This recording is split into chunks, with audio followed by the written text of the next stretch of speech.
Eric Brighteyes, Henry Rider Haggard. Dedication. Madame, you have graciously conveyed to me the intelligence that during the weary weeks spent far from his home in alternate hope and fear, in suffering and mortal trial, a prince whose memory all men must reverence, the Emperor Frederick, found pleasure in the reading of my stories, that they interested and fascinated him, while the world was watching daily at the bedside of your Majesty's imperial husband, while many were endeavoring to learn courage in our supremest need from the spectacle of that heroic patience. A distant writer little knew that it had been his fortune to bring to such a sufferer an hour's forgetfulness of sorrow and pain. This knowledge, to an author, is far dearer than any praise, and it is in gratitude that, with your Majesty's permission, I venture to dedicate to you the tale of Eric Brighteyes, the late Emperor, at heart a lover of peace, though by duty a soldier of soldiers, might perhaps have cared to interest himself in a warrior of long ago, a hero of our northern stock, whose days were spent in strife, and whose latest desire was rest. But it may not be, like the golden Eric of this saga, and after a nobler fashion, he has passed through the 100 gates into the Valhalla of renown. To you, then, Madame, I dedicate this book, a token, however slight and unworthy, of profound respect and sympathy. I am, Madame, your Majesty's most obedient servant, H. Rider Haggard, November 17, 1889. To H.I.M. Victoria, Empress Frederick of Germany. Introduction. Eric Brighteyes is romance founded on the Icelandic sagas. What is a saga? Is it a fable or a true story? The answer is not altogether simple. For such sagas as those of Berngel and Greta the Strong partake both of truth and fiction. Historians dispute as to the proportions. This was the manner of the saga's growth, in the early days of the Iceland community, that republic of aristocrats, say, between the dates 900 and 1100 of our era, a quarrel would arise between two great families. As in the case of the Njal saga, its cause, probably, was the ill-doings of some noble woman. This quarrel would lead to manslaughter. Then blood called for blood, and a vendetta was set on foot that ended only with the death by violence of a majority of the actors in the drama and of large numbers of their adherents. In the course of the feud, men of heroic strength and mold would come to the front and perform deeds worthy of the Iron Age which bore them. Women also would help to fashion the tale, for good or ill, according to their natural gifts and characters. At last the tragedy was covered up by death and time, leaving only a few dinted shields and haunted kens to tell of those who had played its leading parts. But its fame lived on in the minds of men. From generation to generation skalds wandered through the winter snows, much as Homer may have wandered in his day across the Grecian vales and mountains, to find a welcome at every stead, because of the old-time story they had to tell. Here, night after night, they would sit in the ingle and while away the weariness of the dayless dark with histories of the times when men carried their lives in their hands, and thought them well lost if there might be a song in the ears of folk to come. To alter the tale was one of the greatest of crimes. The skald must repeat it as it came to him, but by degrees undoubtedly the sagas did suffer alteration. The facts remained the same indeed, but around them gathered a mist of miraculous occurrences and legends. To take a single instance, the account of the burning of Bergthor's Njal saga is not only a piece of descriptive writing that for vivid, simple force and insight is scarcely to be matched out of Homer and the Bible, it is also obviously true. We feel as we read, that no man could have invented that story, though some great skald threw it into shape. That the tale is true, the writer of Eric can testify, for, saga in hand, he was followed every act of the drama on its very site. There he who digs beneath the surface of the lonely mound that looks across plain and sea to Westman Isles may still find traces of the burning, and see what appears to be the black sand with which the hands of Bergthora and her women strewed the earthen floor some 900 years ago, and even the greasy and clotted remains of the way that they threw upon the flame to quench it. He may discover the places where Foci drew up his men, where Skarphedon died, singing while his legs were burnt from off him, where Carrie leapt from the flaming ruin, and the dell in which he laid down to rest at every step. In short, the truth of the narrative becomes more obvious. And yet the tale has been added to, for, unless we may believe that some human beings are gifted with second sight, we cannot accept as true the prophetic vision that came to Ranulf, Thorstein's son, or that of Njal who, on the evening of the onslaught, like the Menus in the Odyssey, saw the whole board and the meats upon it one gore of blood. Thus, in the Norse romance now offered to the reader, the tale of Eric and his deeds would be true, but the dream of Osmund, the witchcraft of Swanhild, the incident of the speaking head, and the visions of Eric and Skallagrim, would owe their origin to the imagination of successive generations of skalds, and, finally, in the 15th or 16th century, the story would have been written down with all its supernatural additions, The tendency of the human mind and more especially of the Norse mind is to supply uncommon and extraordinary reasons for actions and facts that are to be amply accounted for by the working of natural forces. Swanhild would have needed no familiar to instruct her in her evil schemes. Eric would have wanted no love draught to bring about his overthrow. Our common experience of mankind as it is, in opposition to mankind as we fable it to be, is sufficient to teach us that the passion of one and the human weakness of the other would suffice to these ends. The natural magic, the beauty and inherent power of such a woman as Swanhild, are things more forceful than any spell magicians have invented, or any demon they are supposed to have summoned to their aid. But no saga would be complete without the intervention of such extraneous forces. The need of them was always felt, in order to throw up the acts of heroes and heroines, and to invest their persons with an added importance. Even Homer felt this need, and did not scruple to introduce not only second sight, but gods and goddesses, and to bring their supernatural agency to bear directly on the personages of his chant, and that far more freely than any Norse sigaman. A word may be added in explanation of the appearances of familiars in the shapes of animals, an instance of which will be found in this story. It was believed in Iceland, as now by the Finns and Eskimo, that the passions and desires of sorcerers took visible form in such creatures as wolves or rats. These were called sendings, and there are many allusions to them in the sagas.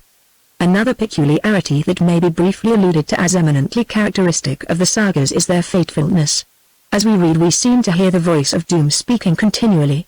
Things will happen as they are fated, that is the keynote of them all. The Norse mind had little belief in free will, less even than we have today. Men and women were born with certain characters and tendencies, given to them in order that their lives should run in appointed channels, and their acts bring about an appointed end. They do not these things of their own desire, though their desires prompt them to the deeds, they do them because they must.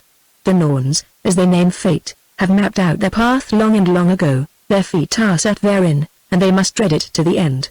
Such was the conclusion of our Scandinavian ancestors, a belief forced upon them by their intense realization of the futility of human hopes and schemings, of the terror and the tragedy of life, the vanity of its desires, and the untraveled gloom or sleep, dreamless or dreamful, which lies beyond its end. Though the sagas are entrancing, both as examples of literature of which there is but little in the world and because of their living interest, they are scarcely known to the English-speaking public. This is easy to account for. It is hard to persuade the 19th century world to interest itself in people who lived and events that happened 1,000 years ago. Moreover, the sagas are undoubtedly difficult reading. The archaic nature of the work, even in a translation, the multitude of its actors, the Norse sigaman's habit of interweaving endless side plots, and the persistence with which he introduces the genealogy and adventures of the ancestors of every unimportant character, and none of them to the taste of the modern reader. Eric Brighteyes therefore, is clipped of these peculiarities, and, to some extent, is cast in the form of the romance of our own day, archaisms being avoided as much as possible. The author will be gratified should he succeed in exciting interest in the troubled lives of our Norse forefathers, and still more so if his difficult experiment brings readers to the sagas, to the prose epics of our own race. Too ample, too prolix, too crowded with detail, they cannot indeed vie in art with the epics of Greece, but in their pictures of life, simple and heroic, they fall beneath no literature in the world, save the Iliad and the Odyssey alone. Chapter 1 How Asmund the priest found Gra the witch. There lived a man in the south, before Thangbrand, Willibald's son, preached the White Christ in Iceland. He was named Eric Brighteyes, Thorgrimur's son, and in those days there was no man like him for strength, beauty and daring, for in all these things he was the first. But he was not the first in good luck. Two women lived in the south, not far from where the Westman Islands stand above the sea. Gudruda the Fair was the name of the one, and Swanhild, called the Fatherless, Gra's daughter, was the other. They were half-sisters, and there were none like them in those days, for they were the fairest of all women, though they had nothing in common except their blood and hate. Now of Eric Brighteyes, of Gudruda the Fair and of Swanhild the Fatherless, there is a tale to tell. These two fair women saw the light in the self-same hour. But Eric Brighteyes was their elder by 5 years. The father of Eric was Thorgrim Ryanto. He had been a mighty man, but in fighting with a bear's ark, who fell upon him as he came up from sowing his wheat. His foot was hewn from him, so that afterwards he went upon a wooden leg shod with iron. Still, he slew the bear's ark, standing on one leg and leaning against a rock, and for that deed people honored him much. Thorgrimur was a wealthy yeoman, slow to wrath, just, and rich in friends. Somewhat late in life he took to wife Sevuna, Thurod's daughter. She was the best of women, strong in mind and second-sighted, and she could cover herself in her hair. But these two never loved each other overmuch, and they had but one child, Eric, who was born when Sevina was well on in years. The mother of Swanhild the fatherless was Gro the witch. She was a Finn, and it is told of her that the ship on which she sailed, trying to run under the lee of the Westman Isles in a great gale from the northeast, was dashed to pieces on a rock, and all those on board of her were caught in the net of ran 3, and drowned, except Gro herself, who was saved by her magic art. This at the least is true, that, as Esmond the priest rode down by the seashore on the morning after the gale, seeking for some strayed horses, he found a beautiful woman, who wore a purple cloak and a great girdle of gold, seated on a rock, combing her black hair and singing the while, and, at her feet, washing to and fro in a pool, was a dead man. He asked whence she came, and she answered, "Out of the Swan's Bath." Next, he asked her where were her kin. But, pointing to the dead man, she said that this alone was left of them. "Who was the man, then?" said Esmond the priest. She laughed again and sang this song: Gro sails up from the Swan's Bath, death gods grip the dead man's hand. Look where lies her luckless husband, boulder seeking their swung sword. Esmond, keep the kettle wara, for last night the Norns were crying, and Gro thought they told of thee, yea, told of thee and babes unborn. How knowest thou my name? Asked Esmond. The sea mews cried it as the ship sank, thine and others, and they shall be heard in story. Then that is the best of luck, quoth Esmond, but I think that thou art fey. That is subject to supernatural presentiments, generally connected with approaching doom. She answered, fey and fair. True enough, thou art fair. What shall we do with this dead man? Leave him in the arms of Ran. So may your husbands lie. They spoke no more with her at that time, seeing that she was a witch woman. But Esmond took her up to Middelhof, and gave her a farm, and she lived there alone, and he profited much by her wisdom. Now it chanced that Gudruda the Gentle was with child, and when her time came she gave a daughter birth, a very fair girl, with dark eyes. On the same day, Gro the witch woman brought forth a girl child, and men wondered who was its father, for Gro was no man's wife. It was women's talk that Esmond the priest was the father of this child also, but when he heard it he was angry, and said that no witch woman should bear a bairn of his, howsoever fair she was. Nevertheless, it was still said that the child was his, and it is certain that he loved it as a man loves his own, but of all things, this is the hardest to know. When Gro was questioned she laughed darkly, as was her fashion, and said that she knew nothing of it, never having seen the face of the child's father, who rose out of the sea at night. And for this cause some thought him to have been a wizard or the wraith of her dead husband, but others said that Gro lied, as many women have done on such matters. But of all this talk the child alone remained, and she was named Swanhild. Now, but an hour before the child of Gudruda the Gentle was born, Esmond went up from his house to the temple, to tend the holy fire that burned night and day upon the altar. When he had tended the fire, he sat down upon the cross benches before the shrine, and, gazing on the image of the goddess Freya, he fell asleep and dreamed a very evil dream. He dreamed that Gudruda the Gentle bore a dove most beautiful to see, for all its feathers were of silver, but that Gro the witch bore a golden snake. And the snake and the dove dwelt together, and ever the snake sought to slay the dove. At length there came a great white swan flying over Coldback Fell, and its tongue was a sharp sword. Now the swan saw the dove and loved it, and the dove loved the swan, but the snake reared itself, and hissed, and sought to kill the dove. But the swan covered her with his wings, and beat the snake away. Then he, Esmond, came out and drove away the swan, as the swan had driven the snake, and it wheeled high into the air and flew south, and the snake swam away also through the sea. But the dove drooped, and now it was blind. Then an eagle came from the north, and would have taken the dove, but it fled round and round, crying, and always the eagle drew nearer to it. At length, from the south the swan came back, flying heavily, and about its neck was twined the golden snake, and with it came a raven. And it saw the eagle and loud it trumpeted, and shook the snake from it so that it fell like a gleam of gold into the sea. Then the eagle and the swan met in battle, and the swan drove the eagle down and broke it with his wings, and, flying to the dove, comforted it. But those in the house ran out and shot at the swan with bows and drove it away, but now he, Esmond, was not with them. And once more the dove drooped. Again the swan came back, and with it the raven, and a great host were gathered against them, and, among them, all of Esmond's kith and kin, and the men of his quarter and some of his priesthood, and many whom he did not know by face. And the swan flew at Bjorn his son, and shot out the sword of its tongue and slew him, and many a man it slew thus. and the raven, with a beak and claws of steel, slew also many a man, so that Asmund's kindred fled and the swan slept by the dove. But as it slept the golden snake crawled out of the sea, and hissed in the ears of men, and they rose up to follow it. It came to the swan and twined itself about its neck. It struck at the dove and slew it. Then the swan awoke and the raven awoke, and they did battle till all who remained of Asmund's kindred and people were dead. But still the snake clung about the swan's neck, and presently snake and swan fell into the sea, and far out on the sea there burned a flame of fire. And Asmund awoke trembling and left the temple. Now as he went, a woman came running, and weeping as she ran. "Haste, haste!" she cried, "a daughter is born to thee, and Gudruda thy wife is dying." "Is it so?" said Asmund, after ill dreams ill tidings. Now in the bed closet of the great hall of Medalhof lay Gudruda the gentle, and she was dying. "Art thou there, husband?" she said. "Even so, wife. Thou comest in an evil hour, for it is my last. Now hearken. Take thou the newborn babe within thine arms and kiss it, and pour water over it, and name it with my name." This Asmund did. "Hearken, my husband. I have been a good wife to thee, though thou hast not been all good to me.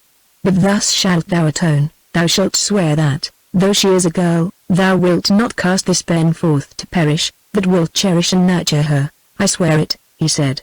"And thou shalt swear that thou wilt not take the witch-woman Greta wife, nor have anything to do with her, and this for thine own sake, for, if thou dost, she will be thy death." "Dost thou swear?" "I swear it," he said. "It is well, but, husband, if thou dost break thine oath, either in the words or in the spirit of the words, evil shall overtake thee and all thy house. Now bid me farewell, for I die."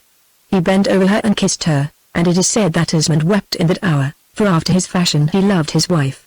"Give me the babe," she said, "that it may lie once upon my breast." They gave her the babe and she looked upon its dark eyes and said, "Fairest of women shalt thou be, Gudruda, fair as no woman in Iceland ever was before thee, and thou shalt love with a mighty love, and thou shalt lose, and, losing, thou shalt find again."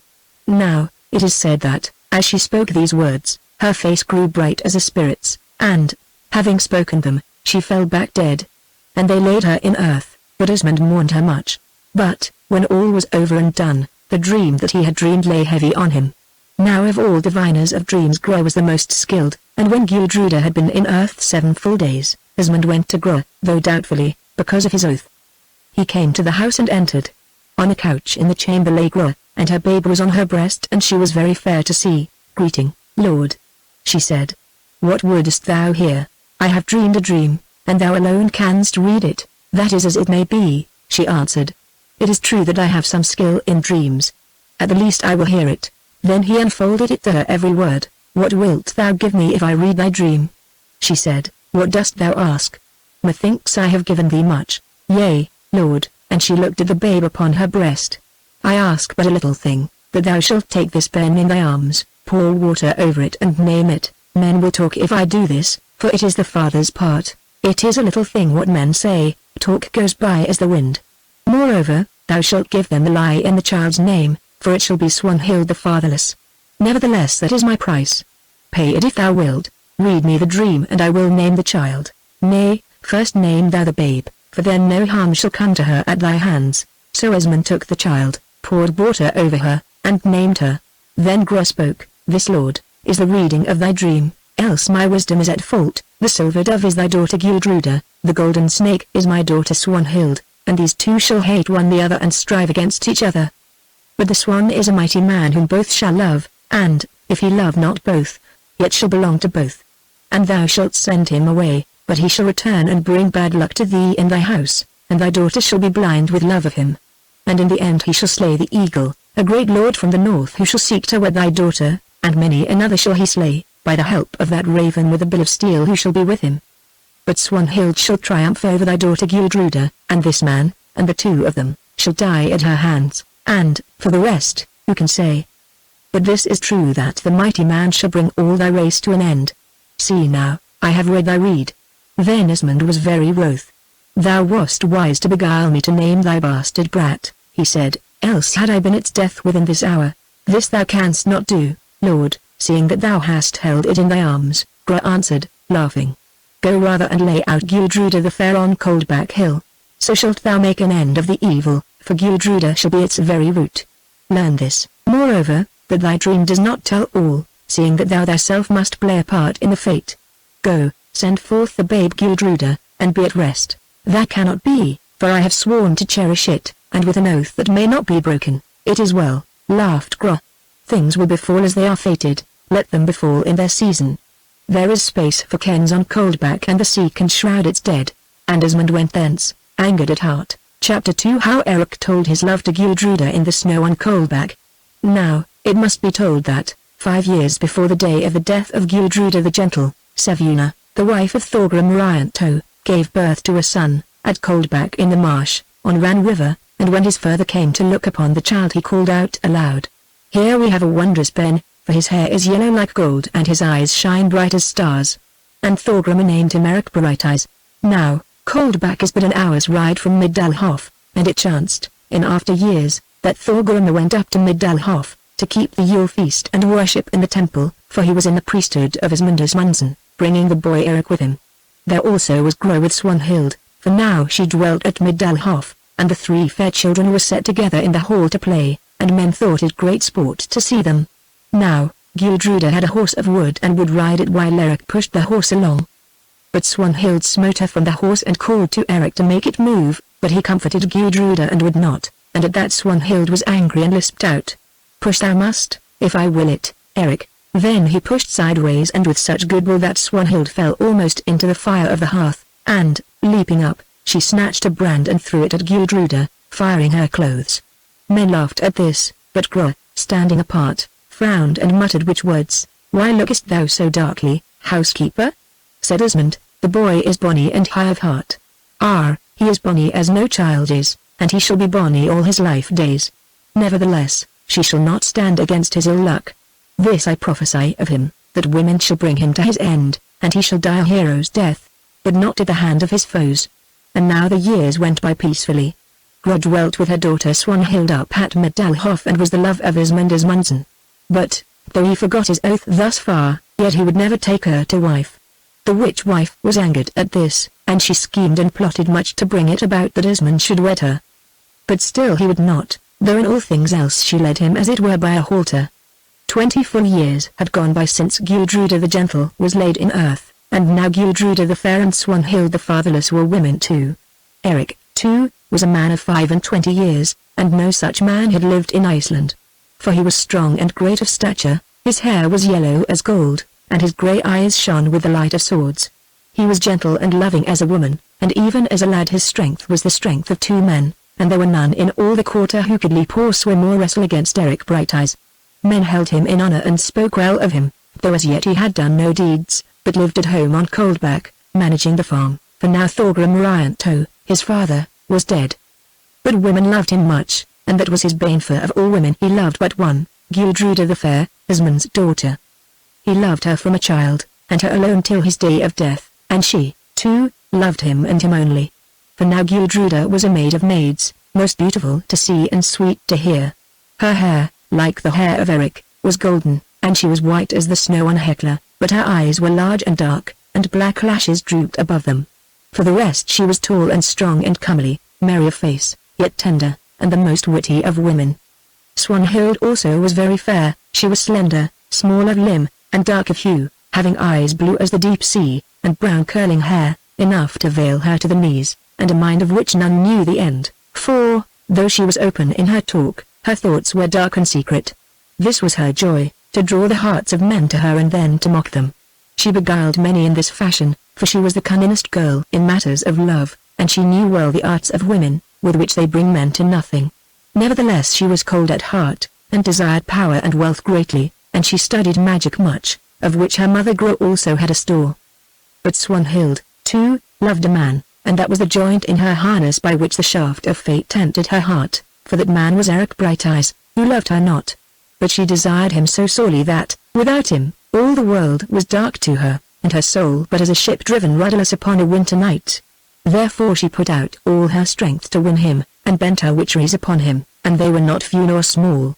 Nevertheless they went by him like the wind, for he dreamed ever of Gudruda alone, and he saw no eyes but hers, though as yet they spoke no word of love one to the other. But Swanhild in her wrath took counsel with her mother Gro, though there was little liking between them, and, When she had heard the maiden's tale, Gra laughed aloud. "Dost think me blind, girl?" she said. "All of this I have seen, yea and foreseen, and I tell thee thou art mad. Let this yeoman Eric go and I will find thee finer fowl to fly at." "Nay, that I will not," quoth Swanhild, "for I love this man alone, and I would win him, and Gudruda I hate, and I would overthrow her. Give me of thy counsel." Gra laughed again. "Things must be as they are fated. This now is my rede, Asmund would turn Gudruda's beauty to account, and that man must be rich in friends and money who gets her to wife, and in this matter the mind of Bjorn is as the mind of his father. Now we will watch, and, when a good time chances, we will bear tales of Gudruda to Asmund and to her brother Bjorn, and swear that she oversteps her modesty with Eric. Then shall Asmund be wroth and drive Eric from Gudruda's side. Meanwhile, I will do this. In the north dwells a man mighty in all things and blown up with pride. He is named Ospakar Blacktooth. His wife is but lately dead, and he has given out that he will wed the fairest maid in Iceland. Now, it is in my mind to send Kol the half-witted, my thrall, whom Asmund gave to me, to Ospakar as though by chance. He is a great talker and very clever, for in his half-wits is more cunning than in the brains of most, and he shall so bepraise Gudruda's beauty that Ospakar will come hither to ask her in marriage, and in this fashion, if things go well, thou shalt be rid of thy rival, and I have one who looks scornfully upon me. But, if this fail, then there are two roads left on which strong feet may travel to their end, and of these, one is that thou shouldest win Eric away with thine own beauty, and that is not little. All men are frail, and I have a draught that will make the heart as wax, but yet the other path is surer. And what is that path, my mother? It runs through blood to blackness. By thy side is a knife, and in Gudruda's bosom beats a heart. Dead women are unmeet for love. Swanhild tossed her head and looked upon the dark face of Gra her mother. Methinks, with such an end to win, I should not fear to tread that path, if there be need, my mother. Now I see thou art indeed my daughter. Happiness is to the bold. To each it comes in uncertain shape. Some love power, some wealth, and some a man. Take that which thou lovest, I say, cut thy path to it and take it, else shall thy life be but a weariness. For what does it serve to win the wealth and power when thou lovest a man alone, or the man when thou dost desire gold and the pride of place? This is wisdom, to satisfy the longing of thy youth, for age creeps on apace and beyond is darkness. Therefore, if thou seekest this man, and Gudruda blocks thy path, slay her, girl, by witchcraft or by steel, and take him, and in his arms forget that thine own are red. But first let us try the easier plan. Daughter, I too hate this proud girl, who scorns me as her father's light of love. I too long to see that bright head of hers dull with the dust of death, or, at the least, those proud eyes weeping tears of shame as the man she hates leads her hence as a bride. Were it not for her, I should be Asmund's wife, and, when she is gone, with thy help, for he loves thee much and has cause to love thee, this I may be yet. So in this matter, if in no other, let us go hand in hand and match our wits against her innocence. Now, Kol the half-witted went upon his errand, and the time passed till it lacked but a month to Yule, and men sat indoors, for the season was dark and much snow fell. At length came frost, and with it a clear sky, and Gudruda, ceasing from her spinning in the hall, went to the woman's porch, and, looking out, saw that the snow was hard, and a great longing came upon her to breathe the fresh air, for there was still an hour of daylight. So she threw a cloak about her and walked forth, taking the road towards Coldback in the marsh that is by Ran River. But Swanhild watched her till she was over the hill. Then she also took a cloak and followed on that path, for she always watched Gudruda. Gudruda walked on for the half of an hour or so, when she became aware that the clouds gathered in the sky, and that the air was heavy with snow to come. Seeing this, she turned homewards, and Swanhild hid herself to let her pass. Now flakes floated down as big and soft as fever flowers. Quicker and more quick they came till all the plain was one white maze of mist, but through it Gudruda walked on, and after her crept Swanhild, like a shadow. And now the darkness gathered and the snow fell thick and fast, covering up the track of her footsteps, and she wandered from the path, and after her wandered Swanhild, being loath to show herself. For an hour or more Gudruda wandered, and then she called aloud, and her voice fell heavily against the cloak of snow. At the last she grew weary and frightened, and sat down upon a shelving rock whence the snow had slipped away. Now, a little way behind was another rock, and the Swanhild sat, for she wished to be unseen of Gudruda. So some time passed, and Swanhild grew heavy as though with sleep, when of a sudden a moving thing loomed upon the snowy darkness. Then Gudruda leapt to her feet and called. A man's voice answered. Who passes there? I, Gudruda, Asmund's daughter. The form came nearer. Now Swanhild could hear the snorting of a horse, and now a man leapt from it, and that man was Eric Brighteyes. Is it thou indeed, Gudruda? He said with a laugh, and his great shape showed darkly on the snow mist. Oh, is it thou, Eric? She answered. I was never more joyed to see thee, for of a truth thou dost come in a good hour. A little while and I had seen thee no more, for my eyes grow heavy with the death sleep. Nay, say not so. Art lost, then? Why, so am I. I came out to seek 3 horses that are strayed, and was overtaken by the snow. May they dwell in Odin's stables, for they have led me to thee. Art thou cold, Gudruda? But a little, Eric. Yea, there is place for thee here on the rock. So he sat down by her on the stone, and Swanhild crept nearer, for now all weariness had left her. But still the snow fell thick. It comes into my mind that we two shall die here, said Gudruda presently. Thinkest thou so? He answered. Well, I will say this, that I ask no better end. It is a bad end for thee, Eric, to be choked in snow, and with all thy deeds to do. It is a good end, Gudruda, to die at thy side, for so I shall die happy, but I grieve for thee. Grieve not for me, Brighteyes, worse things might befall. He drew nearer to her, and now he put his arms about her and clasped her to his bosom, nor did she say him nay. Swanhild saw and lifted herself up behind them, but for a while she heard nothing but the beating of her heart. Listen, Gudruda, Eric said at last. Death draws near to us, and before it comes I would speak to thee, if speak I may. Speak on, she whispers from his breast. This I would say, then, that I love thee, and that I ask no better fate than to die in thy arms. First shalt thou see me die in thine, Eric. Be sure, if that is so, I shall not tarry for long. Oh, Gudruda, since I was a child I have loved thee with a mighty love, and now thou art all to me. Better to die thus than to live without thee.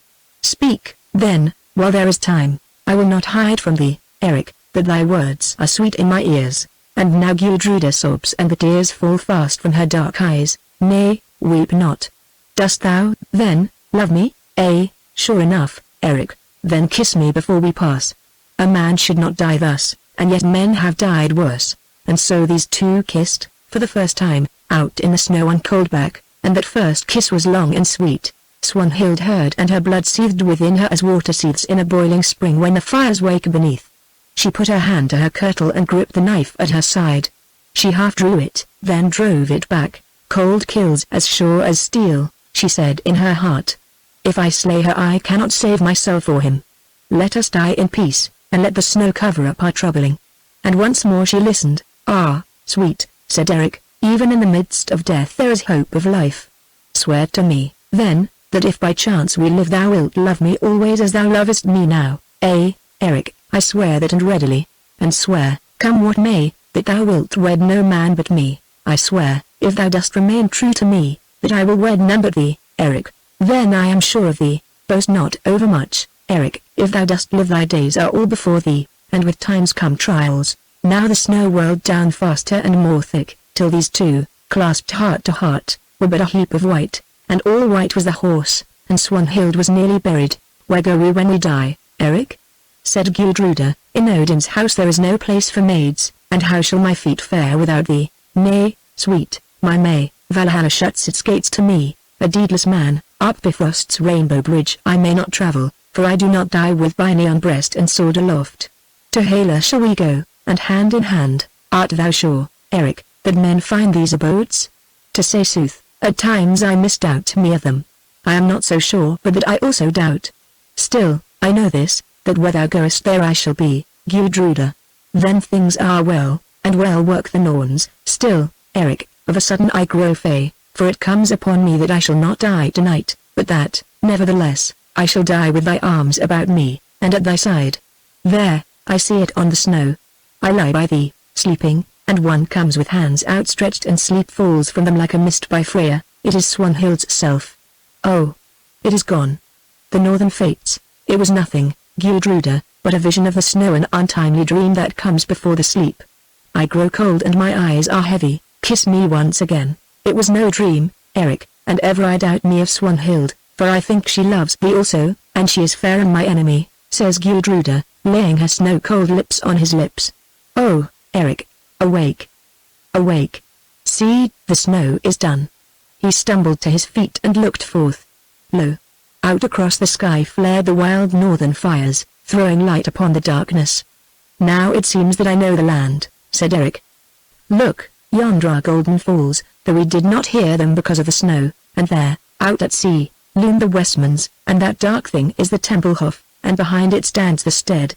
We are saved, Gudruda, and thus far indeed thou wast fey.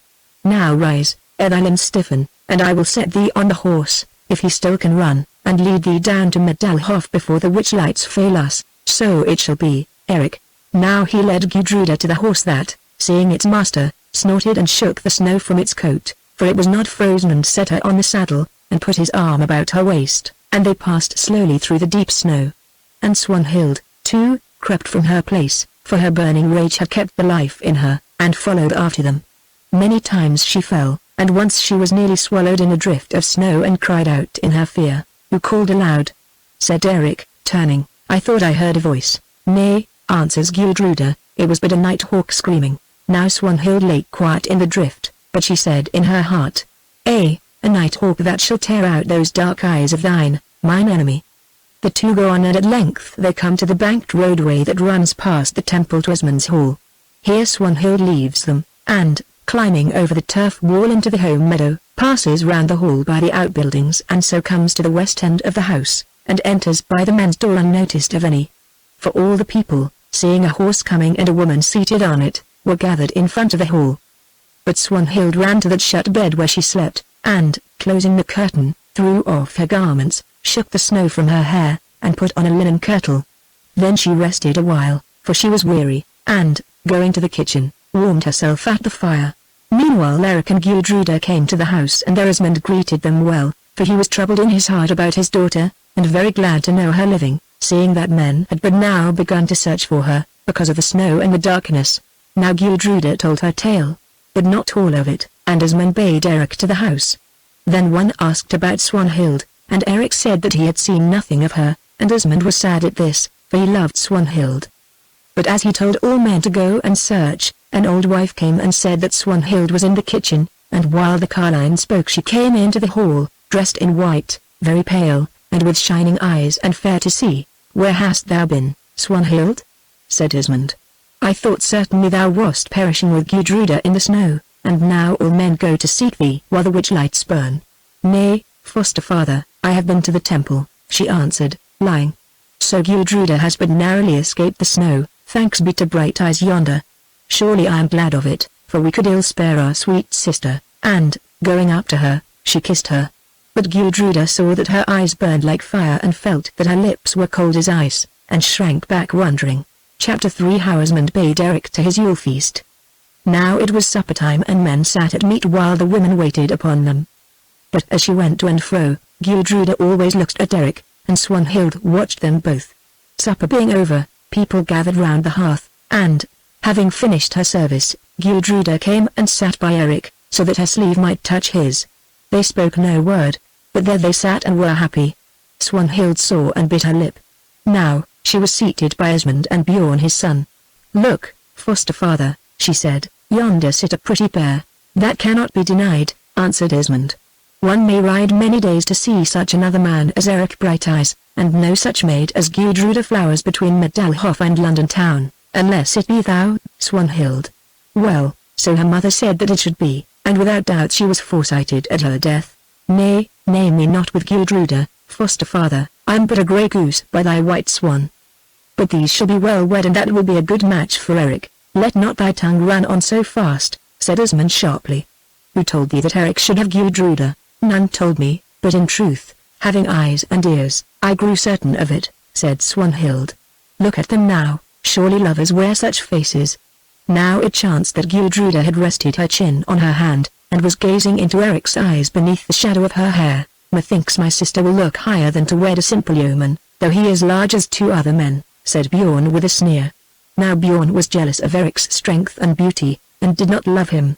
Trust nothing that thou sayest, and little that thou hearest, girl, said Esmond, raising himself from thought, so shall thy guesses be good. Eric, come here and tell us how thou didst chance on Gudruda in the snow. I was not so ill-seated but that I could bear to stay, grumbled Eric beneath his breath. But Gudruda said go. So he went and told his tale.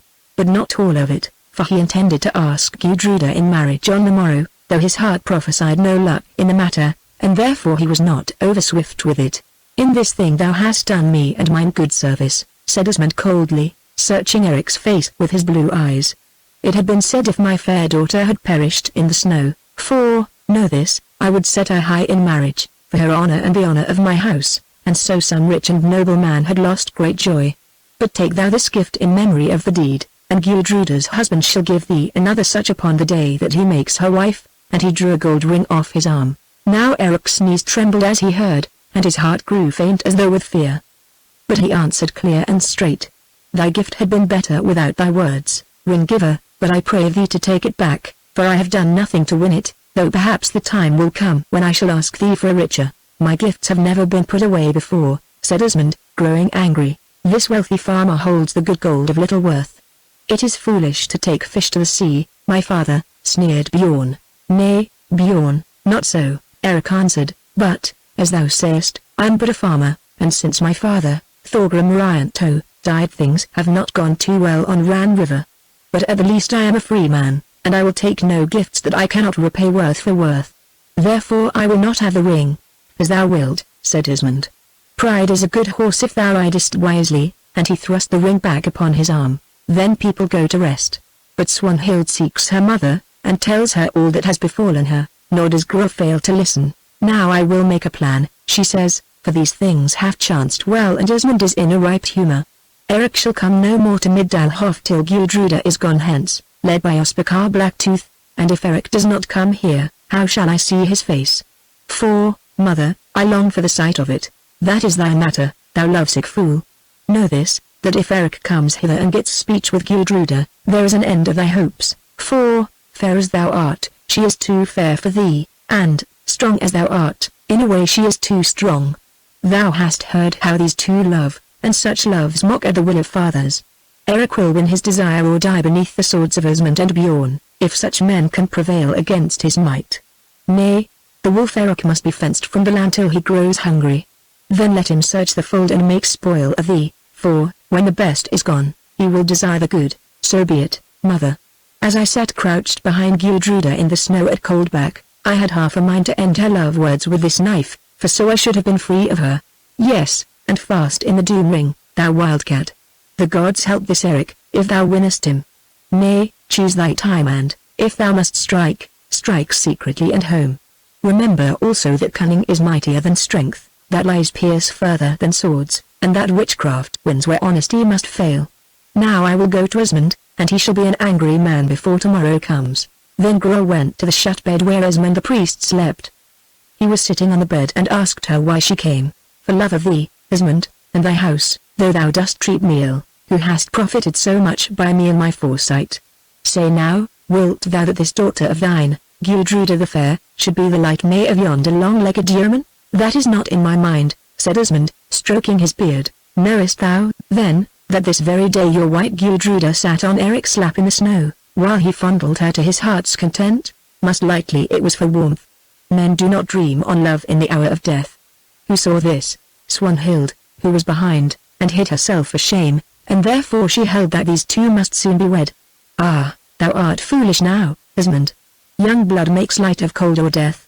Art thou blind, or dost thou not see that these two turn on each other like birds at nesting time? They might do worse, said Esmond, for they are a proper pair, and it seems to me that each was born for each. Then all goes well. Still, it is a pity to see so fair a maid cast like rotten bait upon the waters to hook this draglet of a yeoman. Thou hast enemies, Esmond, thou art too prosperous, and there are many who hate thee for thy state and wealth. Were it not wise to use this girl of thine to build a wall about thee against the evil day? I have been more wont, housekeeper, to trust to my own arm than to bought friends.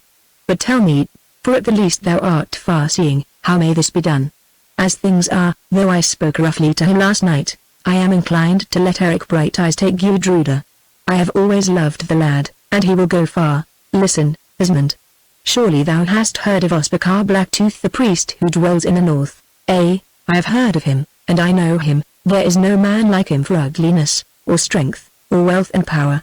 We sailed together on a Viking cruise many years ago, and he did things at which my blood turned, and in those days I had no chicken heart. With time men change their temper.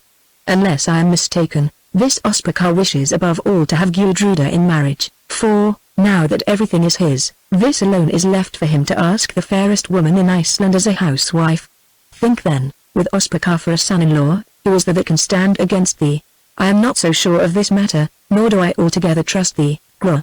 Of a truth it seems to me that thou hast some stake upon the race. This Ospakar is evil and hideous. It were a shame to give Gudruda over to him when she looks elsewhere. Knowest thou that I swore to love and cherish her, and how runs this with my oath? If Erik is not too rich, yet he is of good birth and kin, and, moreover, a man of men. If he take her, good will come of it. It is like thee, Esmond, always to mistrust those who spend their days in plotting for thy weal. Do as thou wilt, let Erik take this treasure of thine, for whom earls would give their state and live to rue it. But I say this, if he have thy leave to roam here with his dove, the matter will soon grow, for these two sicken each to each, and young blood is hot and ill at waiting, and it is not always snow time. So betroth her or let him go. And now I have said, thy tongue runs too fast. The man is quite unproved, and I will try him. Tomorrow I will warn him from my door, then things shall go as they are fated. And now peace, for I weary of thy talk, and, moreover, it is false, for thou lackest one thing, a little honesty to season all thy craft. What fee has Ospakar paid thee, I wonder? Thou at least hadst never refused the gold ring tonight, for thou wouldst do much for gold, and more for love, and most of all for hate, Gro said, and laughed aloud, nor did they speak more on this matter that night. Now, early in the morning Esmond rose, and, going to the hall, awoke Erik, who slept by the centre hearth, saying that he would talk with him without. Then Erik followed him to the back of the hall. Say now, Erik, he said, when they stood in the grey light outside the house, who is it taught thee that kisses keep out the cold on snowy days? Now Erik reddened to his yellow hair, but he answered, who is it told thee, Lord, that I tried this medicine? The snow hides much, but there are eyes that can pierce the snow. Nay, more, thou wast seen. And there's an end. Now know this, I like thee well, but Gudruda is not for thee, she is far above thee, who art but a deedless yeoman. Then I love to no end, said Erik, I long for one thing only, and that is Gudruda. It was in my mind to ask her in marriage of thee today. Then, lad, thou hast thy answer before thou askest. Be sure of one thing, if but once again I find thee alone with Gudruda, it is my axe shall kiss thee and not her lips. That may yet be put to the proof, Lord, said Erik, and turned to seek his horse, when suddenly Gudruda came and stood between them, and his heart leapt at the sight of her. Listen, Gudruda, Erik said. This is thy father's word, that we two speak together no more. Then it is an ill saying for us, said Gudruda, laying her hand upon her breast. Saying good or ill, so it surely is, girl, answered Esmond. No more shalt thou go a-kissing, in the snow or in the flowers. Now I seem to hear Swanhild's voice, she said. Well, such things have happened to better folk, and a father's wish is to a maid what the wind is to the grass. Still, the sun is behind the cloud and it will shine again some day.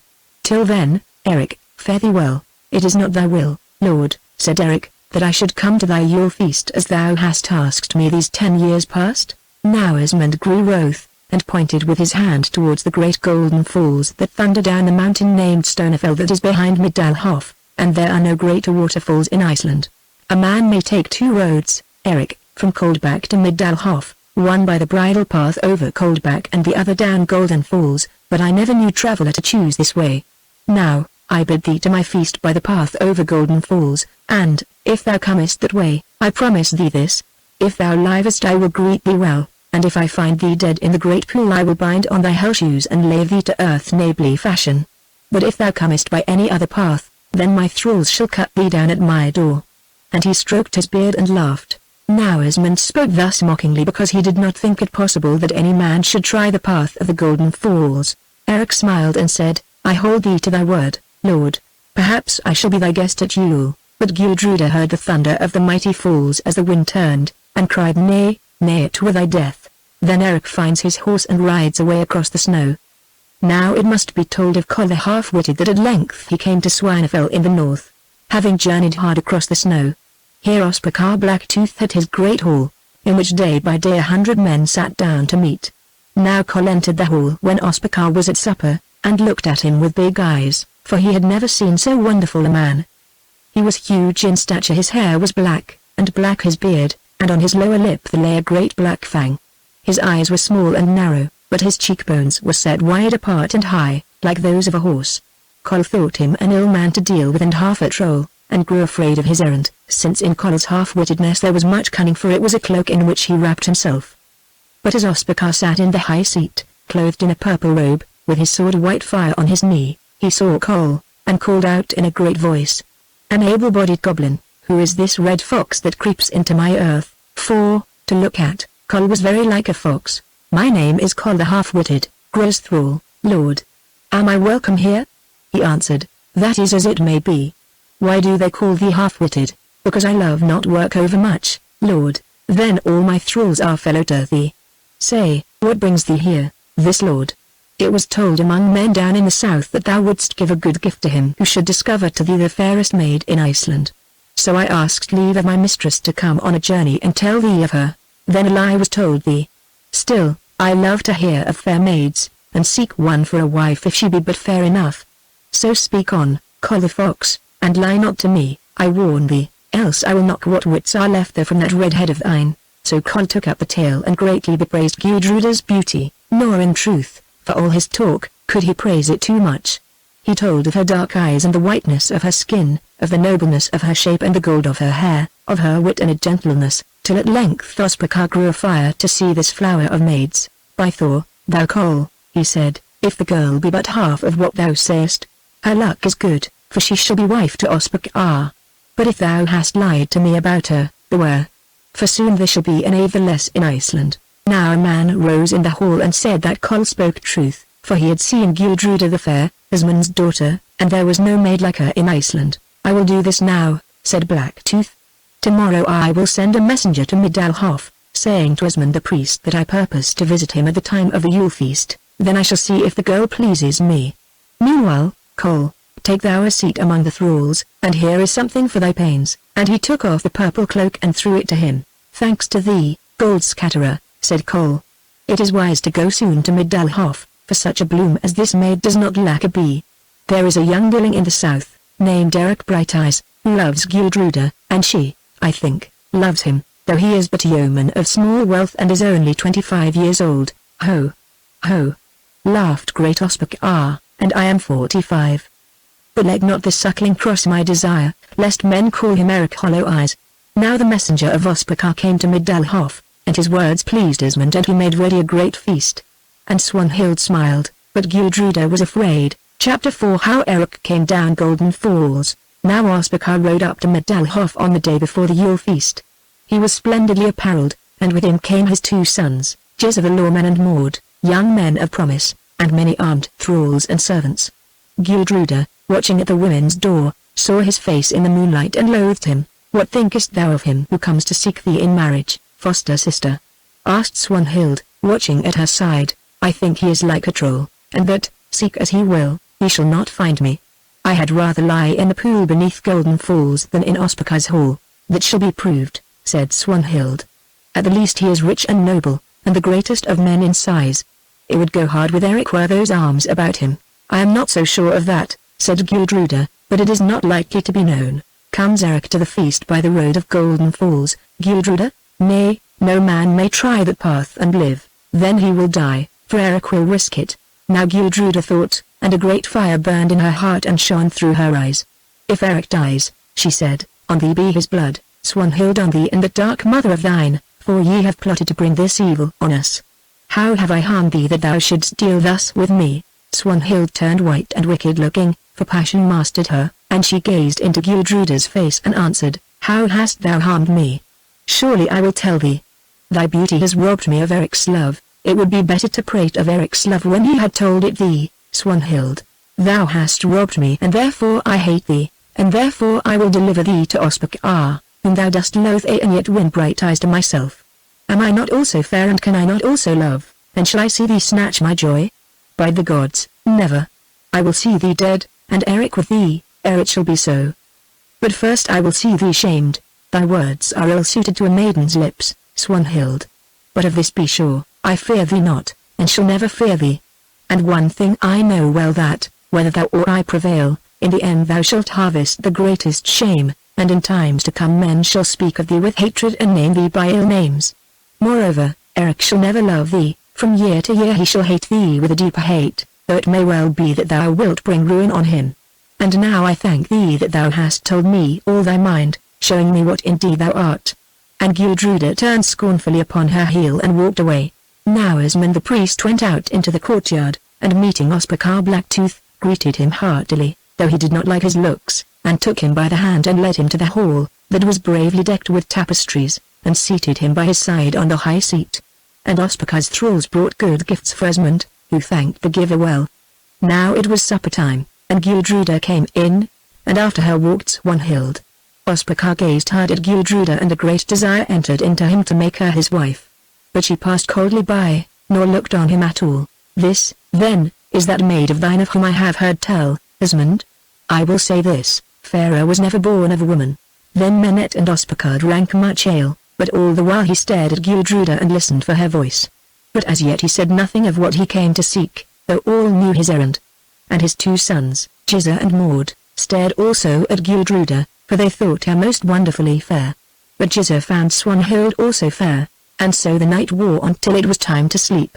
On this same day Eric rode up from his farm on Ran River and took his road along the brow of Coldback till he came to Stonefell. Now all along Coldback and Stonefell is a steep cliff facing to the south, that grows ever higher till it comes to that point where Golden River falls over it and, parting its waters below, runs east and west, the branch to the east being called Ran River and that to the west Larksa, for these two streams girdled round the rich plain of Middalhof, till at length they reach the sea. But in the midst of Golden River, on the edge of the cliff, a mass of rock juts up called Sheep Saddle, dividing the waters of the fall, and over this the spray flies, and in winter the ice gathers, but the river does not cover it. The great fall is 30 fathoms deep, and shaped like a horseshoe, of which the points lie towards Middalhof. Yet if he could but gain the Sheep Saddle rock that divides the midst of the waters, a strong and hardy man might climb down some 15 fathoms of this depth and scarcely wet his feet. Now here at the foot of Sheep Saddle rock the double arches of waters meet, and fall in one torrent into the bottomless pool below. But, some 3 fathoms from this point of the meeting waters, and beneath it, just where the curve is deepest, a single crag, as large as a drinking table and no larger, juts through the foam, and, if a man could reach it, he might leap from it some 12 fathoms, sheer into the spray-hidden pit beneath, that to sink or swim as it might befall. This crag is called Wolf's Fang. Now Eric stood for a long while on the edge of the fall and looked, measuring everything with his eye. Then he went up above, where the river swirls down to the precipice, and looked again, for it is from this bank that the dividing island rock Sheep Saddle must be reached. "A man may hardly do this thing, yet I will try it," he said to himself at last. "My honor shall be great for the feat, if I chance to live, and if I die well, there is an end of troubling after maids and all other things." So he went home and sat silent that evening. Now, since Thorgrim Ryanto's death, his housewife, Sevuna, Eric's mother, had grown dim of sight, and, though she peered and peered again from her seat in the ingle nook, she could not see the face of her son. "What ails thee, Eric, that thou sittest so silent? Was not the meat, then, to thy mind at supper?" "Yes, mother, the meat was well enough, though a little undersmoked. Now I see that thou art not thyself, son, for thou hast no meat, but only stockfish, and I never knew a man forget his supper on the night of its eating, except he was distraught or deep in love. Was it so?" said Brighteyes. "What troubles thee, Eric? That sweet lass yonder." Somewhat, mother." "What more, then?" "This, that I go down Golden Falls tomorrow, and I do not know how I may come from Sheep Saddle rock to Wolf's Fang crag and keep my life whole in me. And now, I pray thee, weary me not with words, for my brain is slow, and I must use it." When she heard this, Sevuna screamed aloud, and threw herself before Eric, praying him to forego his mad venture. But he would not listen to her, for he was slow to make up his mind, but, that being made up, nothing could change it. Then, when she learned that it was to get sight of Gudruda that he purposed thus to throw his life away, she was very angry and cursed her and all her kith and kin. "It is likely enough that thou wilt have cause to use such words before all this tale is told," said Eric. "Nevertheless, mother, forbear to curse Gudruda, who is in no way to blame for these matters. Thou art a faithless son," Sevuna said, "who wilt slay thyself striving to win speech with thy May, and leave thy mother childless." Eric said that it seemed so indeed, but he was plighted to it and the feat must be tried. Then he kissed her, and she sought her bed, weeping. Now it was the day of the Yule feast, and there was no sun till 1 hour before noon. But Eric, having kissed his mother and bidden her farewell, called a thrall, John by name, and giving him a sealskin bag full of his best apparel, bade him ride to Middelhof and tell Esmond the priest that Eric Brighteyes would come down Golden Falls an hour after midday, to join his feast, and thence go to the foot of the Golden Falls, to await him there. And the man went, wondering, for he thought his master mad. Then Eric took a good rope, and a staff tipped with iron, and, so soon as the light served, mounted his horse, forded Ran River, and rode along Coldback till he came to the lip of Golden Falls. Here he stayed a while till at length he saw many people streaming up the snow from Middelhof far beneath, and, among them, 2 women who by their stature should be Gudruda and Swanhild, and, near to them, a great man whom he did not know. Then he showed himself for a space on the brink of the gulf and turned his horse upstream. The sun shone bright upon the edge of the sky, but the frost bit like a sword. Still, he must strip off his garments, so that nothing remained on him except his sheepskin shoes, shirt and hose, and take the water. Now here the river runs mightily, and he must cross full 30 fathoms of the swirling water before he can reach Sheep Saddle, and woe to him if his foot slip on the boulders, for certainly he must be swept over the brink. Eric rested the staff against the stony bottom and, leaning his weight on it, took the stream, and he was so strong that it could not prevail against him till at length he was rather more than halfway across and the water swept above his shoulders. Now he was lifted from his feet and, letting the staff float, he swam for his life, and with such mighty strokes that he felt little of that icy cold. Down he was swept. Now the lip of the fall was but 3 fathoms away on his left, and already the green water boiled beneath him. A fathom from him was a corner of Sheep Saddle. If he may grasp it, all is well, if not, he dies. 3 great strokes and he held it. His feet were swept out over the brink of the fall, but he clung on grimly, and by the strength of his arms drew himself onto the rock and rested a while. Presently he stood up, for the cold began to nip him, and the people below became aware that he had swum the river above the fall and raised a shout, for the deed was great. Now Eric must begin to clamber down Sheep Saddle, and this was no easy task, for the rock is almost sheer, and slippery with ice, and on either side the waters rushed and thundered, throwing their blinding spray about him as they leapt to the depths beneath. He looked down, studying the rock, then, feeling that he grew afraid, made an end of doubt and, grasping a point with both hands, swung himself down his own length and more. Now for many minutes he climbed down Sheep Saddle, and the task was hard, for he was bewildered with the booming of the waters that bent out on either side of him like the arc of a bow, and the rock was very steep and slippery. Still, he came down all those 15 fathoms and fell not, though twice he was near to falling, and the watchers below marveled greatly at his hardihood. "He will be dashed to pieces where the waters meet," said Ospak. "Ah, he can never gain Wolf's Fang Crag beneath, and, if so it be that he come there and leaps to the pool, the weight of water will drive him down and drown him." "It is certainly so," quoth Esmond, "and it grieves me much, for it was my jest that drove him to this perilous adventure, and we cannot spare such a man as Eric Brighteyes." Now Swanhild turned white as death, but Gudruda said, "If great heart and strength and skill may avail at all, then Eric shall come safely down the waters." "Thou fool!" whispered Swanhild in her ear, "how can these help him? No troll could live in yonder cauldron. Dead is Eric, and thou art the bait that lured him to his death." "Spare thy words," she answered, "as the Norns have ordered so it shall be." Now Eric stood at the foot of Sheep Saddle, and within an arm's length the mighty waters met, tossing their yellow waves and seething furiously as they leapt to the mist-filled gulf beneath. He bent over and looked through the spray. 3 fathoms under him the rock Wolf's Fang split the waters, and thence, if he can come thither, he may leap sheer into the pool below. Now he unwound the rope that was about his middle, and made one end fast to a knob of rock, and this was difficult, for his hands were stiff with cold, and the other end he passed through his leathern girdle. Then Eric looked again, and his heart sank within him. How might he give himself to this boiling flood and not be shattered? But as he looked, lo! A rainbow grew upon the face of the water, and one end of it lit upon him, and the other, like a glory from the gods, fell full upon Gudruda as she stood a little way apart, watching at the foot of Golden Falls. "Sayest thou that?" said Esmond to Groa, who was at his side. "The gods build their Bifrost bridge between these two. Who now shall keep them asunder?" "Read the portent thus," she answered, "they shall be united, but not here. Yon is a spirit bridge, and, see, the waters of death foam and fall between them." Eric, too, saw the omen, and it seemed good to him, and all fear left his heart. Round about him the waters thundered, but amidst their roar he dreamed that he heard a voice calling, "Be of good cheer, Eric Brighteyes, for thou shalt live to do mightier deeds than this, and in Gurden thou shalt win Gudruda." So he paused no longer, but, shortening up the rope, pulled on it with all his strength, and then leapt out upon the arch of waters. They struck him and he was dashed out like a stone from a sling. Again he fell against them and again was dashed away, so that his girdle burst. Eric felt it go and clung wildly to the rope, and lo! With the inward swing, he fell on Wolf's Fang, where never a man has stood before and never a man shall stand again. Eric lay a little while on the rock till his breath came back to him, and he listened to the roar of the waters.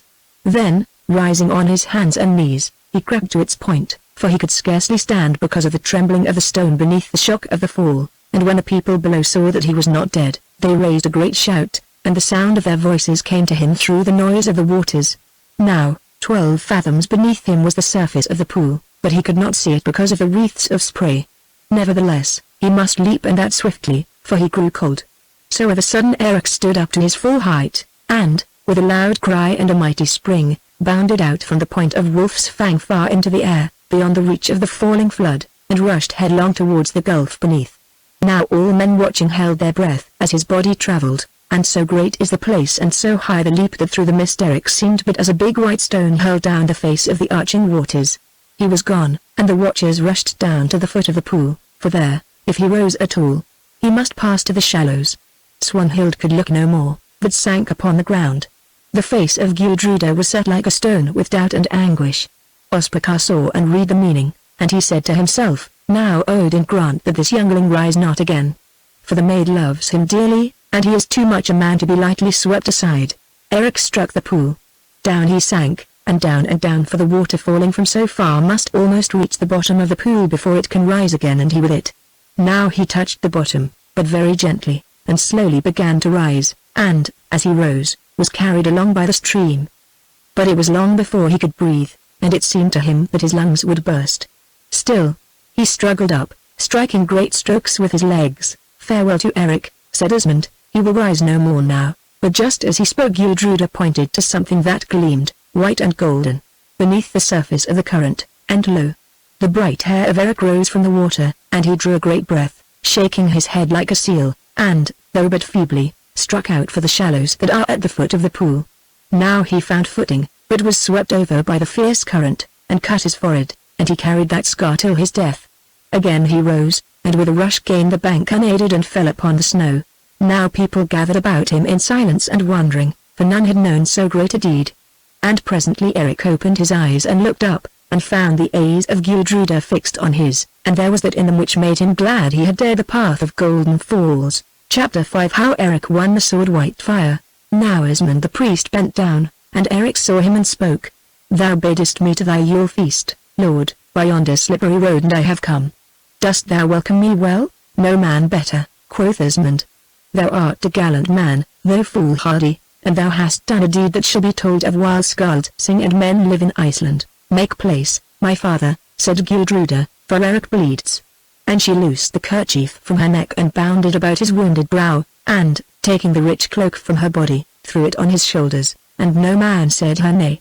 Then they led him to the hall, where Eric clothed himself and rested, and he sent back the thrall John to Coldback, bidding him tell Sevuna, Eric's mother, that he was safe. But he was somewhat weak all that day, and the sound of waters roared in his ears. Now Ospakar and Gro were ill-pleased at the turn things had taken, but all the others rejoiced much, for Eric was well loved of men, and they had grieved if the waters had prevailed against his might. But Swanhild brooded bitterly, for Eric never turned to look on her. The hour of the feast drew on, and, according to custom, it was held in the temple, and thither went all men. When they were seated in the nave of the Hof, the fat ox that had been made ready for sacrifice was led in and dragged before the altar on which the holy fire burned. Now Asmund the priest slew it, amid silence, before the figures of the gods, and, catching its blood in the blood bowl, sprinkled the altar and all the worshippers with the blood twigs. Then the ox was cut up, and the figures of the almighty gods were anointed with its molten fat and wiped with fair linen. Next the flesh was boiled in the cauldrons that were hung over fires lighted all down the nave, and the feast began. Now men ate, and drank much ale and mead, and all were merry. But Ospakar Blacktooth grew not glad, though he drank much, for he saw that the eyes of Gudruda ever watched Eric's face and that they smiled on each other. He was wroth at this, for he knew that the bait must be good and the line strong that should win this fair fish to his angle, and as he sat, unknowingly his fingers loosed the peace strings of his sword Whitefire, and he half drew it, so that its brightness flamed in the firelight. "Thou hast a wondrous blade there, Ospakar," said Esmond, "though this is no place to draw it. Whence came it? Methinks no such swords are fashioned now." Esmond, a wondrous blade indeed.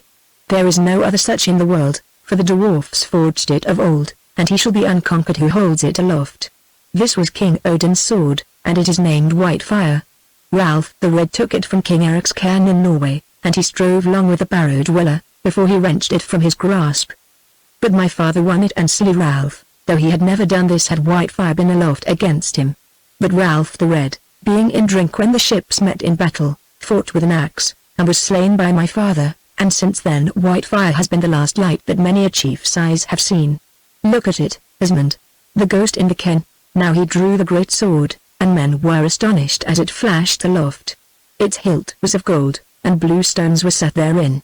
It measured 2 ells and a half from crossbar to point, and so bright was the broad blade that no one could look on it for long, and all down its length ran runes. "A wondrous weapon, truly," said Esmond. "How read the runes? I know not, nor any man. They are ancient." "Let me look at them," said Groa. "I am skilled in runes." Now she took the sword, and heaved it up, and looked at the runes and said, "A strange writing truly." "How runs it, housekeeper?"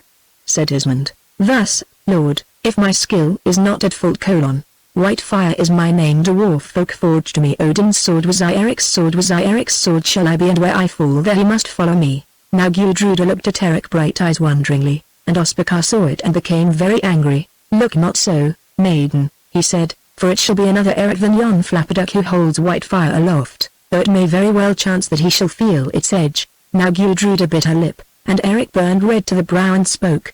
"It is ill, Lord, to throw taunts like an angry woman. Thou art great and strong, yet I may dare a deed with thee. Peace, boy. Thou canst climb a waterfall well, I gainsay it not, but beware ere thou settest up thyself against my strength. Say now, what game wilt thou play with Ospakar? I will go on holmgang with thee, biny-clad or bearsark, and fight thee with axe or sword, or I will wrestle with thee, and Whitefire yonder shall be the winner's prize, to a duel, usually fought, in mail or without it, on an island, home within a circle of hazel twigs." "Nay, I will have no bloodshed here at Middelhof," said Esmond sternly. "Make play with fists, or wrestle if ye will, for that were great sport to see, but weapons shall not be drawn." Now Ospakar grew mad with anger and drink, and he grinned like a dog, till men saw the red gums beneath his lips. "Thou wilt wrestle with me, young dealing with me whom no man has ever so much as lifted from my feet? Good. I will lay thee on thy face and whip thee, and Whitefire shall be the stake, I swear it on the holy altar ring. But what hast thou to set against the precious sword? Thy poor hovel and its lot of land shall be all too little. I set my life on it. If I lose Whitefire, let Whitefire slay me," said Eric. "Nay, that I will not have, and I am master here in this temple," said Esmond. "Bethink thee of some other stake, Ospakar, or let the game be off." Now Ospakar gnawed his lip with his black fang and thought. Then he laughed aloud and spoke. "Bright is Whitefire, and thou art named Brighteyes. See now, I set the great sword against thy right eye, and, if I win the match, it shall be mine to tear it out. Wilt thou play this game with me? If thy heart fails thee, let it go, but I will set no other stake against my good sword." "Eyes and limbs are a poor man's wealth," said Eric. "So be it. I stake my right eye against the sword Whitefire, and we will try the match tomorrow. And tomorrow night thou shalt be called Eric One Eye," said Ospakar, at which some few of his thralls laughed. But most of the men did not laugh, for they thought this an ill game and a worse jest. Now the feast went on, and Esmond rose from his high seat in the centre of the nave, on the left hand looking down from the altar, and gave out the holy toasts. First men drank a full horn to Odin, praying for triumph on their foes. Then they drank to Frey, asking for plenty, to Thor, for strength in battle, to Freya, goddess of love, and to her Eric drank heartily, to the memory of the dead, and, last of all, to Bragi, god of all delight. When this cup was drunk, Esmond rose again, according to custom, and asked if none had an oath to swear as to some deed that should be done. For a while there was no answer, but presently Eric Brighteyes stood up. "Lord," he said, "I would swear an oath." "Set forth the matter, then," said Esmond. "It is this," quoth Eric. "On Moseful Mountain, over by Hecla, dwells a berserk of whom all men have ill knowledge, for there are few whom he has not harmed. His name is Scalagrim. He is a mighty man, and he has wrought much mischief in the south country, and brought many to their deaths and robbed more of their goods, for none can prevail against him. Still, I swear this, that, when the days lengthen, I will go up alone against him and challenge him to battle, and conquer him or fall. Then, thou yellow-headed puppy dog, thou shalt go with one eye against a berserk with two, growled Ospakar. Men took no heed of his words, but shouted aloud, for Scalagrim had plagued them long, and there were none who dared to fight with him any more. Only Gudruda looked askance, for it seemed to her that Eric swore too fast. Nevertheless he went up to the altar, and, taking hold of the holy ring, he set his foot on the holy stone and swore his oath, while the feasters applauded, striking their cups upon the board. And after that the feast went merrily, till all men were drunk, except Osmond and Eric. Now Eric went to rest, but first he rubbed his limbs with the fat of seals, for he was still sore with the beating of the waters, and they must needs be supple on the morrow if he would keep his eye. Then he slept sound, and rose strong and well, and going to the stream behind the stead, bathed, and anointed his limbs afresh.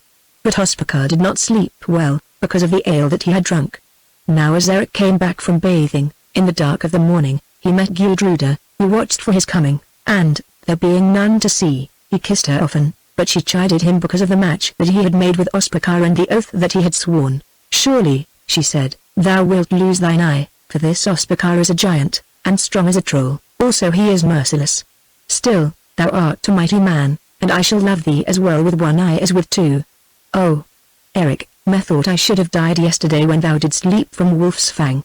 My heart seemed to stop within me, yet I came safely to shore, sweetheart, and well does this kiss pay for all I did. And as for Ospakar, if but once I get these arms about him, I fear him little, or any man, and I covet that sword of his greatly. But we can talk more certainly of these things tomorrow. Now Gudruda clung to him and told him all that had befallen, and of the doings and words of Swanhild. She honors me beyond my worth, he said, who am in no way set on her, but on thee only. Gudruda, art thou so sure of that, Eric? Swanhild is fair and wise, and evil. When I love Swanhild, then thou mayest love Ospakar. It is a bargain, she said, laughing. Good luck go with thee in the wrestling, and with a kiss she left him, fearing lest she should be seen. Eric went back to the hall, and sat down by the center hearth, for all men slept, being still heavy with drink, and presently Swanhild glided up to him, and greeted him. Thou art greedy of deeds, Eric, she said. Yesterday thou camest here by a path that no man has travelled, today thou dost wrestle with a giant for thine eye, and presently thou goest up against Scalagrim. It seems that this is true, said Eric. Now all this thou doest for a woman who is the betrothed of another man. All this I do for fame's sake, Swanhild. Moreover, Gudruda is betrothed to none. Before another Yule feast is spread, Gudruda shall be the wife of Ospakar. That is yet to be seen, Swanhild. Now Swanhild stood silent for a while and then spoke. Thou art a fool, Eric. Yes, drunk with folly. Nothing but evil shall come to thee from this madness of thine. Forget it and pluck that which lies to thine hand. And she looked sweetly at him. They call thee Swanhild the fatherless, he answered, but I think that Loki, the god of guile, was thy father, for there is none to match thee in craft and evil doing, and in beauty one only. I know thy plots well and all the sorrow that thou hast brought upon us. Still, each seeks honour after his own manner, so seek thou as thou wilt, but thou shalt find bitterness and empty days, and thy plots shall come back on thine own head. Yes, even though they bring Gudruda and me to sorrow and death. Swanhild laughed. A day shall dawn, Eric, when thou who dost hate me shalt hold me dear, and this I promise thee. Another thing I promise thee also, that Gudruda shall never call thee husband. But Eric did not answer, fearing lest in his anger he should say words that were better unspoken. Now men rose and sat down to meat, and all talked of the wrestling that should be. But in the morning Ospakar repented of the match, for it is truly said that ale is another man, and men do not like that in the morning which seemed well enough on yestereve.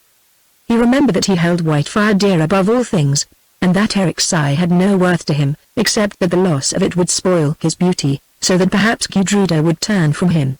It would be very ill if he should chance to lose the play, though of this he had no fear, for he was held the strongest man in Iceland and the most skilled in all feats of strength, and, at the best, no fame is to be won from the overthrow of a deedless man, and the plucking out of his eye. Thus it came to pass that when he saw Eric he called to him in a big voice. Hearken, thou Eric, I hear thee, "Thou Ospakar," said Eric, mocking him, and people laughed, while Ospakar grinned angrily and said, "Thou must learn manners, puppy. Still, I shall find no honor in teaching thee in this wise. Last night we made a match in our cups, and I staked my sword Whitefire and thou thine eye. It would be bad that either of us should lose sword or eye, therefore, what sayest thou, shall we let it pass, Blacktooth, if thou fearest? But first pay thou forfeit of the sword." Now Ospakar grew very mad and shouted, "Thou wilt indeed stand against me in the ring. I will break thy back anon, youngster, and afterwards tear out thine eye before thou dost." "It may so befall," answered Eric, "but big words do not make big deeds."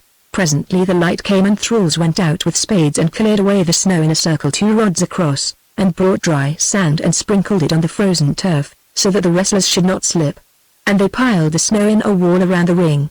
But Gra came up to Ospakar and spoke to him apart. "Knowest thou, lord," she said, "that my heart bodes ill of this match?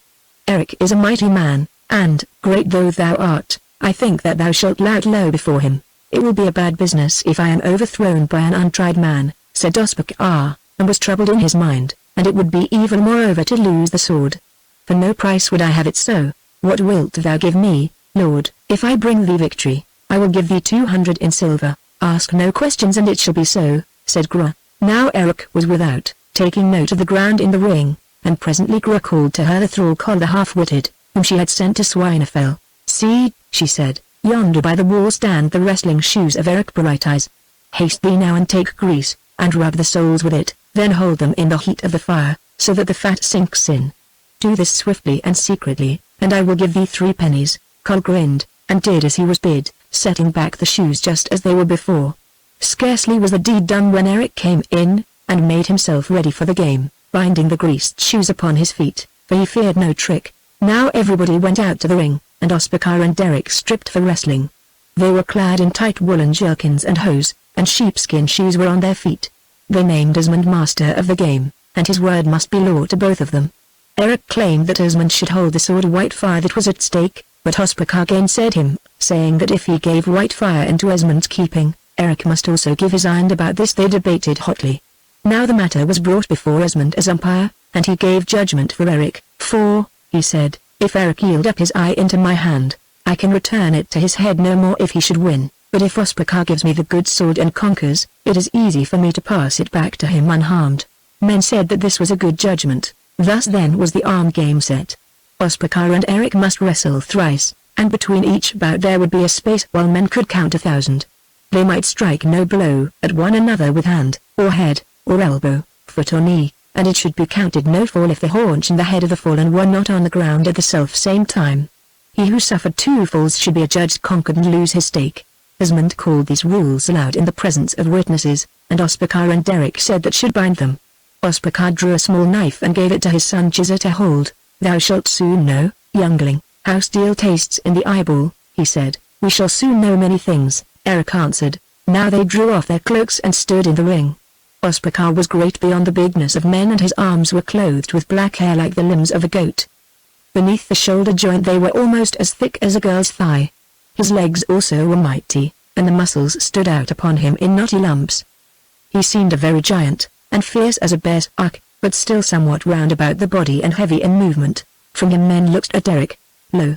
Bald Urin the troll," said Swanhild, and everybody laughed, since so it was indeed, for, if Ospakar was black and hideous as a troll, Eric was beautiful as Baldur, the loveliest of the gods. He was taller than Ospakar by the half of a hand and as broad in the chest. Still, he was not yet come to his greatest strength, and, though his limbs were well knit, they seemed but as a child's against the limbs of Ospakar. But he was quick as a cat and lithe. His neck and arms were white as whey, and beneath his golden hair his bright eyes shone like spears.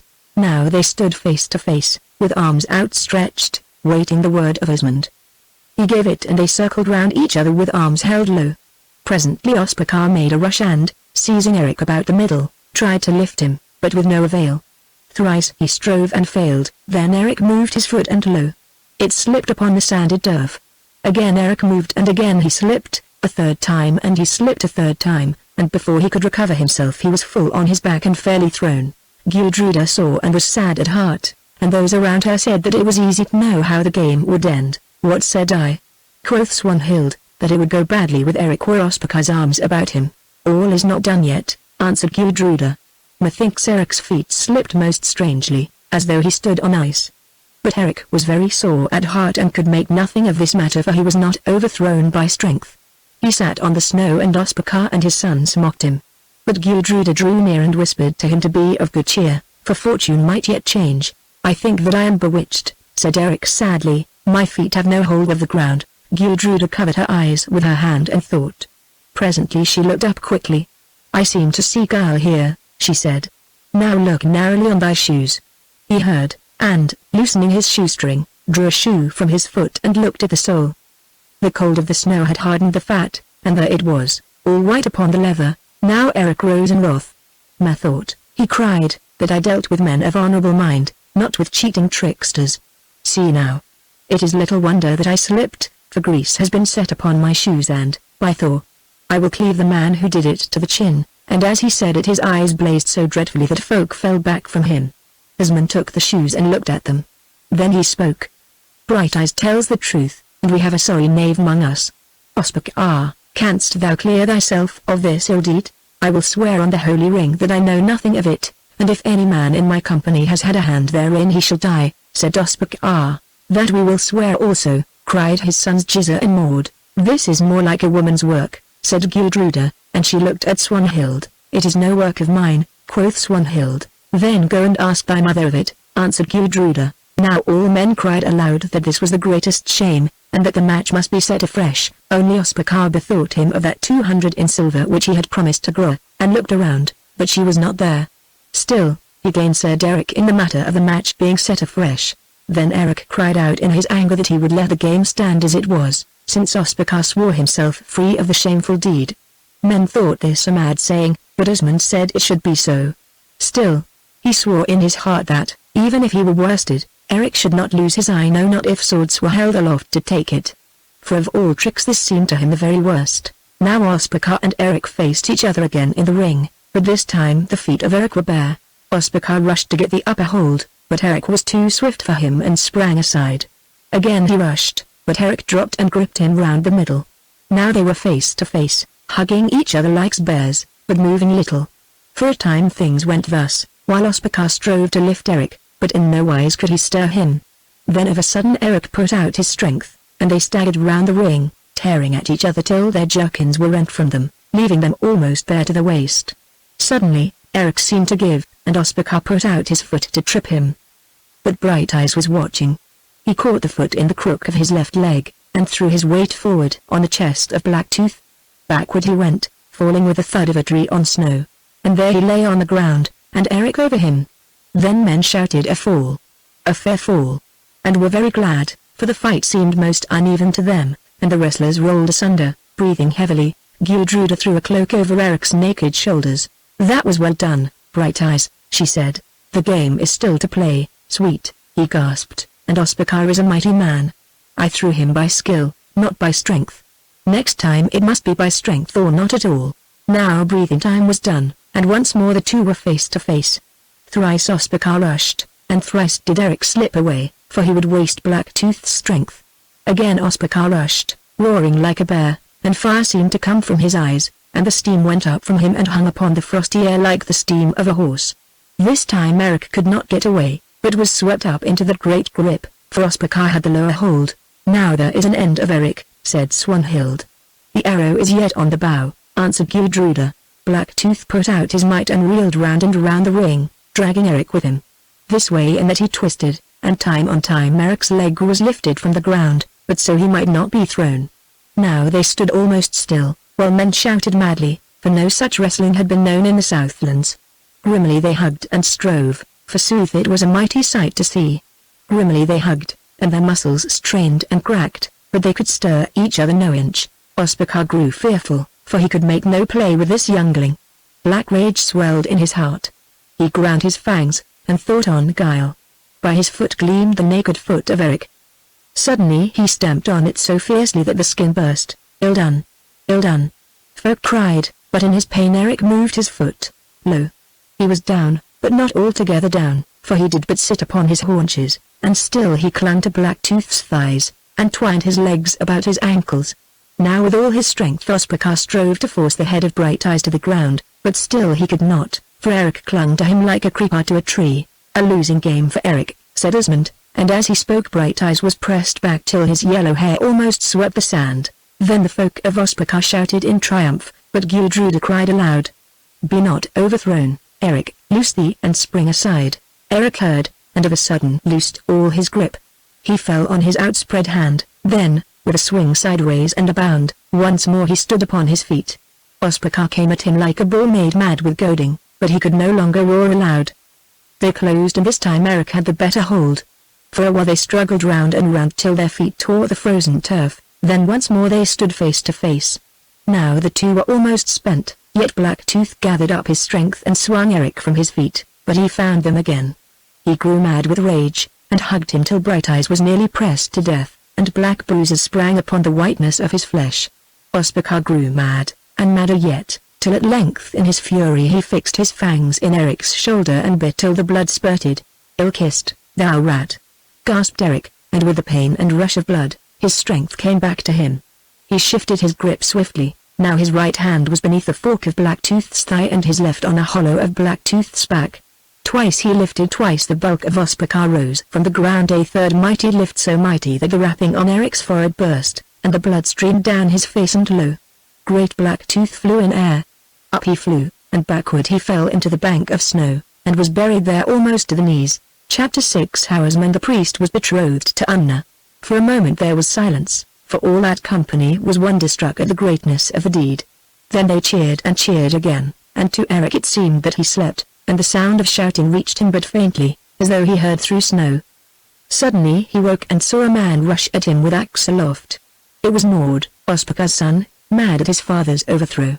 Eric sprang aside, or the blow had been his bane, and, as he sprang, smote with his fist, and it struck heavily on the head of Maud above the ear, so that the axe flew from his hand, and he fell senseless on his father in the snow. Now swords flashed out, and men ringed round Eric to guard him, and it came near to the spilling of blood, for the people of Ospakar gnashed their teeth to see so great a hero overthrown by a youngling, while the southern folk of Medalhof and Ran River rejoiced loudly, for Eric was dear to their hearts. "Down swords!" cried Esmond the priest, "and haul yon carcass from the snow." This then they did, and Ospakar sat up, breathing in great gasps, the blood running from his mouth and ears, and he was an evil sight to see, for what with blood and snow and rage his face was like the face of the Swinefell goblin. But Swanhild spoke in the ear of Gildruda. "Here," she said, looking at Eric, "we too have a man worth loving, foster sister." "Ay," answered Gildruda, "worth and well worth." Now Esmond drew near and before all men kissed Eric Brighteyes on the brow. "In sooth," he said, "thou art a mighty man, Eric, and the glory of the south. This I prophesy of thee, that thou shalt do deeds such as have not been done in Iceland. Thou hast till been served, for a knave unknown greased thy shoes. Yon swore the Ospakar, the most mighty of all men in Iceland, could not overthrow thee, though, like a wolf, he fastened his fangs in thee, and, like a coward, stamped upon thy naked foot. Take thou the great sword that thou hast won and wear it worthily." Now Eric took snow and wiped the blood from his brow. Then he grasped white fire and drew it from the scabbard, and high aloft flashed the war blade. Thrice he wheeled it round his head, then sang aloud, "Fast, yestermorn, down golden falls, fared young Eric to thy feast, Esmond, father of Gildruda maid whom much he longs to clasp. But today on giant Blacktooth hath he done a needful deed, hurling him in heaped up snowdrift, winning white fire for his wage." And again he sang, "Lord, if in very truth thou thinkest Brighteyes is a man midst men, swear to him, the stalwart suitor, Hansel of thy sweet maid's hand, whom, long loved, to win, down Goldfoss swift he sped through frost and foam, whom, to win, to troll like Haggard, he, gainst white fire, waged his eye." Men thought this well sung, and turned to hear Esmond's answer, nor must they wait long. "Eric," he said, "I will promise thee this, that if thou goest on as thou hast begun, I will give Gildruda in marriage to no other man." "That is good tidings, Lord," said Eric. "This I say further, in a year one will give thee full answer according as to how thou dost bear thyself between now and then, for this is no light gift thou askest, also that, if ye will it, you twain may now plight troth, for the blame shall be yours if it is broken, and not mine, and I give thee my hand on it." Eric took his hand, and Gildruda heard her father's words and happiness shone in her dark eyes, and she grew faint for very joy. And now Eric turned to her, all torn and bloody from the fray, the great sword in his hand, and he spoke thus. Thou hast heard thy father's words, Gildruda? Now it seems that there is no great need of troth-plighting between us two. Still, here before all men I ask thee, if thou dost love me and art willing to take me to husband? Gildruda looked up into his face, and answered in a sweet, clear voice that could be heard by all. Eric, I say to thee now, what I have said before, that I love thee alone of all men, and, if it be my father's wish, I will wed no other whilst thou dost remain true to me and hold me dear. Those are good words, said Eric. Now, in pledge of them, swear this troth of thine upon my sword that I have won. Gildruda smiled, and, taking great white fire in her hand, she said the words again, and, in pledge of them, kissed the bright blade. Then Eric took back the war sword and spoke thus, I swear that I will love thee, and the only, Gildruda the fair, Asmund's daughter, whom I have desired all my days, and, if I fail of this my oath, then our troth is at an end, and thou mayst wed whom thou wilt. And in turn he put his lips upon the sword, while Swanhild watched them do the oath. Now Ospakar was recovered from the fight, and he sat there upon the snow, with bowed head, for he knew well that he had won the greatest shame, and had lost both wife and sword. Black rage filled his heart as he listened, and he sprang to his feet. I came hither, Asmund, he said, to ask this maid of thine in marriage, and methinks that had been a good match for her and thee. But I have been overthrown by witchcraft of this man in a wrestling bout, and thereby lost my good sword, and now I must seem to hear him betrothed to the maid before me. Thou hast heard aright, Ospakar, said Asmund, and thy wooing is soon sped. Get thee back whence thou camest and seek a wife in thine own quarter, for thou art unfit in age and aspect to have so sweet a maid. Moreover, here in the south we hold men of small account, however great and rich they be, who do not shame to seek to overcome a foe by foul means. With my own eyes I saw thee stamp on the naked foot of Eric, Thorgrimur's son. With my own eyes I saw thee, like a wolf, fasten that black fang of thine upon him that is the mark of it, and, as for the matter of the greased shoes, thou knowest best what hand thou hadst in it. I had no hand. If any did this thing, it was Gra the witch, thy Finnish bedmate. For the rest, I was mad and know not what I did. But hearken, Asmund, ill shall befall thee and thy house, and I will ever be thy foe. Moreover, I will yet wed this maid of thine. And now, thou Eric, hearken also, I will have another game with thee. This one was but the sport of boys. When we meet again and the time shall not be long, swords shall be aloft, and thou shalt learn the play of men. I tell thee that I will slay thee, and tear Gildruda, shrieking, from thy arms to be my wife. I tell thee that, with yonder good sword white fire, I will yet hew off thy head. And he choked and stopped. Thou art much foam and little water, said Eric. These things are easily put to proof. If thou willest it, tomorrow I will come with thee to a holmgang, and there we may set the twigs and finish what we have begun today. I cannot do that, for thou hast my sword, and, till I am suited with another weapon, I may fight no holmgang. Still, fear not, we shall soon meet with weapons aloft and biny on breast. Never too soon can the hour come, Black Tooth, said Eric, and turning on his heel, he limped to the hall to clothe himself afresh. On the threshold of the men's door he met Gra the witch. Thou didst put grease upon my shoes, carline and witch hag that thou art, he said. It is not true, Brighteyes, though thou list, and for all this I will repay thee. Thou art not yet the wife of Asmund, nor shalt be, for a plan comes into my head about it. Gra looked at him strangely. If thou speakest so, take heed to thy meat and drink, she said. I was not born among the Finns for nothing, and no, I am still minded to wed Asmund. For thy shoes, I would to the gods that they were hell-hewn, and that I was now binding them on thy dead feet. Oh! The cat begins to spit, said Eric. But know this, thou mayest grease my shoes fit work for a carline ! But thou mayest never bind them on. Thou art a witch, and wilt come to the end of witches, and what thy daughter is, that I will not say, and he pushed past her and entered the hall. Presently Asmund came to seek Eric there, and prayed him to be gone to his stead on Ran River.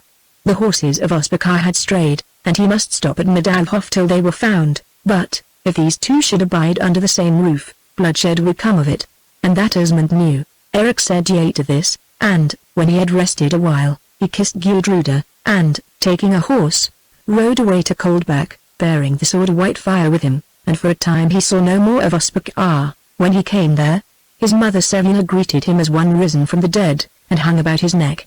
Then he told her all that had come to pass, and she thought it a marvelous story, and sorrowed that Thorgrimr, her husband, was not alive to know it.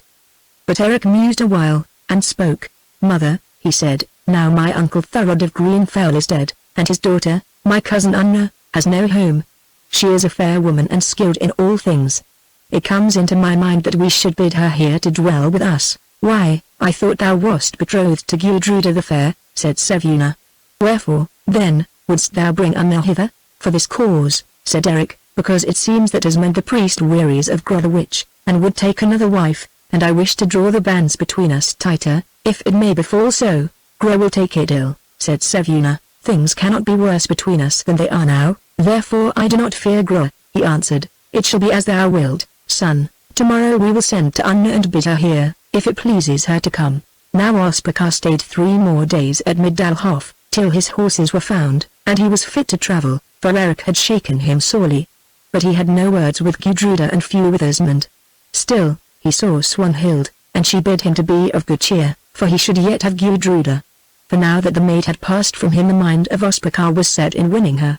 Bjorn also, Asmund's son, spoke words of good comfort to him, for he envied Eric his great fame, and he thought the match with Blacktooth would be good.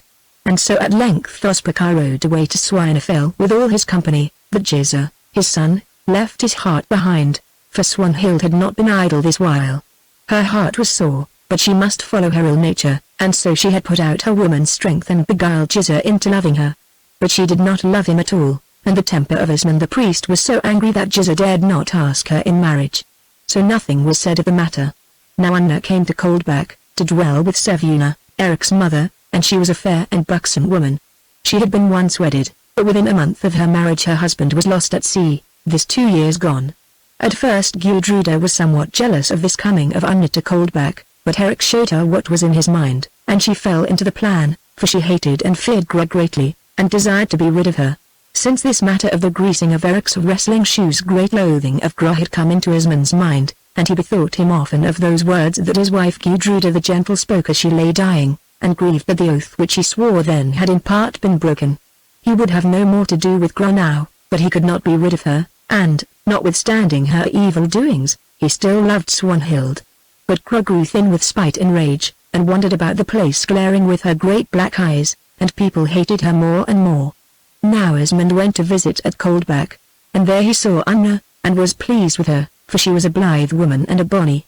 The end of it was that he asked her in marriage of Eric, at which Brighteyes was glad, but said that he must know Anna's mind.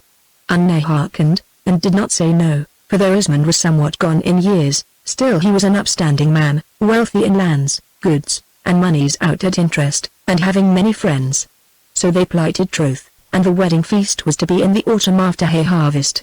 Now Asmund rode back to Midalhof somewhat troubled at heart, for these tidings must be told to Gro, and he feared her and her witchcraft.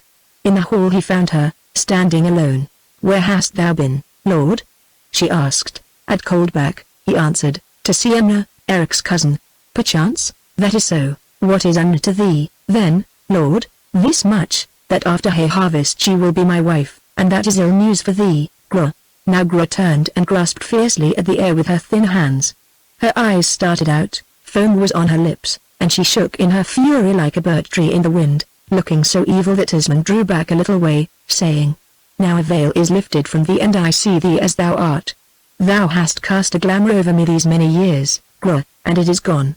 Mayhap, Asmundus Munson, mayhap, thou knowest me, but I tell thee that thou shalt see me in a worse guise before thou weddest Anna." "What? Have I borne the greatest shame, lying by thy side these many years, and shall I live to see a rival, young and fair, creep into my place with honor? That I will not while runes have power and spells can conjure the evil thing upon thee. I call down ruin on thee and thine, yea and on Brighteyes also, for he has brought this thing to pass. Death take ye all. May thy blood no longer run in mortal veins anywhere on the earth. Go down to Hela, Asmund, and be forgotten." And she began to mutter runes swiftly. Now Asmund turned white with wrath. "Cease thy evil talk," he said, "or thou shalt be hurled as a witch into Goldfoss pool." "Into Goldfoss pool? Yea, there I may lie. I see it! I seem to see this shape of mine rolling where the waters boil fiercest, but thine eyes shall never see it. Thy eyes are shut, and shut are the eyes of Anna, for ye have gone before! I do but follow after." And thrice Gro shrieked aloud, throwing up her arms, then fell foaming on the sanded floor, "An evil woman and a fay," said Esmond as he called people to her. "It had been better for me if I had never seen her dark face." Now it is to be told that Gra lay beside herself for 10 full days, and Swanhild nursed her. Then she found her sense again, and craved to see Esmond, and spoke thus to him: "It seems to me, Lord, if indeed it be aught but a vision of my dreams, that before this sickness struck me I spoke mad and angry words against thee, because thou hast plighted troth to Anna, Thurod's daughter." "That is so, in truth," said Esmond. "I have to say this, then, Lord, that most humbly I crave thy pardon for my ill words, and ask thee to put them away from thy mind.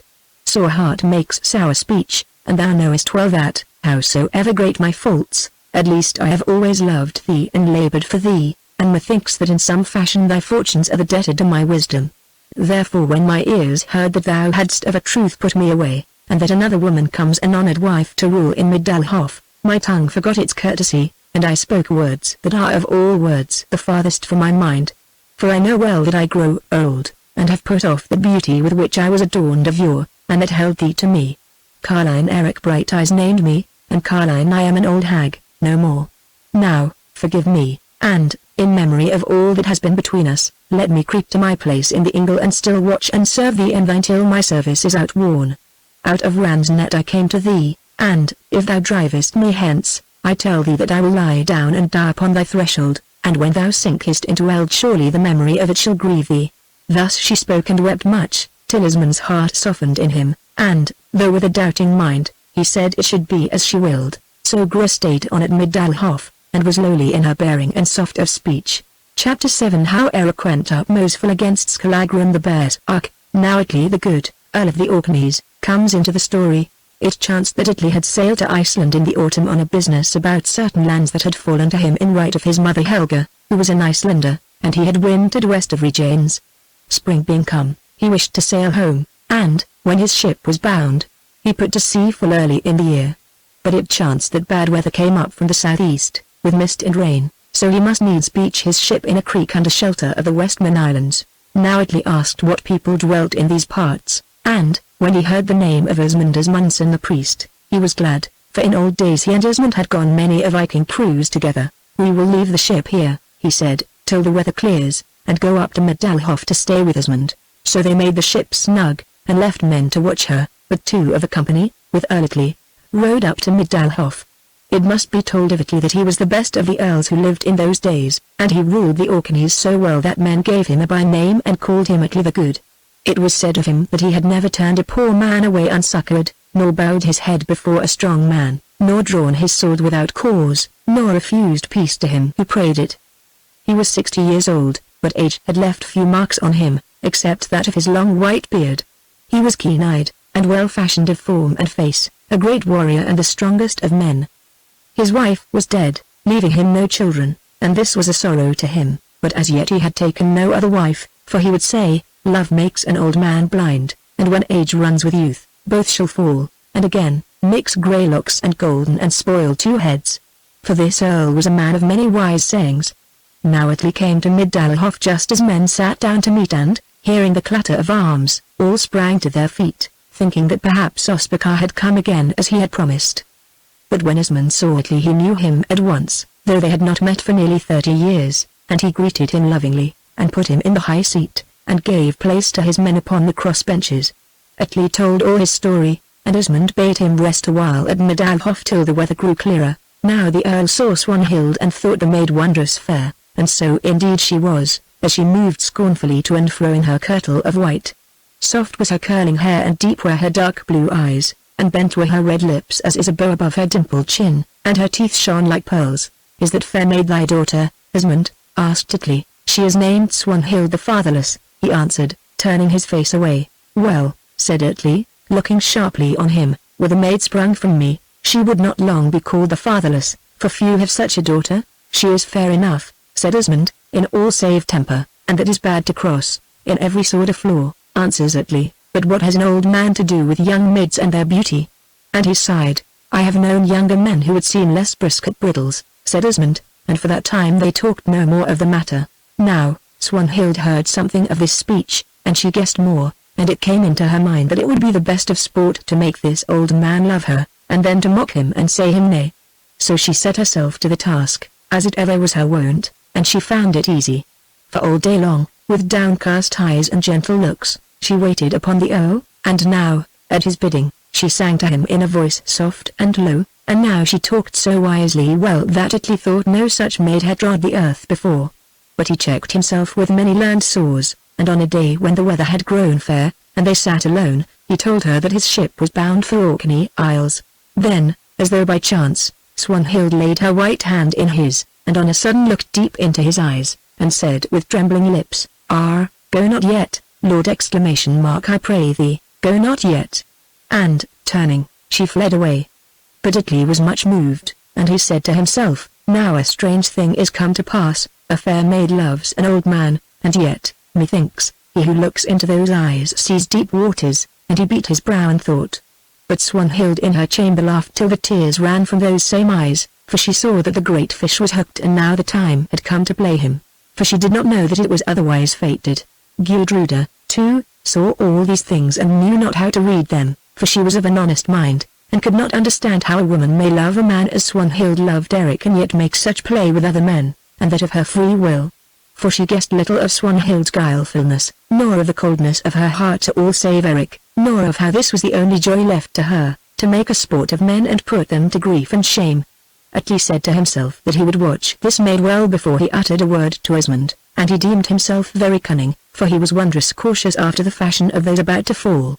So he set himself to watching, and Swanhild set herself to smiling, and he told her tales of warfare and of daring, and she clasped her hands and said, "Was there ever such a man since Odin trod the earth?" And so it went on, till the serving women laughed at the old man in love and the wit of her that mocked him. Now upon a day, Eric having made an end of sowing his corn, bethought himself of his vow to go up alone against Skallagrim the Berserk in his den on Mosfall over by Hekla. Now, this was a heavy task, for Skallagrim was held so mighty among men that none went up against him any more, and at times Eric thought of Gudruda, and sighed, for it was likely that she would be a widow before she was made a wife. Still, his oath must be fulfilled, and, moreover, of late Skallagrim having heard that a youngling named Eric Brighteyes had vowed to slay him single-handed, had made a mock of him in this fashion. For Skallagrim rode down to Coldback on Ran River and at night time took a lamb from the fold. Holding the lamb beneath his arm, he drew near to the house and smote thrice on the door with his battle-axe, and they were thundering knocks. Then he leapt onto his horse and rode off a space and waited.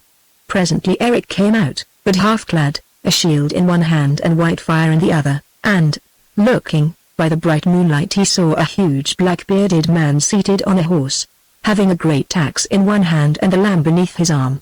"Who art thou?" roared Eric. "I am called Skallagrim, youngling," answered the man on the horse. "Many men have seen me once, none have wished to see me twice, and some few have never seen aught again. Now, it has been echoed in my ears that thou hast vowed a vow to go up Mosfall against Skallagrim the Berserk, and I am come hither to say that I will make thee right welcome.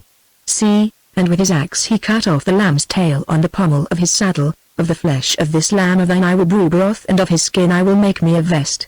Take thou this tail, and when thou fittest it onto the skin again, Skallagrim will own a lord," and he hurled the tail towards him. "Bide thou there till I can come to thee," shouted Eric, "it will spare me a ride to Mosfall." "Nay, nay. It is good for lads to take the mountain air," and Skallagrim turned his horse away, laughing. Eric watched Skallagrim vanish over the knoll, and then, though he was very angry, laughed also and went in. But first he picked up the tail, and on the morrow he skinned it.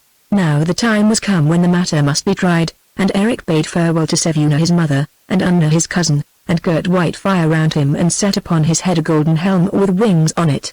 Then he found the byrnie which his father Thorgrimr had stripped, together with the helm, from that Berserk who cut off his leg, and this was a good piece, forged of the Welshman, and he put it on his breast, and taking a stout shield of bull's hide studded with nails, rode away with one thrall, the strong carle named John.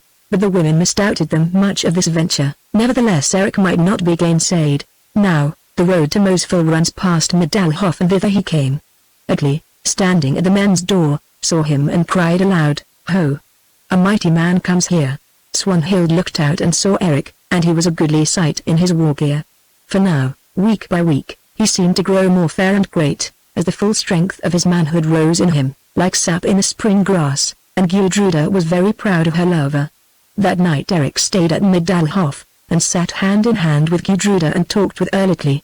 Now the heart of the old Viking went out to Eric, and he took great delight in him and in his strength and deeds, and he longed much that the gods had given him such a son. I prophesy this of thee, Brighteyes, he cried, that it shall go ill with this berserk thou seekest, yes, and with all men who come within sweep of that great sword of thine. But remember this, lad, guard thy head with thy buckler, cut low beneath his shield, if he carries one, and mow the legs from him, for ever a berserk rushes on, shield up. Eric thanked him for his good words and went to rest. But, before it was light, he rose, and Gudruda rose also and came into the hall, and buckled his harness on him with her own hands. This is a sad task for me, Eric.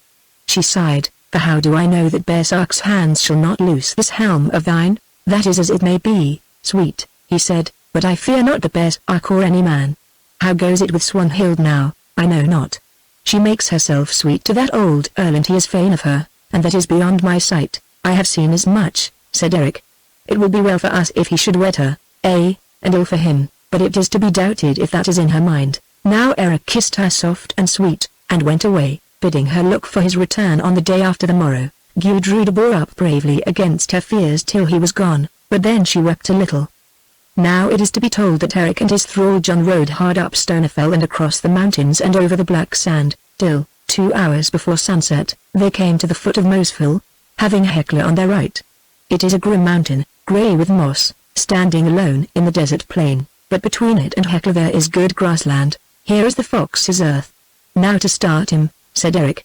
He knows something of the path by which this fortress can be climbed from the south, and horses may be ridden up it for a space. So on they go, till at length they come to a flat place where water runs down the black rocks, and here Eric drank of the water, ate food, and washed his face and hands. This done, he bid John tend the horses for hereabouts there is a little grass and be watchful till he returned, since he must go up against Skallagrim alone. And there with a doubtful heart John stayed all that night.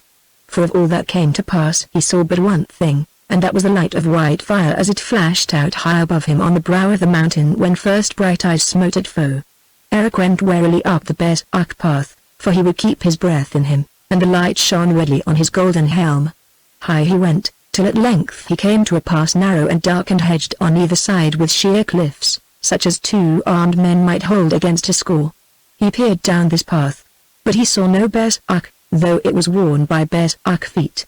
He crept along its length, moving like a sunbeam through the darkness of the pass, for the light gathered on his helm and sword, till suddenly the path turned and he was on the brink of a gulf that seemed to have no bottom, and, looking across and down, he could see John and the horses more than 100 fathoms beneath. Now Eric must stop, for this path leads but into the black gulf. Also he was perplexed to know where Skallagrim had his lair. He crept to the brink and gazed. Then he saw that a point of rock jutted from the sheer face of the cliff and that the point was worn with the mark of feet. Where berserk passes, there may yeomen follow, said Eric and, sheathing white fire, without more ado, though he liked the task little, he grasped the overhanging rock and stepped down onto the point below. Now he was perched like an eagle over the dizzy gulf and his brain swam. Backward he feared to go, and forward he might not, for there was nothing but air. Beside him, growing from the face of the cliff, was a birch bush. He grasped it to steady himself. It bent beneath his clutch, and then he saw, behind it, a hole in the rock through which a man could creep, and down this hole ran footmarks, first through air like a bird, now through earth like a fox, said Eric and entered the hole. Doubling his body till his helm almost touched his knee he took 3 paces and lo! He stood on a great platform of rock, so large that a hall might be built on it, which, curving inwards, cannot be seen from the narrow pass. This platform, that is backed by the sheer cliff, looks straight to the south, and from it he could search the plain and the path that he had travelled, and there once more he saw John and the horses far below him. A strong place, truly, and well chosen, said Eric and looked around. On the floor of the rock and some paces from him a turf fire still smouldered, and by it were sheep's bones, and beyond, in the face of the overhanging precipice, was the mouth of a cave. The wolf is at home, or was but lately, said Eric, now for his lair, and with that he walked warily to the mouth of the cave and peered in. He could see nothing yet a while, but surely he heard a sound of snoring. Then he crept in, and, presently, by the red light of the burning embers, he saw a great black-bearded man stretched at length upon a rug of sheepskins, and by his side an axe. Now it would be easy to make an end of this cave dweller, thought Eric, but that is a deed I will not do, no, not even to a berserk to slay him in his sleep. And therewith he stepped lightly to the side of Skallagrim, and was about to prick him with the point of white fire, when, as he did so, another man sat up behind Skallagrim. By Thor! For two I did not bargain, said Eric, and sprang from the cave. Then, with a grunt of rage, that berserk who was behind Skallagrim came out like a she-bear robbed of her whelps, and ran straight at Eric, sword aloft. Eric gives before him right to the edge of the cliff. Then the berserk smites at him, and Brighteyes catches the blow on his shield, and smites at him in turn so well and truly, that the head of the berserk flies from his shoulders and spins along the ground, but his body, with outstretched arms yet gripping at the air, falls over the edge of the gulf sheer into the water, 100 fathoms down. It was the flash that white fire made as it circled Eric smote that John saw while he waited in the dell upon the mountainside. But of the berserk he saw nothing, for he passed down into the great fire-riven cleft and was never seen more, save once only, in a strange fashion that shall be told. This was the first man whom Brighteyes slew. Now the old tale tells that Eric cried aloud, little chance had this one, and then a wonderful thing came to pass. For the head on the rock opened its eyes and answered, little chance indeed against thee, Eric Brighteyes. Still, I tell thee this, that where my body fell there thou shalt fall, and where it lies there thou shalt lie also. Now Eric was afraid, for he thought it a strange thing that a severed head should speak to him. Here it seems I have to deal with trolls, he said, but at the least, though he speak, this one shall strike no more. And he looked at the head, but it answered nothing. Now Skallagrim slept through it all, and the light grew so dim that Eric thought it time to make an end this way or that. Therefore, he took the head of the slain man, though he feared to touch it, and rolled it swiftly into the cave, saying, now, being so glib of speech, go tell thy mate that Eric Brighteyes knocks at his door. Then came sounds as of a man rising, and presently Skallagrim rushed forth with axe aloft and his fellow's head in his left hand. He was clothed in nothing but a shirt, and the skin of Eric's lamb was bound to his chest. Where now is my mate? He said. Then he saw Eric leaning on white fire, his golden helm ablaze with the glory of the passing sun. It seems that thou holdest somewhat of him in thine hand, Skallagrim, and for the rest, go seek it in yonder rift. Who art thou? Roared Skallagrim. Thou mayest know me by this token, said Eric, and he threw towards him the skin of that lamb's tail which Skallagrim had lifted from Coldback. Now Skallagrim knew him, and the berserk fit came on. His eyes rolled, foam flew to his lips, his mouth grinned, and he was awesome to see. He let fall the head, and, swinging the great axe aloft, rushed at Eric. But Brighteyes is too swift for him. It would not be well to let that stroke fall, and it must go hard with aught it struck. He springs forward. He loused slow and sweeps upwards with white fire. Skallagrim sees the sword flare and drops almost to his knee, guarding his head with the axe, but white fire strikes on the iron half of the axe and shears it in two, so that the axe head falls to earth. Now the berserk is weaponless but unharmed, and it would be an easy task to slay him as he rushes by. But it came into Eric's mind that it is an unworthy deed to slay a swordless man, and this came into his mind also, that he desired to match his naked might against a berserk in his rage. So, in the hardihood of his youth and strength, he cast white fire aside, and crying, come, try a fall with me, berserk, rushed on Skallagrim.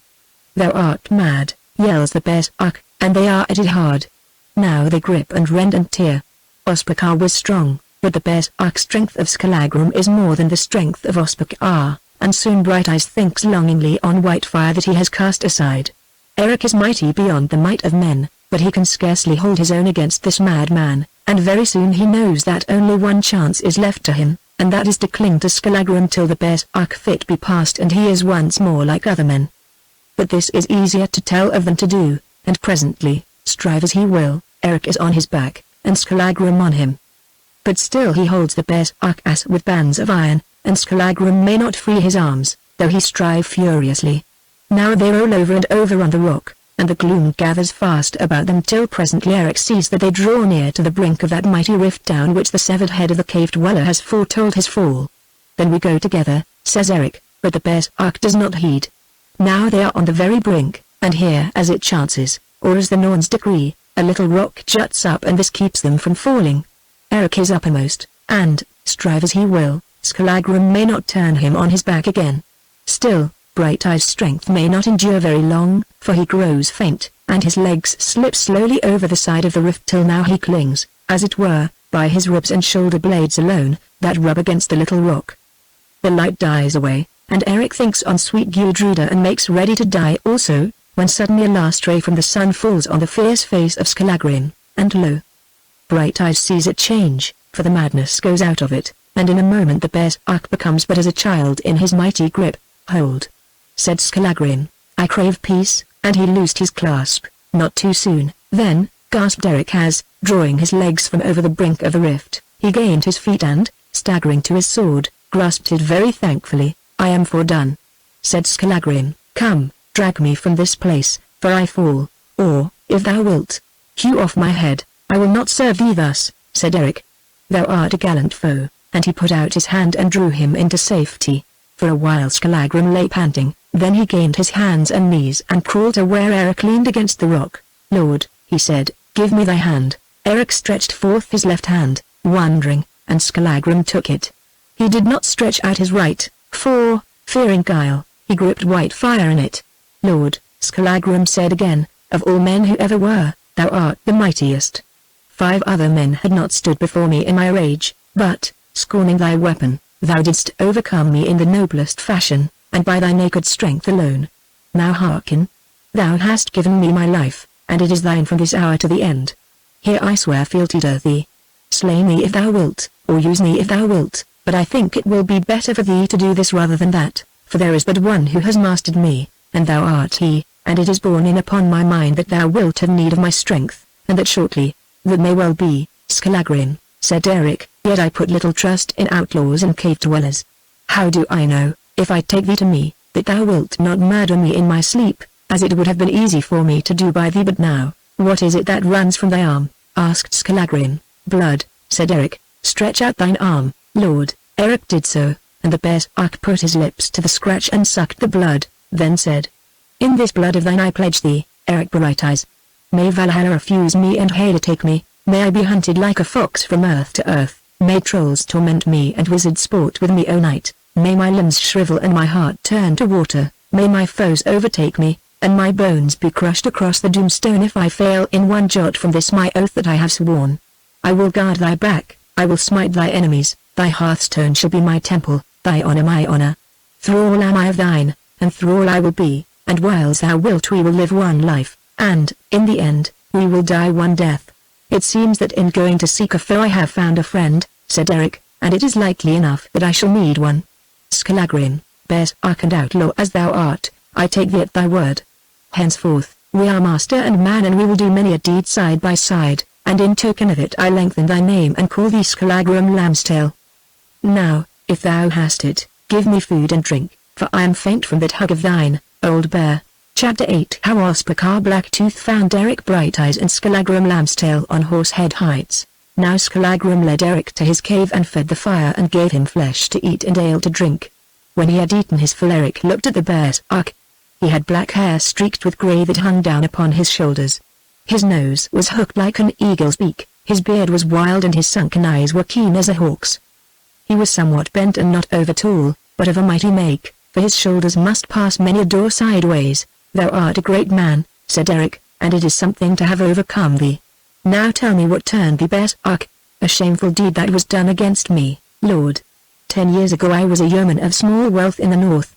I had but one good thing, and that was the fairest housewife in those parts, Thorunna by name, and I loved her much, but we had no children. Now, not far from my stead is a place called Swinefell, and there dwells a mighty chief named Ospakar Blacktooth. He is an evil man and strong." Eric started at the name and then bade Skallagrim take up the tale. "It chanced that Ospakar saw my wife Thorunna and would take her, but at first she did not listen. Then he promised her wealth and all good things, and she was weary of our hard way of life and hearkened. Still, she would not go away openly, for that had brought shame on her, but plotted with Ospakar that he should come and take her as though by force. So it came about, as I lay heavily asleep one night at Thorunna's side, having drunk somewhat too deeply of the autumn ale, that armed men seized me, bound me, and haled me from my bed. There were 8 of them, and with them was Ospakar. Then Blacktooth bid Thorunna rise, clothe herself and come to be his May, and she made pretence to weep at this, but fell to it readily enough. Now she bound her girdle round her and to it a knife hung. "Kill thyself, sweet," I cried, "death is better than shame." "Not so, husband," she answered. "It is true that I love but thee, yet a woman may find another love, but not another life," and I saw her laugh through her mock tears. Now Ospakar rode in hot haste away to Swinefell, and with him went Thorunna, but his men stayed a while and drank my ale, and, as they drank, they mocked me who was bound before them, and little by little all the truth was told of the doings of Ospakar and Thorunna my housewife, and I learned that it was she who had planned this sport. Then my eyes grew dark and I drew near to death from very shame and bitterness. But of a sudden something leapt up in my heart, fire raged before my eyes and voices in my ears called on to war and vengeance. I was berserk and like hay bands I burst my cords. My axe hung on the wainscot. I snatched it thence, and of what befell I know this alone, that, when the madness passed, 8 men lay stretched out before me, and all the place was but a gore of blood.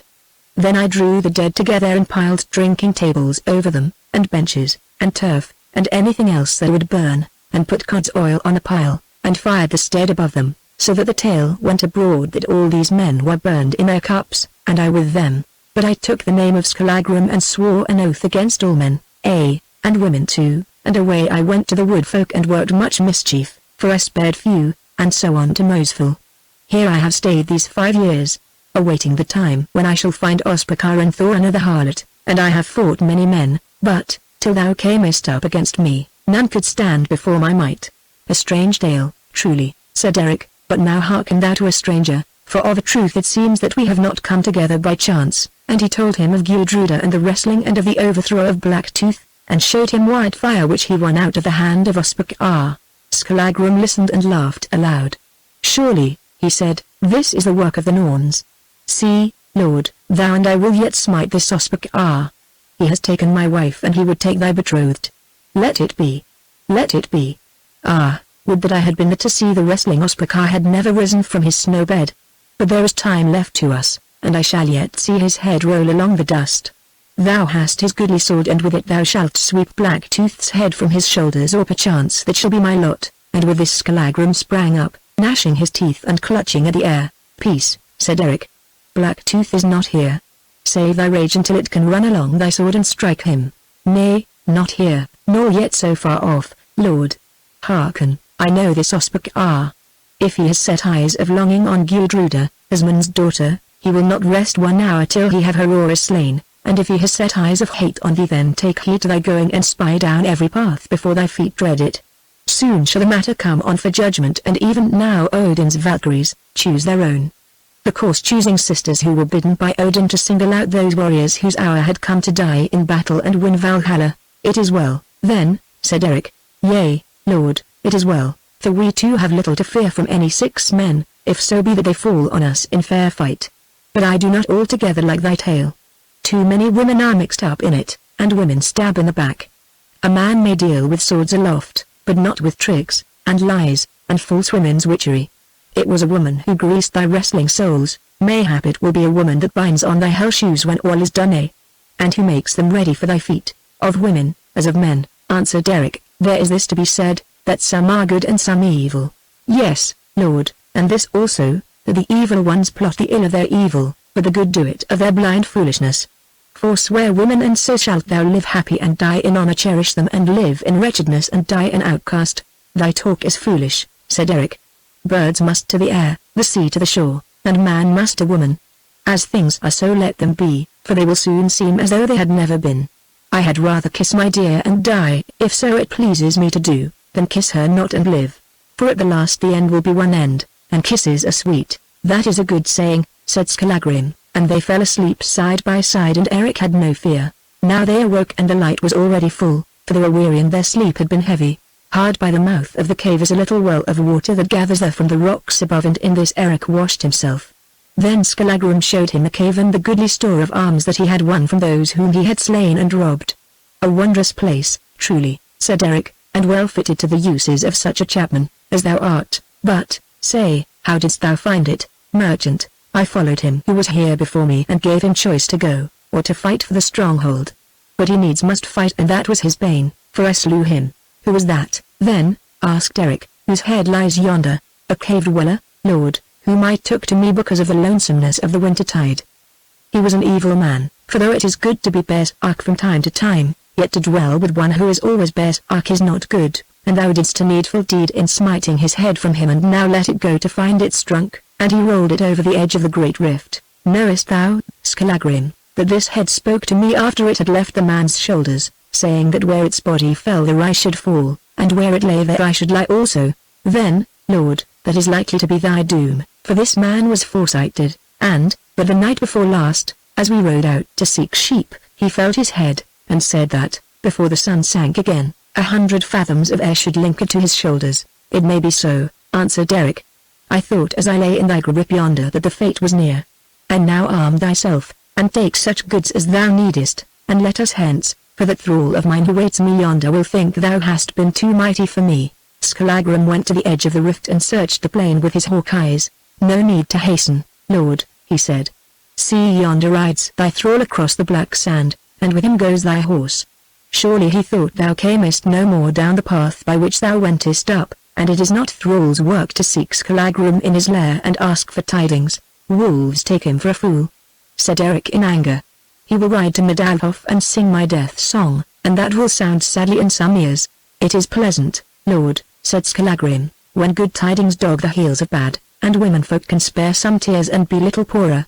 I have horses in a secret dell that I will show thee, and on them we will ride hence to Medalhof, and thou must claim peace for me. It is well, said Eric, now arm thyself, for if thou goest with me thou must make an end of thy berserk ways, or keep them for the hour of battle. I will do thy bidding, Lord, said Skallagrim. Then he entered the cave and set a plain black steel helm upon his black locks, and a black chain byrnie about his breast. He took the great axe head also and fitted to it the half of another axe that lay among the weapons. Then he drew out a purse of money and a store of golden rings, and set them in a bag of otter skin, and buckled it about him.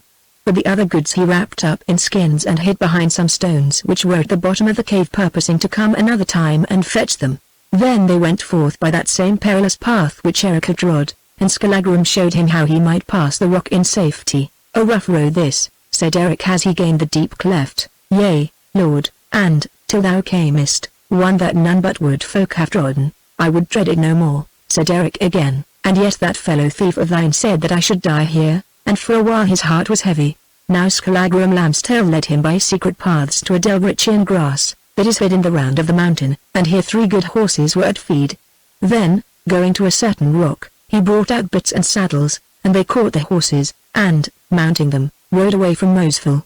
Now Eric and his henchman Skallagrim the berserk rode 4 hours and saw nobody, till at length they came to the brow of a hill that is named Horsehead Heights, and, crossing it, found themselves almost in the midst of a score of armed men who were about to mount their horses. Now we have company, said Skallagrim. Yes, and bad company, answered Eric, for yonder I spy Ospakar Blacktooth, and Jizzer and Maud his sons, and others. Down, and back to back, for they will show us little gentleness. Then they sprang to earth and took their stand upon a mound of rising ground, and the men rode towards them. I shall soon know what thy fellowship is worth, said Eric. Fear not, Lord, answered Skallagrim. Hold thou thy head and I will hold thy back. We are met in a good hour, good or ill, it is likely to be a short one. Hearken thou, if thou must turn berserk when swords begin to flash, at the least stand and be berserk where thou art, for if thou rushest on the foe, my back will be naked and I must soon be sped. It shall be as thou sayest, Lord. Now men rode round them, but at first they did not know Eric, because of the golden helm that hid his face in shadow. Who are ye? Called Ospakar. I think that thou shouldst know me, Blacktooth, Eric answered, for I set thee heels up in the snow but lately, or, at the least, thou wilt know this. And he drew great white fire. Thou mayest know me also, Ospakar, cried the berserk. Skallagrim, men called me, Lambstail, Eric Brighteyes calls me. But once thou didst call me Aun, and say, Lord, what tidings of Thorunna? Now Ospakar shook his sword, laughing. I came out to seek one foe, and I have found 2, he cried. Hearken, Eric, when thou art slain I go hence to burn and kill at Medalhof. Shall I bear thy head as keepsake from thee to Gudruda? For thee, Aun, and I thought thee dead, but, being yet alive, Thorunna, my sweet love, sends thee this. And he hurled a spear at him with all his might. But Skallagrim catches the spear as it flies and hurls it back. It strikes right on the shield of Ospakar and pierces it, in the byrnie, and the shoulder that is beneath the byrnie. so that Blacktooth was made unmeet for fight, and howled with pain and rage. "Go, bid Thorunner draw that splinter forth," says Skallagrim, "and heal the hole with kisses." Now Ospakar, writhing with his hurt, shouts to his men to slay the two of them, and then the fight begins. One rushes at Eric and smites at him with an axe. The blow falls on his shield, and shears off the side of it, then strikes the byrnie beneath, but lightly. In answer Eric sweeps low at him with white fire, and cuts his leg from under him between knee and thigh, and he falls and dies. Another rushes in. Down flashes white fire before he can smite, and the car's shield is cloven through. Then he chooses to draw back and fights no more that day. Skallagrim slays a man, and wounds another sore. A tall chief with a red scar on his face comes at Brighteyes. Twice he faints at the head while Eric watches, then lowers the sword beneath the cover of his shield, and sweeps suddenly at Eric's legs. Brighteyes leaps high into the air, smiting downward with white fire as he leaps, and presently that chief is dead, shorn through shoulder to breast. Now Skallagrim slays another man, and grows berserk. He looks so fierce that men fall back from him. Two rush on Eric, one from either side. The sword of him on the right falls on his shield and sinks in, but Brighteyes twists the shorn shield so strongly that the sword is wrenched from the smiter's hand. Now the other sword is aloft above him, and that had been Eric's bane, but Skallagrim glances round and sees it about to fall. He has no time to turn, but dashes the hammer of his axe backward. It falls full on the swordsman's head, and the head is shattered. "That was well done," says Eric as the sword goes down. "Not so ill, but it might be worse," growls Skallagrim. Presently all men drew back from those two, for they have had enough of white fire and the berserk axe. Ospakar sits on his horse, his shield pinned to his shoulder, and curses aloud. "Close in, you cowards!" he yells. "Close in and cut them down." But no man stirs. Then Eric mocks them. "There are but two of us," he says. "Will no man try a game with me? Let it not be sung that 20 were overcome of 2. Now Ospakar's son Mord hears, and he grows mad with rage. He holds his shield aloft and rushes on. But Jizza the lawman does not come, for Jizza was a coward. Skallagrim turns to meet Mord, but Eric says, "This one for me, comrade," and steps forward. Mord strikes a mighty blow. Eric's shield is all shattered and cannot stay it. It crashes through and falls full on the golden helm, beating Brighteyes to his knee. Now he is up again and blows full thick and fast. Mord is a strong man, unwearied, and skilled in war, and Eric's arms grow faint and his strength sinks low. Mord smites again and wounds him somewhat on the shoulder. Eric throws aside his cloven shield and, shouting, plies white fire with both arms. Mord gives before him, then rushes and smites. Eric leaps aside. Again he rushes and lo! Brighteyes has dropped his point, and it stands a full span through the back of Mord, and instantly that was his bane. Now men rush to their horses, mount in hot haste and ride away, crying that these are trolls whom they have to do with here, not men. Skallagrim sees, and the berserk fit takes him sore. With axe aloft he charges after them, screaming as he comes. There is one man, the same whom he had wounded. He cannot mount easily, and when the berserk comes he still lies on the neck of his horse. The great axe wheels on high and falls, and it is told of this stroke that it was so mighty that man and horse sank dead beneath it, cloven through and through. Then the fit leaves Skallagrim and he walks back, and they are alone with the dead and dying. Eric leans on white fire and speaks. "Get thee gone, Skallagrim Lambstail." He said, "Get thee gone, it shall be as thou wilt, Lord," answered the berserk, "but I have not befriended thee so ill that thou shouldst fear for blows to come. I will keep no man with me who puts my word aside, Skallagrim. What did I bid thee? Was it not that thou shouldst have done with the berserk ways, and where thou stoodest there thou shouldst bide? And see, thou didst forget my word swiftly. Now get thee gone." "It is true, Lord," he said. "He who serves must serve wholly," and Skallagrim turned to seek his horse. "Stay," said Eric, "thou art a gallant man and I forgive thee. But cross my will no more. We have slain several men and Ospakar goes hence wounded. We have got honor, and they loss and the greatest shame. Nevertheless, ill shall come of this to me, for Ospakar has many friends and will set a lawsuit on foot against me at the Althing, and thou didst draw the first blood, the annual assembly of free men which, in Iceland, perform the functions of a parliament and supreme court of law. Would that the spear had gone more home," said Skallagrim. "Ospakar's time is not yet," answered Eric. "Still, he has something by which to bear us in mind." Chapter 9 How Swanhild dealt with Gudruda. Now John, Eric's thrall, watched all night on Mosfell, but saw nothing except the light of white fire as it smote the berserk's head from his shoulders. He stayed there till daylight, much afraid. Then, making sure that Erik was slain, John rode hard and fast for Middelhof, whither he came at evening. Gudruda was watching by the women's door. She strained her eyes towards Mosfell to catch the light gleaming on Erik's golden helm, and presently it gleamed indeed, white not red. "See," said Swanhild at her side, "Erik comes." "Not Erik, but his thrall," answered Gudruda, "to tell us that Erik is sped." They waited in silence while John galloped towards them. "What news of Brighteyes?"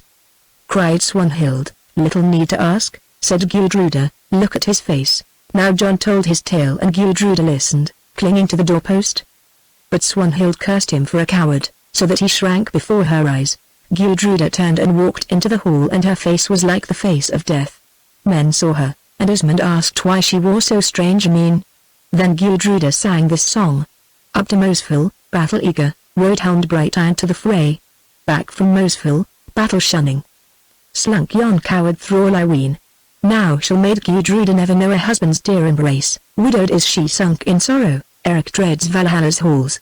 And with this she walked from the stead, looking neither to the right nor to the left. "Let the maid be," said it to the earl. "Grief fares best alone. But my heart is sore for Erik.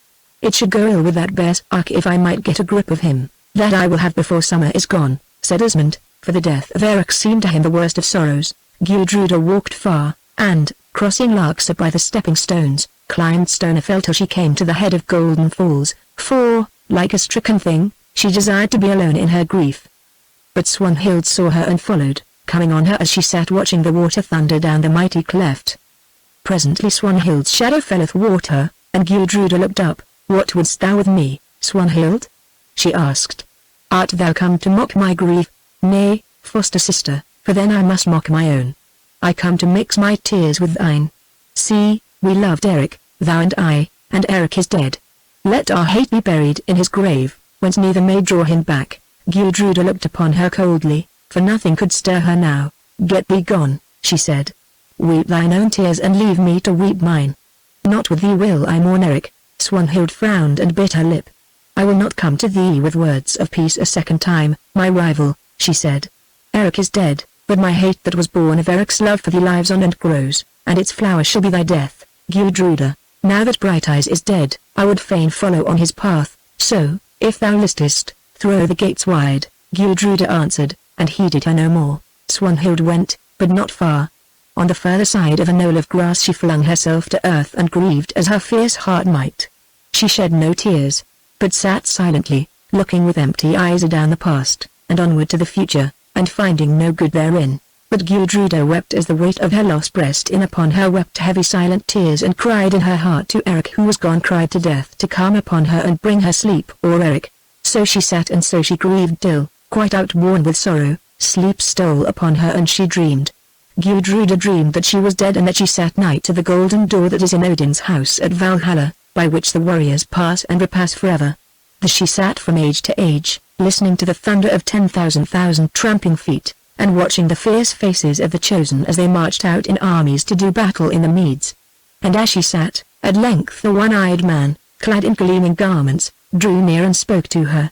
He was glorious to look on, and old, and she knew him for Odin the Allfather. "Whom seekest thou, maid Gudruda?" he asked, and the voice he spoke with was the voice of waters. "I seek Erik Brighteyes," she answered, "who passed hither 1,000 years ago, and for love of whom I am heartbroken." "Erik Brighteyes, Thorgrimr's son?" quoth Odin. "I know him well. No brisker warrior enters at Valhalla's doors, and none shall do more service at the coming of Grey Wolf Fenrir. Pass on and leave him to his glory and his god, the foe destined to bring destruction on the Norse gods." Then, in her dream, she wept sore, and prayed of Odin by the name of Freyr that he would give Erik to her for a little space. "What wilt thou pay, then, maid Gudruda?" said Odin. "My life," she answered. "Good," he said, "for a night Erik shall be thine. Then die, and let thy death be his cause of death." And Odin sang this song. "Now, course-choosing daughters, hearken to the dread Allfather's word. When the gale of spears' breath gathers, count not Erik midst the slain, till Brighteye once hath slumbered, wedded, at Gudruda's side. Then, maidens, scream your battle call, whelmed with foes, let Erik fall." And Gudruda awoke, but in her ears the mighty waters still seemed to speak with Odin's voice. saying, "Then, maidens, scream your battle call, whelmed with foes, let Eric fall." She awoke from that face sleep, and looked upwards, and lo! Before her, with shattered shield and all besmeared with war's red rain, stood gold-helmed Eric. There he stood, great and beautiful to see, and she looked on him trembling and amazed. "Is it indeed thou, Eric, or is it yet my dream?"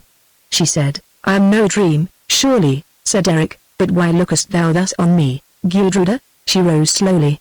"Methought," she said, "methought that thou wast dead at the hand of Skallagrim." And with a great cry she fell into his arms and lay there sobbing. It was a sweet sight thus to see Gudruda the fair, her head of gold pillowed on Eric's war-stained byrnie, her dark eyes afloat with tears of joy, but not so thought Swanhild, watching. She shook in jealous rage, then crept away, and hid herself where she could see no more, lest she should be smitten with madness. "Whence camest thou? Ah! Whence camest thou?" said Gudruda. "I thought thee dead, my love, but now I dreamed that I prayed Odin, and he spared thee to me for a little. Well, and that he hath, though hardly," and he told her all that had happened, and how, as he rode with Skallagrim, who yet sat yonder on his horse, he caught sight of a woman seated on the grass and knew the color of the cloak. Then Gudruda kissed him for very joy, and they were happy each with each, for of all things that are sweet on earth, there is nothing more sweet than this, to find him we loved, and thought dead and cold, alive and at our side.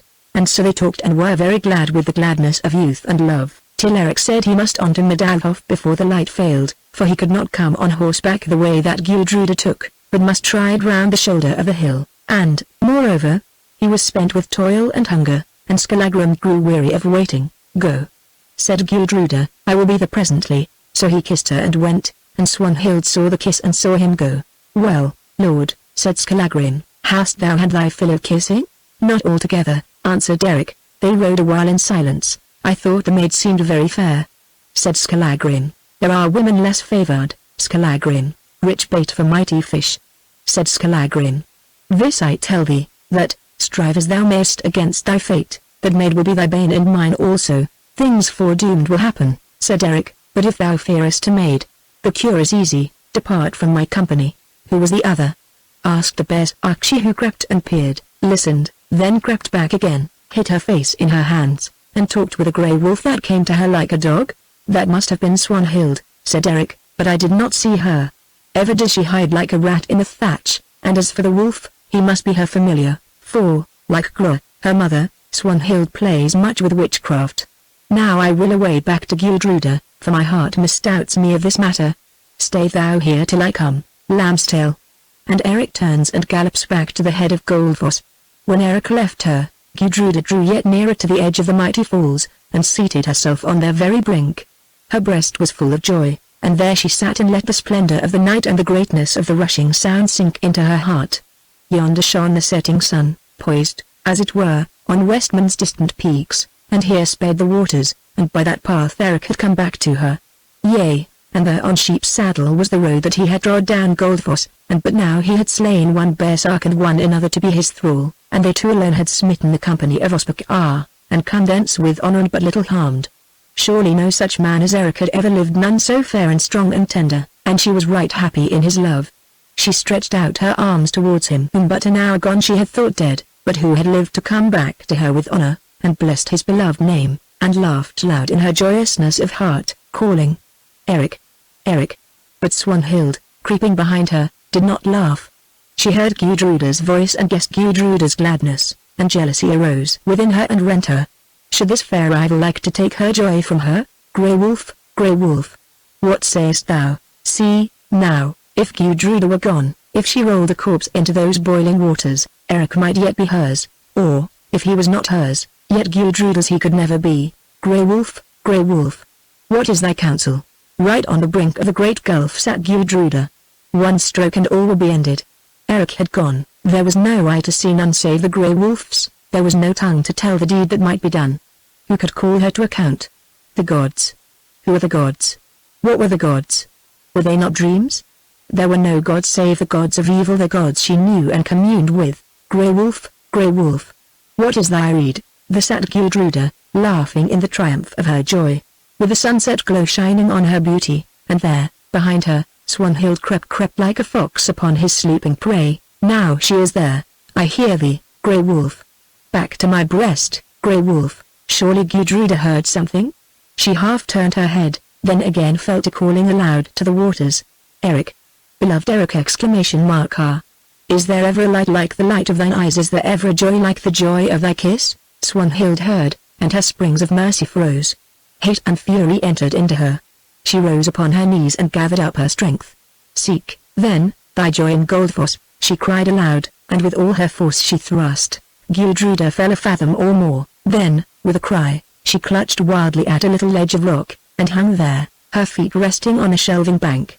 30 fathoms down swirled and poured and rolled the waters of the Golden Falls.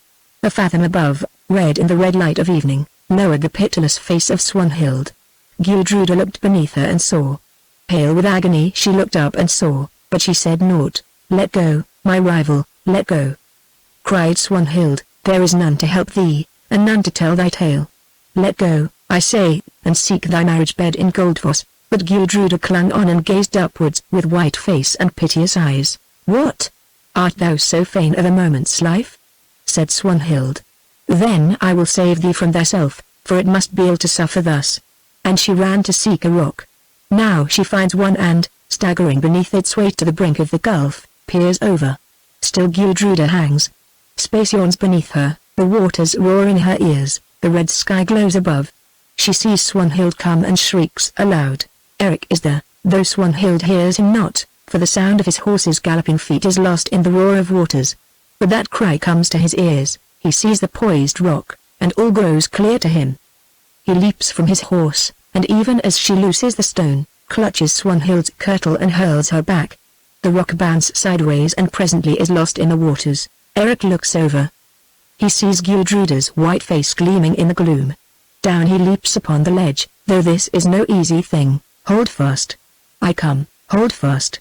He cries, I can no more, gasps Gudruda, and one hand slips. Eric grasps the rock and, stretching downward, grips her wrist. Just as her hold loosens he grips it, and she swings loose, her weight hanging on his arm. Now he must needs lift her up, and that with one hand, for the ledge is narrow and he dare not loose his hold of the rock above. She swings over the great gulf and she is senseless as one dead. He gathers all his mighty strength and lifts. His feet slip a little, then catch, and once more Gudruda swings. The sweat bursts out upon his forehead and his blood drums through him. Now it must be, or not at all. Again he lifts and his muscles strain and crack, and she lies beside him on the narrow ledge. All is not yet done.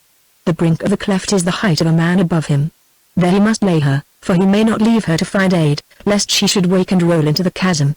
Loosing his hold of the cliff, he turns, facing the rock, and, bending over Gudruda, twists his hands in her kirtle below the breast and above the knee. Then once more Eric puts out his might and draws her up to the level of his breast, and rests. Again with all his force he lifts her above the crest of his helm and throws her forward, so that now she lies upon the brink of the great cliff. He almost falls backward at the effort, but, clutching the rock, he saves himself, and with a struggle gains her side, and lies there, panting like a wearied hound of chase. Of all trials of strength that ever were put upon his might, Eric was wont to say, this lifting of Gudruda was the greatest, for she was no light woman, and there was little to stand on and almost nothing to cling to. Presently Brighteyes rose and peered at Gudruda through the gloom. She still swooned. Then he gazed about him, but Swanhild, the witch girl, was gone. Then he took Gudruda in his arms, and, leading the horse, stumbled through the darkness, calling on Skallagrim. The bears answered, and presently his large form was seen looming in the gloom. Eric told his tale in few words. The ways of womankind are evil, said Skallagrim, but of all the deeds that I have known done at their hands, this is the worst. It had been well to hurl the wolf witch from the cliff. Well, said Eric, but that song must yet be sung. Now dimly lighted of the rising moon by turns they bore Gudruda down the mountainside, till at length, utterly fordone, they saw the fires of Midalhof. Chapter 10. Howersman spoke with Swanhild. Now as the days went, though Atli's ship was bound for sea, she did not sail, and it came about that the Earl sank ever deeper in the toils of Swanhild. He called to mind many wise saws, but these availed him little, for when love rises like the sun, wisdom melts like the mists. So at length it came to this, that on the day of Eric's coming back, Atli went to Asmund the priest, and asked him for the hand of Swanhild the fatherless in marriage. Asmund heard and was glad, for he knew well that things went badly between Swanhild and Gudruda, and it seemed good to him that seas should be set between them. Nevertheless, he thought it honest to warn the Earl that Swanhild was apart from other women. "Thou dost great honor, Earl, to my foster daughter and my house," he said. "Still, it behoves me to move gently in this matter. Swanhild is fair, and she shall not go hence a wife undowered. But I must tell thee this, that her ways are dark and secret, and strange and fiery are her moods, and I think that she will bring evil on the man who weds her. Now, I love thee, Atli, were it only for our youth's sake, and thou art not altogether fit to mate with such a maid, for age has met thee on thy way. For, as thou wouldst say, youth draws to youth as the tide to the shore, and falls away from eld as the wave from the rock. Think, then, is it well that thou shouldst take her, Atli?" "I have thought much and overmuch," answered the Earl, stroking his grey beard, "but ship sold a new drive before a gale. Atli, and the new ship rides, where the old one founders. A true reed, a heavy reed, Esmond, yet I am minded to sail the sea, and, if it sink me well, I have known fair weather. Great longing has got hold of me, and I think the maid looks gently on me, and that things may yet go well between us.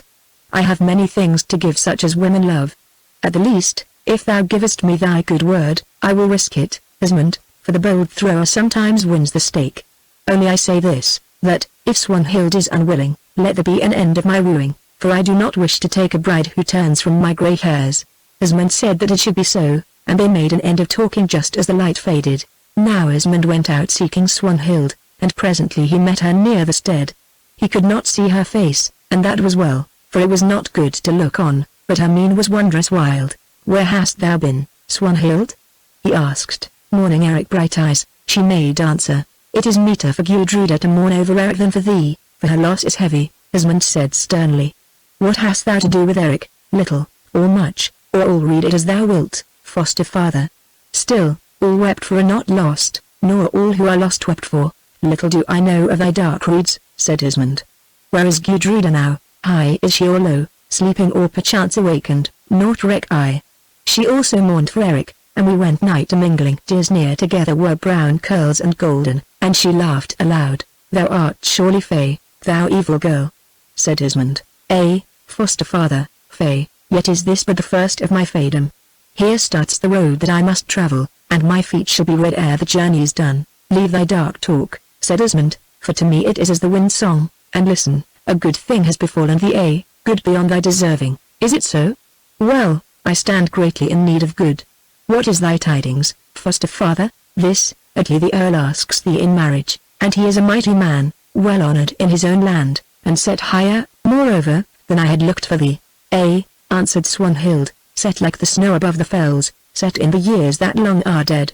Nay, foster father, this white-bearded dotard is no mate for me. What?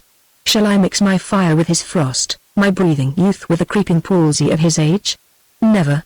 If Swanhild weds she weds not so, for it is better to go maiden to the grave than thus to shrink and wither at the touch of eld. Now is Atli's wooing sped, and there's an end." Esmond heard and grew wroth, for the matter seemed strange to him, nor are maidens wont thus to put aside the word of those set over them. "There is no end," he said, "I will not be answered thus by a girl who lives upon my bounty. It is my rede that thou weddest Atli, or else thou goest hence. I have loved thee, and for that love's sake I have borne thy wickedness, thy dark secret ways, and evil words, but I will be crossed no more by thee, Swanhild. Thou wouldst drive me hence with Gro my mother, though perchance thou hast yet more reason to hold me dear, foster father. Fear not, I will go perhaps further than thou thinkest." And once more Swanhild laughed, and passed from him into the darkness. But Esmond stood looking after her. "Truly," he said in his heart, "ill deeds are arrows that pierce him who shot them. I have sowed evilly, and now I reap the harvest. What means she with her talk of Gudruda and the rest?" Now as he thought, he saw men and horses draw near, and one man, whose helm gleamed in the moonlight, bore something in his arms. "Who passes?" he called. "Eric Brighteyes, Skallagrim Lambstail, and Gudruda, Esmond's daughter," answered a voice. "Who art thou?" Then Esmond the priest sprang forward, most glad at heart, for he never thought to see Eric again. "Welcome, and thrice welcome art thou, Eric," he cried, "for, no, we deemed thee dead. I have lately gone near to death." "Lord," said Eric, for he knew the voice, "but I am hale and whole, though somewhat weary." "What has come to pass, then?" asked Esmond, And why holdest thou Gildruda in thy arms? Is the maid dead? Nay, she does but swoon.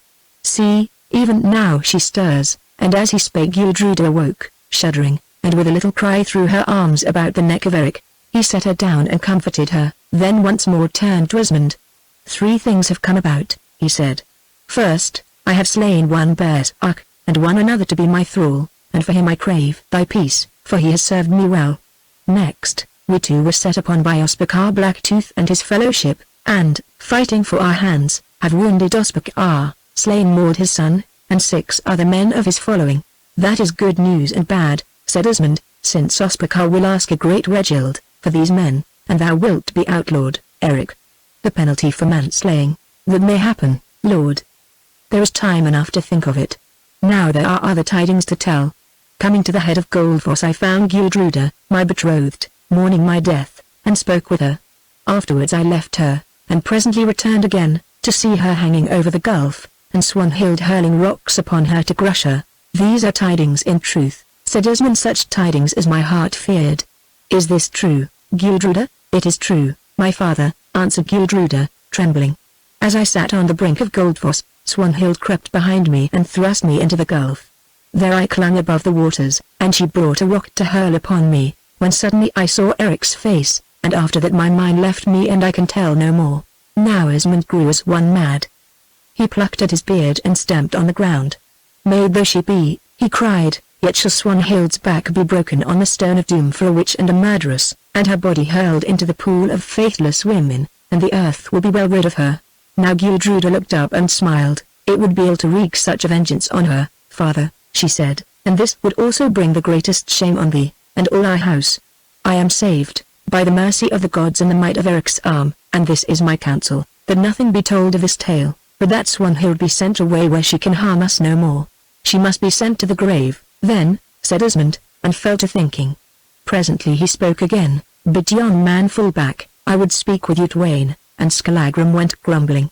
"Hearken now, Eric and Gildruda, only an hour ago hath Atli the Good asked Swanhild of me in marriage. But now I met Swanhild here, and her mien was wild.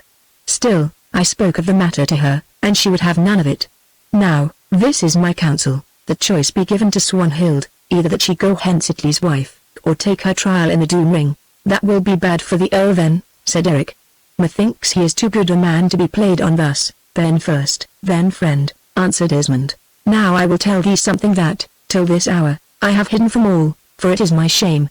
This Swanhild is my daughter, and therefore I have loved her and put away her evil deeds, and she is half-sister to thee, Gildruda. See, then, how sore is my strait, who must avenge daughter upon daughter? Knows thy son Bjorn of this?" asked Eric. "None knew it till this hour, except Gra and I, yet I have feared it long, father," said Gildruda, "and therefore I have also borne with Swanhild, though she hates me much and has striven hard to draw my betrothed from me. Now thou canst only take one counsel, and it is, to give choice to Swanhild of these 2 things, though it is unworthy that Atli should be deceived, and at the best little good can come of it, yet it must be done, for honor is often slain of heavy need," said Esmond. "But we must first swear this berserk thrall of thine, though little faith lives in berserk's breast." Now Eric called to Skallagrim and charged him strictly that he should tell nothing of Swanhild, and of the wolf that he saw by her, and of how Gildruda was found hanging over the gulf. "Fear not," growled the berserk, "my tongue is now my master's. What is it to me if women do their wickedness one on another? Let them work magic, hate and slay by stealth, so shall evil be lessened in the world." "Peace," said Eric, "if anything of this passes thy lips thou art no longer a thrall of mine, and I give thee up to the men of thy quarter, and I cleave that wolf's head of thine down to thy hawk's eyes, but, otherwise, I give thee peace, and will hold thee from harm, wood dweller as thou art," said Esmond. The berserk laughed. "My hands will hold my head against 10 such mannikins as thou art, priest. There was never but one man who might overcome me in fair fight, and there he stands, and his bidding is my law. So waste no words and make not niddering threats against greater folk," and he slouched back to his horse. "A mighty man and a rough," said Esmond, looking after him. "I like his looks little. Natheless is strong in battle," quoth Eric. "Had he not been at my back some 6 hours gone, by now the ravens had torn out these eyes of mine. Therefore, for my sake, bear with him." Esmond said it should be so, and then they passed on to the stead. Here Eric stripped off his harness, washed, and bound up his wounds. Then, followed by Skallagrim, axe in hand, he came into the hall as men made ready to sit at meat. Now the tale of the mighty deeds that he had done, except that of the saving of Gudruda, had gone abroad, and as Brighteyes came all men rose and with one voice shouted till the roof of the great hall rocked. "Welcome, Eric Brighteyes, thou glory of the south." Only Bjorn, Asmund's son, bit his hand, and did not shout, for he hated Eric because of the fame that he had won. Brighteyes stood still till the clamour died, then said, "Much noise for little deeds, brethren. It is true that I overthrew the Mosfellbert ox. See, here is one," and he turned to Skallagrim. "I strangled him in my arms on Mosfell's brink, and that was something of a deed. Then he swore fealty to me, and we are blood brethren now, and therefore I ask peace for him, comrades even from those whom he has wronged or whose kin he has slain. I know this, that when thereafter we stood back to back and met the company of Ospakar Blacktooth, who came to slay us, and Asmund also, and bear away Gudruda to be his wife, he warred right gallantly, till 7 of their band lay stiff on Horsehead heights, overthrown of us, and among them Maud, Blacktooth's son, and Ospakar himself went thence sore smitten of this Skallagrim. Therefore, for my sake, do no harm to this man who was Berserk, but now is my thrall, and, moreover, I beg the aid and friendship of all men of this quarter in those suits that will be laid against me at the Althing for these slayings, which I hereby give out as done by my hand, and by the hand of Skallagrim Lambstail, the Berserk." At these words all men shouted again, but Atli the Earl sprang from the high seat where Asmund had placed him, and, coming to Eric, kissed him, and, drawing a gold chain from his neck, flung it about the neck of Eric, crying, "Thou art a glorious man, Eric Brighteyes. I thought the world had no more of such a breed. Listen to my bidding, come thou to the earldom in Orkneys and be a son to me, and I will give thee all good gifts, and, when I die, thou shalt sit in my seat after me." But Eric thought of Swanhild, who must go from Iceland as wife to Atli, and answered, "Thou doest me great honour, Earl, but this may not be. Where the fir is planted, there it must grow and fall. Iceland I love, and I will stay here among my own people till I am driven away." "That may well happen, then," said Atli, "for be sure Ospakar and his kin will not let the matter of these slayings rest, and I think that it will not avail thee much that thou smotest for thine own hand.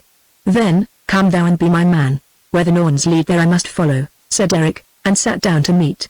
Skallagrim sat down also at the side bench, but men shrank from him, and he glowered on them in answer. Presently Gudruda entered, and she seemed pale and faint. When he had done eating, Eric drew Gudruda onto his knee, and she sat there, resting her golden head upon his breast. But Swanhild did not come into the hall, though ever earnestly sought her dark face and lovely eyes of blue, and he wondered greatly how his wooing had sped. Still, at this time he spoke no more of it to Asmund. Now Skallagrim drank much ale, and glared about him fiercely, for he had this fault, that at times he was drunken. In front of him were 2 thralls of Asmund's, they were brothers, and large-made men, and they watched Asmund's sheep upon the fells in winter. These 2 also grew drunk and jeered at Skallagrim, asking him what atonement he would make for those ewes of Asmund's that he had stolen last Yule, and how it came to pass that he, a Berserk, had been overthrown of an unarmed man. Skallagrim bore their jibes for a space as he drank on, but suddenly he rose and rushed at them, and, seizing a man's throat in either hand, thrust them to the ground beneath him and nearly choked them there. Then Eric ran down the hall, and, putting out his strength, tore the Berserk from them. "This then is thy peacefulness, thou wolf!" Eric cried. "Thou art drunk, growled Skallagrim. "Ale is many a man's doom. Have a care that it is not thine and mine, then," said Eric. "Go, sleep, and know that, if I see thee thus once more, I see thee not again." But after this men jeered no more at Skallagrim Lambstail, Eric's thrall. Chapter 11. How Swanhild bid farewell to Eric. Now all this while Asmund sat deep in thought, but when, at length, men were sunk in sleep, he took a candle of fat and passed to the shut bed where Swanhild slept alone. She lay on her bed, and her curling hair was all about her. She was awake, for the light gleamed in her blue eyes, and on a naked knife that was on the bed beside her, half hidden by her hair. "What wouldst thou, foster father?" she asked, rising in the couch. Asmund closed the curtains, then looked at her sternly and spoke in a low voice. "Thou art fair to be so vile a thing, Swanhild," he said.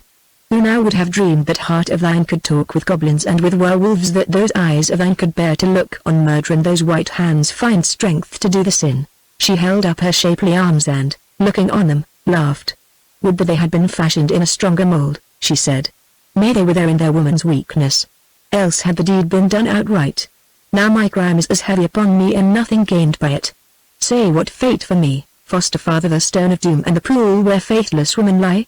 Ah, then might Gildruda laugh indeed, and I will not live to hear that laugh. See, and she gripped the dagger at her side, along this bright edge runs the path to peace and freedom, and, if need be, I will tread it. Be silent, said Esmond.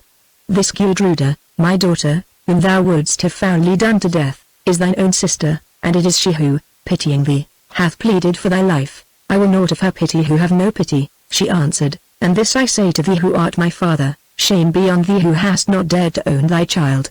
Hadst thou not been my child, Swanhild, and had I not loved thee secretly as my child, be sure of this, I had long since driven thee hence, for my eyes have been open to much that I have not seemed to see.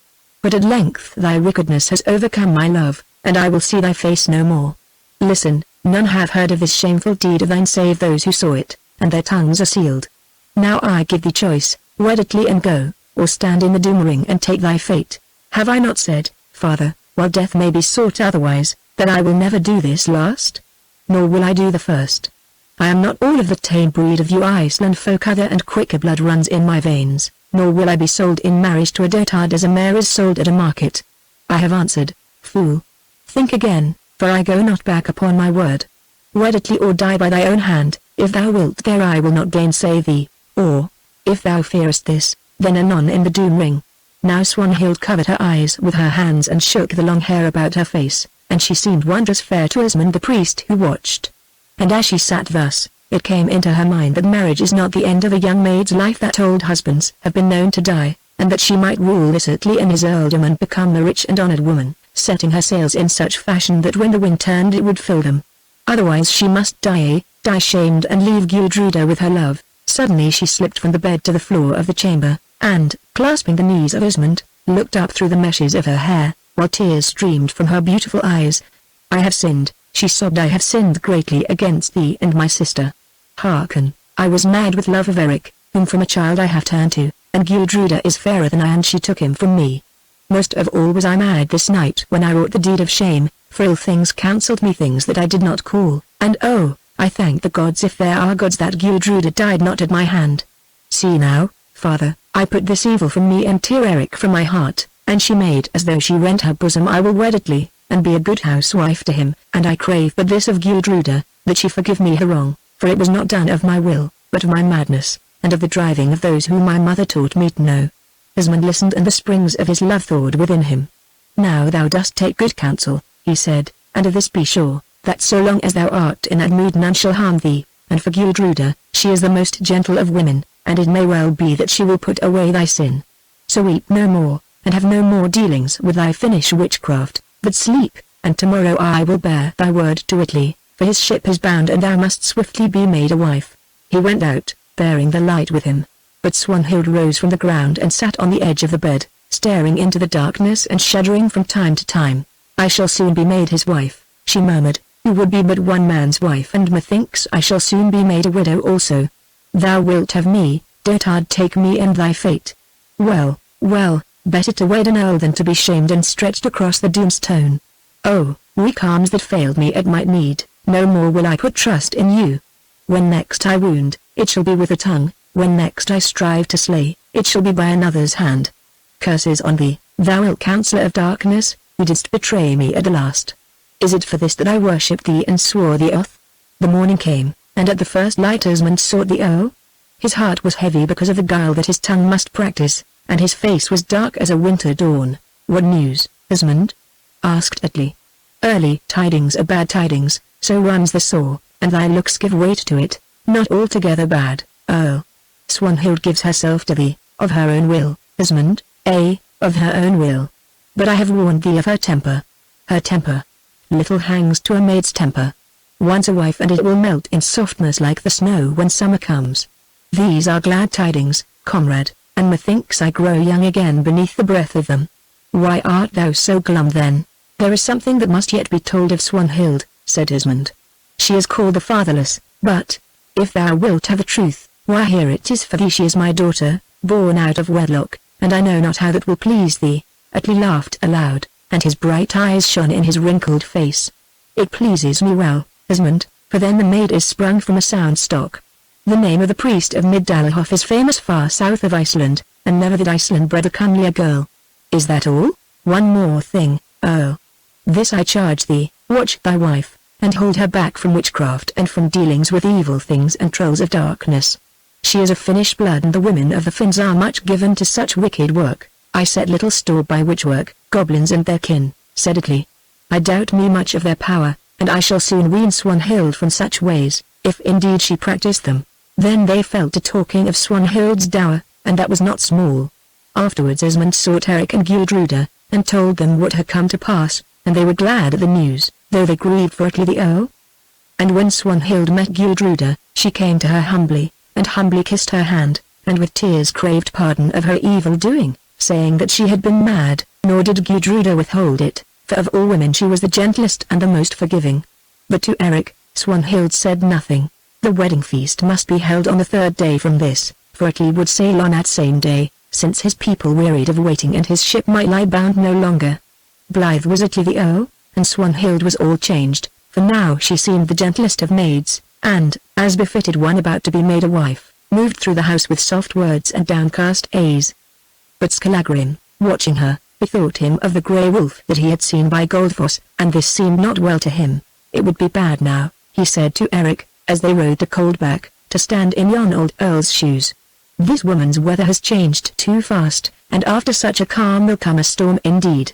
I am now minded of Thorunna, for she went just so the day before she gave herself to Ospakar, and me to shame and bonds." "Talk not of the raven till you hear his croak," said Eric. "He is on the wing, lord," answered Skallagrim. Now Eric came to Coldback in the marsh, and Sevuna his mother and Unna, Thurod's daughter, the betrothed of Esmond, were glad to welcome him, for the tidings of his mighty deeds and of the overthrow of Ospakar and the slaying of Maud were noised far and wide. But at Skallagrim Lambstail they looked askance. Still, when they heard of those things that he had wrought on Horsehead Heights, they welcomed him for his deed's sake. Eric sat 2 nights at Coldback, and on the second day Sevuna his mother and Unna rode thence with their servants to the wedding feast of Swanhild the Fatherless. But Eric stopped at Coldback that night, saying that he would be at Middalhof within 2 hours of sunrise, for he must talk with the shepherd who came from the fells. Sevuna and her company came to Middalhof and was asked, first by Gudruda, then by Swanhild, why Brighteyes tarried. She answered that he would be there early on the morrow. Next morning, before it was light, Eric girded on Whitefire, took horse and rode from Coldback alone, for he would not bring Skallagrim, fearing lest he should get drunk at the feast and shed some man's blood. It was Swanhild's wedding day, but she greeted it with little lightsomeness of heart, and her eyes knew no sleep that night, though they were heavy with tears.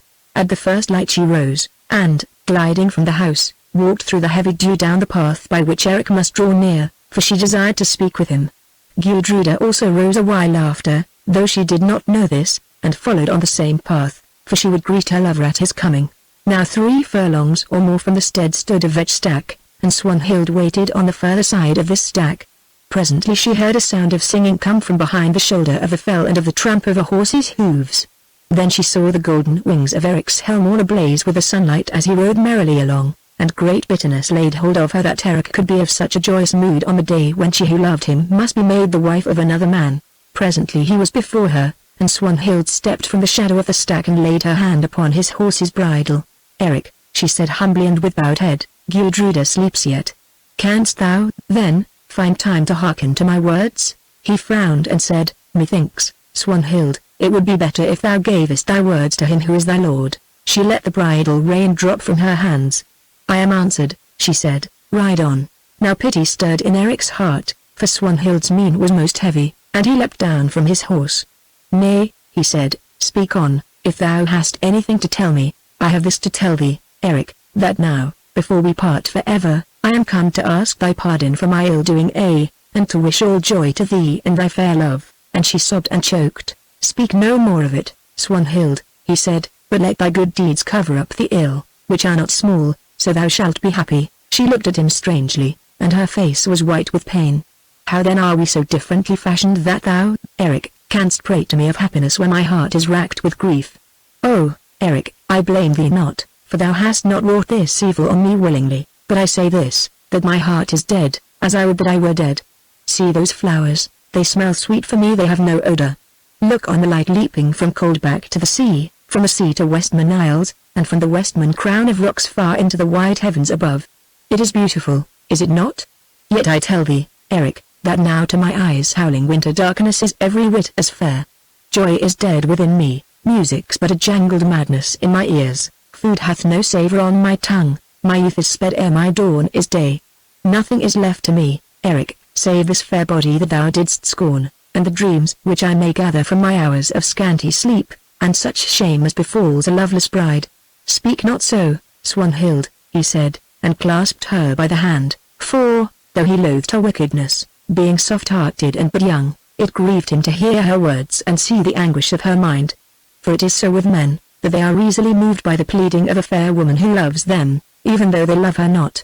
Yea, I will speak out all my mind before I seal it up forever.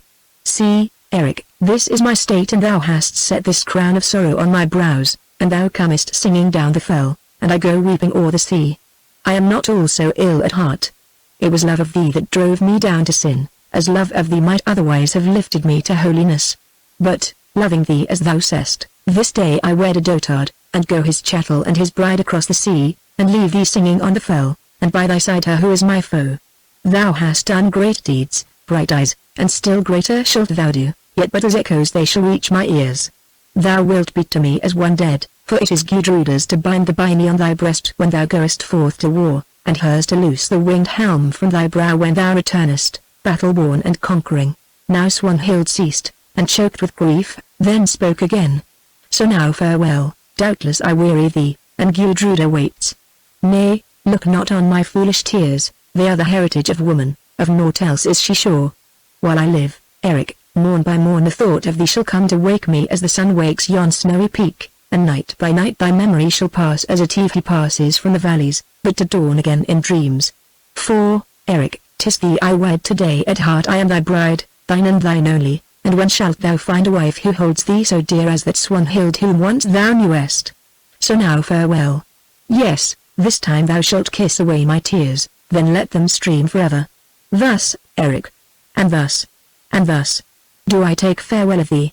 And now she clung about his neck, gazing on him with great dewy eyes till things grew strange and dim, and he must kiss her if only for her love and tender beauty's sake. And so he kissed, and it chanced that as they clung thus, Gudruda, passing by this path to give her betrothed greeting, came upon them and stood astonished. Then she turned and, putting her hands to her head, fled back swiftly to the stead, and waited there, great anger burning in her heart, for Gudruda had this fault, that she was very jealous. Now Eric and Swanhild did not see her, and presently they parted, and Swanhild wiped her eyes and glided thence. As she drew near the stead she found Gudruda watching. Where hast thou been, Swanhild? She said, to bid farewell to Brighteyes, Gudruda. Then thou art foolish, for doubtless he thrust thee from him. Nay, Gudruda, he drew me to him. Hearken, I say, thou sister. Vex me not, for I go my ways and thou goest thine. Thou art strong and fair, and hitherto thou hast overcome me. But I am also fair, and, if I find space to strike in, I also have a show of strength. Pray thou that I find not space, Gudruda. Now is Eric thine. Perchance one day he may be mine. It lies in the lap of the Norns. Fair words from Atli's bride, mocked Gudruda. Atli's bride. But never Atli's love, said Swanhild, and swept on. A while after Eric rode up. He was shamefaced and vexed at heart, because he had yielded thus to Swanhild's beauty, and been melted by her tender words and kissed her. Then he saw Gudruda, and at the sight of her all thought of Swanhild passed from him, for he loved Gudruda and her alone. He leapt down from his horse and ran to her. But, drawn to her full height, she stood with dark flashing eyes and fair face set in anger. Still, he would have greeted her lover-wise, but she lifted her hand and waved him back, and fear took hold of him. What now, Gudruda? He asked, faltering. What now, Eric? She answered, faltering not. Hast seen Swanhild? Yea, I have seen Swanhild. She came to bid farewell to me. What of it, what of it? Why thus? And thus? And thus? Didst thou bid farewell to Atli's bride? Thus and thus, with clinging lips and twined arms. Warm and soft was thy farewell kiss to her who would have slain me, Brighteyes, Gudruda, thou speakest truth, though how thou sawest I know not. Think no ill of it, and scourge me not with words, for, sooth to say, I was melted by her grief and the music of her talk. It is shame to thee so to speak of her whom but now thou heldest in thine arms. By the grief and the music of the talk of her who would have murdered me thou wast melted into kisses, Eric! For I saw it with these eyes. Knowest thou what I am minded to say to thee? It is this, go hence and see me no more, for I have little wish to cleave to such a feather man, to one so blown about by the first breath of woman's tempting. Yet, methinks, Gildruda, I have withstood some such winds. I tell thee that, hadst thou been in my place, thyself hadst yielded to Swanhild and kissed her in farewell, for she was more than woman in that hour. Nay, Eric, I am no weak man to be led astray thus. Yet she is more than woman, troll is she also, that I know, but less than man art thou, Eric, thus to fall before her who hates me. Time may come when she shall woo thee after a stronger sort, and what wilt thou say to her then, thou who art so ready with thy kisses? I will withstand her, Gildruda, for I love thee only, and this is well known to thee. Truly I know thou lovest me, Eric, but tell me of what worth is this love of man that eyes of beauty and tongue of craft may so readily betray? I doubt me of thee, Eric, nay, doubt me not, Gildruda. I love thee alone, but I grew soft as wax beneath her pleading. My heart consented not, yet I did consent. I have no more to say. Now Gildruda looked on him long and steadfastly. Thy plight is sorry, Eric, she said, and this once I forgive thee. Look to it that thou givest me no more cause to doubt thee, for then I shall remember how thou didst bid farewell to Swanhild. I will give none, he answered, and would have embraced her, but this she would not suffer then, nor for many days after, for she was angry with him. But with Swanhild she was still more angry, though she said nothing of it. That Swanhild had tried to murder her, Gildruda could forgive, for there she had failed, but not that she had won Eric to kiss her, for in this she had succeeded well. Chapter 12 How Eric was outlawed and sailed a Viking. Now the marriage feast went on, and Swanhild, draped in white and girt about with gold, sat by Atli's side upon the high seat. He was fain of her and drew her to him, but she looked at him with cold calm eyes in which hate lurked. The feast was done, and all the company rowed to the sea strand, where the Earl's ship lay at anchor. They came there, and Swanhild kissed Osmond, and talked a while with Groa, her mother, and bade farewell to all men. But she bade no farewell to Eric and to Gildruda. Why sayest thou no word to these two? Asked Atli, her husband. For this reason, Earl, she answered, because ere long we three shall meet again, but I shall see Osmond, my father, and Groa, my mother, no more. That is an ill saying, wife, said Atli. Methinks thou dost foretell their doom, mayhap. And now I will add to my reeds, for I foretell thy doom also. It is not yet, but it draws on. Then Atli bethought him of many wise saws, but spoke no more, for it seemed to him this was a strange bride that he had wed. They hauled the anchor home, shook out the great sail, and passed away into the evening night. But while land could still be seen, Swanhild stood near the helm, gazing with her blue eyes upon the lessening coast. Then she passed to the hold, and shut herself in alone, and there she stayed, saying that she was sick, till at length, after a fair voyage of 20 days, they made the Orkney Islands. But all this pleased Atli wondrous ill, yet he dared not cross her mood.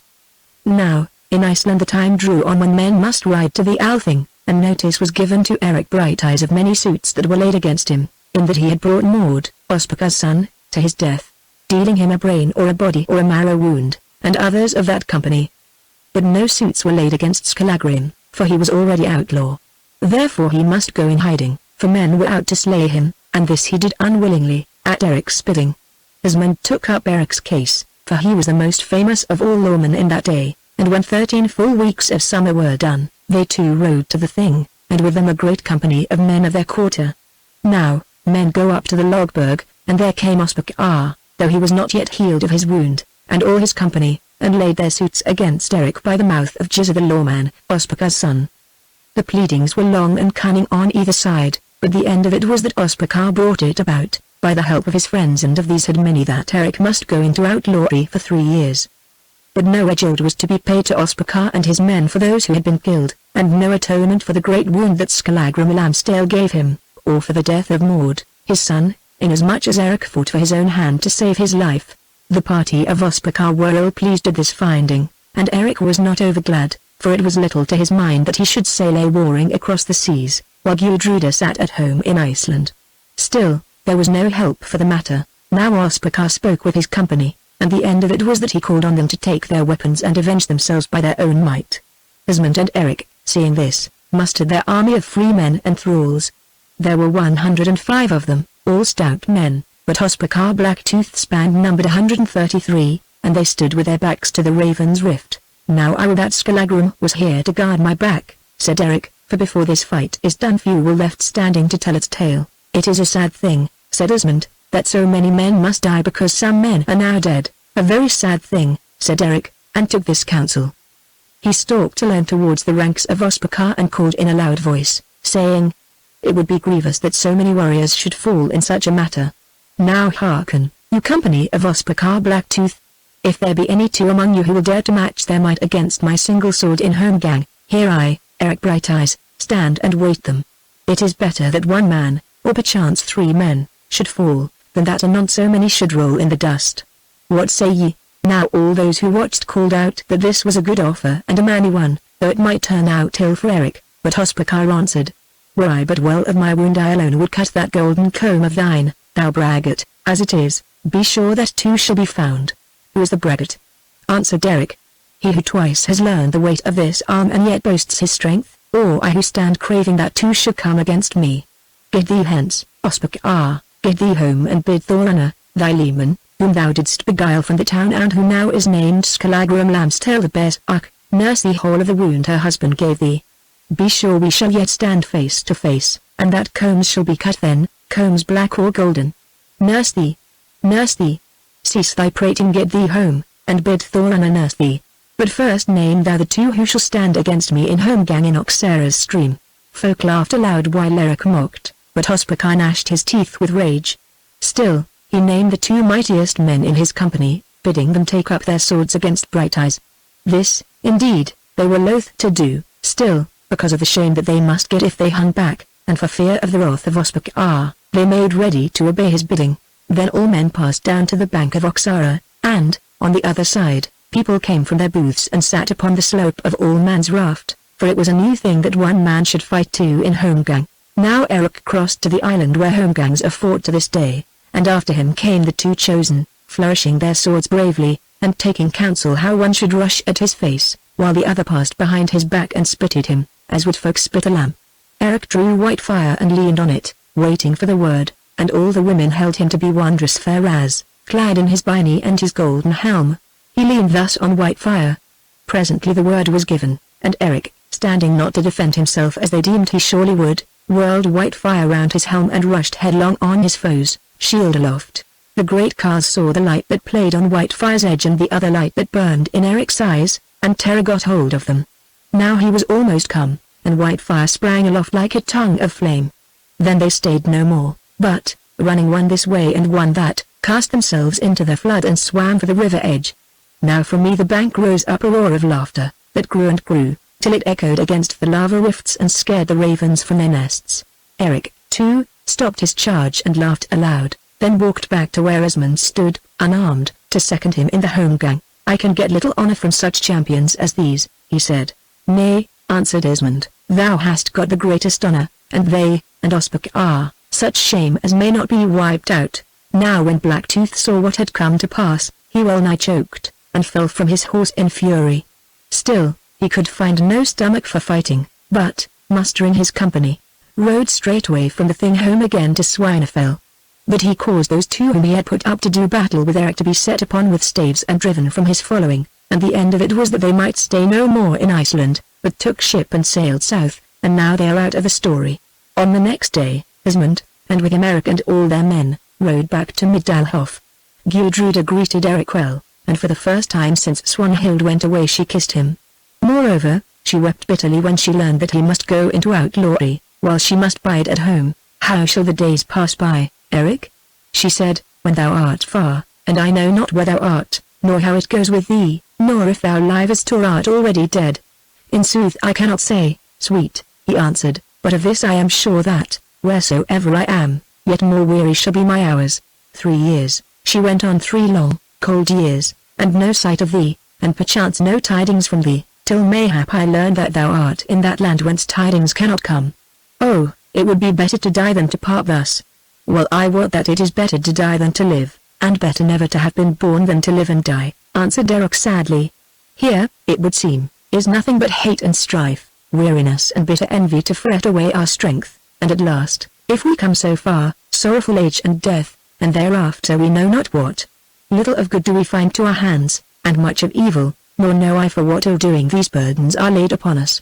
Yet must we needs breathe such an air as is blown about us, Gudruda, clasping at this happiness which is given, though we may not hold it. At the worst, the game will soon be played, and others will stand where we have stood, and strive as we have striven, and fail as we have failed, and so on, till man has worked out his doom, and the gods cease from their wrath, or Ragnarok come upon them, and they too are lost in the jaws of Grey Wolf Fenrir. Men may win one good thing, and that is fame, Eric. Nay, Gudruda, what is it to win fame?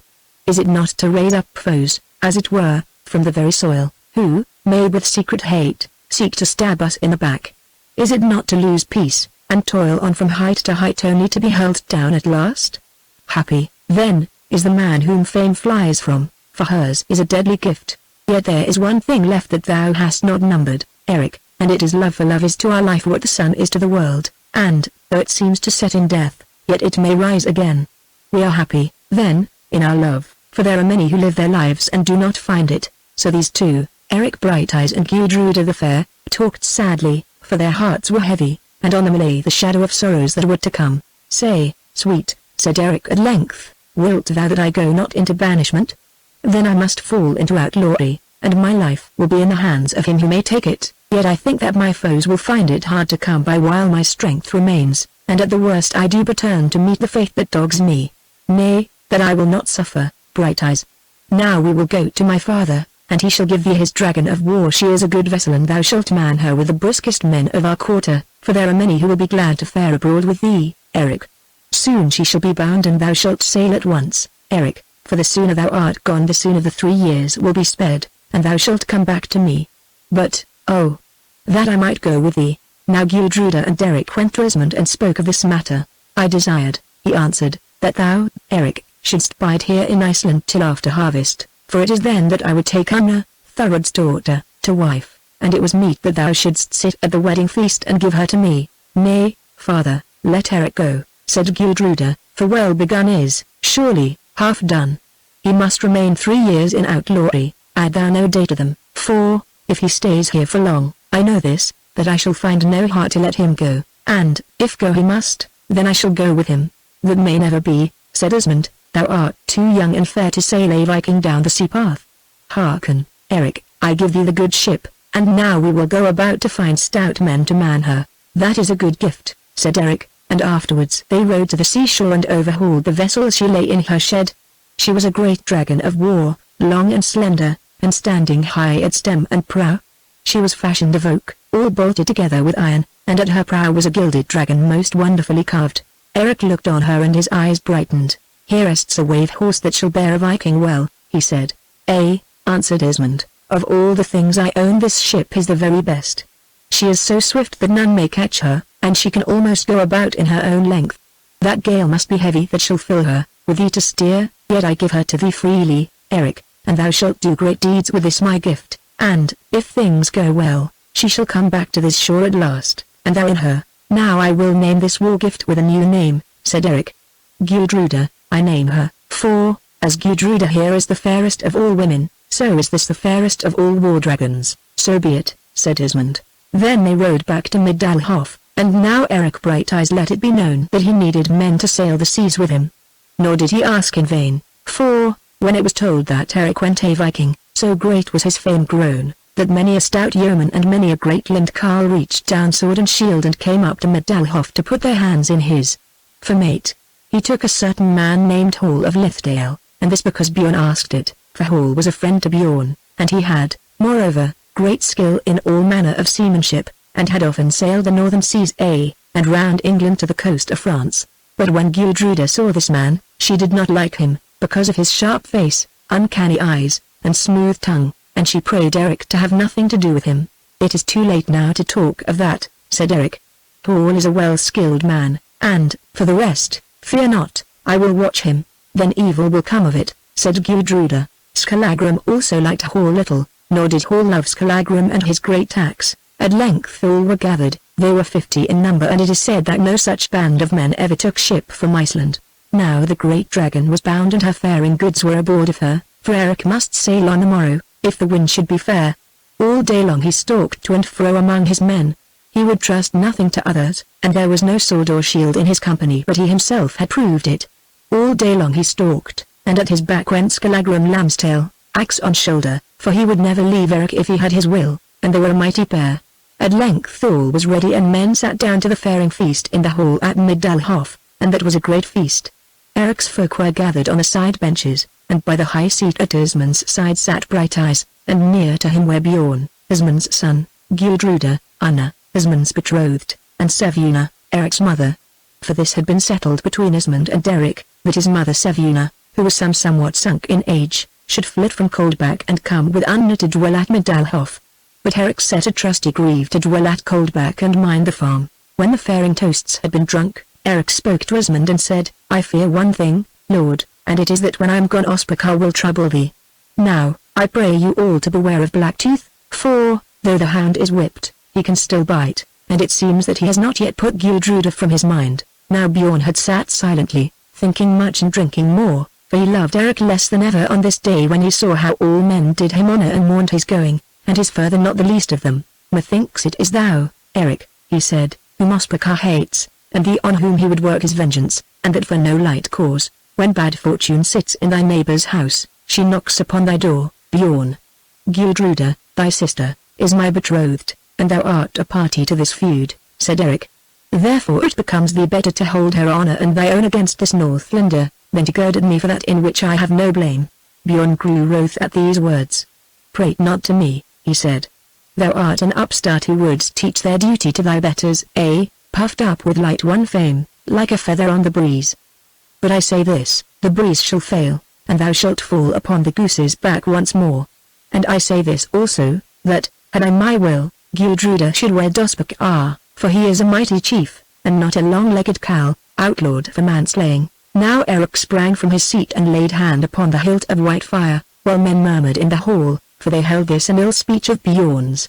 In thee, it seems, I have no friend, said Eric, and hast thou been any other man than Gudruda's brother, forsooth thou shouldst answer for thy mocking words. This I tell thee, Bjorn, that, wert thou twice her brother, if thou plottest with Ospakar when I am gone, thou shalt pay dearly for it when I come back again. I know thy heart well, it is cunning and greedy of gain, and filled with envy as a cask with ale, yet, if thou lovest to feel it beating in thy breast, strive not to work me mischief and to put Gudruda from me. Now Bjorn sprang up also and drew his sword, for he was white with rage, but Asmund his father cried, Peace. In a great voice, Peace. He said. Be seated, Eric, and take no heed of this foolish talk. And for thee, Bjorn, art thou the priest of Middelhof, and Gudruda's father, or am I?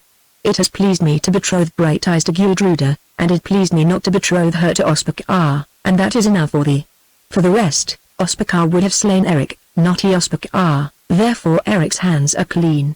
Though thou art my son, I say this, that, if thou workest still to Eric when he is oversea, thou shalt rightly learn the weight of Whitefire. It is a niddering deed to plot against an absent man. Eric sat down, but Bjorn strode scowling from the hall, and, taking horse, rode south, nor did he and Eric meet again till 3 years had come and gone, and then they met but once. Maggots shall be bred of that fly, nor shall they lack flesh to feed on, said Skallagrim in Eric's ears as he watched Bjorn pass. But Eric bade him be silent, and turned to Gudruda. Look not so sad, sweet, he said, for hasty words rise like the foam on mead and pass as soon.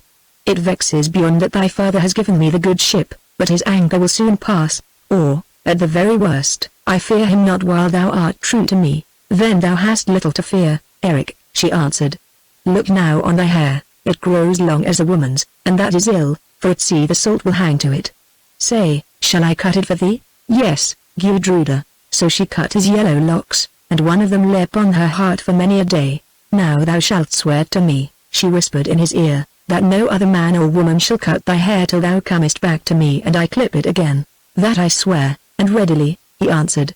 I will go long-haired like a girl for thy sake, Gudruda. He spoke low, but Coll the half-witted, gross thrall, heard this oath and kept it in his mind.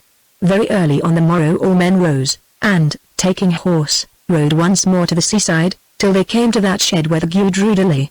Then, when the tide was high, Eric's company took hold of the black ship's thwarts, and at his word dragged her with might and main.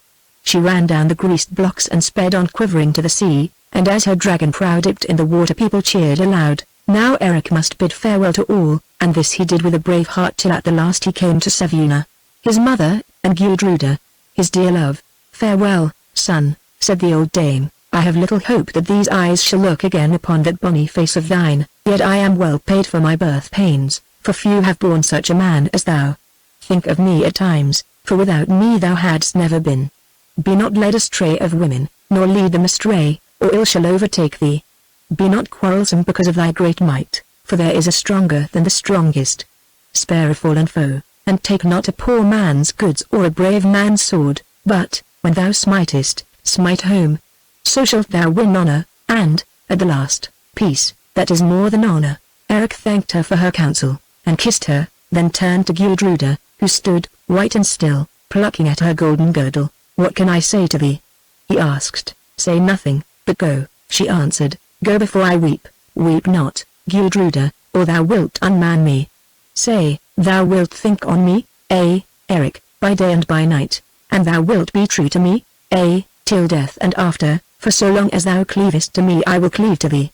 I will first die rather than betray thee. But of thee I am not so sure. Perchance thou mayst find Swanhild in thy journeyings and crave more kisses of her. Anger me not, Gudruda. Thou knowest well that I hate Swanhild more than any other woman. When I kiss her again, then thou mayst wed Ospakar. Speak not so rashly, Eric," she said, and as she spoke Skallagrim drew near. "If thou lingerest here, Lord, the tide will serve us little round Westmans," he said, eyeing Gudruda as it were with jealousy. "I come," said Eric. "Gudruda, fare thee well." She kissed him and clung to him, but did not answer, for she could not speak. Chapter 13 How Hall the mate cut the grapnel chain. Gudruda bent her head like a drooping flower, and presently sank to earth, for her knees would bear her weight no more. But Eric marched to the lip of the sea, his head held high and laughing merrily to hide his pain of heart. Here stood Esmond, who gripped him by both hands, and kissed him on the brow, bidding him good luck. "I know not whether we shall meet again," he said, "but, if my hours be sped before thou returnest, this I charge thee, that thou mindest Gudruda well, for she is the sweetest of all women that I have known, and I hold her the most dear." "Fear not for that, Lord," said Eric, "and I pray thee this, that, if I come back no more, as well may happen, do not force Gudruda into marriage, if she wills it not, and I think she will have little leaning that way. And I say this also, do not count overmuch on Bjorn thy son, for he has no loyal heart, and beware of Groa, who is thy housekeeper, for she loves not that Anna should take her place and more. And now I thank thee for many good things, and farewell." "Farewell, my son," said Esmond, "for in this hour thou seemest as a son to me." Eric turned to enter the sea and wade to the vessel, but Skallagrim caught him in his arms as though he were but a child, and, wading into the surf till the water covered his waist belt, bore him to the vessel and lifted him up so that Eric reached the bulwarks with his hands. Then they loosed the cable and got out the oars and soon were dancing over the sea. Presently the breeze caught them, and they set the great sail and sped away like a gull towards the Westman Isles. But Gudruda sat on the shore watching till, at length, the light faded from Eric's golden helm as he stood upon the poop, and the world grew dark to her. Now Ospakar Blacktooth had news of this sailing and took counsel of Jizza his son, and the end of it was that they made ready 2 great ships, dragons of war, and, placing 60 fighting men in each of them, sailed round the Iceland coast to the Westmans and waited to waylay Eric. They had spies on the land, and from them they learned of Brighteyes coming, and sailed out to meet him in the channel between the greater and the lesser islands, where they knew that he must pass. Now it drew towards evening when Eric rowed down this channel, for the wind had fallen and he desired to be clear at sea. Presently, as the Gudruda came near to the mouth of the channel, that had high cliffs on either hand, Eric saw 2 long dragons of war, for their bulwarks were shield-hung, glide from the cover of the island and take their stations side by side between him and the open sea. "Now here are Vikings," said Eric to Skallagrim. "Now here is Ospakar Blacktooth," answered Skallagrim, "for well I know that raven banner of his. This is a good voyage, for we must seek but a little while before we come to fighting." Eric bade the men lay on their oars, and spoke. "Before us is Ospakar Blacktooth and 2 great dragons, and he is here to cut us off. Now 2 choices are left to us, one island to bout ship and run before him, and the other to row on and give him battle. "What say ye, comrades?" Hall of Lithdale, the mate, answered, saying, "Let us go back, lest we die." "The odds are too great, Eric." But a man among the crew cried out, "When thou didst go on homegang at Thingvler, Eric, Ospakar's 2 chosen champions stood before thee, yet at Whitefire's flash they scurried through the water like startled ducks. It was an omen, for so shall his great ships fly when we swoop on them." Then the others shouted, "Ay, ay. Never let it be said that we fled from Ospakar. Fie on thy woman's talk, Hall." "Then we are all of one mind, save Hall only," said Eric. "Let us put Ospakar to the proof." And while men shouted yea, he turned to speak with Skallagrim. The Berserk was gone, for, wasting no breath in words, already he was fixing the long shields on the bulwark rail. The men busked on their harness and made them fit for fight, and, when all was ready, Eric mounted the poop, and with him Skallagrim, and bade the rowers give way. The Gudruda leapt forward and rushed on towards Ospakar's ships. Now they saw that these were bound together with a cable and yet they must go betwixt them. Eric ran forward to the prow, and with him Skallagrim, and called aloud to a great man who stood upon the ship to starboard, wearing a black helm with raven's wings. "Who art thou that bars the sea against me?" "I am named Ospakar Blacktooth," answered the great man. "And what must we lose at thy hands, Ospakar?" "But one thing, your lives," answered Blacktooth. "Thrice have we stood face to face, Ospakar," said Eric, "and it seems that hitherto thou hast won no great glory. Now it shall be proved if thy luck has bettered. Art yet healed, Lord, of that prick in the shoulder which thou camest by on Horsehead Heights?" roared Skallagrim. For answer, Ospakar seized a spear and hurled it straight at Eric, and it had been his death had he not caught it in his hand as it flew. Then he cast it back, and that so mightily that it sped right through the shield of Ospakar and was the bane of a man who stood beside him. "A gift for a gift," laughed Eric. On rushed the Gudruda, but now the cable was strained 6 fathoms from her bow that held together the ships of Ospakar and it was too strong for breaking. Eric looked and saw. Then he drew Whitefire, and while all men wondered, leapt over the prow of the ship and, clasping the golden dragon's head with his arm, set his feet upon its claws and waited. On sped the ship and spears flew thick and fast about him, but the Brighteyes hung. Now the Gudruda's bow caught the great rope and strained it taut and, as it rose beneath her weight, Eric smote swift and strong with Whitefire and clove it in 2, so that the severed ends fell with a splash into the quiet water. Eric sprang back to deck while stones and spears hissed about him. "That was well done, Lord," said Skallagrim. "Now we shall be snugly berthed." "In oars and out grappling irons," shouted Eric. Up rose the rowers, and their war gear rattled as they rose. They drew in the long oars, and not before it was time, for now the Gudruda forced her way between the 2 dragons of Ospakar and lay with her bow to their sterns.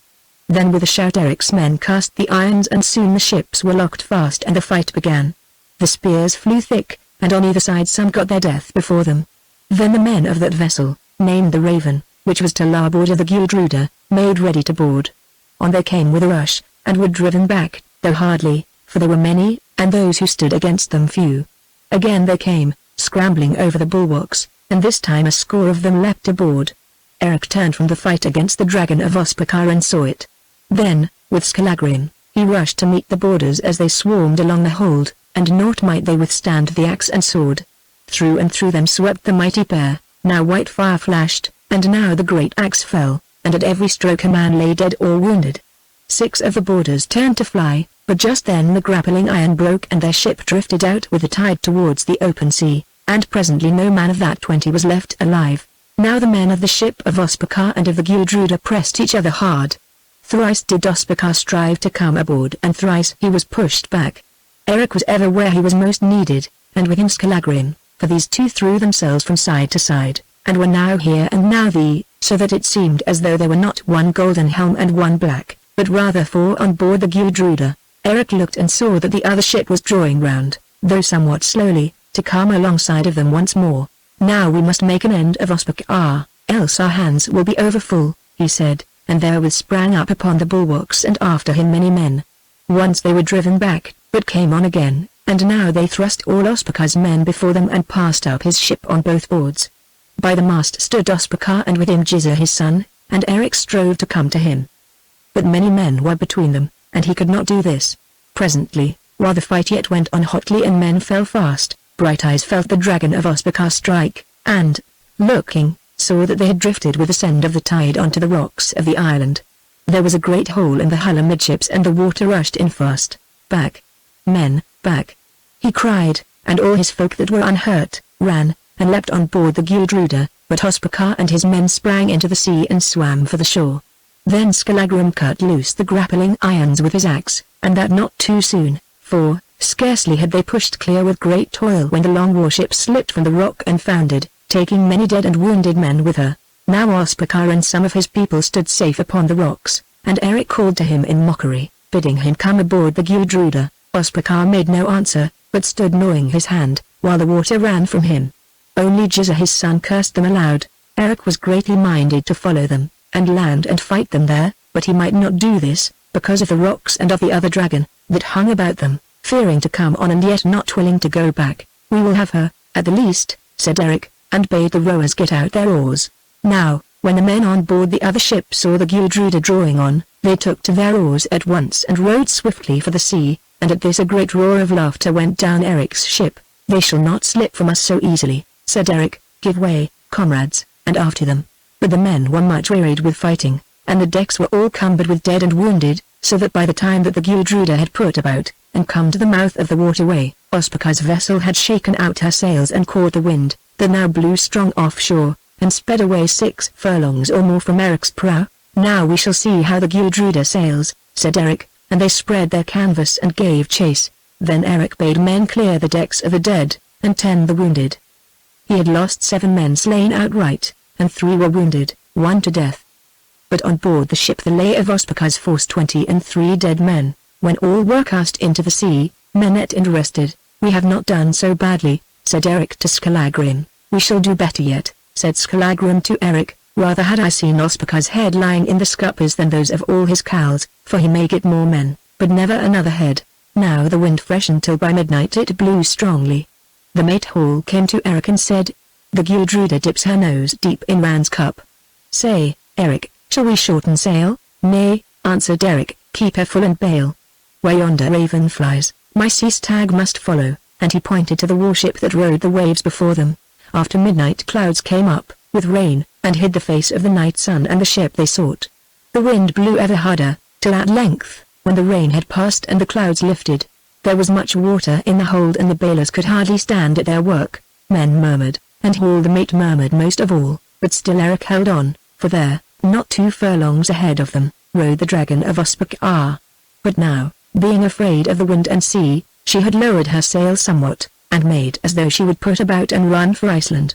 "That she may not do," called Eric to Skallagrim, "if once she rolls side onto those seas Ran has her, for she must fill and sink." "So they hold, Lord," answered Skallagrim. "See, once more she runs, but we run fast as she is outsailed. Up, men, up, for presently the fight begins." "It is bad to join battle in such a sea," quoth Hall. "Good or bad," growled Skallagrim, "do thou thy lord's bidding," and he half lifted up his axe. The mate said no more, for he misdoubted him of Skallagrim Lambsdale and his axe. Then men made ready for the fray as best they might, and stood, sword in hand and drenched with foam, clinging to the bulwarks of the Gudruda as she wallowed through the seas. Eric went after the helm and seized it. Now but a length ahead Ospakar's ship laboured on beneath her small sail, but the Gudruda rushed towards her with all canvas set and at every leap plunged her golden dragon beneath the surf and shook the water from her forward deck. "Make ready the grapnel," shouted Eric through the storm. Skallagrim seized the iron and stood by. Now the Gudruda rushed alongside the Raven, and Eric steered so skillfully that there was a fathom space, and no more, between the ships. Skallagrim cast the iron well and truly, so that it hooked and held. On sped the Gudruda and the cable tautened now her stern kissed the bow of Ospakar's ship, as though she was towing her, and thus for a space they travelled through the seas. Eric's folk shouted and strove to cast spears, but they did this but ill, because of the rocking of the vessel. As for Ospakar's men, they clung to their bulwarks and did nothing, for all the heart was out of them between fear of Eric and terror of the sea. Eric called to a man to hold the helm, and Skallagrim crept aft to where he stood. "What counsel shall we take now?" said Eric, and as he spoke a sea broke over them for the gale was strong. "Board them and make an end," answered Skallagrim. "Rough work, still, we will try it," said Eric, "for we may not lie thus for long, and I am loath to leave them."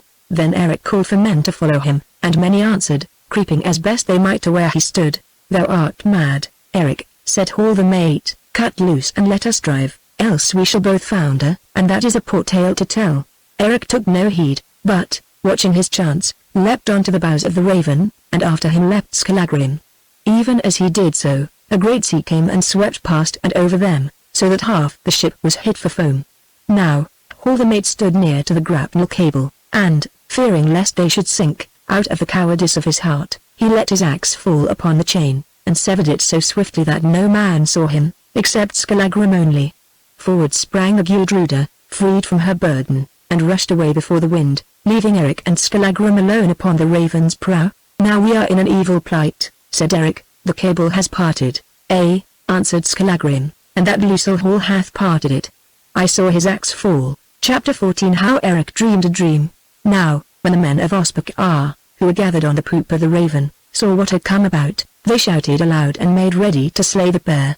But Eric and Skallagrim clambered to the mast and got their backs against it, and swiftly made themselves fast with a rope, so that they might not fall with the rolling of the ship. Then the people of Ospakar came on to cut them down. But this was no easy task, for they might scarcely stand, and they could not shoot with the bow. Moreover, Eric and Skallagrim, being bound to the mast, had the use of both hands and were minded to die hard. Therefore Ospakar's folks got but one thing by their onslaught, and that was death, for 3 of their number fell beneath the long sweep of white fire, and 1 bowed before the axe of Skallagrim. Then they drew back and strove to throw spears at these 2, but they flew wide because of the rolling of the vessel. 1 spear struck the mast near the head of Skallagrim. He drew it out, and, waiting till the ship steadied herself in the trough of the sea, hurled it at a knot of Ospakar's thralls, and a man got his death from it. After that they threw no more spears. Thence once more the crew came on with swords and axes, but faint-heartedly, and the end of it was that they lost some more men dead and wounded and fell back again. Skallagrim mocked at them with bitter words, and one of them, made mad by his scoffing, cast a heavy ballast stone at him. It fell upon his shoulder and numbed him. "Now I am unmeet for fight, Lord," said Skallagrim, "for my right arm is dead and I can scarcely hold my axe." "That is ill, then," said Eric, "for we have little help, except from each other, and I, too, am well nigh spent. Well, we have done a great deed and now it is time to rest. My left arm is yet whole, Lord, and I can make shift for a while with it. Cut loose the cord before they bait us to death, and let us rush upon these wolves and fall fighting." "A good counsel," said Eric, "and a quick end, but stay a while. What plan have they now?" Now the men of Ospakar, having little heart left in them for such work as this, had taken thought together. "We have got great hurt, and little honor," said the mate. "There are but 19 of us left alive, and that is scarcely enough to work the ship, and it seems that we shall be fewer before Eric Brighteyes and Skallagrim Lambstail lie quiet by yonder mast. They are mighty men, indeed, and it would be better, methinks, to deal with them by craft, rather than by force." The sailors said that this was a good word, for they were weary of the sight of white fire as he flamed on high and the sound of the axe of Skallagrim as it crashed through helm and byrnie, and as fear crept in valor fled out. "This is my rede, then," said the mate, "that we go to them and give them peace, and lay them in bonds, swearing that we will put them ashore when we are come back to Iceland. But when we have them fast, as they sleep at night, we will creep on them and hurl them into the sea, and afterwards we will say that we slew them fighting." "A shameful deed," said a man. "Then go thou up against them," answered the mate. "If we slay them not, then shall this tale be told against us throughout Iceland, that a ship's company were worsted by 2 men, and we may not live beneath that dishonor." The man held his peace, and the mate, laying down his arms, crept forward alone, towards the mast, just as Eric and Skallagrim were about to cut themselves loose and rush on them. "What wouldest thou?" shouted Eric. "Has it gone so well with you with arms that ye are minded to come up against us sparing none?" "It has gone ill, Eric," said the mate, "for ye weigh now too mighty for us. We have lost many men, and we shall lose more ere ye are laid low. Therefore we make you this offer, that you lay down your weapons and suffer yourselves to be bound till such time as we touch land, where we will set you ashore, and give you your arms again. Meanwhile, we will deal with you in friendly fashion, giving you of the best we have, nor will we set foot any suit against you for those of our number whom ye 2 have slain. Wherefore then should we be bound?" said Eric. "For this reason only, that we dare not leave you free within our ship. Now choose, and, if ye will, take peace, which we swear by all the gods we will keep towards you, and, if ye will not, then we will bear you down with beams and sails and stones, and slay you." "What thinkest thou, Skallagrim?" said Eric beneath his breath. I think that I find little faith in yon cowl's face, answered Skallagrim. Still, I am unfit to fight, and thy strength is spent, so it seems that we must lie low if we would rise again. They can scarcely be so base as to do murder having hands of peace to us. I am not so sure of that, said Eric. Still, starving beggars must eat bones. Hearken thou, we take the terms, trusting to your honor, and I say this, that ye shall get shame and death if ye depart from them to harm us. Have no fear, lord, said the mate, we are true men. That we shall look to your deeds to learn, said Eric, laying down his sword and shield. Skallagrim did likewise, though with no good grace. Then men came with strong cords and bound them fast hand and foot, handling them fearsomely as men handle a live bear in a net. Then they led them forward to the prow. As they went Eric looked up. Yonder, 20 furlongs and more away, sailed the Gudruda. This is good fellowship, said Skallagrim, thus to leave us in the trap. Nay, answered Eric. They cannot put about in such a sea, and doubtless also they think us dead.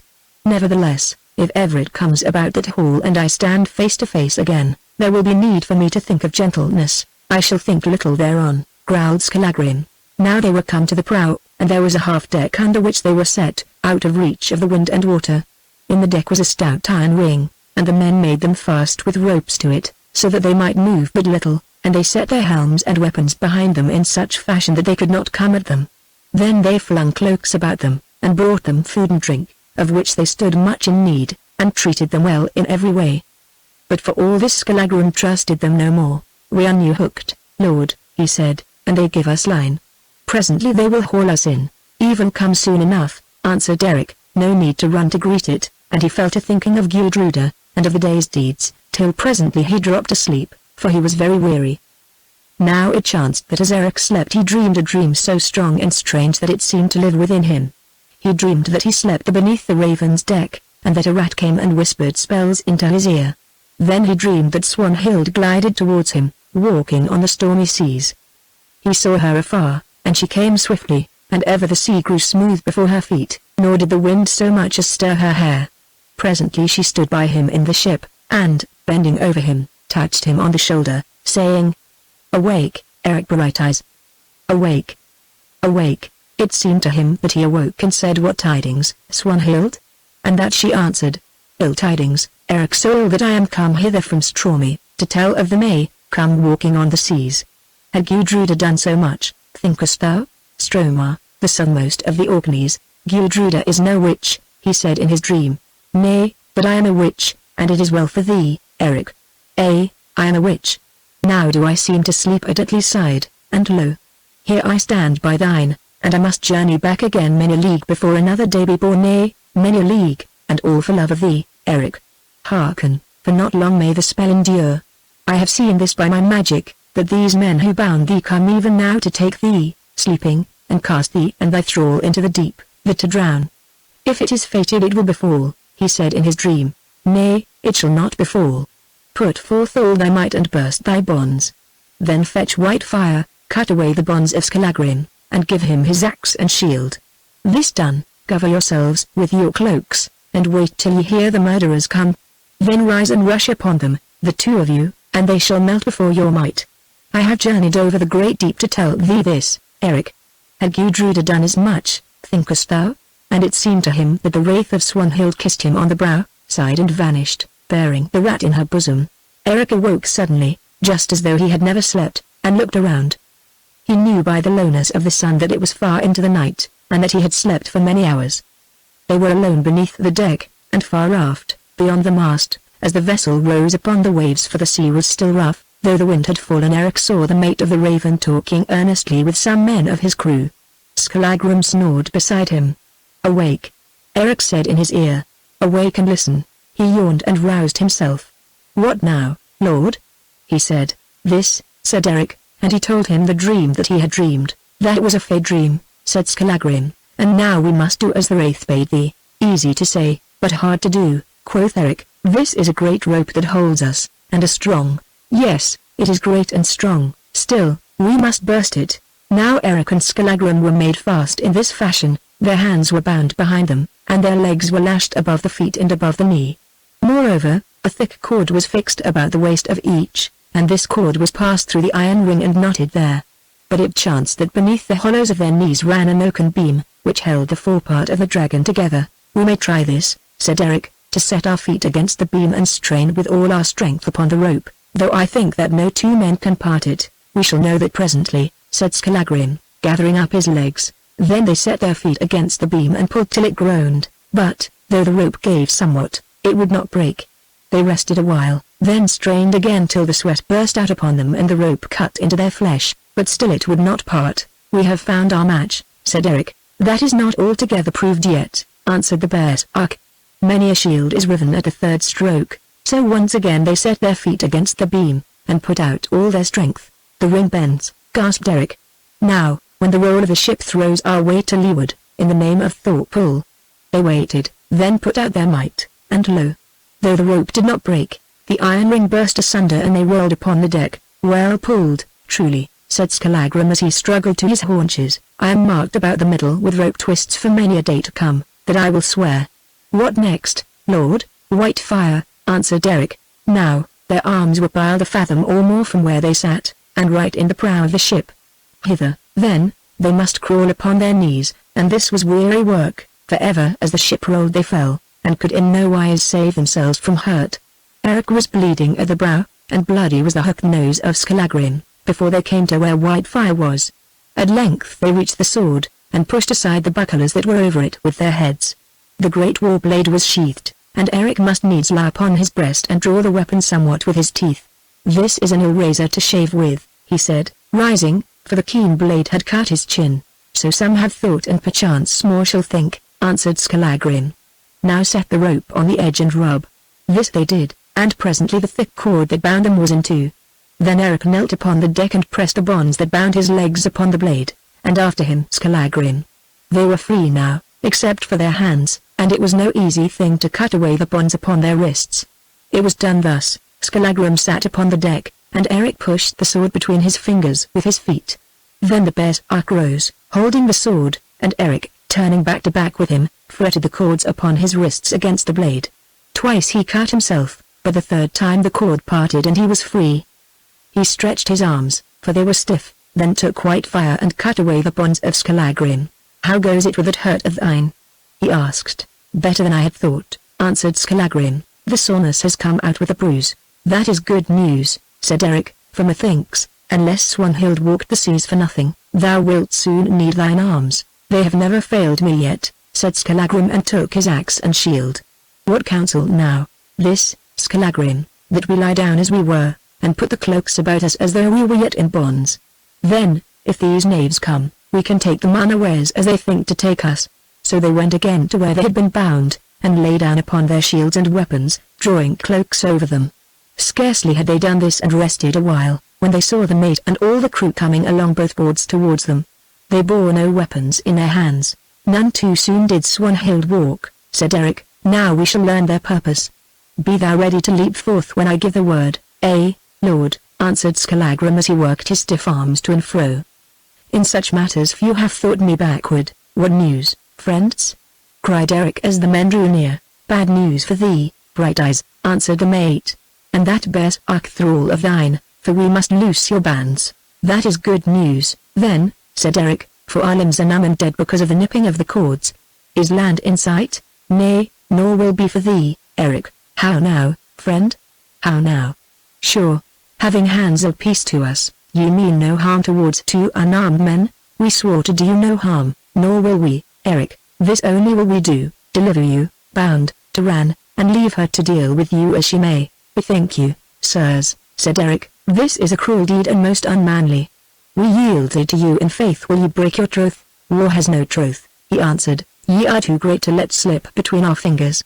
Shall it be said of us that two men overcame us all?" "Mayhap," murmured Scalagrim beneath his breath. "Oh, sirs, I beseech you," said Eric, "I am young, and there is a maid who waits me out in Iceland, and it is hard to die," and he made as though he wept, while Scalagrim laughed within his sleeve, for it was strange to see Eric feigning fear. But the men mocked aloud. "This is the great man," they cried, "this is that Eric of whose deeds folk sing. Look! He weeps like a child when he sees the water. Drag him forth and away with him into the sea." "Little need for that," cried Eric, and lo! the cloaks about him and Scalagrim flew aside.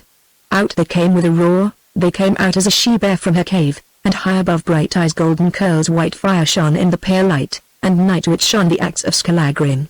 White fire flared aloft, then down he fell and sought the false heart of the mate. The great axe of Scalagrim shone and was lost in the breast of the carle who stood before him. "Trolls!" shrieked one. "Hereat rolls!"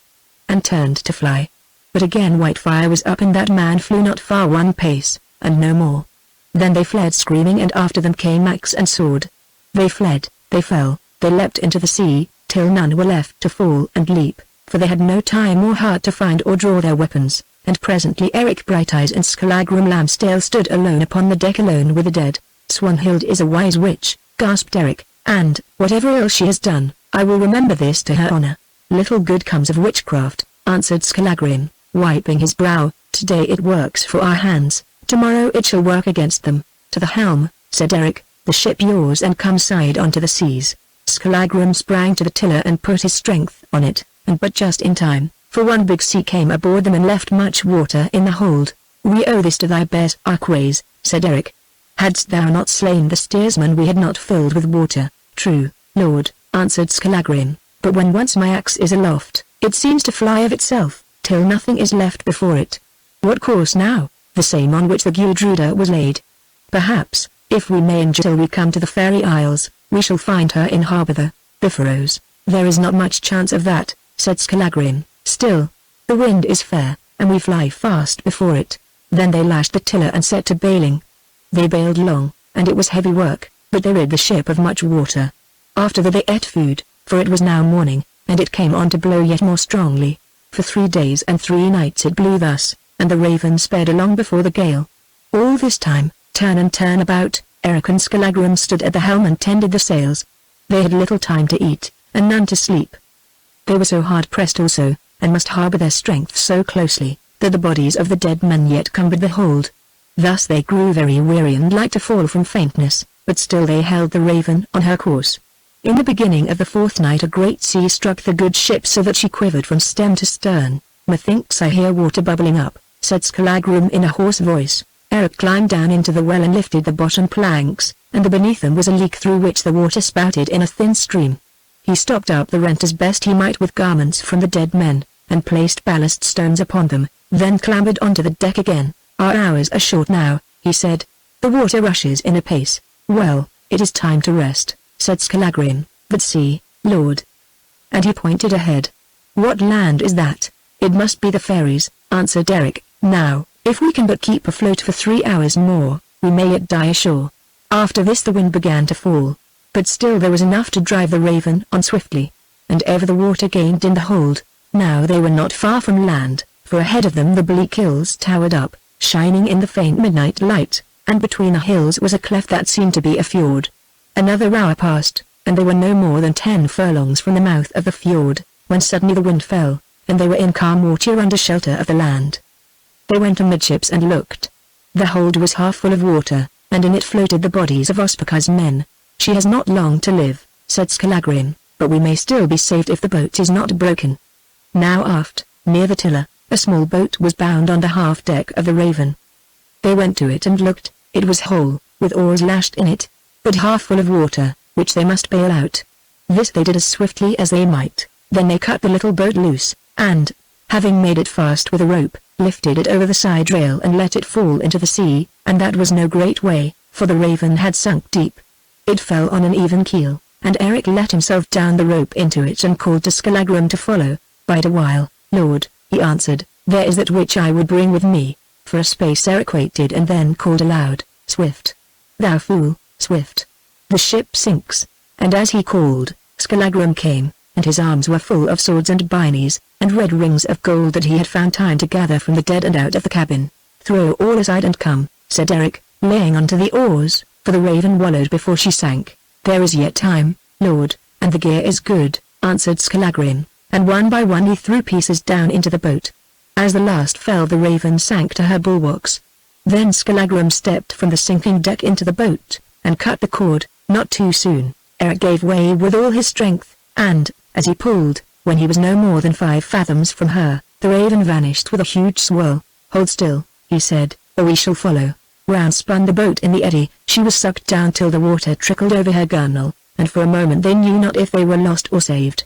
Eric held his breath and watched, then slowly the boat lifted her nose, and they were safe from the whirlpool of the lost dragon. "Greed is many a man's bane," said Eric, "and it was nearly thine and mine, Skallagrim. I had no heart to leave the good gear," he answered, "and thou sayest, Lord, it is safe and we with it." Then they got the boat's head round slowly into the mouth of the fjord, pausing now and again to rest, for their strength was spent.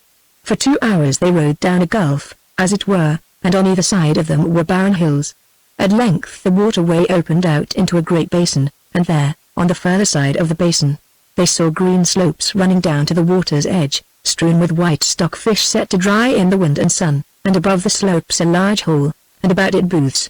Moreover, they saw a long dragon of war at anchor near the shore. For a while they rowed on, easing now and again. Then Eric spoke to Skallagrim.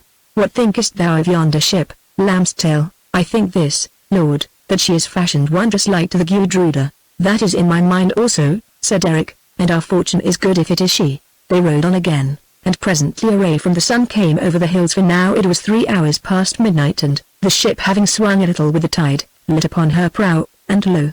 there gleamed the golden dragon of the Gudruda. "This is a strange thing," said Eric.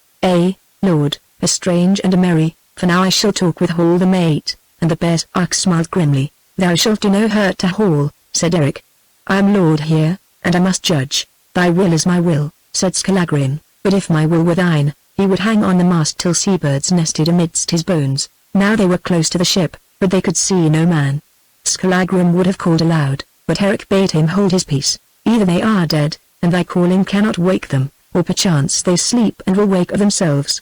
We will row under the stern, and, having made fast, climb aboard and see with our own eyes."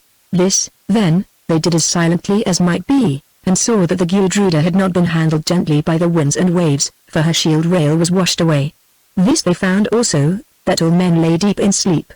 Now, amidships a fire still burned, and by it was food. They came there and ate of the food, of which they had great need. Then they took 2 cloaks that lay on the deck, and, throwing them about them, warmed themselves over the fire, for they were cold and wet, and utterly outworn. As they sat thus warming themselves, a man of the crew awoke and saw them, and being amazed, at once called to his fellows, saying that 2 giants were aboard, warming themselves at the fire. Now men sprang up, and, seizing their weapons, ran towards them, and among them was Hall the mate.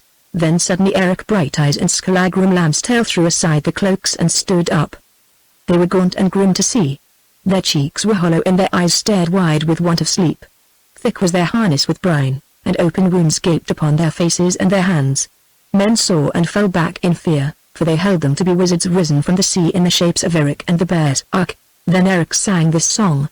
Swift and sure across the swan's bath sped sea stag on raven's track, held round's breast in raging billows, streamed gale banners through the sky. Yet did Eric the war-eager leap with bear's ark mate aboard, fierce their onset on the foemen. Wherefore break the grapnel chain? Hall heard and slunk back, for now he saw that these were indeed Eric and Skallagrim come up alive from the sea, and that they knew his baseness. Eric looked at him and sang again. Swift away sped ship Gudruda, left her lord in foeman's ring. Brighteyes back to back with bear's ark held his head gainst mighty odds. Down amidst the ballast tumbling, Ospakar's shield cowls were rolled. Holy peace at length they hands held, Eric must in bonds be laid. Came the grey rat, came the earl's wife, came the witch word from afar, cagged wolves roused them, and with struggling tore their fetter from its hold. Now they watch upon their weapons, now they weep and pray for life, now they leap forth like a torrent swept away in foeman's strength.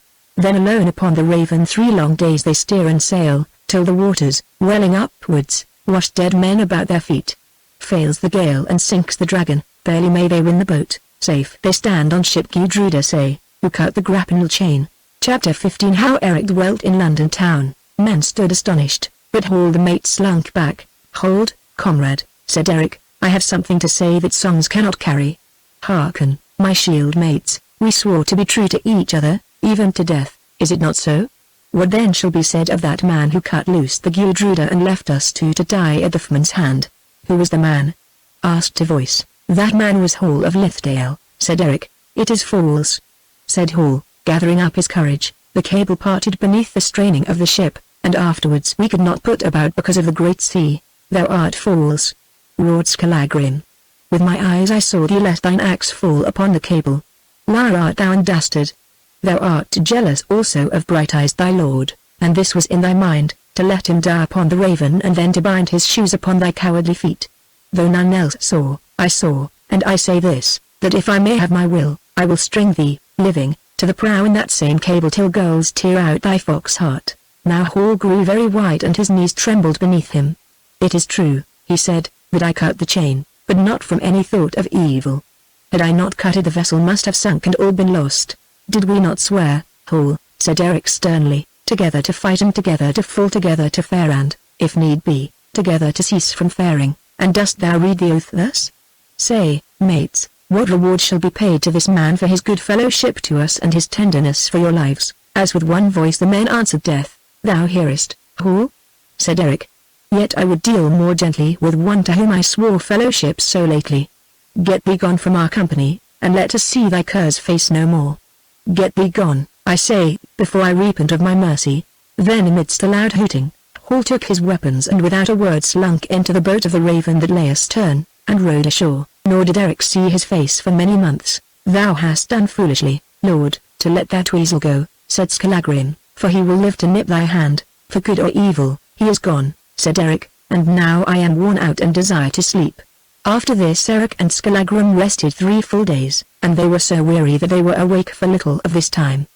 But on the 3rd day they rose up, strong and well, except for their hurts and soreness. Then they told the men of that which had come to pass, and all wondered at their might and hardihood. To them indeed Eric seemed as a god, for few such deeds as his had been told of since the god kind were on earth. But Brighteyes thought little of his deeds, and much of Gudruda. At times also he thought of Swanhild, and of that witch dream she sent him, for it was wonderful to him that she should have saved him thus from Rand's net. Eric was heartily welcomed by the Earl of the Fairy Isles, for, when he heard his deeds, he made a feast in his honor, and set him in the high seat. It was a great feast, but Skallagrim became drunk at it and ran down the chamber, axe aloft, roaring for Hall of Lithdale. This angered Eric much and he would scarcely speak to Skallagrim for many days, though the great bear's axe slunk about after him like his shadow, or a whipped hound at its master's heel, and at length humbled his pride so far as to ask pardon for his fault. "I grant it for thy deed's sake," said Eric shortly, "but this is upon my mind, that thou wilt tell thus again, and it shall be my cause of death, and that of many more. First may my bones be white," said Skallagrim. "They shall be white thereafter," answered Eric. At Fairies Eric shipped 12 good men and true, to take the seats of those who had been slain by Ospakar's folk. Afterwards, when the wounded were well of their hurts, except one man who died, and the Gudruda was made fit to take the sea again, Brighteyes bade farewell to the Earl of those Isles, who gave him a good cloak and a gold ring at parting, and sailed away. Now it were too long to tell of all the deeds that Eric and his men did.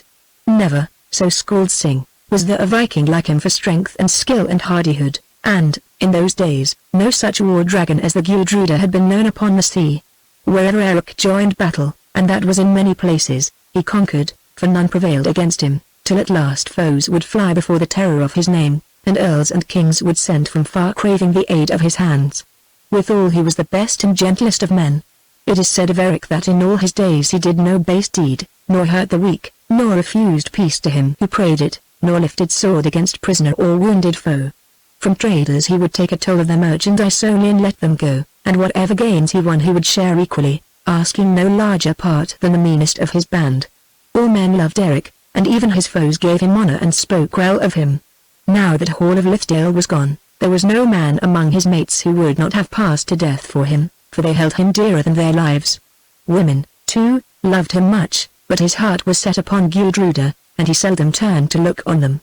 The first summer of his outlawry Eric warred along the coast of Ireland, but in the winter he came to Dublin, and for a while served in the bodyguard of the king of that town, who held him in honor, and would have had him stay there. But Eric would not bide there, and next spring, the Gudruda being ready for sea, he sailed for the shores of England.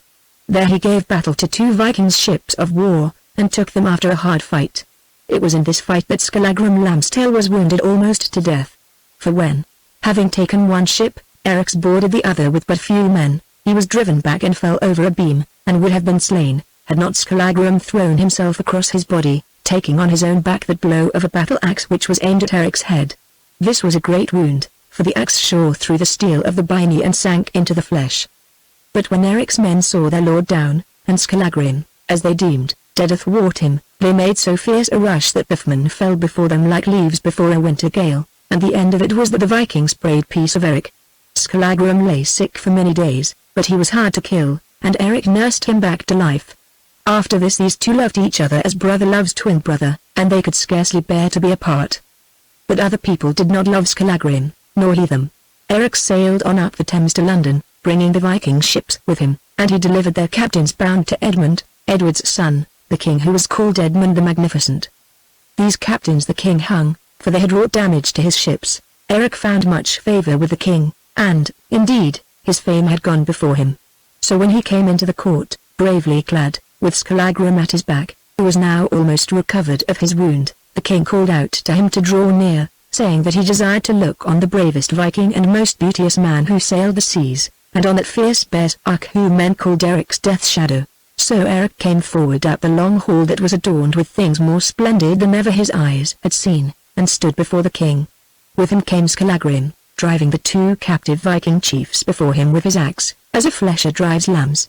Now, during these many months Brighteyes had grown yet more great in girth and glorious to look on than he was before.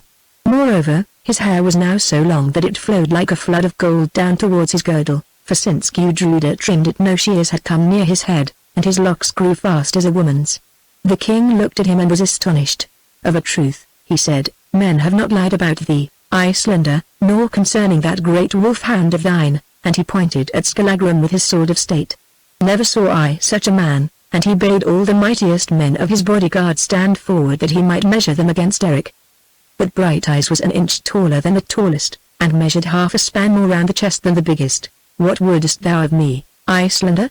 Asked the king. This, lord, said Eric, to serve thee a while, and all my men with me. That is an offer that few would turn from, answered the king.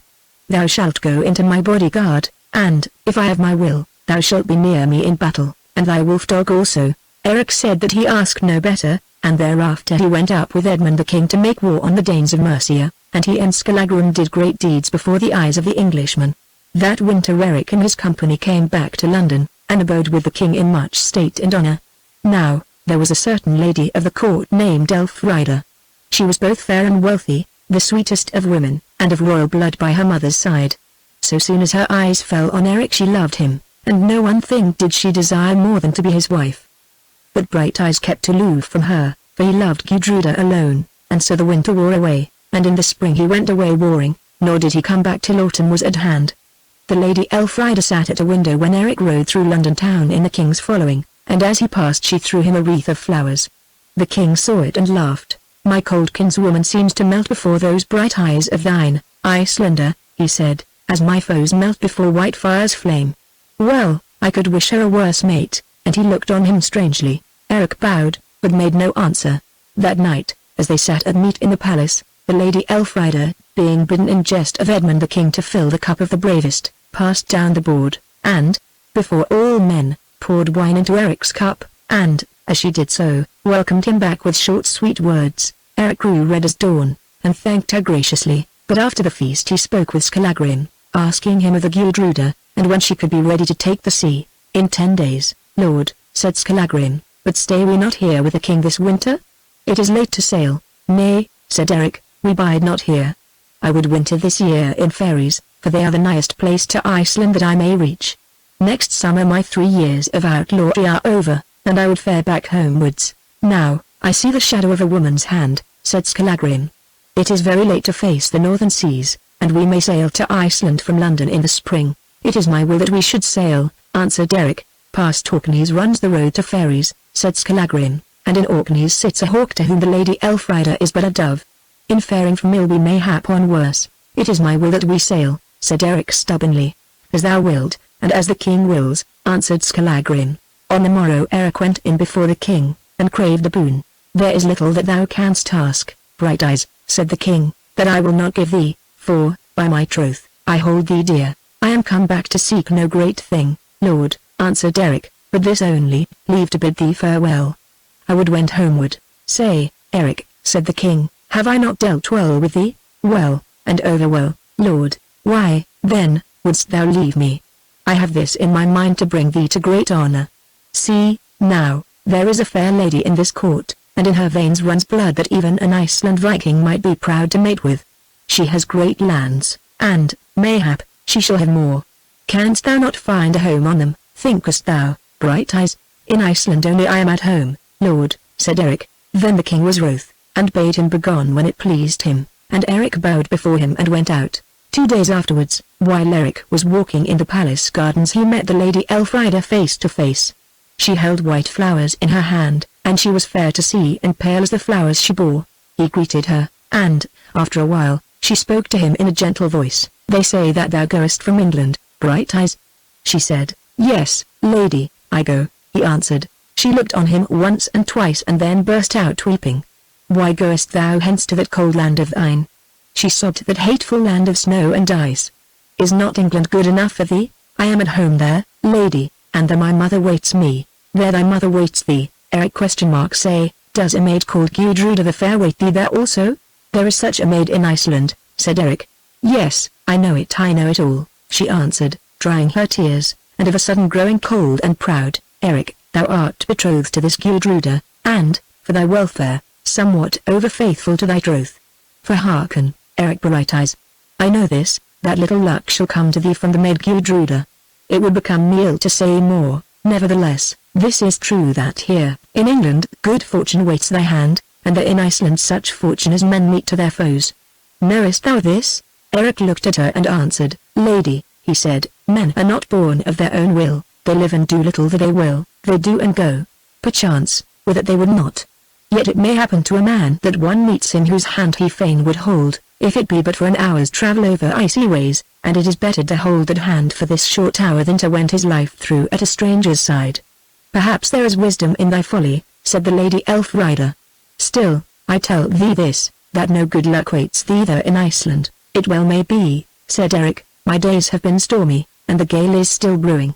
But it is a poor heart that fears the storm. Better to sink, for, coward or hero, all must sink at last. Say, Eric, said the lady, if that hand thou dost desire to hold is lost to thee, what then? If that hand is cold in death, then henceforth I wend my ways alone, and if it be held of another hand than thine, then I will journey back to England, lady, and here in this fair garden I may crave speech of thee again. They looked one on another. Fare thee well, Eric, said the Lady Elfrida. Here in this garden we may talk again, and, if we talk no more, why, fare thee well. Days come and go, the swallow takes flight at winter, and lo, at spring it twitters round the eaves. And if it come not again, then farewell to that swallow. The world is a great house, Eric, and there is room for many swallows. But alas! For her who is left desolate, alas, alas! And she turned and went. It is told of this Lady Elfrida that she became very wealthy and was much honored for her gentleness and wisdom, and that, when she was old, she built a great church and named it Eric's Kirk. It is also told that, though many sought her in marriage, she wedded none. Chapter 16 How Swanhild walked the seas. Within 2 days afterwards, the Gudruda being bound for sea, Eric went up to bid farewell to the king. But Edmund was so angry with him because of his going that he would not see him. Thereon Eric took horse and rode down sadly from the palace to the riverbank where the Gudruda lay. But when he was about to give the word to get out the oars, the king himself rode up, and with him men bearing costly gifts. Eric went ashore to speak with him. I am angry with thee, Brighteyes, said Edmund, yet it is not in my heart to let thee go without words and gifts of farewell. This only I ask of thee now, that, if things go not well with either, out in Iceland, thou wilt come back to me. I will that I promise thee, king, said Eric, for I shall never find a better lord, nor I a braver servant, said the king. Then he gave him the gifts and kissed him before all men. To Skallagrim also he gave a good byrnie of Welsh steel-coloured black. Then Eric went aboard again and dropped down the river with the tide. For 5 days all went well with them, the sea being calm and the winds light and favourable.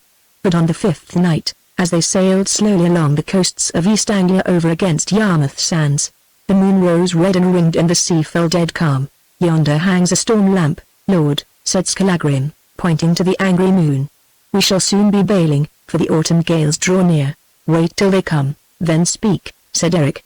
Thou croakest ever like a raven, and ravens croak before foul weather, answered Skallagrim, and just as he spoke a sudden gust of wind came up from the southeast and laid the Gudruda over. After this it came on to blow, and so fiercely that for whole days and nights their clothes were scarcely dry. They ran northwards before the storm and still northward, sighting no land and seeing no stars. And ever as they scudded on the gale grew fiercer, till at length the men were worn out with bailing and starved with wet and cold. 3 of their number also were washed away by the seas, and all were in sorry plight. It was the 4th night of the gale. Eric stood at the helm, and by him Skallagrim. They were alone, for their comrades were spent and lay beneath decks, waiting for death. The ship was half full of water, but they had no more strength to bail. Eric seemed grim and gaunt in the white light of the moon, and his long hair streamed about him wildly. Grimmer yet was Skallagrim as he clung to the shield rail and stared across the deep. She rolls heavily, Lord, he shouted, and the water gains fast. Can the men bail no more? Asked Eric. Nay, they are outworn and wait for death. They need not wait long, said Eric. What do they say of me? Nothing. Then Eric groaned aloud. It was my stubbornness that brought us to this pass, he said. I care little for myself, but it is ill that all should die for one man's folly. Grieve not, Lord, answered Skallagrim, that is the world's way, and there are worse things than to drown. Listen. Methinks I hear the roar of breakers yonder, and he pointed to the left. Breakers they surely are, said Eric. Now the end is near. But see, is not that land looming up on the right, or is it cloud? It is land, said Skallagrim, and I am sure of this, that we run into a firth. Look, the seas boil like a hot spring. Hold on thy course, Lord, perchance we may yet steer between rocks and land. Already the wind falls and the current lessens the seas. Said Eric, already the fog and rain come up, and he pointed ahead where dense clouds gathered in the shape of a giant, whose head reached to the skies and moved towards them, hiding the moon. Skallagrim looked, then spoke. Now here, it seems, is witchwork. Say, Lord, hast thou ever seen mist travel against wind as it travels now? Never before, said Eric, and as he spoke the light of the moon went out. Swanhild, Atli's wife, sat in beauty in her bower on Stormy Isle and looked with wide eyes towards the sea. It was midnight. None stirred in Atli's hall, but still Swanhild looked out towards the sea. Now she turned and spoke into the darkness, for there was no light in the bower save the light of her great eyes. Art thou there? She said. I have summoned thee thrice in the words thou knowest. Say, Toad, art there? Swanhild the fatherless. Swanhild, Gro's daughter. Witch mother's witch child. I am here. What is thy will with me? Piped a thin voice like the voice of a dying babe. Swanhild shuddered a little and her eyes grew brighter, as bright as the eyes of a cat. This first, she said, that thou show thyself. Hideous as thou art, I had rather see thee, than speak with thee seeing thee not. Mock not my form, lady, answered the thin voice, for it is as thou dost fashion it in thy thought. To the good I am fair as day, to the evil, foul as their heart. Toad thou didst call me. Look, now I come as a toad. Swanhild looked, and behold, a ring of the darkness grew white with light, and in it crouched a thing hideous to see. It was shaped as a great spotted toad, and on it was set a hag's face, with white locks hanging down on either side. Its eyes were blood red and sunken, black were its fangs, and its skin was dead yellow. It grinned horribly as Swanhild shrank from it, then spoke again. Grey Wolf thou didst call me once, Swanhild, when thou wouldst have thrust Gudruda down Goldfoss Gulf, and as a grey wolf I came, and gave thee counsel that thou tookest but ill. Rat didst thou call me once, when thou wouldst save Brighteyes from the carles of Osbach, and as a rat I came and in thy shape I walked the seas.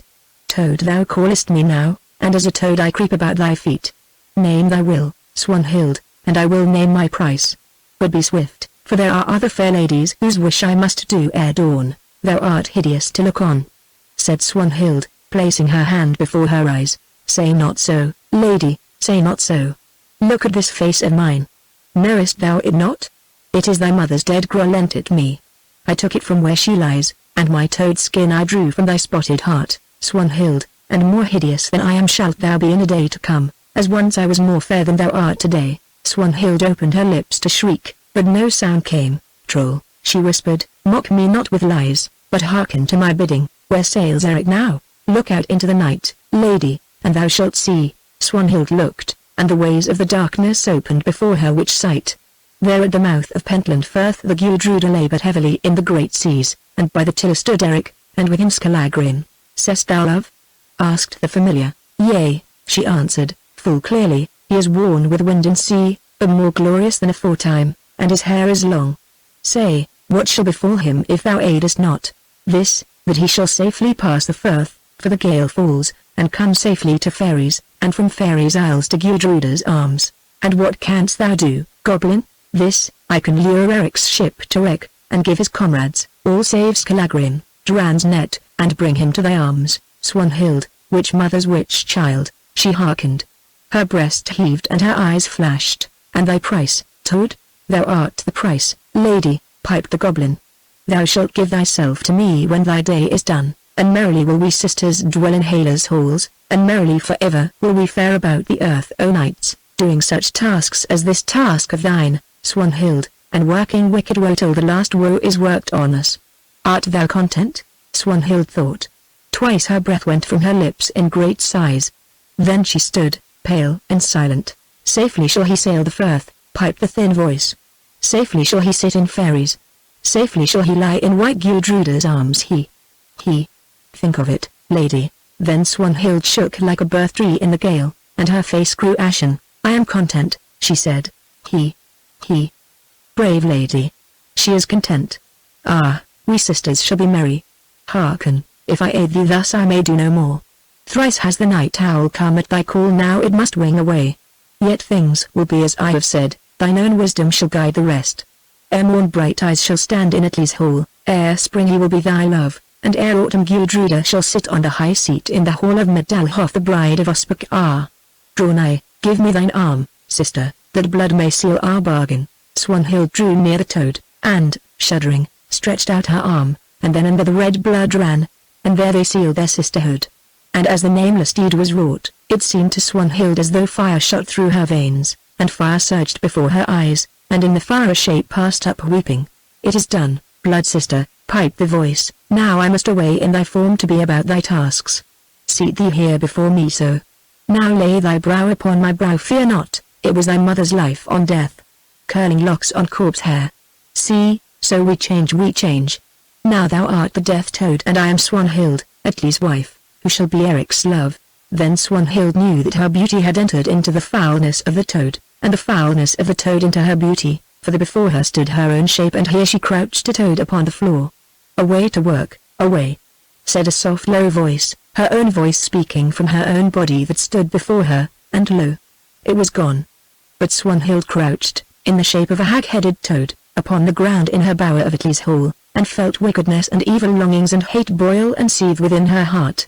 She looked out through her sunken horny eyes and she seemed to see strange sights. She saw Atli, her lord, dead upon the grass. She saw a woman asleep, and above her flashed a sword. She saw the hall of Medalhof red with blood. She saw a great gulf in a mountain's heart, and men fell down it. And, last, she saw a warship sailing fast out on the sea, afire, and vanish there. Now the witch hag who wore Swanhild's loveliness stood upon the cliffs of Stormy and tossed her white arms towards the north. Come, fog. Come, sleet. She cried. Come, fog. Come, sleet. Put out the moon and blind the eyes of Eric. And as she called, the fog rose up like a giant and stretched his arms from shore to shore. Move, fog. Beat, rain. She cried. Move and beat against the gale, and blind the eyes of Eric. And the fog moved on against the wind, and with it sleet and rain. Now I am afeard, said Eric to Skallagrim, as they stood in darkness upon the ship. The gale blows from behind us, and yet the mist drives fast in our faces. What comes now? This is witch work, lord, answered Skallagrim, and in such things no counsel can avail. Hold the tiller straight and drive on, say I. Methinks the gale lessens more and more. So they did for a little while, and all around them sounded the roar of breakers. Darker grew the sky and darker yet, till at the last, though they stood side by side, they could not see each other's shapes. This is strange sailing, said Eric. I hear the roar of breakers as it were beneath the prow. Lash the helm, lord, and let us go forward. If there are breakers, perhaps we shall see their foam through the blackness, said Skallagrim. Eric did so, and they crept forward on the starboard board right to the prow of the ship, and the Skallagrim peered into the fog and sleet. Lord, he whispered presently, and his voice shook strangely, what is that yonder on the waters? Sayest thou aught? Eric stared and said, by Odin. I see a shape of light like to the shape of a woman, it walks upon the waters towards us and the mist melts before it, and the sea grows calm beneath its feet. I see that also, said Skallagrim. She comes nigh. gasped Eric. See how swift she comes. By the dead, it is Swanhild's shape. Look, Skallagrim. Look how her eyes flame! Look how her hair streams upon the wind. It is Swanhild, and we are Fae, quoth Skallagrim, and they ran back to the helm, where Skallagrim sank upon the deck in fear. See, Skallagrim, she glides before the Gudruda's beak. She glides backwards and she points yonder to the right. Shall I put the helm down and follow her? Nay, Lord, nay, set no faith in witchcraft or evil will befall us. As he spoke, a great gust of wind shook the ship, the music of the breakers roared in their ears, and the gleaming shape upon the waters tossed its arms wildly and pointed to the right. The breakers call ahead, said Eric. The shape points yonder, where I hear no sound of sea. Once before, thou mindest, Swanhild walked the waves to warn us and thereby saved us from the men of Osbekar. Ever she swore she loved me, now she is surely come in love to save us and all our comrades. Say, shall I put about? Look, once more she waves her arms and points, and as he spoke he gripped the helm. I have no rede, Lord, said Skallagrim, and I love not witch work.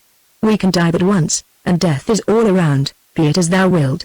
Eric put down the helm with all his might. The good ship answered, and her timbers groaned loudly, as though in woe, when the strain of the sea struck her abeam. Then once more she flew fast across the waters, and fast before her glided the wraith of Swanhild. Now it pointed here and now thee, and as it pointed so Eric shaped his course.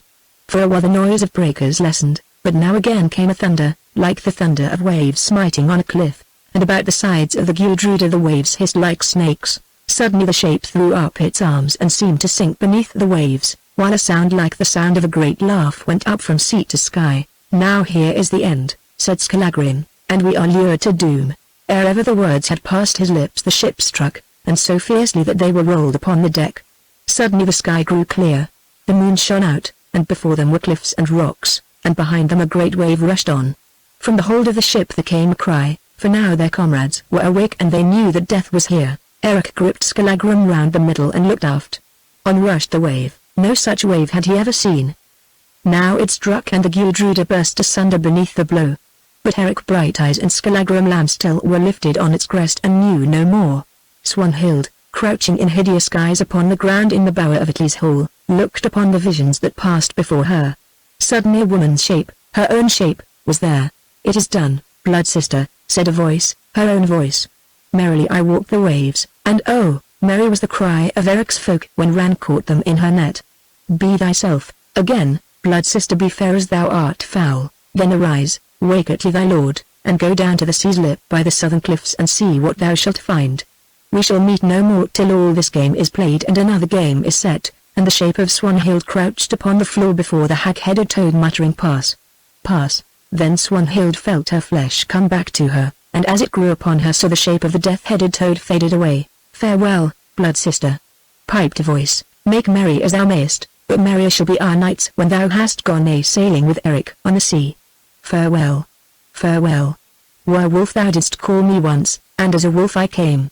Rat thou didst call me once, and as a rat I came. Toad didst thou call me once, and as a toad I came. Say, at the last, what wilt thou call me and in what shape shall I come, blood sister? Till then farewell. And all was gone and all was still. Chapter 17. Harisman the priest wedded Anna, Thurod's daughter. Now the story goes back to Iceland. When Brighteyes was gone, for a while Gudruda the Fair moved sadly about the stead, like one new widowed. Then came tidings. Men told how Osbekar Black-toothed had waylaid Eric on the seas with 2 long ships, dragons of war, and how Eric had given him battle and sunk one dragon with great loss to Osbekar. They told also how Blacktooth's other dragon, the Raven, had sailed away before the wind, and Eric had sailed after it in a rising gale. But of what befell these ships no news came for many a month, and it was rumored that this had befallen them, that both had sunk in the gale, and that Eric was dead. But Gudruda would not believe this. When Asmund the priest, her father, asked her why she did not believe it, she answered that, had Eric been dead, her heart would surely have spoken to her of it. To this Asmund said that it might be so. Hay harvest being done, Asmund made ready for his wedding with Anna, Thurod's daughter and Eric's cousin. Now it was agreed that the marriage feast should be held at Middelhof, for Asmund wished to ask a great company to the wedding, and there was no place at Coldback to hold so many. Also some of the kin of Thurod, Anna's father, were bidden to the feast from the east and north. At length all was prepared and the guests came in great companies, for no such feast had been made in this quarter for many years. On the eve of the marriage Esmond spoke with Gras. The witch wife had borne herself humbly since she was recovered from her sickness. She passed about the stead like a rat at night, speaking few words and with downcast eyes. She was busy also making all things ready for the feasting. Now as Esmond went up the hall seeing that everything was in order, Gras drew near to him and touched him gently on the shoulder. "Are things to thy mind, Lord?" she said. "Yes, Gras," he answered, "more to my mind than to thine I fear." "Fear not, Lord, thy will is my will." "Say, Gras, is it thy wish to bide here in Middelhof when Anna is my housewife?" "It is my wish to serve thee as aforetime," she answered softly. "If so be that Anna wills it, that is her desire," said Esmond and went his ways. But Gras stood looking after him and her face was fierce and evil. "While Bane has virtue, while runes have power, and while hand has cunning, never, Anna, shalt thou take my place at Esmond's side. Out of the water I came to thee, Esmond, into the water I go again. Unquiet shall I lie there, unquiet shall I wend through Hela's halls, but Anna shall rest at Esmond's side in Esmond's ken." Then again she moved about the hall, making all things ready for the feast. But at midnight, when the light was low and folks slept, Gras rose, and, veiled in a black robe, with a basket in her hand, passed like a shadow through the mists that hang about the river's edge, and in silence, always looking behind her, like one who fears a hidden foe, culled flowers of noisome plants that grow in the marsh. Her basket being filled, she passed round the stead to a hidden dell upon the mountain-side. Here a man stood waiting, and near him burned a fire of turf. In his hand he held an iron pot. It was Coll the half-witted, Gras's thrall. "Are all things ready, Coll?" she said. "Yes," he answered, "but I like not these tasks of thine, mistress. Say now, what wouldst thou do with the fire and the pot?" "This, then, Coll. I would brew a love potion for Esmond the priest as he has bidden me to do. I have done many an ill deed for thee, mistress, but of all of them I love this the least," said the thrall, doubtfully. "I have done many a good deed for thee, Coll. It was I who saved thee from the doomstone, seeming to prove thee innocent even when thy back was stretched on it, because thou hadst slain a man in his sleep. Is it not so?" "Yea, mistress, and yet thou wast guilty, Coll. And I have given thee many good gifts, is it not so?" "Yes, it is so." "Listen then, serve me this once and I will give thee one last gift, thy freedom, and with it 200 in silver." Coll's eyes glistened. "What must I do, mistress?" "Today at the wedding feast it will be thy part to pour the cups while Esmond calls the toasts. Last of all, when men are merry, thou wilt mix that cup in which Esmond shall pledge Anna his wife and Anna must pledge Esmond.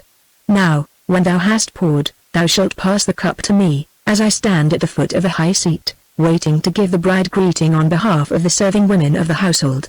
Thou shalt hand the cup to me as though in error, and that is but a little thing to ask of thee." "A little thing indeed," said Coll, staring at her, and pulling with his hand at his red hair, "yet I like it not." "What if I say no, mistress?" "Say no or speak of this and I will promise thee one thing only, thou knave, and it is, before winter comes, that the crows shall pick thy bones. Now, brave me, if thou darest," and straightway Gras began to mutter some witch words. "Nay," said Coll, holding up his hand as though to ward away a blow. "Curse me not, I will do as thou wilt. But when shall I touch the 200 in silver? I will give thee half before the feast begins, and half when it is ended, and with it freedom to go where thou wilt. And now leave me, and on thy life see that thou fail me not." "I have never failed thee yet," said Coll, and went his ways. Now Gras set the pot upon the fire, and, placing in it the herbs that she had gathered, poured water on them. Presently they began to boil, and as they boiled she stirred them with a peeled stick and muttered spells over them. For long she sat in that dim and lonely place stirring the pot and muttering spells, till at length the brew was done. She lifted the pot from the fire and smelt at it. Then drawing a phial from her robe she poured out the liquor and held it to the sky. The witch water was white as milk, but presently it grew clear. She looked at it, then smiled evilly. "Here is a love draught for a queen, a love draught for a queen," she said, and, still smiling, she placed the phial in her breast. Then, having scattered the fire with her foot, Gras took the pot and threw it into a deep pool of water, where it could not be found readily, and crept back to the stead before men were awake. Now the day wore on and all the company were gathered at the marriage feast to the number of nearly 200. Anna sat in the high seat, and men thought her a bonny bride, and by her side sat Esmond the priest. He was a hale, strong man to look on, though he had seen some 80 winters, but his mien was sad, and his heart heavy. He drank cup after cup to cheer him, but all without avail. For his thoughts sped back across the years, and once more he seemed to see the face of Gudruda the Gentle as she lay dying, and to hear her voice when she foretold evil to him if he had aught to do with Gro the witch wife. And now it seemed to him that the evil was at hand, though whence it should come he knew not. He looked up. The Gro moved along the hall, ministering to the guests, but he saw as she moved that her eyes were always fixed, now on him and now on Anna. He remembered that curse also which Gro had called down upon him when he had told her that he was betrothed to Anna, and his heart grew cold with fear. Now I will change my counsel, Asmund said to himself. Gro shall not stay here in this stead, for I will look no longer on that dark face of hers. She goes hence tomorrow. Not far from Asmund sat Bjorn, his son. As Gudruda the Fair, his sister, brought him mead he caught her by the sleeve, whispering in her ear. Methinks our father is sad. What weighs upon his heart, I know not, said Gudruda, but as she spoke she looked first on Asmund, then at Gro. It is ill that Gro should stop here, whispered Bjorn again. It is ill, answered Gudruda, and glided away. Asmund saw their talk and guessed its purport. Rousing himself he laughed aloud and called to Kol the half-witted to pour the cups that he might name the toasts. Kol filled, and, as Asmund called the toasts one by one, Kol handed the cups to him.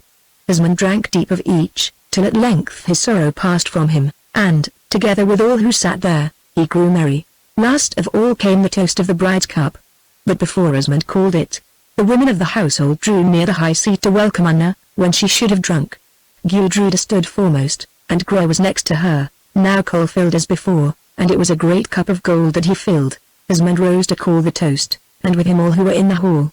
Kol brought up the cup, and handed it, not to Asmund, but to Gro, but there were few who noted this, for all were listening to Asmund's toast and the most of the guests were somewhat drunken. The cup, cried Asmund, give me the cup that I may drink. Then Gro started forward, and as she did so she seemed to stumble, so that for a moment her robe covered up the great bride cup. Then she gathered herself together slowly, and, smiling, passed up the cup. Asmund lifted it to his lips and drank deep. Then he turned and gave it to Anna his wife, but before she drank he kissed her on the lips. Now while all men shouted such a welcome that the hall shook, and as Anna, smiling, drank from the cup, the eyes of Asmund fell upon Gro who stood beneath him, and lo! Her eyes seemed to flame and her face was hideous as the face of a troll. Asmund grew white and put his hand to his head, as though to think, then cried aloud, drink not, Anna. The draught is drugged. And he struck at the vessel with his hand. He smote it indeed, and so hard that it flew from her hand far down the hall, but Anna had already drunk deep. The draught is drugged. Asmund cried, and pointed to Gro, while all men stood silent, not knowing what to do. The draught is drugged. He cried a third time, and that witch has drugged it. And he began to tear at his breast. Then Gro laughed so shrilly that men trembled to hear her. Yes, Lord, she screamed. The draught is drugged, and Gro the witch wife hath drugged it. Tear thy heart out, Asmund, and Anna. Grow thou white as snow soon, if my medicine has virtue, thou shalt be whiter yet. Hearken all men. Asmund the priest is Swanhild's father, and for many a year one have been Asmund's mate. What did I tell thee, Lord? That I would see the two of you dead ere Anna should take my place! And on Gudruda the Fair, thy daughter, and Bjorn thy son, and Eric Brighteyes, Gudruda's love, and many another man on them too shall my curse fall. Tear thy heart out, Asmund. Anna, grow thou white as snow. The draught is drugged and Gro, Ran's gift. Gro the witch wife. Gro, Asmund's love, hath drugged it.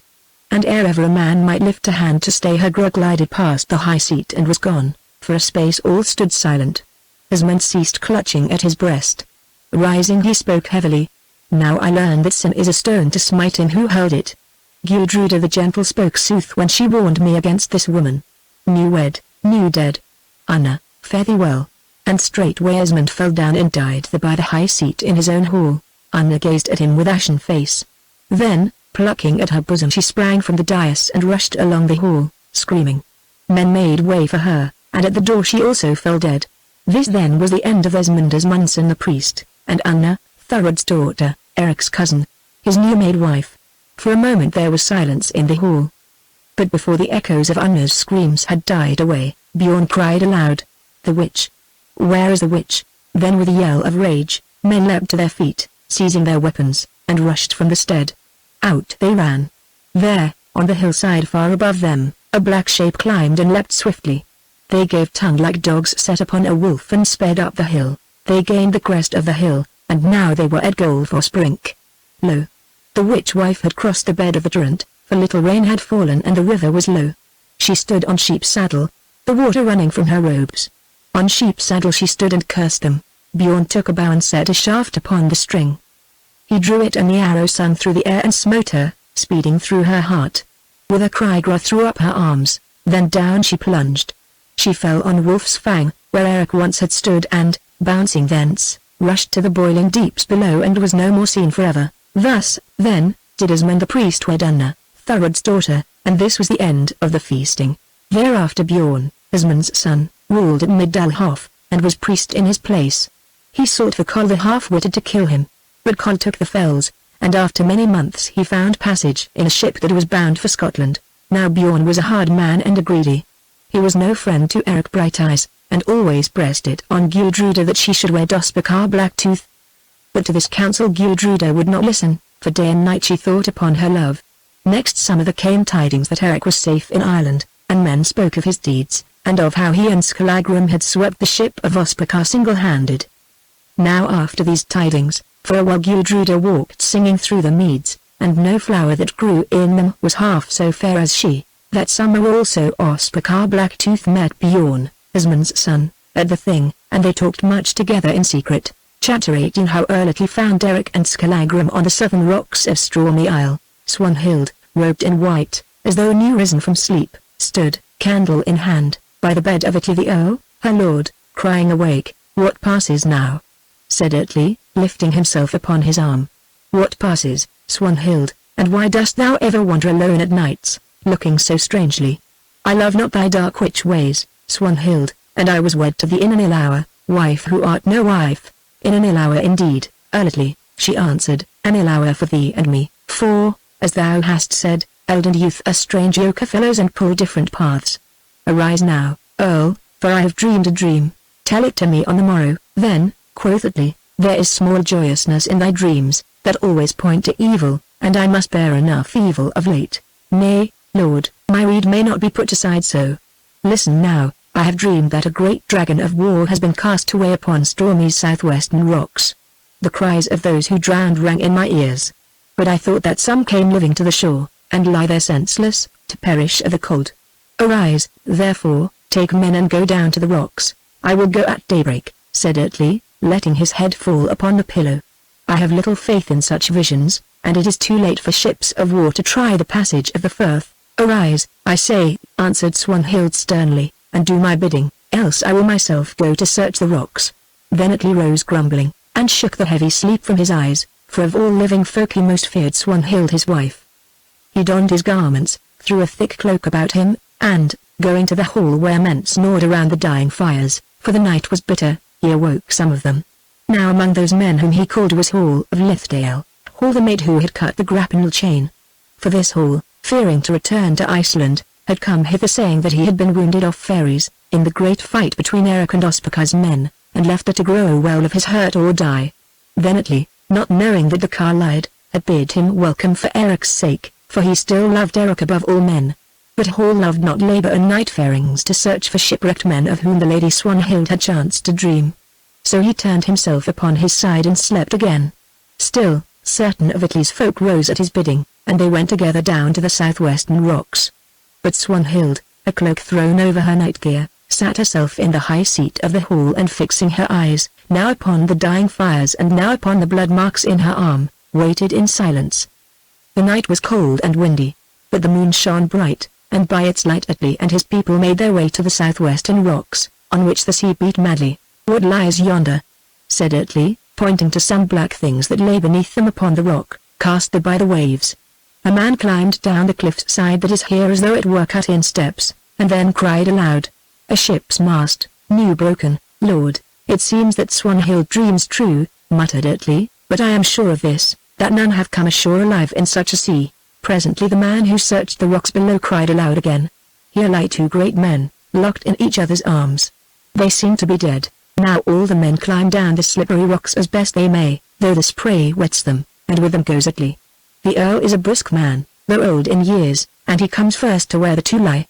He who was undermost lay upon his back, but his face is hid by the thick golden hair that flowed across it. Man's body indeed, but woman's locks, said Atli as he put out his hand and drew the hair away, so that the light of the moon fell on the face beneath. He looked, then staggered back against the rock. By Thor! He cried, here lies the corpse of Eric Brighteyes. And Atli wrung his hands and wept, for he loved Eric much. Be not so sure that the men are dead, Earl, said one. I thought I saw yon great cowl move, but now. He is Skallagrim Lambstail, Eric's death shadow, said Atli again. Up with them, lads. See, yonder lies a plank and a way to the hall. I will give 20 in silver to each of you if Eric lives, and he unclasped his cloak and threw it over both of them. Then with much labor they loosed the grip of the two men one from the other, and they set Skallagrim on the plank. But 8 men bore Eric up the cliff between them, and the task was not light, though the Earl held his head, from which the golden hair hung like seaweed from a rock. At length they came to the hall and carried them in.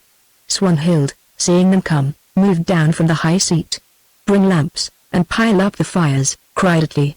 A strange thing has come to pass, Swanhild, and thou dost dream wisely, indeed, for here we have Eric Brighteyes and Skallagrim Lambstail. They were locked like lovers in each other's arms, but I know not if they are dead or living. Now Swanhild started and came on swiftly. Had the familiar tricked her, and had she paid the price for nothing? Was Eric taken from Gudruda and given to her indeed, but given dead? She bent over him, gazing keenly on his face. Then she spoke. He is not dead but senseless. Bring dry clothes, and make water hot, and, kneeling down, she loosed Eric's helm and harness and ungirded white fire from his side. For long Swanhild and Atli tended Eric at one fire, and the serving women tended Skallagrim at the other. Presently there came a cry that Skallagrim stirred, and Atli with others ran to see. At this moment also the eyes of Eric were unsealed, and Swanhild saw them looking at her dimly from beneath. Moved to it by her passion and her joy that he yet lived, Swanhild let her face fall till his was hidden in her unbound hair, and kissed him upon the lips. Eric shut his eyes again, sighing heavily, and presently he was asleep. They bore him to a bed and heaped warm wrappings upon him. At daybreak he woke, and Atli, who sat watching at his side, gave him hot mead to drink. Do I dream? Said Eric, or is it Atli who tends me, and did I but now see the face of Swanhild bending over me? It is no dream, Eric, but the truth. Thou hast been cast away here on my isle of Stormy, and Skallagrim, where is Skallagrim? Skallagrim lives, fear not, and my comrades, how went it with them? But ill, Eric. Ran has them all. Now sleep. Eric groaned aloud. I had rather died also than live to hear such heavy tidings, he said. Which work? Which work? And that fair which face wrought it? And once again he slept, nor did he wake till the sun was high. But Atli could make nothing of his words. When Swanhild left the side of Eric she met Hall of Lithdale face to face, and his looks were troubled. Say, lady, he asked, will Brighteyes live? Grieve not, Hall, she answered, Eric will surely live, and he will be glad to find a messmate here to greet him, having left so many yonder, and she pointed to the sea. I shall not be glad, said Hall, letting his eyes fall. Why not, Hall? Fearest thou Skallagrim? Or hast thou done ill by Eric? Lady, I fear Skallagrim, for he swore to slay me, and that kind of promise he ever keeps. Also, if the truth must out, I have not dealt altogether well with Eric, and of all men I least wish to talk with him. Speak on, she said. Then, being forced to it, Hall told her something of the tale of the cutting of the cable, being careful to put another color on it. Now it seems that thou art a coward, Hall, Swanhild said when he had done, and I scarcely looked for that in thee, for she had not been deceived by the glozing of his speech. It will be bad for thee to meet Eric and Skallagrim, and this is my counsel, that thou goest hence before they wake, for they will sit this winter here in Atli's hall. And whither shall I go, lady? Swanhild gazed on him, and as she did so a dark thought came into her heart. Here was a knave who might serve her ends. Hall, she said, thou art an Icelander, and I have known of thee from a child, and therefore I wish to serve thee in thy strait, though thou deservest it little. See now, Atli the Earl has a farm on the mainland not 2 hours' ride from the sea. Thither thou shalt go, if thou art wise, and thou shalt sit there this winter and be hidden from Eric and Skallagrim. Nay, thank me not, but listen, it may chance that I shall have a service for thee to do before spring is come. Lady, I shall wait upon thy word, said Hall. Good. Now, so soon as it is light, I will find a man to sail with thee across the firth, for the sea falls, and bear my message to the steward at Atli's farm. Also if thou needest faring money thou shalt have it. Farewell." Thus then did Hall fly before Eric and Skallagrim. On the morrow Eric and Skallagrim arose, sick and bruised indeed, but not at all harmed, and went down to the shore. There they found many dead men of their company, but never a one in whom the breath of life remained. Skallagrim looked at Eric and spoke. "Last night the mist came up against the wind, last night we saw Swanhild's wraith upon the waves, and there is the path it showed. And there," and he pointed to the dead men, "is the witch seed's flower.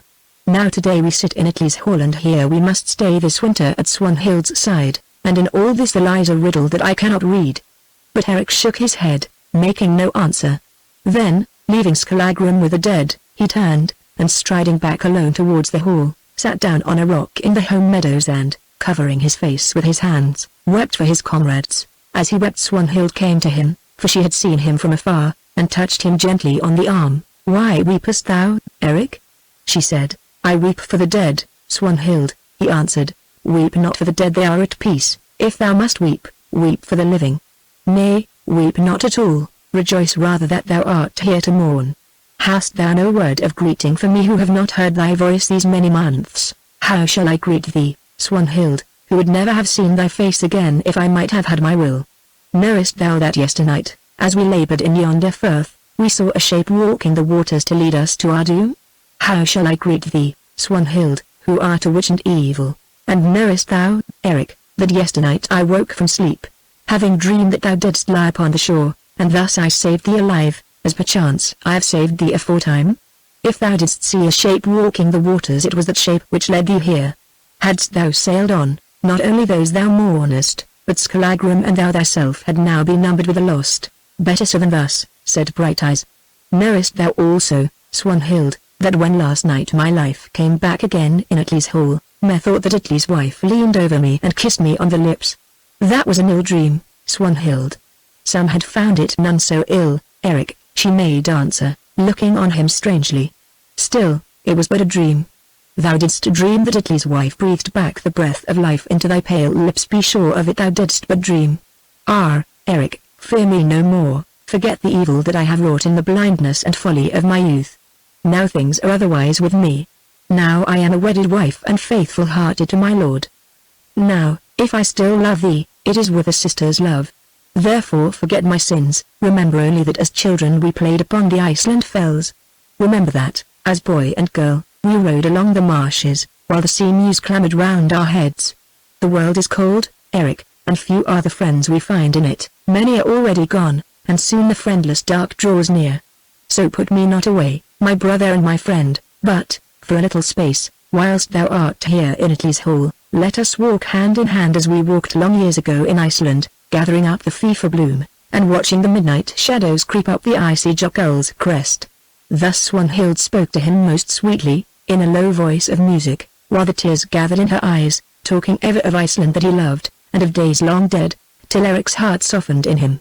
Almost do I believe thee, Swanhild, he said, stretching out his hand, but I know thus, that thou art never twice in the same mood, and that is beyond my measuring. Thou hast done much evil and thou hast striven to do more, also I love not those who seem to walk the seas o' nights. Still, hold thou to this last saying of thine and there shall be peace between us while I bide here. She touched his hand humbly and turned to go.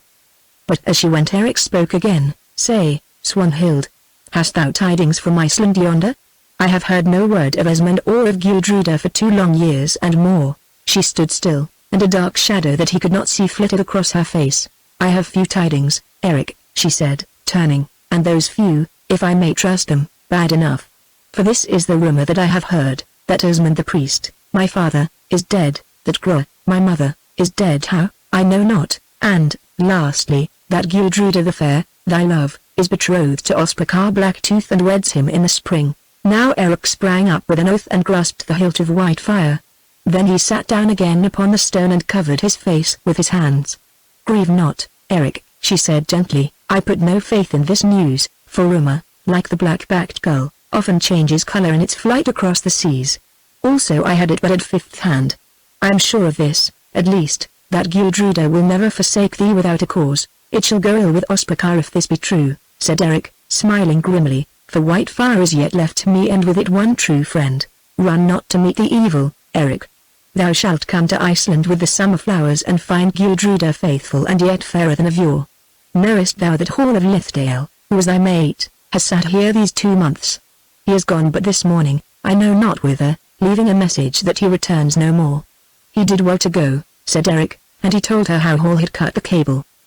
Well indeed, answered Swanhild. Had Atli known this he would have scourged Hall hence with rods of seaweed. And now, Eric, I desire to ask thee one more thing, why wearest thou thy hair long like a woman's? Indeed, few women have such hair as thine is now. For this cause, Swanhild, I swore to Gudruda that none should cut my hair till she cut it once more. It is a great burden to me surely, for never did hair grow so fast and strong as mine, and once in a fray I was held fast by it and went near to the losing of my life. Still, I will keep the oath even if it grows onto my feet, and he laughed a little and shook back his golden locks. Swanhild smiled also and, turning, went. But when her face was hidden from him she smiled no more. As I live, she said in her heart, before spring rains fall I again will cause thee to break this oath, Eric. I will cut a lock of that bright hair of thine and send it for a love token to Gudruda. But Eric still sat upon the rock thinking. Swanhild had set an evil seed of doubt in his heart, and already it put forth roots. What if the tale were true? What if Gudruda had given herself to Ospakar? Well, if so she should soon be a widow, that he swore. Then he rose, and stalked grimly towards the hall. Chapter 19 How Coll the Half-Witted brought tidings from Iceland. Presently as Eric walked he met Atli the Earl seeking him.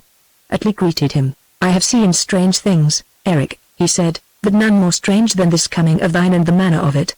Swanhild is foresighted, and that was a doomed dream of hers. I think her foresighted also, said Eric. And now, Earl, knowest thou this, that little good can come to thee at the hands of one whom thou hast saved from the sea? I set no faith in such old wives' tales, answered Atli. Here thou art come, and it is my will that thou shouldest sit here. At the least, I will give thee no help to go hence. Then we must bide in Stormy, it seems, said Eric, for of all my goods and gear this alone is left me, and he looked at Whitefire. Thou hast still a gold ring or two upon thy arm, answered the Earl, laughing. But surely, Eric, thou wouldst not be gone? I know not, Earl. Listen, it is well that I should be plain with thee. Once, before thou didst wed Swanhild, she had another mind. I have heard something of that, and I have guessed more, Brighteyes, but methinks Swanhild is little given to gadding now. She is as cold as ice, and no good wife for any man. And Atli sighed, snow melts not if sun shines not, so runs the saw. Thou art an honest man, Eric, and no whisperer in the ears of others' wives. I am not minded indeed to do thee such harm, Earl, but this thou knowest, that woman's guile and beauty are swords few shields can brook. Now I have spoken and they are hard words to speak, be it as thou wilt. It is my will that thou shouldest sit here this winter, Eric. Had I my way, indeed, never wouldest thou sit elsewhere. Listen, things have not gone well with me of late. Age hath a grip of me, and foes rise up against one who has no sons. That was an ill marriage, too, which I made with Swanhild yonder, for she loves me not, and I have found no luck since first I saw her face. Moreover, it is in my mind that my days are almost sped. Swanhild has already foretold my death, and, as thou knowest well, she is foresighted. So I pray thee, Eric, bide thou here while thou mayest, for I would have thee at my side. It shall be as thou wilt, Earl, said Eric. So Eric Brighteyes and Skallagrim Lambsdale sat that winter in the hall of Atli the Earl at Stormy. For many weeks all things went well and Eric forgot his fears. Swanhild was gentle to him and kindly. She loved much to talk with him, even of Gudruda her rival, but no word of love passed her lips. Nevertheless, she did but bide her time, for when she struck she determined to strike home. Atli and Eric were ever side by side, and Eric gave the Earl much good counsel. He promised to do this also, for now, being simple-minded, his doubts had passed and he had no more fear of Swanhild. On the mainland lived a certain chief who had seized large lands of Atli's, and held them for a year or more. Now Eric gave his word that, before he sailed for Iceland in the early summer, he would go up against this man and drive him from the lands, if he could. For Brighteyes might not come to Iceland till hard upon midsummer, when his 3 years of outlawry were spent. The winter wore away and the spring came. Then Atli gathered his men and went with Eric in boats to where the chief dwelt who held his lands. There they fell on him and there was a fierce fight. But in the end the man was slain by Skallagrim, and Eric did great deeds, as was his wont. Now in this fray Eric was wounded in the foot by a spear, so that he must be borne back to Stormy, and he lay there in the hall for many days. Swanhild nursed him, and most days he sat talking with her in her bower. When Eric was nearly healed of his hurt, the Earl went with all his people to a certain island of the Orkneys to gather scat, that it was unpaid, and Skallagrim went with him. But Eric did not go, because of his hurt, fearing lest the wound should open if he walked over much. Thus it came to pass that, except for some women, he was left almost alone with Swanhild. Tribute. Now, when Atli had been gone 3 days, it chanced on an afternoon that Swanhild heard how a man from Iceland sought speech with her. She bade them bring him into where she was alone in her bower, for Eric was not there, having gone down to the sea to fish. The man came and she knew him at once for Kol the half-witted, who had been her mother Gra's thrall. On his shoulders was the cloak that Ospakar Blacktooth had given him. It was much torn now, and he had a worn and hungry look. "Whence comest thou, Kol?" she asked, "and what are thy tidings?" "From Scotland last, lady, where I sat this winter, before that, from Iceland. As for my tidings, they are heavy, if thou hast not heard them. Asmund the priest is dead, and dead is Anna his wife, poisoned by thy mother, Gra, at their marriage feast. Dead, too, is thy mother, Gra. Bjorn, Asmund's son, shot her with an arrow, and she lies in Goldfoss pool." Now Swanhild hid her face for a while in her hands. Then she lifted it and it was white to see. "Speakest thou truth, fox? If thou list, this I swear to thee, thy tongue shall be dragged from thee by the roots." "I speak the truth, lady," he answered. But still he spoke not all the truth, for he said nothing of the part which he had played in the deaths of Asmund and Anna. Then he told her of the manner of their end. Swanhild listened silently, then said, "What news of Gudruda, Asmund's daughter? Is she wed?" "Nay, lady. Folk spoke of her and Ospakar, that was all." "Hearken, Kol," said Swanhild, "bearing such heavy tidings, canst thou not wait the ship a little more? Eric Brighteyes is here. Canst thou not swear to him that, when thou didst leave Iceland, it was said without question that Gudruda had betrothed herself to Ospakar, and that the wedding feast was set for this last Yule? Thou hast a hungry look, Kol, and methinks that things have not gone altogether well with thee of late. Now, if thou canst so charge thy memory, thou shalt lose little by it. But, if thou canst not, then thou goest hence from Stormy with never a luck-penny in thy purse, and never a sup to stay thy stomach with." Now of all things Kol least desired to be sent from Stormy, for, though Swanhild did not know it, he was sought for on the mainland as a thief. "That I may do, lady," he said, looking at her cunningly. "Now I remember that Gudruda the Fair charged me with a certain message for Eric Brighteyes, if I should chance to see him as I journeyed." Then Swanhild, Atli's wife, and Kol the half-witted talked long and earnestly together. At nightfall Eric came in from his fishing. His heart was light, for the time drew near when he should sail for home, and he did not think on evil. For now he feared Swanhild no longer, and, no fresh tidings having come from Iceland about Ospakar and Gudruda, he had almost put the matter from his mind. On he walked to the hall, limping somewhat from his wound, but singing as he came, and bearing his fish slung upon a pole. At the men's door of the hall a woman stood waiting. She told Eric that the Lady Swanhild would speak with him in her bower. Thither he went and knocked. Getting no answer he knocked again, then entered. Swanhild sat on a couch. She was weeping, and her hair fell about her face. "What now, Swanhild?" he said. She looked up heavily. "Ill news for thee and me, Eric. Kol, who was my mother's thrall, has come hither from Iceland, and these are his tidings, that Asmund is dead, and Anna, thy cousin, Thorod of Greenfell's daughter, is dead, and my mother Gra is dead also." "Heavy tidings, truly," said Eric, "and what of Gudruda, is she also dead?" "Nay, Eric, she is wed to Ospakar." Now Eric reeled against the wall, clutching it, and for a space all things swam round him. "Where is this Kol?" he gasped. "Send me Kol hither." Presently he came, and Eric questioned him coldly and calmly. But Kol could lie full well. It is said that in his day there was no one in Iceland who could lie so well as Kol the half-witted. He told Eric how it was said that Gudruda was plighted to Ospakar, and how the match had been agreed on at the Althing in the summer that was gone, and indeed there had been some such talk, and how that the feast was to be at Medalhof on last Yule Day. "Is that all thy tidings?" said Eric. "If so, I give no heed to them, for ever, Kol, I have known thee for a liar." "Nay, Eric, it is not all," answered Kol. "As it chanced, 2 days before the ship in which I sailed was bound, I saw Gudruda the Fair. Then she asked me whither I was going, and I told her that I would journey to London, where men said thou wert, and asked her if she would send a message. Then she alighted from her horse, Blackmane, and spoke with me apart. Cole, she said, it well may happen that thou wilt see Eric Brighteyes in London town. Now, if thou seest him, I charge thee straightly tell him this. Tell him that my father is dead, and my brother Bjorn, who rules in his place, is a hard man, and has ever urged me on to wed Osbekar, till at last, having no choice, I have consented to it. And say to Eric that I grieve much and sorely, and that, though we twain should never meet more, yet I shall always hold his memory dear. It is not like Gildruda to speak thus, said Eric. She had ever a stout heart in these a craven words. Cole, I hold that thou list, and, if indeed I find it so, I'll wring the head from off thee. Nay, Eric, I lie not.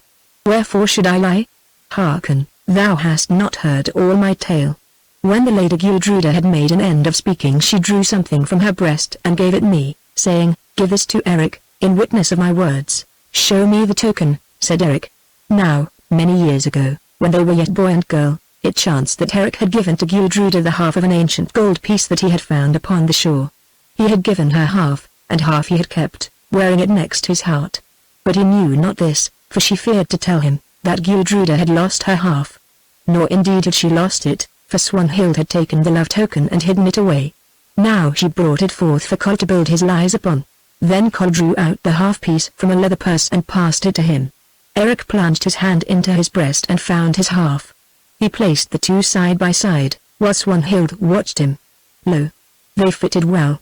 Then Eric laughed aloud, a hard and bitter laugh. There will be slaying, he cried, before all this tale is told.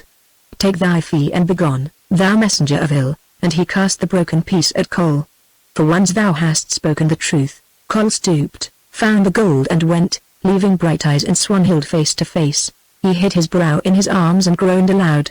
Softly Swanhild crept up to him. Softly she drew his hands away, holding them between her own. Heavy tidings, Eric, she said, heavy tidings for thee and me.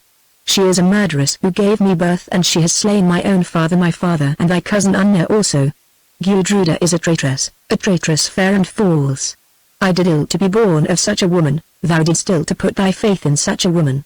Together let us weep, for our woe is equal. Let us weep together, Eric answered. Nay, why should we weep? Together let us be merry, for we know the worst. All words are said, all hopes are sped.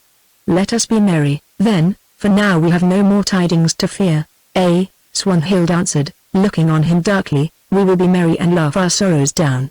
Ah! Thou foolish Eric, under what unlucky star wast thou born that thou knewest not true from false?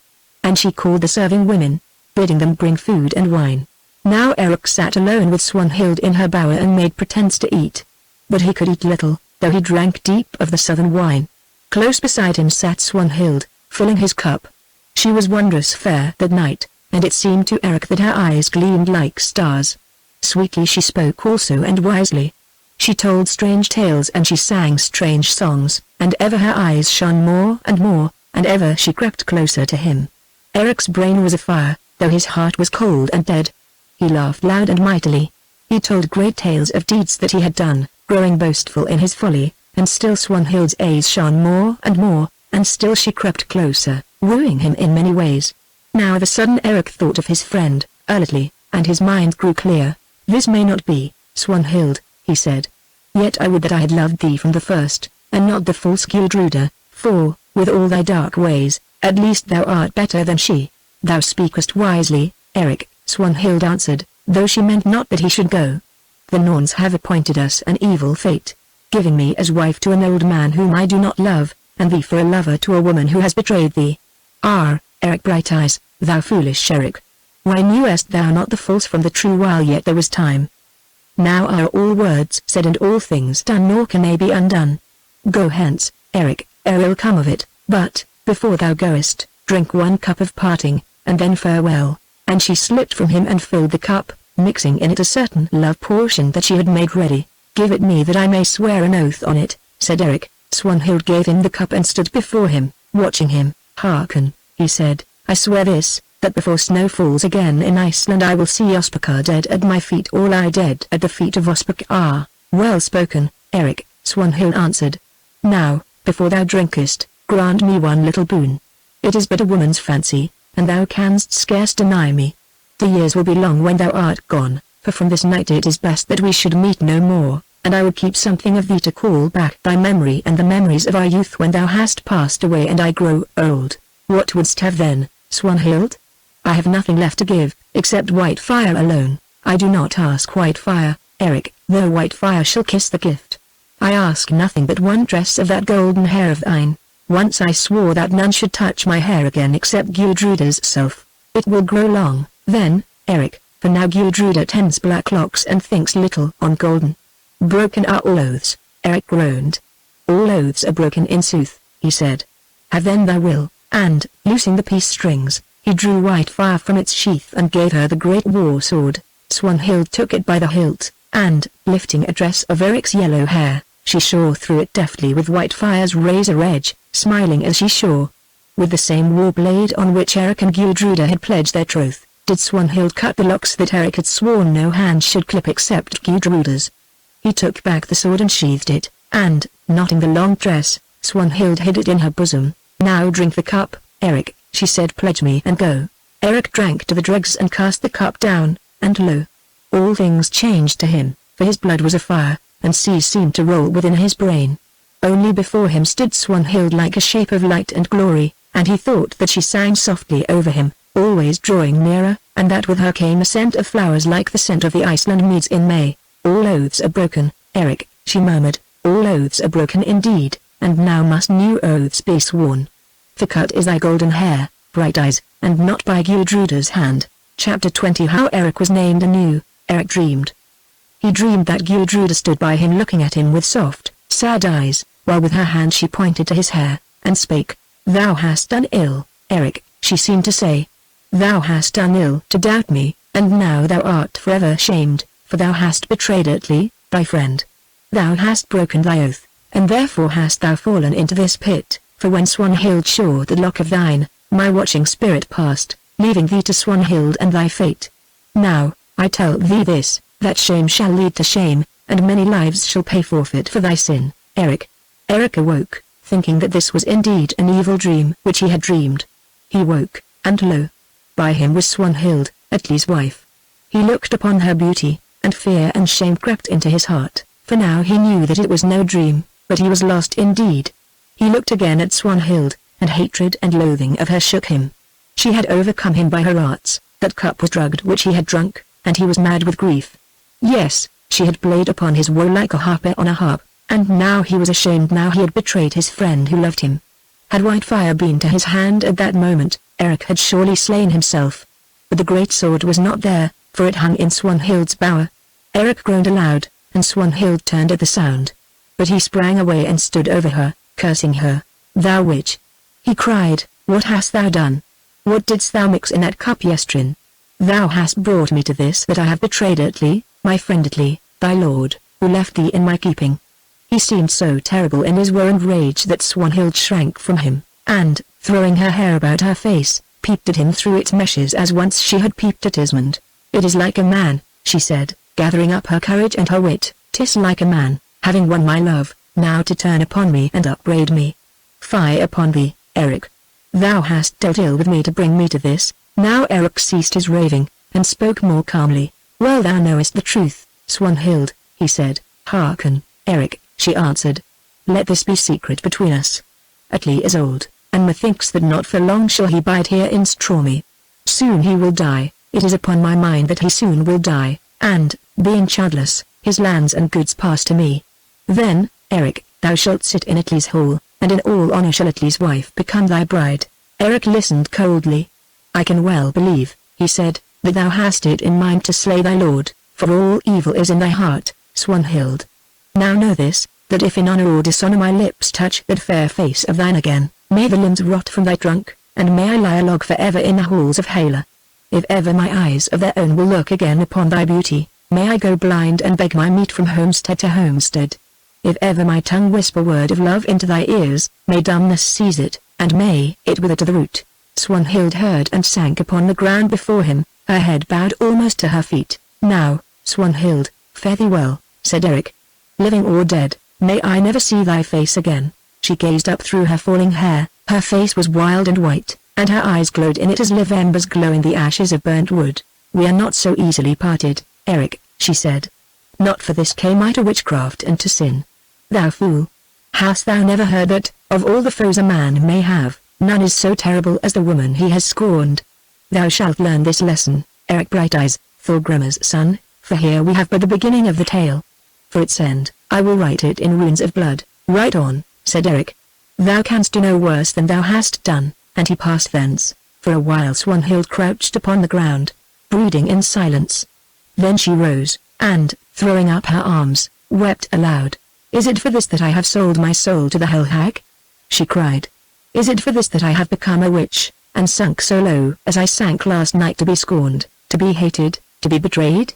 Now Eric will go to Italy and tell this tale. Nay, there I will be beforehand with him, and with another story, an ancient while of women truly, but one that never yet has failed them, nor ever will. And then for vengeance. I will see thee dead, Eric, and dead will I see Gudruda at thy side. Afterwards let darkness come, though the horror rides it.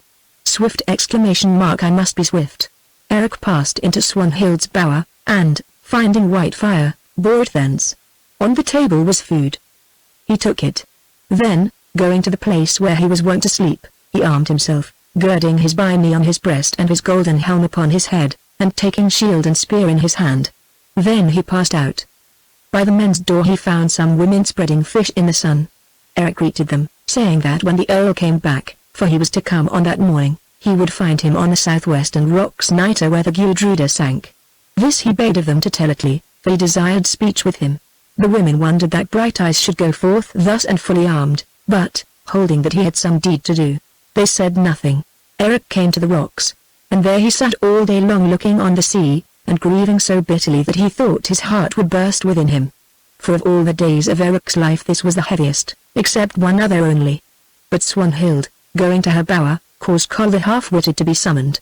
To him she spoke long and earnestly, and they made a shameful plot together. Then she bade Kol watch for Atli's coming and, when he saw the Earl leave his boats, to run to him and say that she would speak with him. After this Swanhild sent a man across the firth to the stead where Hall of Lithdale sat, bidding him to come to her at speed. When the afternoon grew towards the evening, Kol, watching, saw the boats of Atli draw to the landing place. Then he went down, and, going to the Earl, bowed before him. "What wouldst thou, fellow, and who art thou?" asked Atli. "I am a man from Iceland. Perchance, Lord, thou sawest me in Asmund's hall at Midalhof. I am sent here by the Lady Swanhild to say that she desires speech with thee, and that at once." Then, seeing Skallagrim, Kol fled back to the house, for he feared Skallagrim. Now Atli was uneasy in his mind, and, saying nothing, he hurried up to the hall, and threw it into Swanhild's bower. There she sat on a couch, her eyes red with weeping, and her curling hair unbound. "What now, Swanhild?" he asked. "Why lookest thou thus? Why look I thus, my lord?" She answered heavily. "Because I have to tell thee that which I cannot find words to fit," and she ceased. "Speak on," he said. "Is aught wrong with Eric?" Then Swanhild drew near and told him a false tale. When it was done for a moment or so Atli stood still, and grew white beneath his ruddy skin, white as his beard. Then he staggered back against the wainscoting of the bower. "Woman, thou list," he said. "Never will I believe so vile a thing of Eric Brighteyes, whom I have loved. Would that I could not believe it," she answered. "Would that I could think it was but an evil dream. But alas! Nay, I will prove it. Suffer that I summon Kol, the Icelander, who was my mother's thrall, who now's dead, for I have that tidings also. He saw something of this thing, and he will bear me witness." "Call the man," said Atli sternly. So Kol was summoned, and told his lies with a bold face. He was so well taught, and so closely did his story tally with that of Swanhild, that Atli could find no flaw in it. "Now I am sure, Swanhild, that thou speakest truth," said the Earl when Kol had gone. "And now also I have somewhat to say to this Eric. For thee, rest thyself, that which cannot be mended must be borne," and he went out. Now, when Skallagrim came to the house he asked for Eric. The women told him that Brighteyes had gone down to the sea, fully armed, in the morning, and had not returned. "Then there must be fighting toward, and that I am loath to miss," said Skallagrim, and, axe aloft, he started for the southwestern rocks at a run. Skallagrim came to the rocks. There he found Eric, sitting in his harness, looking out across the sea. The evening was wet and windy, the rain beat upon him as he sat, but Eric took no heed. "What seekest thou, Lord?" asked the bears. "Rest," said Eric, "and I find none. Thou seekest rest, helm on head and sword in hand. This is a strange thing, truly. Stranger things have been, Scalagrian. Wouldst thou hear a tale?" And he told him all. "What said I?" asked Scalagrian. "We had fared better in London town. Flying from the dove thou hast found the falcon. I have found the falcon, comrade, and she has pecked out my eyes. Now I would speak with Italy, and then I go hence. Hence go the twain of us, Lord. The Earl will be here presently and rough words will fly in this rough weather. Is Whitefire sharp, Brighteyes?" "Whitefire was sharp enough to shear my hair, Scalagrian, but if Italy would strike let him lay on. Whitefire will not be aloft for him." "That we shall see," said Scalagrian. "At least, if thou art harmed because of this loose queen, my axe will be aloft." "Keep thou thine axe in its place," said Eric, and as he spoke Italy came, and with him many men. Eric rose and turned to meet the Earl, looking on him with sad eyes. For Italy, his face was as the face of a trapped wolf, for he was mad with rage at the shame that had been put upon him and the ill tale that Swanhild had told of Eric's dealings with her. "It seems that the Earl has heard of these tidings," said Scalagrian. "Then I shall be spared the telling of them," answered Eric. Now they stood face to face. Italy leaned upon his drawn sword, and his wrath was so fierce that for a while he could not speak. At length he found words. "See that man, comrades?" he said, pointing at Eric with the sword. "He has been my guest these many months. He has sat in my hall and eaten of my bread, and I have loved him as a son. And wot ye how he has repaid me? He has put me to the greatest shame, me and my wife the Lady Swanhild, whom I left in his guard to such shame, indeed, that I cannot speak it." "True words, Earl," said Eric, while folk murmured and handled their swords. "True, but not all the truth," growled Scalagrian. "Methinks the Earl has heard a garbled tale." "True words, thyself thou sayest it," went on Italy, "thou hound that I saved from the sea. Ran's gift, Hela's gift, so runs the saw, and now from Ran to Hela thou shalt go, thou mishandler of defenseless women." "Here is somewhat of which I know nothing," said Eric. "And here is something of which thou shalt know," answered Italy, and he shook his sword before Eric's eyes. "Guard thyself." "Nay, Earl, thou art old, and I have done the wrong. I may not fight with thee." "Art thou a coward also?" said the Earl. "Some have deemed otherwise," said Eric, "but it is true that heavy heart makes weak hand. Nevertheless this is my rede. With thee are 10 men. Stand thou aside and let them fall on me till I am slain." "The odds are too heavy even for thee," said Scalagrian. "Back to back, Lord, as we have stood aforetime, and let us play this game together." "Not so," cried Italy, "this shame is mine, and I have sworn to Swanhild that I will wipe it out in Eric's blood. Stand thou before me and draw." Then Eric drew Whitefire and raised his shield. Italy the Earl rushed at him and smote a great two-handed blow. Eric caught it on his shield and suffered no harm, but he would not smite back. Italy dropped his point. "Middering art thou, and coward to the last," he cried. "See, men, Eric Brighteyes fears to fight. I am not come to this that I will cut down a man who is too faint-hearted to give blow for blow. This is my word, take ye your spear shafts and push this coward to the shore. Then put him in a boat and drive him hence." Now Eric grew red as the red light of sunset, for his manhood might not bear this. "Take shield," he said, "and, Earl, on thine own head be thy blood, for none shall live to call Eric middering and coward." Italy laughed in his folly and his rage. He took a shield, and, once more springing on Brighteyes, struck a great blow. Eric parried, then whirled Whitefire on high and smote once and once only. Down rushed the bright blade like a star through the night. Sword and shield did Italy lift to catch the blow. Through shield it sheared, and arm that held the shield, through biny mail and deep into Earl Italy's side. He fell prone to earth, while men held their breath, wondering at the greatness of that stroke. But Eric leaned on Whitefire and looked at the old Earl upon the rock. "Now, Italy, thou hast thy way," he said, "and methinks things are worse than they were before.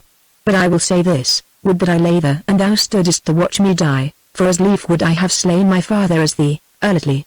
There lies Swanhild's work." Italy gazed upwards into Eric's sad eyes and, while he gazed so, his rage left him, and of a sudden a light brake upon his mind, as even then the light of the setting sun brake through the driving mist. "Eric," he said, "draw near and speak with me ere I am sped. Methinks that I have been beguiled and that thou didst not do this thing that Swanhild said and Cole bore witness to." "What did Swanhild say, then, Earl Italy?" The Earl told him. It was to be looked for from her, said Eric, though I never thought of it. Now hearken. And he told him all. Atli groaned aloud. I know this now, Eric, he said, that thou speakest truth, and once more I have been deceived. Eric, I forgive thee all, for no man may fight against woman's witchcraft, and witch's wine. Swanhild is evil to the heart. Yet, Eric, I lay this doom upon thee, I do not lay it of my own will, for I would not harm thee, whom I love, but because of the words that the Norns put in my mouth, for now I am fey in this the hour of my death. Thou hast sinned, and that thou didst sin against thy will shall avail thee nothing, for of thy sin fate shall fashion a handle to the spear which pierces thee. Henceforth thou art accursed. For I tell thee that this wicked woman Swanhild shall drag thee down to death, and worse than death, and with thee those thou lovest. By witchcraft she brought thee to Stromy, by lies she laid me here before thee. Now by hate and might and cruel deeds shall she bring thee to lie more low than I do. For, Eric, thou art bound to her, and thou shalt never loose the bond. Atli ceased a while, then spoke again more faintly. Hearken, comrades, he cried, my strength is well nigh spent. Ye shall swear 4 things to me, that ye will give Eric Brighteyes and Skallagrim Lambsdale safe passage from Stromy. That ye will tell Swanhild the fatherless, Gro's daughter and Atli's wife, that, at last, I know her for what she is, a murderess, a harlot, a witch and a liar, and that I forgive Eric whom she tricked, but that her I hate and spit upon. That ye will slay Coll the half-witted, Gro's thrall, who came hither about 2 days gone, since by his lies he hath set an edge upon this sword of falsehood. That ye will raise no blood feud against Eric for this my slaying, for I goaded him to the deed. Do ye swear? We swear, said the men. Then farewell. And to thee farewell, also, Eric Brighteyes.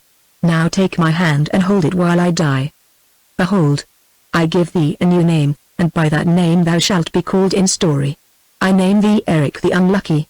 Of all tales that are told, thine shall be the greatest. A mighty stroke that was of thine, a mighty stroke. Farewell. Then his head fell back upon the rock and Atli died. And as he died the last rays of light went out of the sky. Chapter 21 How Hall of Lithdale took tidings to Iceland. Now on the same night that Atli died at the hand of Eric, Swanhild spake with Hall of Lithdale, whom she had summoned from the mainland. She bade him do this, take passage in a certain ship that should sail for Iceland on the morrow from the island that is called Westra, and there tell all these tidings of the ill-doings of Eric and of the slaying of Atli by his hand. Thou shalt say this, she went on, that Eric had been my love for long, but that at length the matter came to the ears of Atli, the earl. Then, holding this the greatest shame, he went on homegang with Eric and was slain by him. This shalt thou add to thy tale also, that presently Eric and I will wed, and that Eric shall rule as earl in Orkneys. Now these tidings must soon come to the ears of Gudruda the Fair, and she will send for thee, and question thee straightly concerning them, and thou shalt tell her the tale as thou toldest it at first. Then thou shalt give Gudruda this packet, which I send her as a gift, saying, that I bade her remember a certain oath which Eric took as to the cutting of his hair. And when she sees that which is within the packet is somewhat stained, tell her that is but the blood of Atli that is upon it, as his blood is upon Eric's hands. Now remember thou this, Hall, that if thou fail in the errand thy life shall pay forfeit, for presently I'll also come to Iceland and hear how thou hast sped. Then Swanhild gave him faring money and gifts of wadmal and gold rings, promising that he should have so much again when she came to Iceland. Hall said that he would do all these things, and went at once, nor did he fail in his tasks. Atli being dead, Eric loosed his hand and called to the men to take up his body and bear it to the hall. This they did. Eric stood and watched until they were lost in the darkness. Whither now, Lord? Said Skallagrim. It matters little, said Eric. What is thy counsel? This is my counsel. That we take ship and sail back to the king in London. For we will tell all this tale. It is a far cry from Stromy to London town, and there we shall sit in peace, for the king will think little of the slaying of an Orkney earl in a brawl about a woman. Mayhap, too, the Lady Elfrida will not set great store by it. Therefore, I say, let us fare back to London. In but one place am I at home, and that is Iceland, said Eric. Thither I will go, Skallagrim, though it be but to miss friend from stead and bride from bed. At the least I shall find Ospakatha. Listen, Lord, said Skallagrim. Was it not my rede that we should bide this winter through in London? Thou wouldst none of it, and what came about? Our ship is sunk, gone are our comrades, thine honour is tarnished, and dead is thy host at thine own hand. Yet I say all is not lost. Let us hence south, and see no more of Swanhild, of Gudruda, of Bjorn and Osbok are. So shall we break the spell. But if thou goest to Iceland, I am sure of this, that the evil fate which Atli foretold will fall on thee, and the days to come shall be even more unlucky than the days that have been. It may be so, said Eric. Methinks, indeed, it will be so. Henceforth I am Eric the Unlucky. I will go back to Iceland and will play out the game. I care little if I live or am slain. I have no more joy in my life.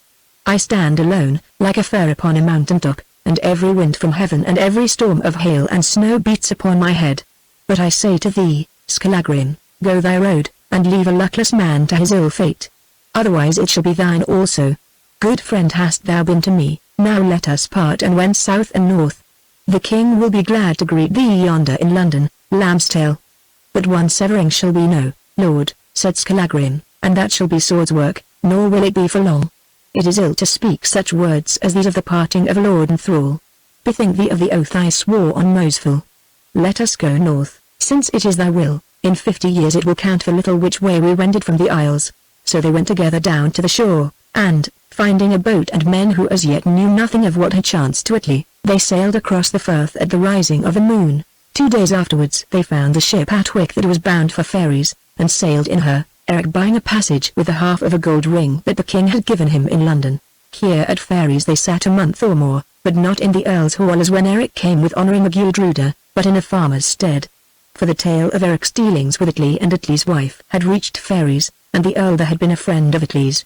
Moreover, Eric was now a poor man, having neither ship nor goods, nor friends. Therefore all looked coldly on him, though they wondered at his beauty and his might. Still, they dared not to speak ill or make a mock of him, for, 2 men having done so, were nearly slain of Skallagrim, who seized that Wain by the throat, one in either hand, and dashed their heads together. After that men said little.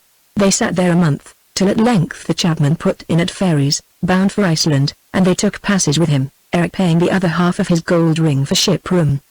The chapman was not willing to give them place at first, for he, too, had heard the tale, that Skallagrim offered him choice, either to do so or to go on holmgang with him. Then the chapman gave them passage.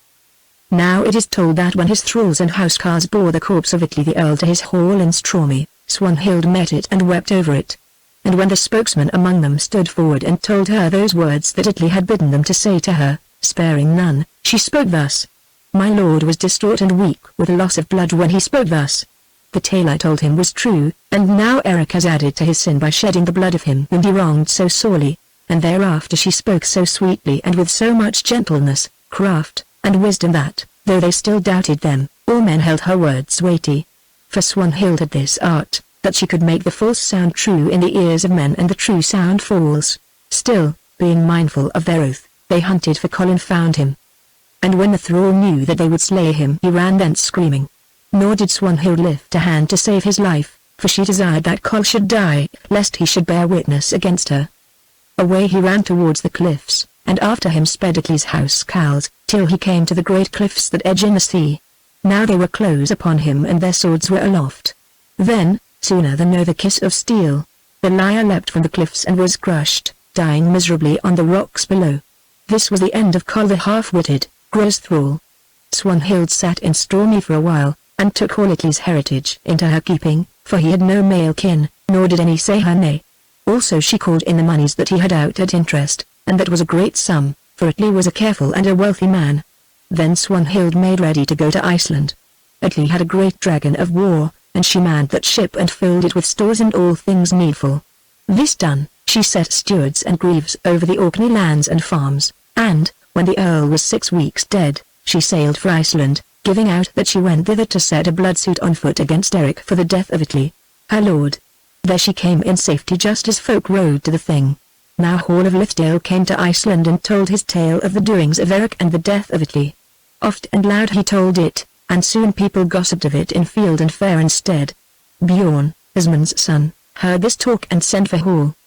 To him also Holt told the tale. Now, said Bjorn, we will go to my sister Gudruda the Fair, and learn how she takes these tidings. So they went into where Gudruda sat spinning in the hall, singing as she span. Greeting, Gudruda, said Bjorn, say, hast thou tidings of Eric Brighteyes, thy betrothed? I have no tidings, said Gudruda. Then here is one who brings them.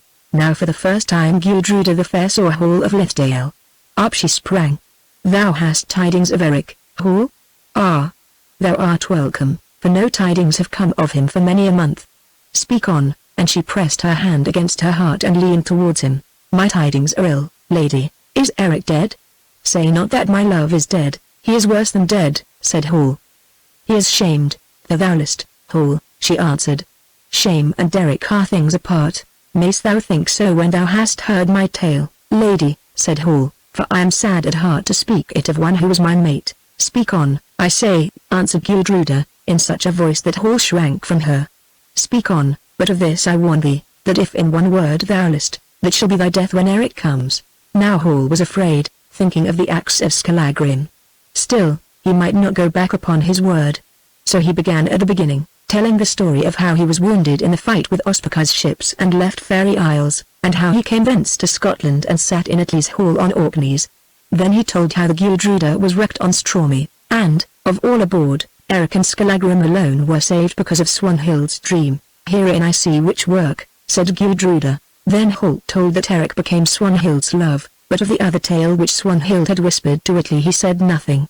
For he knew that Gudruda would not believe this, and, moreover, if it were so, Swanhild had not sent the token which he should give. "It may well be," said Gudruda, proudly, "Swanhild is fair and light of mind. Perchance she led Brighteyes into this snare."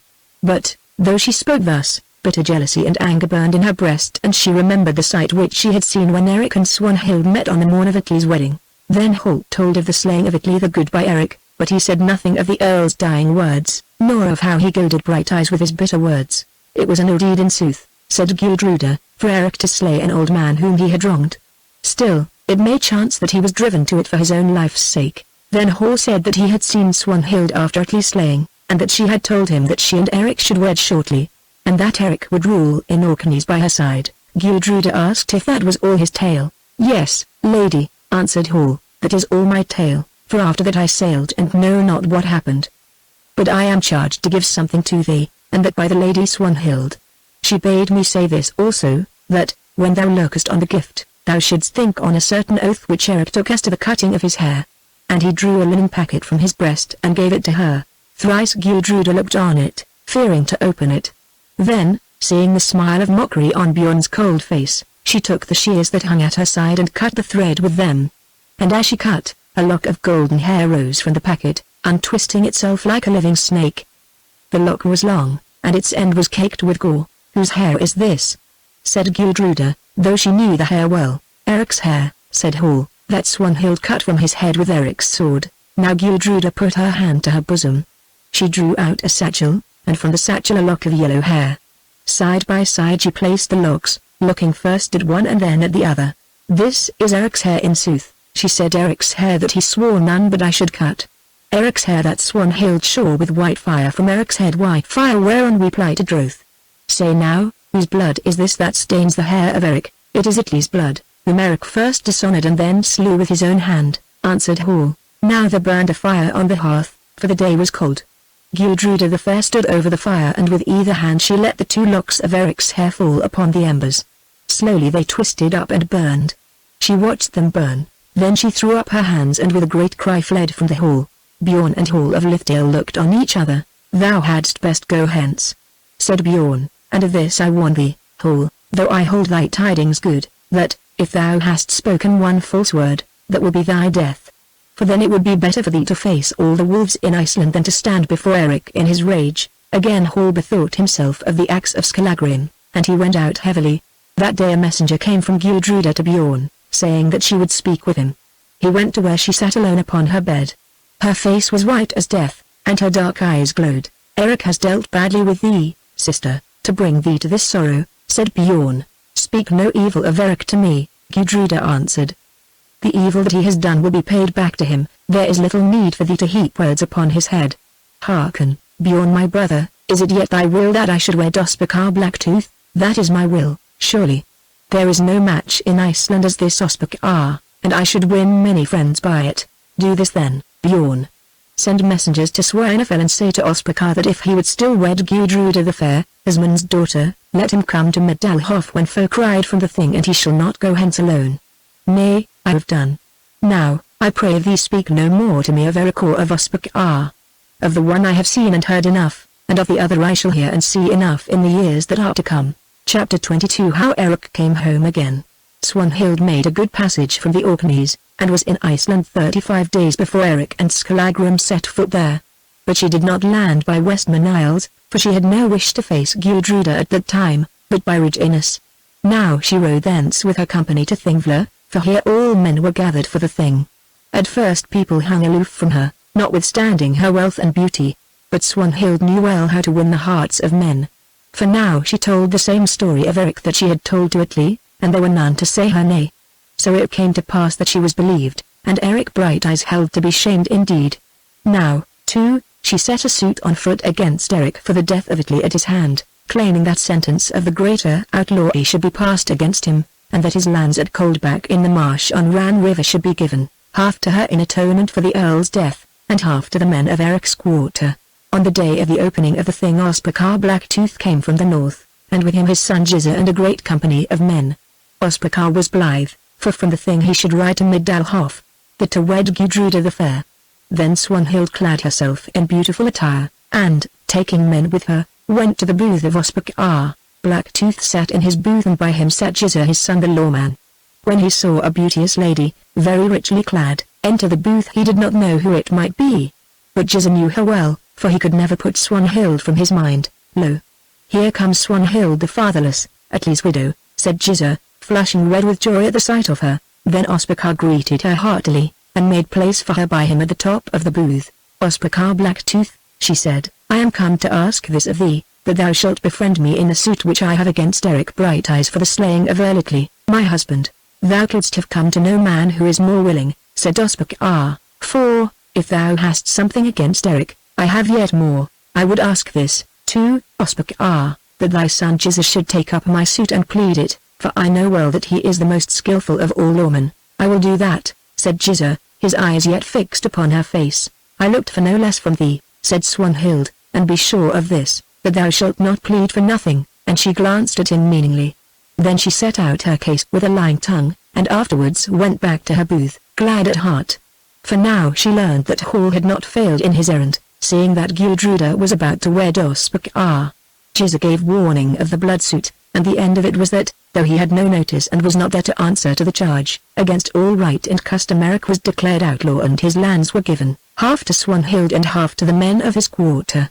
For now all held that Swanhild's was a true tale, and Eric the most shameful of men, and therefore they were willing to stretch the law against him.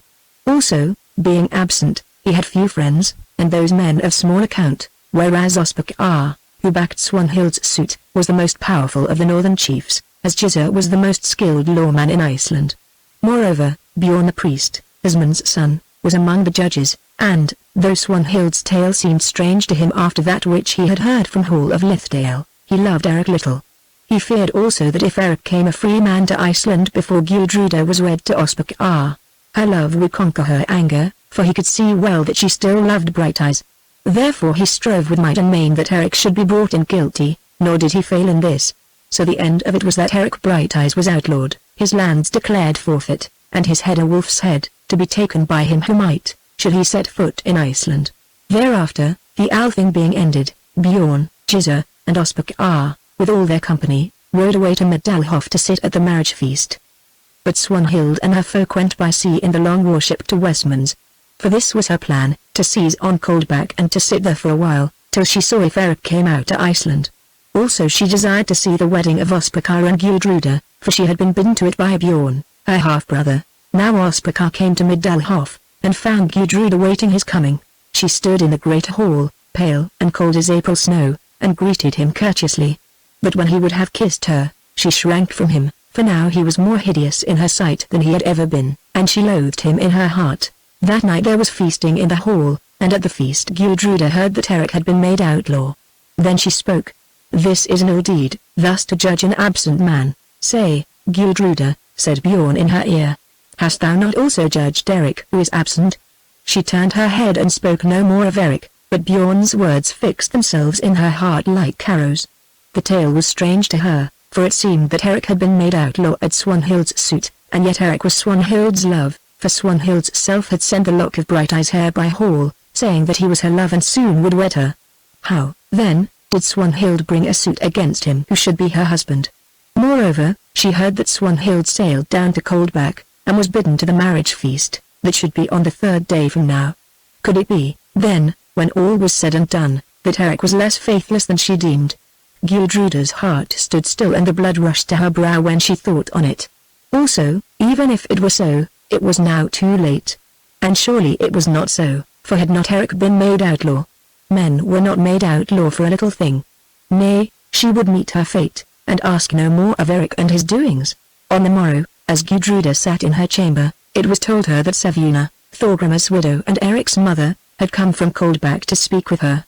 For, after the death of Ismund and of Unna, Sevuna had moved back to Coldback on the marsh. Nay, how can this be? Said Gudruda astonished, for she knew well that Sevuna was now both blind and bedridden. She has been born here in a chair, said the woman who told her, and that is a strange sight to see. At first Gudruda was minded to say her nay, but her heart softened, and she bade them bring Sevuna in. Presently she came, being set in a chair upon the shoulders of 4 men. She was white to see, for sickness had aged her much, and she stared about her with sightless eyes. But she was still tall and straight, and her face was stern to look on. To Gudruda it seemed like that of Eric when he was angered. Am I knight Gudruda the fair, Ismund's daughter? Asked Sevuna. Methinks I hear her breathe. I am here, mother, said Gudruda. What is thy will with me? Set down, cowls, and begone. Quoth Sevuna, that which I have to say I would say alone. When I summon you, come. The carle set down the chair upon the floor and went. Gudruda, said the dame, I am risen from my deathbed, and I have caused myself to be born on my last journey here across the meads, that I may speak with thee and warn thee. I hear that thou hast put away my son, Eric Brighteyes, to whom thou art sworn in marriage, and art about to give thyself to Ospacar Blacktooth. I hear also that thou hast done this deed because a certain man, Hall of Lithdale, whom from his youth up I have known for a liar and a knave, and whom thou thyself didst mistrust in years gone by, has come hither to Iceland from Orkneys, bearing a tale of Eric's dealings with thy half-sister Swanhild. This I hear, further, that Swanhild, Atli's widow, hath come out to Iceland and laid a suit against Eric for the slaying of Atli, her husband. And that Eric has been outlawed and his lands at Coldback are forfeit. Tell me now, Gudruda, Ismund's daughter, if these tales be true? The tales are true, mother, said Gudruda. Then hearken to me, girl. Eric sprang from my womb, who of all living men is the best and first, as he is the bravest and the most strong. I have reared this Eric from a babe and I know his heart well. Now I tell thee this, that, whatever Eric has done or left undone, naught of dishonor is on his hands. Mayhap Swanhild has deceived him. Thou art a woman, and thou knowest well the arts which women have, and the strength that Freya gives them. Well thou knowest, also, of what breed this Swanhild came, and perchance thou canst remember how she dealt with thee, and with what mind she looked on Eric. Perchance thou canst remember how she plotted against thee and Eric, how she thrust thee from Goldfoss brink. Say, then, wilt thou take her word? Wilt thou take the word of this witch daughter of a witch? Wilt thou not think on Gro, her mother, and of Gro's dealings with thy father, and with Unna my kinswoman? As the mother is, so shall the daughter be. Wilt thou cast Eric aside, and that unheard? There is no more room for doubt, mother, said Gudruda. I have proof of this, that Eric has forsaken me, so thou thinkest, child, but I tell thee that thou art wrong. Eric loves thee now as he loved thee aforetime, and will love thee always. Would that I could believe it, said Gudruda. If I could believe that Eric still loved me, even though he had been faithless to me, I would die ere I wed Ospacar. Thou art foolish, Gudruda, and thou shalt rue thy folly bitterly. I am outworn, and death draws near to me. Far from me now are hates and loves, hopes and fears, but I know this, that woman is mad who, loving a man, weds where she loves not. Shame shall be her portion and bitterness her bread. Unhappy shall she live, and when she comes to die, but as a wilderness, but as the desolate winter snow, shall be the record of her days. Now Gudruda wept aloud. What is done, she cried. The bridegroom sits within the hall, the bride awaits him in the bower. What is done, I may hope no more to be saved from Ospacar. What is done, yet it can be brought to nothing, but soon that shall be done which may never be undone. Gudruda, fare thee well. Never shall I listen to thy voice again.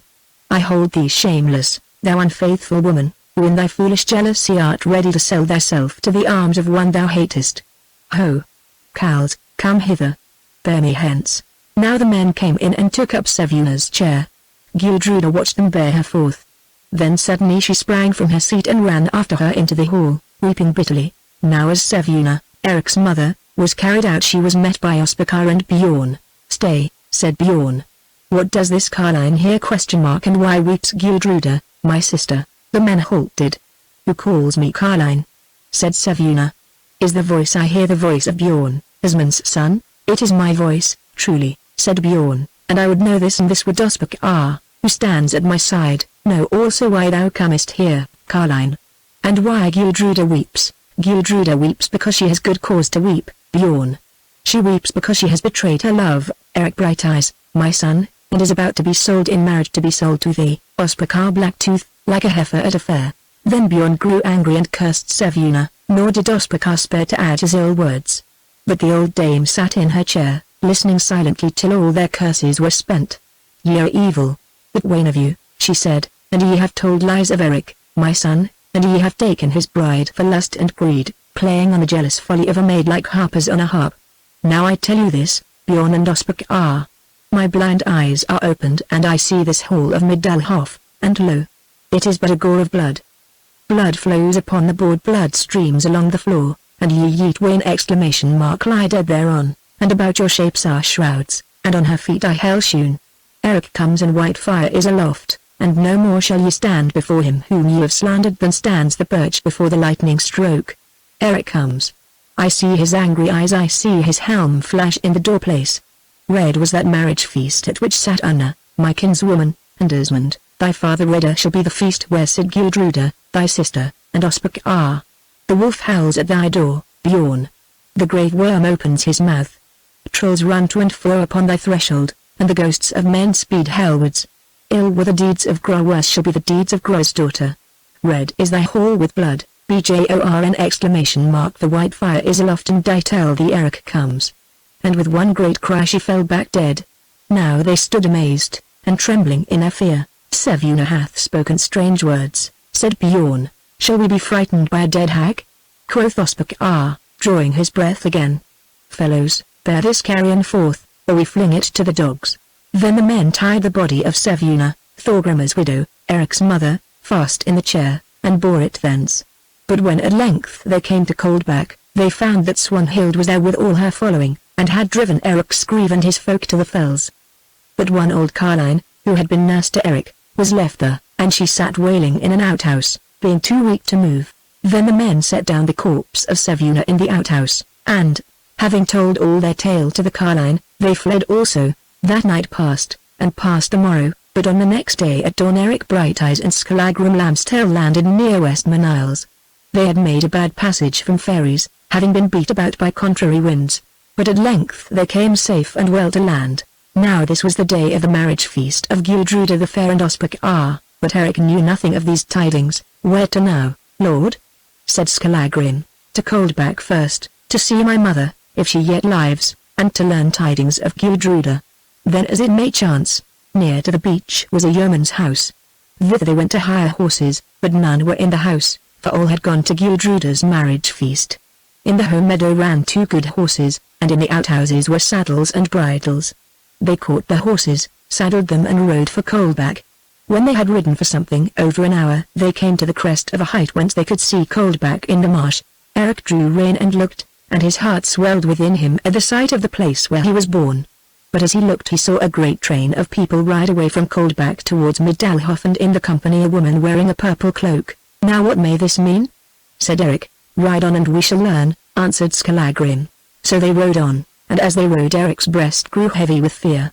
Now they passed up the banked way through the home meadows of the house, but they could see no one, and now they were at the door. Down sprang Eric and walked into the hall. But none were there to greet him, though a fire yet burned upon the earth. Only a gaunt hound wandered about the hall, and, seeing him, sprang towards him, growling. Eric knew him for his old wolf-hound, and called him by his name. The dog listened, then ran up and smelt his hands, and straightway howled with joy and leapt upon him. For a while he leapt thus, while Eric stared around him wondering and sad at heart. Then the dog ran to the door and stopped, whining, Eric followed after him. The hound passed through the entrance, and across the yard till he came to an outhouse. Here the dog stopped and scratched at the door, still whining. Eric thrust it open. Lo! There before him sat Sevuna, his mother, dead in a chair, and at her feet crouched the Carline, she who had been Eric's nurse. Now he grasped the doorposts to steady himself, and his shadow fell upon the white face of his mother and the old Carline at her feet. Chapter 23 How Eric was a guest at the wedding feast of Gudruda the Fair. Eric looked, but said nothing. Who art thou? Whined the Carline, gazing up at him with tear-blinded eyes. But Eric's face was in the shadow, and she only saw the glint of his golden hair and the flash of the golden helm. For Eric could not speak yet awhile. Art thou one of the Swanhild's folk, come to drive me hence with the rest? Good sir, I cannot go to the fells, my limbs are too weak. Slay me, if thou wilt, but drive me not from this, and she pointed to the corpse. Say now, will thou not help me to give it burial? It is unmeet that she who in her time had husband, and goods, and son, should lie unburied like a dead cow in the fells. I have still 100 in silver, if I might but come at it. It is hidden, sir, and I will pay thee if thou wilt help me to bury her. These old hands are too feeble to dig a grave, nor could I bear her there alone if it were dug.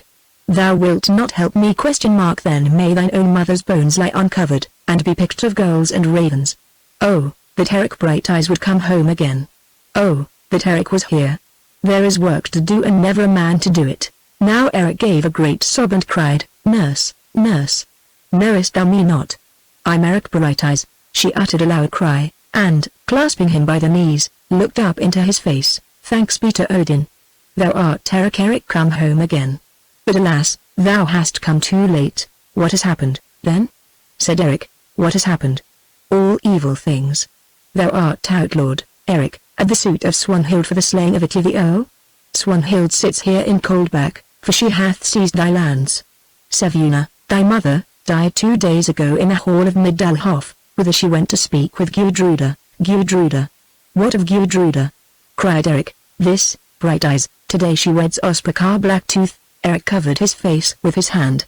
Presently he lifted it. Thou art rich in evil tidings, nurse, though, it would seem, poor in all besides. Tell me at what hour is the wedding feast? An hour afternoon, Eric, but now Swanhild has ridden thither with her company. Then room must be found at Middelhof for one more guest, said Eric, and laughed aloud. Go on! Pour out thy evil news and spare me not! For nothing has any more power to harm me now. Come hither, Skallagrim, and see and hearken. Skallagrim came and looked on the face of dead Sevuna. I am outlawed at Swanhild's suit, Lambstail. My life lies in thy hand, if so be thou wouldst take it. Hew off my head, if thou wilt, and bear it to Gudruda the Fair. She will thank thee for the gift. Lay on, Lambstail, lay on with that axe of thine. Child's talk, said Skallagrim. Child's talk, but man's work. Thou hast not heard the tale out. Swanhild hath seized my lands and sits here at Coldback. And what thinkest thou, Skallagrim? But now she has ridden a guesting to the marriage feast of Ospakar Blacktooth with Gudruda the Fair. Swanhild at Gudruda's wedding! The eagle in the wild swan's nest. But there will be another guest, and again he laughed aloud. 2 other guests, said Skallagrim. More of thy tale, old nurse! More of thy tale. Quoth Eric. No better didst thou ever tell me when, as a lad, I sat by thee, in the Ingolowwind nights, and the company is fitting to the tale. And he pointed to dead Sevuna. Then the Carline told on.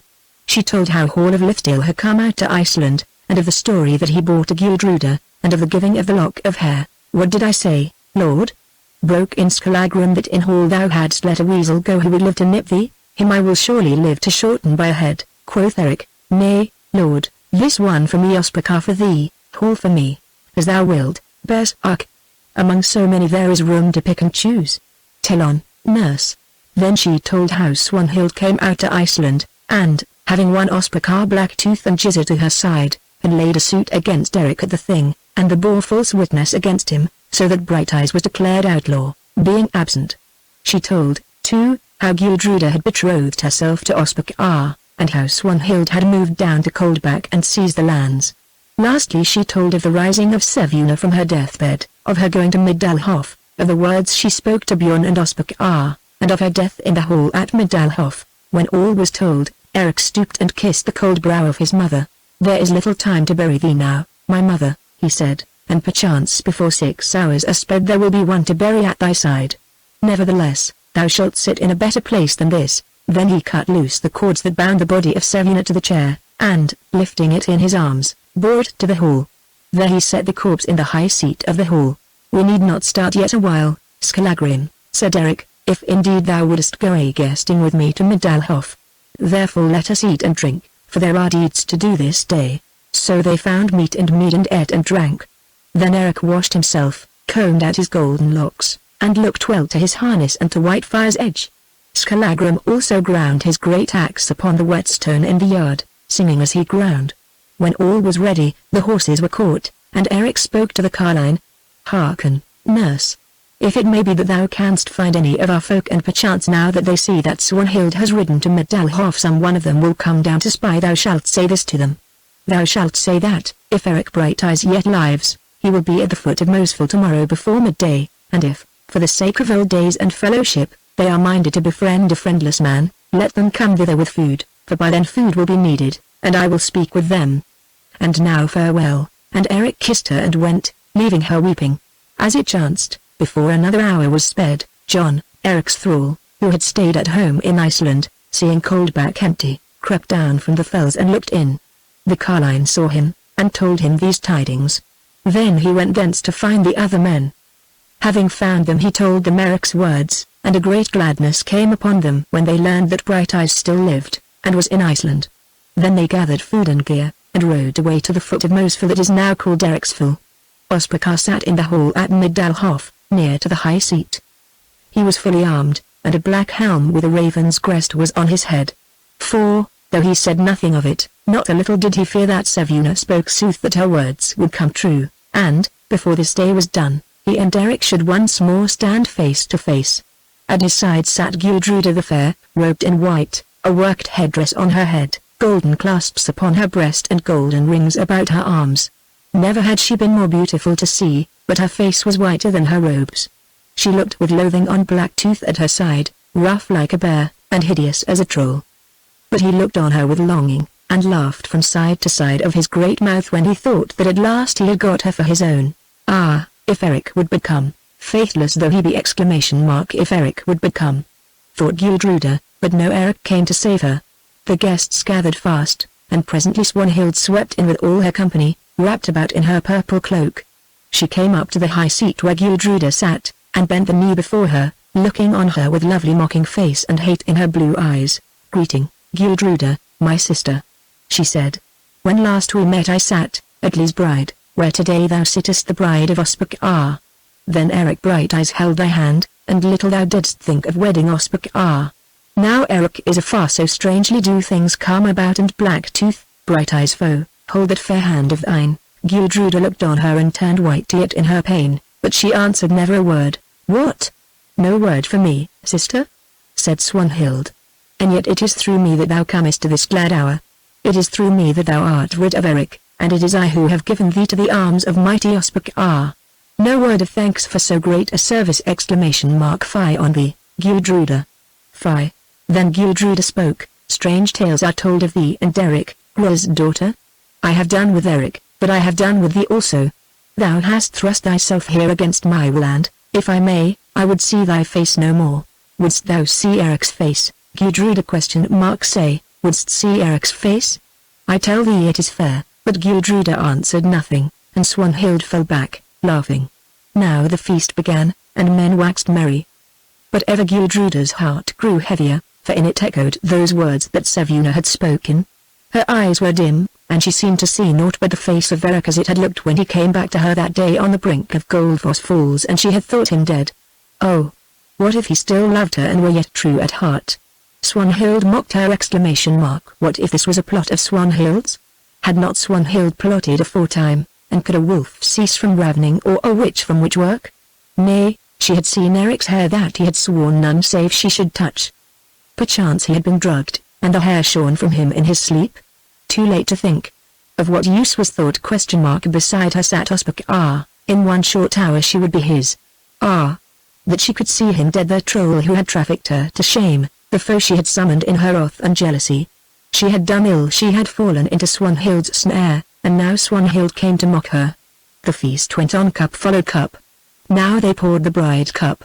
Before her heart beat 200 times she would be the wife of Ospakar.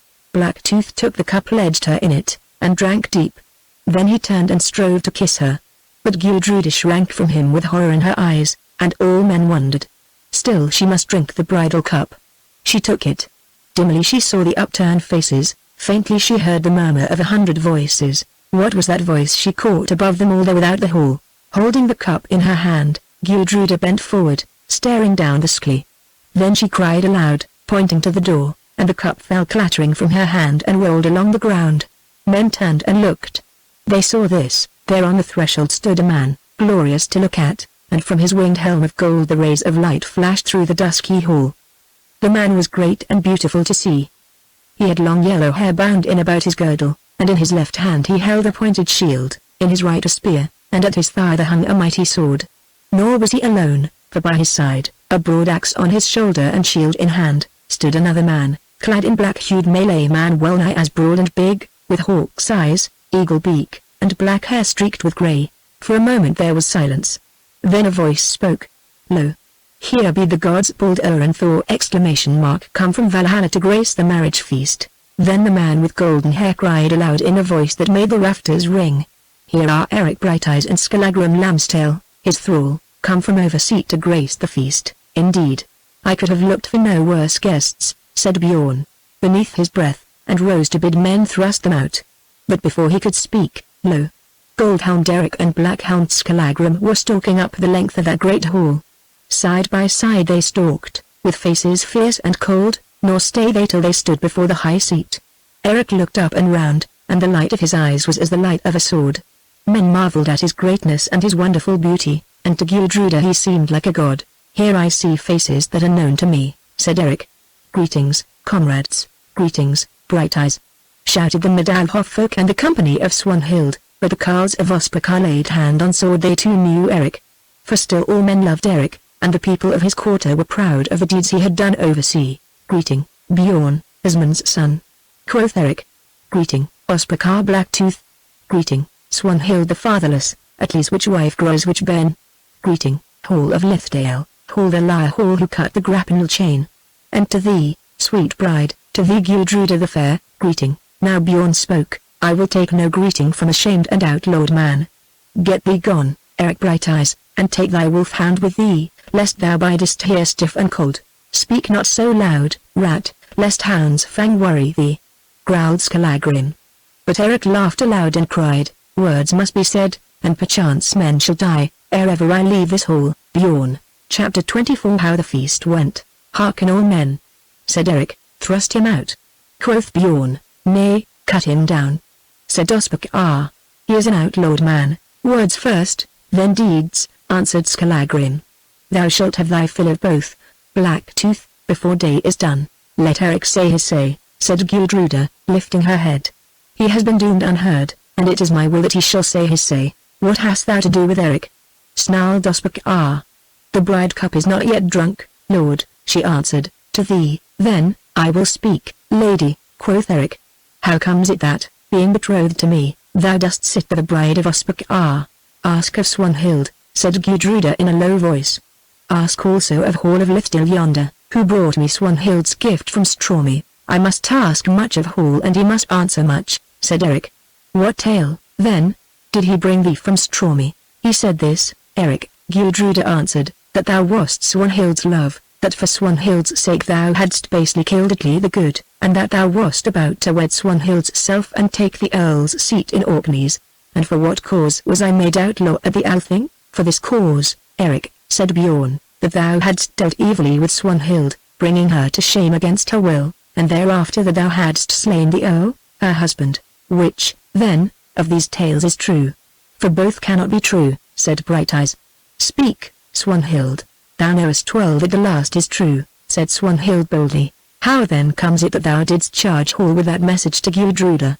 How then comes it that thou didst send her the lock of hair which thou didst cozen me to give thee?" "I charged Hall with no message, and I sent no lock of hair," Swanhild answered. "Stand thou forward, Hall," said Eric, "and liar and coward though thou art, dare not to speak other than the truth. Nay, look not to the door, for, if thou stirrest, this spear shall find thee before thou hast gone a pace." Now Hall stood forward, trembling with fear, for he saw the eye of Skallagrim watching him close, and while Lambsdale watched, his fingers toyed with the handle of his axe. "It is true, Lord, that Swanhild charged me with that message which I gave to the Lady Gudruda. Also she bade me gift the lock of hair, and for this service thou didst take money, Hall." "Lord, she gave me money for my faring, and all the while thou knewest the tidings false." Hall made no reply. "Answer," thundered Eric, "answer the truth, knave, or by every god that passes 100 gates I will not spare thee twice." "It is so, Lord," said Hall. "Thou liest, fox!" cried Swanhild, white with wrath and casting a fierce look upon Hall. But men took no heed of Swanhild's words, for all eyes were bent on Eric. "Is it now your pleasure, comrades, that I should tell you the truth?" said Brighteyes. The most part of the company shouted yea, but the men of Ospacar stood silent. "Speak on, Eric," quoth Gudruda. "This is the truth, then. Swanhild the fatherless, Atli's wife, has always sought my love, and she has ever hated Gudruda whom I loved. From a child she has striven to work mischief between us. And she did this, though till now it has been hidden. She strove to murder Gudruda. It was on the day that Skallagrim and I overcame Ospacar and his band on Horsehead Heights. She thrust Gudruda from the brink of Golden Falls while she sat looking on the waters, and as she hung there I dragged her back. Is it not so, Gudruda?" "It is so," said Gudruda. Now men murmured and looked at Swanhild. But she shrank back, plucking at her purple cloak. "It was for this cause," said Eric, "that Osmond, Swanhild's father, gave her choice to wed Atli the Earl and pass over sea or to take her trial in the Doom Ring. She wedded Atli and went away. Afterwards, by witchcraft, she brought my ship to wreck on Stormy's Isle. She walked the waters like a shape of light and lured us on to ruin, so that all were drowned except Skallagrim and myself. Is it not so, Skallagrim?" "It is so, Lord. I saw her with my eyes." Again folk murmured. "Then we must sit in Atli's hall," said Eric, "and the we dwelt last winter. For a while Swanhild did no harm, till I feared her no more. But some 3 months ago, I was left with her, and a man called Cole, Gro's thrall, of whom ye know, came out from Iceland, bringing news of the death of Asmund the priest, of Unna my cousin, and of Gro the witch. To these ill tidings Swanhild bribed him to add something. She bribed him to add this, that thou, Gudruda, wast betrothed to Ospacar, and wouldst wed him on last Yule day. Moreover, he gave me a certain message from thee, Gudruda, and, in token of its truth, the half of that coin which I broke with thee long years ago. Say now, lady, didst thou send the coin?" "Nay, never," cried Gudruda. "Many years ago I lost the half thou gavest me, though I feared to tell thee." "Perchance one stands there who found it," said Eric, pointing with his spear at Swanhild. "At the least I was deceived by it. Now the tale is short. Swanhild mourned with me, and in my sorrow I mourned bitterly. Then it was she asked a boon, that lock of mine, Gudruda, and, thinking thee faithless, I gave it, holding all oaths broken. Then too, when I would have left her, she drugged me with a witch draught. She drugged me, and I woke to find myself false to my oath, false to Atli, and false to thee, Gudruda. I cursed her and I left her, waiting for the Earl, to tell him all. But Swanhild outwitted me. She told him that other tale of shame that ye have heard, and brought Cole to him as witness of the tale. Atli was deceived by her, and not until I had cut him down in anger at the bitter words he spoke, calling me coward and niddering, did he know the truth. But before he died he knew it, and he died, holding my hand and bidding those about him find Cole and slay him. Is it not so, ye who were Atli's men?" "It is so, Eric," they cried. "We heard it with our own ears, and we slew Cole." But afterwards Swanhild brought us to believe that Earl Atli was distraught when he spoke thus, and that things were indeed as she had said. Again men murmured, and a strange light shone in Gudruda's eyes. "Now, Gudruda, thou hast heard all my story," said Eric. "Say, dost thou believe me?" "I believe thee, Eric." "Say then, wilt thou still wed yon Ospacar?" Gudruda looked on Blacktooth, then she looked at Golden Eric and opened her lips to speak. But before a word could pass the Ospacar rose in wrath, laying his hand upon his sword. "Thinkest thou thus to lure away my dove, outlaw? First I will see thee food for crows." "Well spoken, Blacktooth," laughed Eric. "I waited for such words from thee. Thrice have we striven together, once out yonder in the snow, once on Horsehead Heights, and once by Westman Isles, and still we live to tell the tale. Come down, Ospakar, come down from that soft seat of thine, and here and now let us put it to the proof who is the better man. When we met before, the stake was white fire set against my eye. Now the stake is our lives and fair Gildruda's hand. Talk no more, Ospakar, but fall to it. Gildruda shall never wed thee, while I live. Said Bjorn, thou art a landless loon, a brawler, and an outlaw. Get thee gone, Eric, with thy wolf-hound. Squeak not so loud, rat, squeak not so loud, lest hound's fang worry thee. Said Skallagrim, whether I wed Gudruda or whether I wed her not is a matter that shall be known in its season, said Eric. For thy words, I say this, that it is risky to hurl names at such as I am, Bjorn, lest perchance I answer them with spear thrusts. Thy answer, Ospakar. What need to wait? Thy answer. Now Ospakar looked at Brighteyes and grew afraid. He was a mighty man, but he knew the weight of Eric's arm. I will not fight with thee, Cal, he said, who hast naught to lose. Then thou art coward and niddering. Said Eric. Ospakar, niddering, I name thee here before all men. What? Thou couldst plot against me, thou couldst waylay me, 10 to 1 and 2 ships to 1, but face to face with me alone thou dost not dare to stand? Comrades, look on your lord! Look at Ospakar the niddering. Now the swarthy brow of Blacktooth grew red with rage, and his breath came in great gasps. Ho, men! He cried, drive this knave away. Strip his harness off him and whip him hence with rods. Let but a man stir towards me and this spear flies through thy heart, niddering, cried Eric. Gildruda, what thinkest thou of thy lord? I know this, said Gildruda, that I will not wed a man who is named niddering in the face of all and lifts no sword. Gildruda spoke thus, because she was mad with love and fear and shame, and she desired that Eric should stand face to face with Ospakar Blacktooth, for thus, alone, she might perhaps be rid of Ospakar. Such words do not come well from gentle lips, said Bjorn. Is it to be born, brother, answered Gildruda, that the man who would call me wife should be named Ospakar the niddering? When that shame is washed away, and then only, can I think on marriage. I will never be niddering's bride. Thou hearest, Ospakar niddering? Said Eric. Then he gave the spear in his hand to Skallagrim, and, gripping Whitefire's hilt, he burst the peace strings, and tore it from the scabbard. Now the great sword shone on high like lightning leaping from a cloud, and as it shone men shouted, Ospakar! Ospakar niddering! Come, win back Whitefire from Eric's hand, or be forever shamed. Blacktooth could endure this no more. He snatched sword and shield, and, like a bear from a cave, like a wolf from his lair, rushed roaring from his seat. On he came, and the ground shook beneath his bulk. At last, niddering! Cried Eric, and sprang to meet him. Back! All men, back! Shouted Skallagrim. Now we shall see blows. As he spoke the great swords flashed aloft and clanged upon the iron shields. So heavy were the blows that fire leapt out from them. Ospakar reeled back beneath the shock, and Eric was beaten to his knee. Now he was up, but as he rushed, Ospakar struck again and swept away half of Brighteye's pointed shield so that it fell upon the floor. Eric smote also, but Ospakar dropped his knee to earth and the sword hissed over him. Blacktooth cut at Eric's legs, but Brighteyes sprang from the ground and took no harm. Now some cried, Eric! Eric! And some cried Ospakar! Ospakar! For no one knew how the fight would go.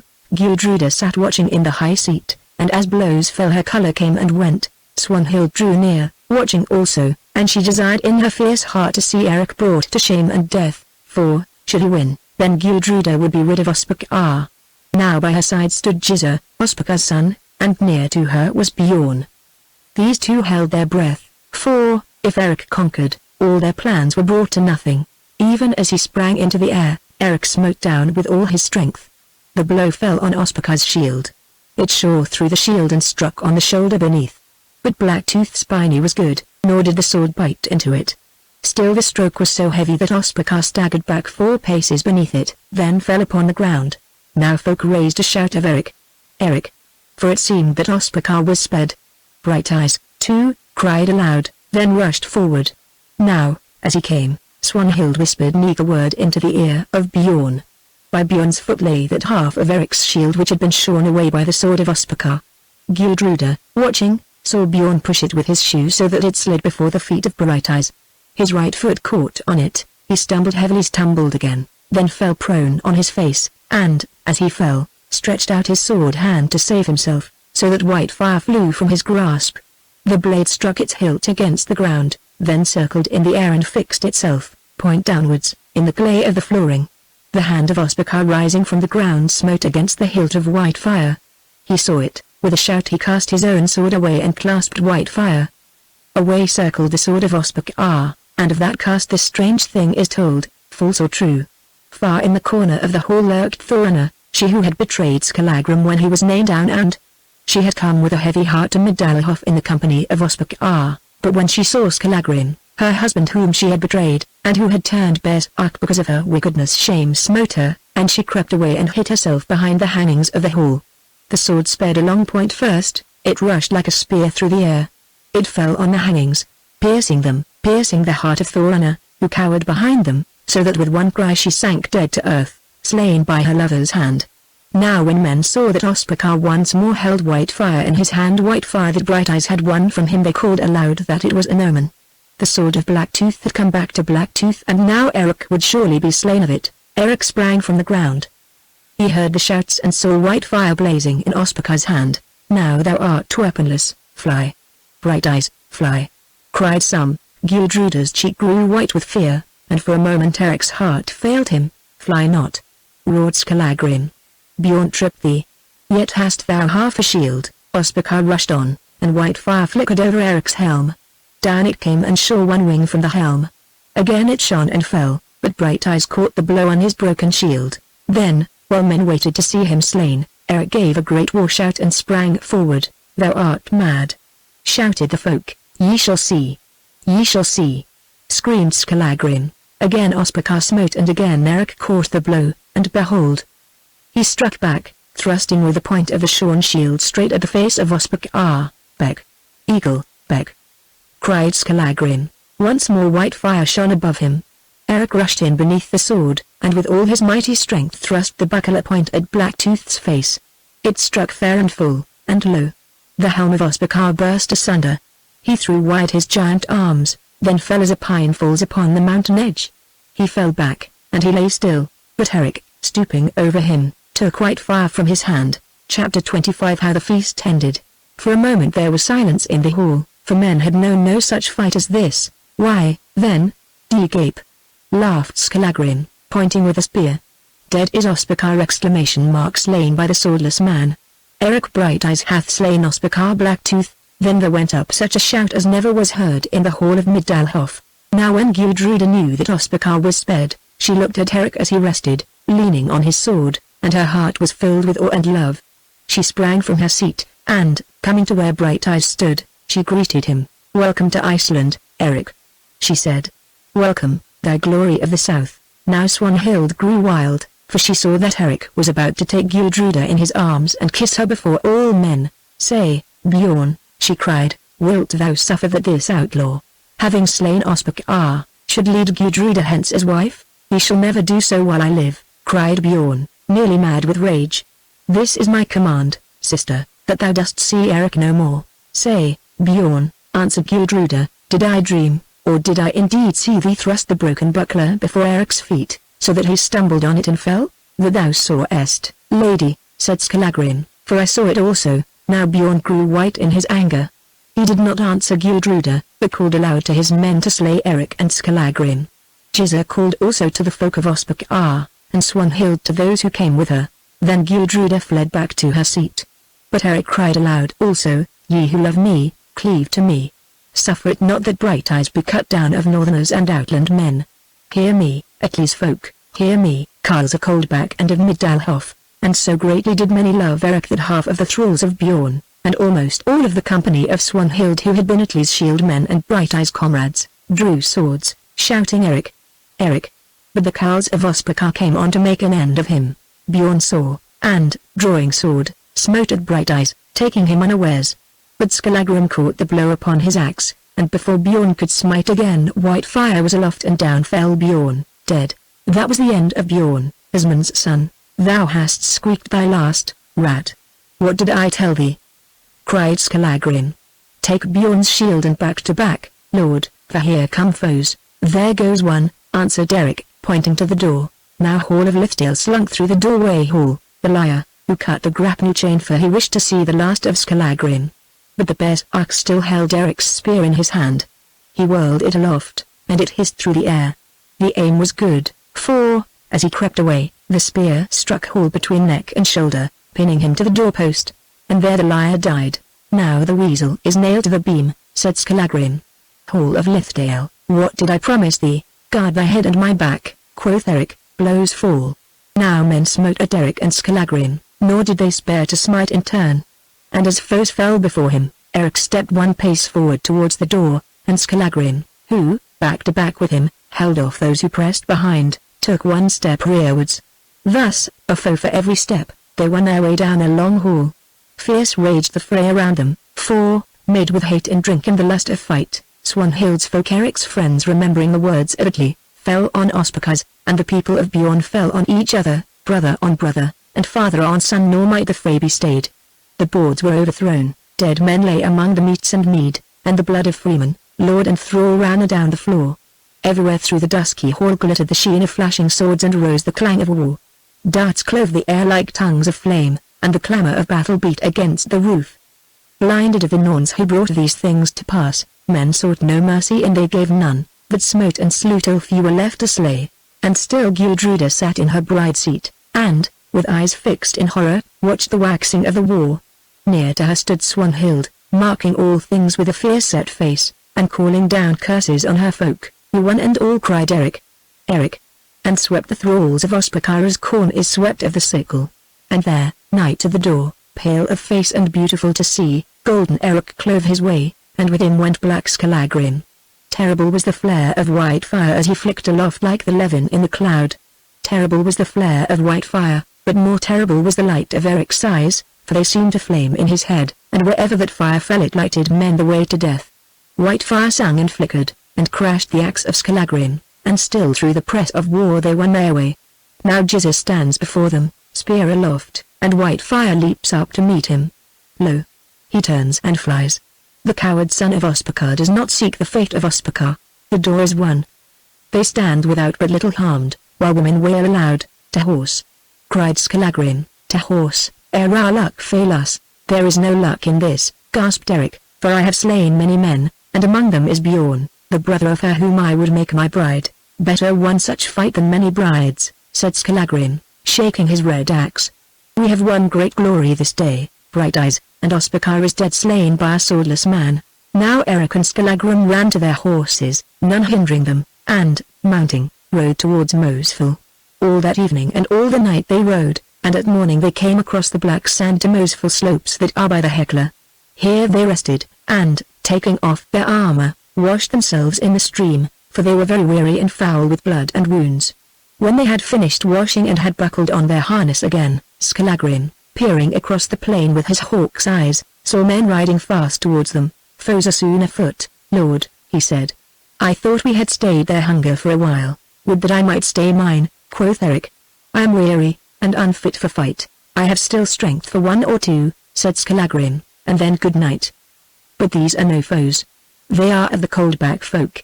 The carline has kept her word." Then Eric was glad, and presently 6 men, headed by John his thrall, the same man who had watched on Mosfell when Eric went up to slay the bears, rode to them and greeted them.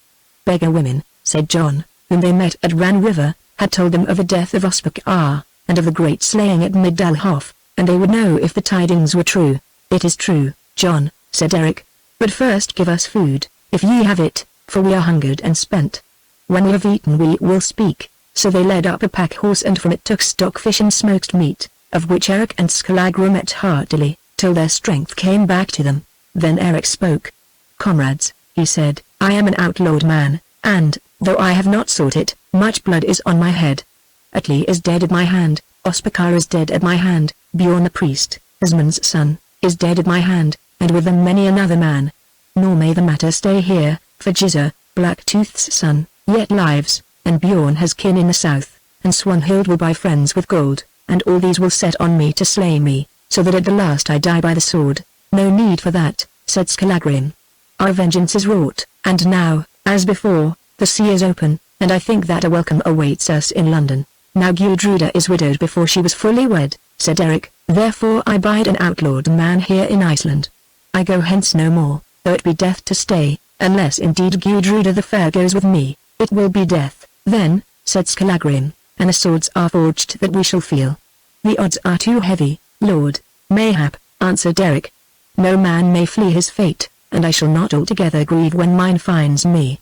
Hearken, comrades, I go up to Moseful Height, and there I stay, till those be found who can drag me from my hole. But this is my counsel to you, that ye leave me to my doom, for I am an unlucky man who always chooses the wrong road." "That will not I," said Skallagrim. "Nor we," said Eric's folk. "Swanhild holds Coldback, and we are driven to the fells." "To the fells then we will go with thee, Eric Brighteyes, and become cave dwellers and outlaws for thy sake. Fear not, thou shalt still find many friends." "I did not look for such a thing at your hands," said Eric, "but stormy waters show how the boat is built. May no bad luck come to you from your good fellowship. And now let us to our nest." Then they caught the horses, and rode with Brighteyes up the steep side of Moseful, till at length they came to that secret dell which Skallagrim had once shown to Eric. Here they turned the horses loose to feed, and, going forward on foot, reached the dark and narrow pass that Brighteyes had trod when he sought for the bear's foe. Skallagrim led the way along it, then came Eric and the rest. One by one they stepped onto the giddy point of rock, and, catching at the birch bush, entered the hole. So they gained the platform and the great cave beyond, and they found that no man had set foot there since the day when Eric had striven with Skallagrim. For there on the rock, rotten with the weather, lay that haft of wood which Brighteyes had hewed from the axe of Skallagrim, and in the cave were many things beside as the bear's had left them. So they took up their dwelling in the cave, Eric, Skallagrim, and the 6 Coldback men, and there they dwelt many months. But Eric sent out his men, one at a time, and got together food and a store of sheepskins, and other needful things. For he knew this well, that Gizur and Swanhild would before long come up against them, and, if they could not take them by force, would set themselves to watch the mountain path and starve them out. When Eric and Skallagrim rode away from Midalhof, the fight still raged fiercely in the hall, and nothing but death might stay it. The minds of men were mad, and they smote one another, and slew each other, till at length of all that marriage company few were left unharmed, except Gizur, Swanhild, and Gudruda. For the serving thralls and women folk had fled the hall, and with them some peaceful men. Then Gudruda spoke as one in a dream.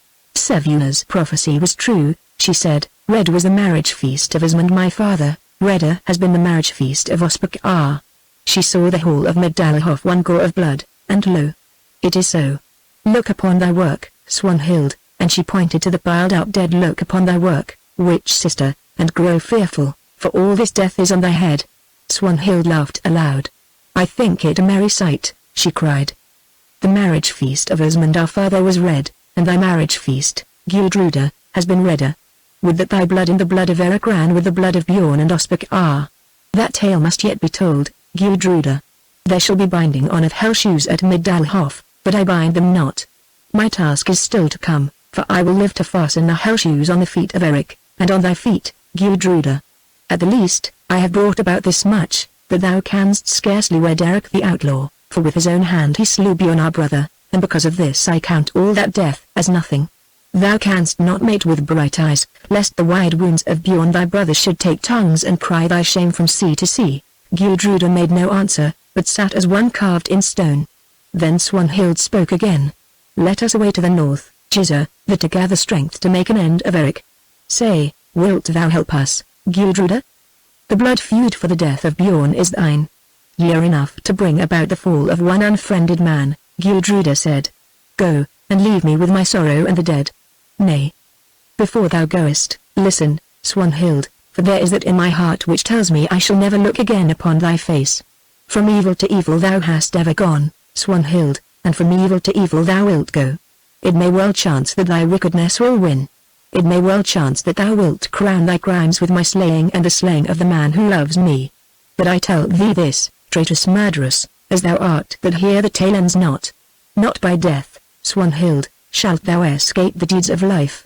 That they shall rise up against thee, and there every shame that thou hast worked, every sin that thou hast sinned, and every soul that thou hast brought to Hela's halls, shall come to haunt thee and to drive thee on from age to age. That witchcraft which thou lovest shall mesh thee. Shadows shall bewilder thee, from the bowl of empty longings thou shalt drink, and not be satisfied. Yea, lusts shall mock and madden thee. Thou shalt ride the winds, thou shalt sail the seas, but thou shalt find no harbour, and never shalt thou set foot upon a shore of peace. Go on, Swanhild, dye those hands in blood, wade through the river of shame. Seek thy desire, and finding, lose. Work thy evil, and winning, fail. I yet shall triumph, I yet shall trample thee, and, in a place to come, with Eric at my side, I shall make a mock of Swanhild the murderess. Swanhild the liar, and the wanton, and the witch. Now get thee gone, Swanhild heard. She looked up at Gudruda's face, and it was alight as with a fire. She strove to answer, but no words came. Then Grol's daughter turned and went, and with her went Giza. Now women and thralls came in and drew out the wounded and those who still breathed from among the dead, taking them to the temple. They bore away the body of Ospakar also, but they left the rest. All night long Gudruda sat in the bride's seat. She sat in the silver summer midnight, looking on the slain who were strewn about the great hall. All night she sat alone in the bride's seat, thinking, ever thinking, how, then, would it end? There her brother Bjorn lay, cold Bjorn the justly slain of Brighteyes, yet how could she wed the man who slew her brother? From Ospakar she was divorced by death, from Eric she was divorced by the blood of Bjorn her brother. How might she unravel this tangled skein and float to wheel upon this sea of death? All things went amiss. The doom was on her. She had lived to a nil purpose, her love had wrought evil. What availed it to have been born to be fair among women and to have desired that which might not be? And she herself had brought these things to pass. She had loosed the rock which crushed her. Why had she hearkened to that false tale? Gudruda sat on high in the bride's seat, asking wisdom of the piled-up dead, while the cold blue shadows of the nightless night gathered over her, and then gathered, and waned, and grew at last to the glare of day. Chapter 26. How Eric ventured down to Medalhof and what he found. Giza went north to Swinefell, and Swanhild went with him. For now that Ospakar was dead at Eric's hand, Giza ruled in his place at Swinefell, and was the greatest lord in all the north. He loved Swanhild, and desired to make her his wife, but she played with him, talking darkly of what might be. Swanhild was not minded to be the wife of any man, except of Eric. To all others she was cold as the winter earth. Still, she fooled Giza as she had fooled Atli the good, and he grew blind with love of her. For still the beauty of Swanhild waxed as the moon waxes in the sky, and her wicked eyes shone as the stars shine when the moon has set. Now they came to Swinefell, and the Giza buried Ospakar Blacktooth, his father, with much state. He set him in a chamber of rock and timbers on a mountain top, whence he might see all the lands that once were his, and built up a great mound of earth above him. To this day people tell that here on Yule night black Ospakar bursts out, and golden Eric rides down the blast to meet him. Then come the clang of swords, and groans, and the sound of riven helms, till presently Brighteyes passes southward on the wind, bearing in his hand the half of cloven shield. So Giza bound the hell shoes on his father, and swore that he would neither rest nor state till Eric Brighteyes was dead, and dead was Skallagrim Lambstail. Then he gathered a great force of men and rode south to Coldback, to the slaying of Eric, and with him went Swanhild. Gudruda sat alone in the haunted hall of Medalhof and brooded on her love and on her fate. Eric, too, sat in Mosful cave and brooded on his evil chance. His heart was sick with sorrow, and there was little that he could do except think about the past. He would not go to foray, after the fashion of outlaws, and there was no need of this. For the talk of his mighty deeds spread through the land, so that the people spoke of little else. And the men of his quarter were so proud of these deeds of Eric's that, though some of their kind had fallen at his hands in the great fight of Medalhof and some at the hands of Skallagrim, yet they spoke of him as men speak of a god.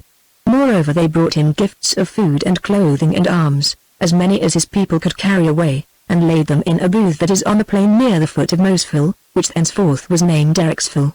Further, they bade his thralls tell him that, if he wished it, they would find him a good ship of war to take him from Iceland, and man it with loyal men and true. Eric thanked them through John his thrall, but answered that he wished to die here in Iceland.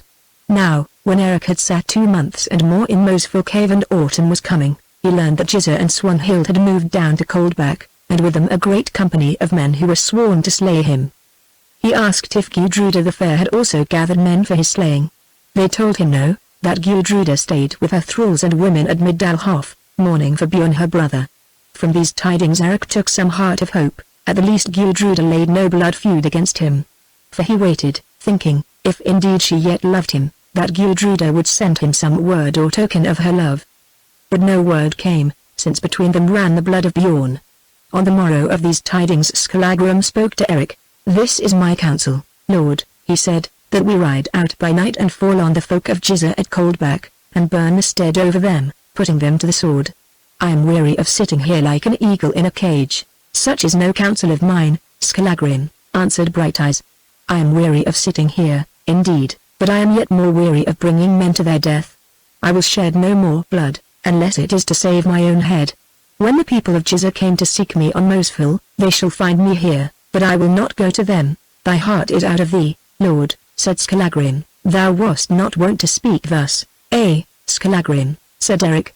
The heart is out of me. Yet I ride from Mosfell today. Whither, Lord? To Midalhof, to have speech with Gudruda the Fair. Like enough, then, thou wilt be silent thereafter. It well may be, said Eric. Yet I will ride. I can bear this doubt no longer. Then I shall come with thee, said Scalagrin. As thou wilt, answered Eric. So at midday Eric and Scalagrin rode away from Mosfell in a storm of rain. The rain was so heavy that those of Giza's spies who watched the mountain did not see them. All that day they rode and all the night, till by morning they came to Midalhof. Eric told Scalagrin to stay with the horses and let them feed, while he went on foot to see if by chance he might get speech with Gudruda. This the Berserk did, though he grumbled at the task, fearing lest Eric should be done to death, and he not there to die with him. Now Eric walked her within 2 bowshots of the house, then sat down in a dell by the river, from the edge of which he could see those who passed in and out. Presently his heart gave a leap, for there came out from the woman's door a lady tall and beautiful to see, and with golden hair that flowed about her breast. It was Gudruda, and he saw that she bore a napkin in her hand. Then Eric knew, according to her custom on the warm mornings, that she came alone to bathe in the river, as she had always done from a child. It was her habit to bathe here in this place, for at the bottom of the dell was a spot where reeds and bushes grew thick, and the water lay in a basin of rock and was clear and still. For at this spot a hot spring ran into the river. Eric went down the dell, hid himself close in the bushes and waited, for he feared to speak with Gudruda in the open field. A while passed, and presently the shadow of the lady crept over the edge of the dell. Then she came herself in that beauty which since her day has not been known in Iceland. Her face was sad and sweet, her dark and lovely eyes were sad.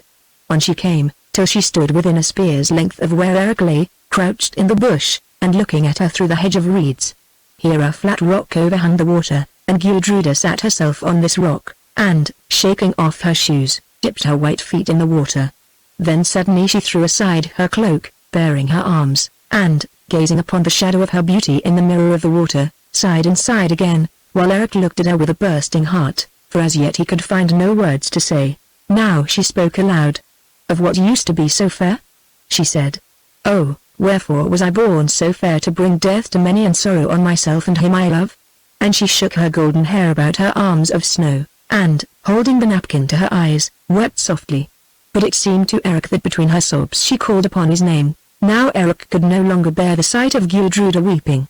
While she wept, hiding her eyes, he rose from behind the screen of reeds and stood beside her in such fashion that his shadow fell upon her. She felt the sunlight pass and looked up. Lo! It was no cloud, but the shape of Eric, and the sun glittered on his golden helm and hair. Eric! Gudruda cried, Eric! Then, remembering how she was attired, snatching her cloak, she threw it about her arms and thrust her wet feet into her shoes. Out upon thee! She said, is it not enough, then, that thou shouldst break thy troth for Swanhild's sake, that thou shouldst slay my brother and turn my hall to shambles? Wouldst now steal upon me thus? Methought that thou didst weep and call upon my name, Gudruda, he said humbly. By what right art thou here to hearken to my words? She answered. Is it, then, strange that I should speak the name of him who slew my brother? Is it strange that I should weep over that brother whom thou didst slay? Get thee gone, Brighteyes, before I call my folk to kill thee. Call on, Gudruda. I set little price upon my life. I laid it in the hands of chance when I came from Mosfell to speak with thee, and now I will pay it down if so it pleases thee. Fear not, thy thralls shall have an easy task, for I shall scarcely care to hold my own. Say, shall I call for thee? Hush! Speak not so loud. Folk may hear thee, Eric, and then thou wilt be in danger. I would say that, then shall ill things be told of me, because I am found with him who slew my brother. I slew Ospakar too, Gudruda. Surely the death of him by whose side thou didst sit as wife is more to thee than the death of Bjorn. The bride cup was not yet drunk, Eric, therefore I have no blood feud for Ospakar. Is it, then, thy will that I should go, lady? Yes, Go! Go. Never let me see thy face again. Brighteyes turned without a word. He took 3 paces and Gudruda watched him as he went. Eric, she called. Eric, thou mayest not go yet, for at this hour the thralls bring down the kine to milk, and they will see thee. List thou hid here. I will go. For though, indeed, thou dost deserve to die, I am not willing to bring thee to thy end because of old friendship. I am not willing. If thou goest, I will go also, said Eric. Thralls or no thralls, I will go. Gudruda, thou art cruel to drive me to such a choice, and I have a mind to give thee to thy fate. As thou wilt, said Eric, but she made as though she did not hear his words. Now, she said, if we must stay here, it is better that we hide where thou didst hide, lest some come upon thee. And she passed through the screen of rushes and sat down in a grassy place beyond, and spoke again. Nay, sit not near me, sit yonder. I would not touch thee, nor look upon thee, who wast Swanhild's love, and didst slay Bjorn my brother. Say, Gudruda, said Eric, did I not tell thee of the magic arts of Swanhild? Did I not tell thee before all men yonder in the hall, and didst thou not say that thou didst believe my words? Speak, that is true, said Gudruda. Wherefore, then, dost thou taunt me with being Swanhild's love, with being the love of her whom of all alive I hate the most, and whose wicked guile has brought these sorrows on us? But Gudruda did not answer. And for this matter of the death of Bjorn at my hands, think, Gudruda, was I to blame in it? Did not Bjorn thrust the cloven shield before my feet, and thus give me into the hand of Ospakar? Did he not afterwards smite at me from behind, and would he not have slain me if Skallagrim did not court the blow? Was I, then, to blame if I smote back and if the sword flew home? Wilt thou let the needful deed rise up against our love? Speak, Gudruda. Talk no more of love to me, Eric, she answered. The blood of Bjorn has blotted out our love, it cries to me for vengeance. How may I speak of love with him who slew my brother? Listen. She went on, looking on him sidelong, as one who wished to look and yet not seem to see. Here thou must hide an hour, and, since thou wilt not sit in silence, speak no tender words to me, for it is not fitting, but tell me of those deeds thou didst in the Southlands oversea, before thou wentest to woo Swanhild and camest hither to kill my brother. For till then thou wast mine, till then I loved thee who now love thee not. Therefore I would hear of the deeds of that Eric whom once I loved, before he became as one dead to me. Heavy words, lady, said Eric. Words to make death easy. Speak not so, she said, it is unmanly thus to work upon my fears. Tell me those tidings of which I ask. So Eric told her all his deeds, though he showed small boastfulness about them. He told her how he had smitten the war dragons of Ospakar, how he had boarded the Raven and with Skallagrim slain those who sailed in her. He told her also of his deeds in Ireland, and of how he took the Viking ships and came to London town. And as he told, Gudruda listened as one who hung upon her lover's dying words, and there was but one light in the world for her, the light of Eric's eyes, and there was but one music, the music of his voice. Now she looked upon him sidelong no longer, but with open eyes and parted lips she drank in his words, and always, though she knew it not herself, she crept closer to his side. Then he told her how he had been greatly honored of the King of England, and of the battles he had fought in at his side. Lastly, Eric told her how the king would have given him a certain great lady of royal blood in marriage, and how Edmund had been angered because he would not stay in England. Tell me of this lady, said Gudruda, quickly. Is she fair, and how is she named? She is fair, and her name is Elfrida, said Eric. And didst thou have speech with her on this matter? Somewhat. Now Gudruda drew herself away from Eric's side. What was the purport of thy speech? She said, looking down. Speak truly, Eric. It came to little, he answered. I told her that there was one in Iceland to whom I was betrothed, and to Iceland I must go. And what said this Elfrida, then? She said that I should get little luck at the hands of Gudruda the Fair. Moreover, she asked, should my betrothed be faithless to me, or put me from her, if I should come again to England? Now Gudruda looked him in the face and spoke. Say, Eric, is it in thy mind to sail for England in the spring, if thou canst escape thy foes so long? Now Eric took counsel with himself, and in his love and doubt grew guileful as he had never been before. For he knew well that Gudruda had this weakness, she was a jealous woman. Since thou dost put me from thee, that is in my mind, lady, he answered. Gudruda heard. She thought on the great and beauteous Lady Elfrida, far away in England, and of Eric walking at her side, and sorrow took hold of her. She said no word, but fixed her dark eyes on Brighteyes' face, and lo! They filled with tears. Eric might not bear this sight, for his heart beat within him as though it would burst the biny over it. Suddenly he stretched out his arms and swept her to his breast. Soft and sweet he kissed her, again and yet again, and she struggled not, though she wept a little. "It is small blame to me," she whispered, "if thou dost hold me on thy breast and kiss me, for thou art more strong than I. Bjorn must know this if his dead eyes see aught. Yet for thee, Eric, it is the greatest shame of all thy shames. Talk not, my sweet, talk not," said Eric, "but kiss thou me, for thou knowest well that thou lovest me yet as I love thee." Now the end of it was that Gudruda yielded and kissed him whom she had not kissed for many years. "Loose me, Eric," she said, "I would speak with thee," and he loosed her, though unwillingly. "Hearken," she went on, hiding her fair face in her hands, "it is true that for life and death I love thee now as ever, how much thou mayst never know. Though Bjorn be dead at thy hands, yet I love thee, but how I may wed thee and not win the greatest shame, that I know not. I am sure of one thing, that we may not bide here in Iceland. Now if, indeed, thou lovest me, listen to my rede. Get thee back to Mosfell, Eric, and sit there in safety through this winter, for they may not come at thee yonder on Mosfell. Then, if thou art willing, in the spring I will make ready a ship, for I have no ship now, and, moreover, it is too late to sail. Then, perchance, leaving all my lands and goods, I will take thy hand, Eric, and we will fare together to England, seeking such fortune as the Norns may give us. What sayest thou?" "I say it is a good rede, and would that the spring were come." Eric, would that the spring were come. Our lot has been hard, and I doubt much if things will go well with us at the last. And now thou must hence, for presently the serving women will come to seek me. Guard thyself, Eric, as thou lovest me, guard thyself, and beware of Swanhild." Then once more they kissed soft and long, and Eric went, but Gudruda sat a while behind the screen of reeds, and was very happy for a space. For it was as though the winter were past and summer shone upon her heart again. Chapter 27 How Gudruda went up to Mosfell. Eric walked warily till he came to the dell where he had left Skallagrim and the horses.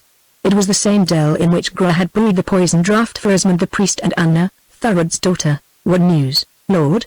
said Skallagrim. "Thou wast gone so long that I thought of seeking thee." "Hast thou seen Gudruda?" said Eric, "and this is the upshot of it, that in the spring we sail for England and bid farewell to Iceland and our ill luck." "Would, then, that it was spring," said Skallagrim, speaking Brighteyes' own words. "Why not sail now and make an end? Gudruda has no ship and it is late to take the sea.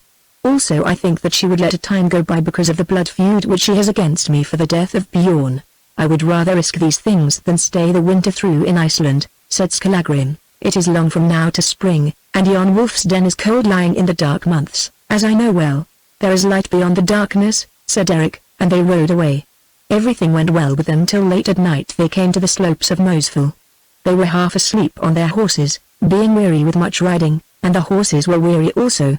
Suddenly, Skallagrim, looking up, caught the faint gleam of light from swords hidden behind some stones. "Awake, lord!" he cried, "here are foes ahead." Jesus folk behind the stones heard his voice and came out from their ambush. There were 6 of them, and they formed in line before the bear. They were watching the mountain, for a rumor had reached them that Eric was abroad, and, seeing him, they had hidden hastily behind the stones. "Now what counsel shall we take?"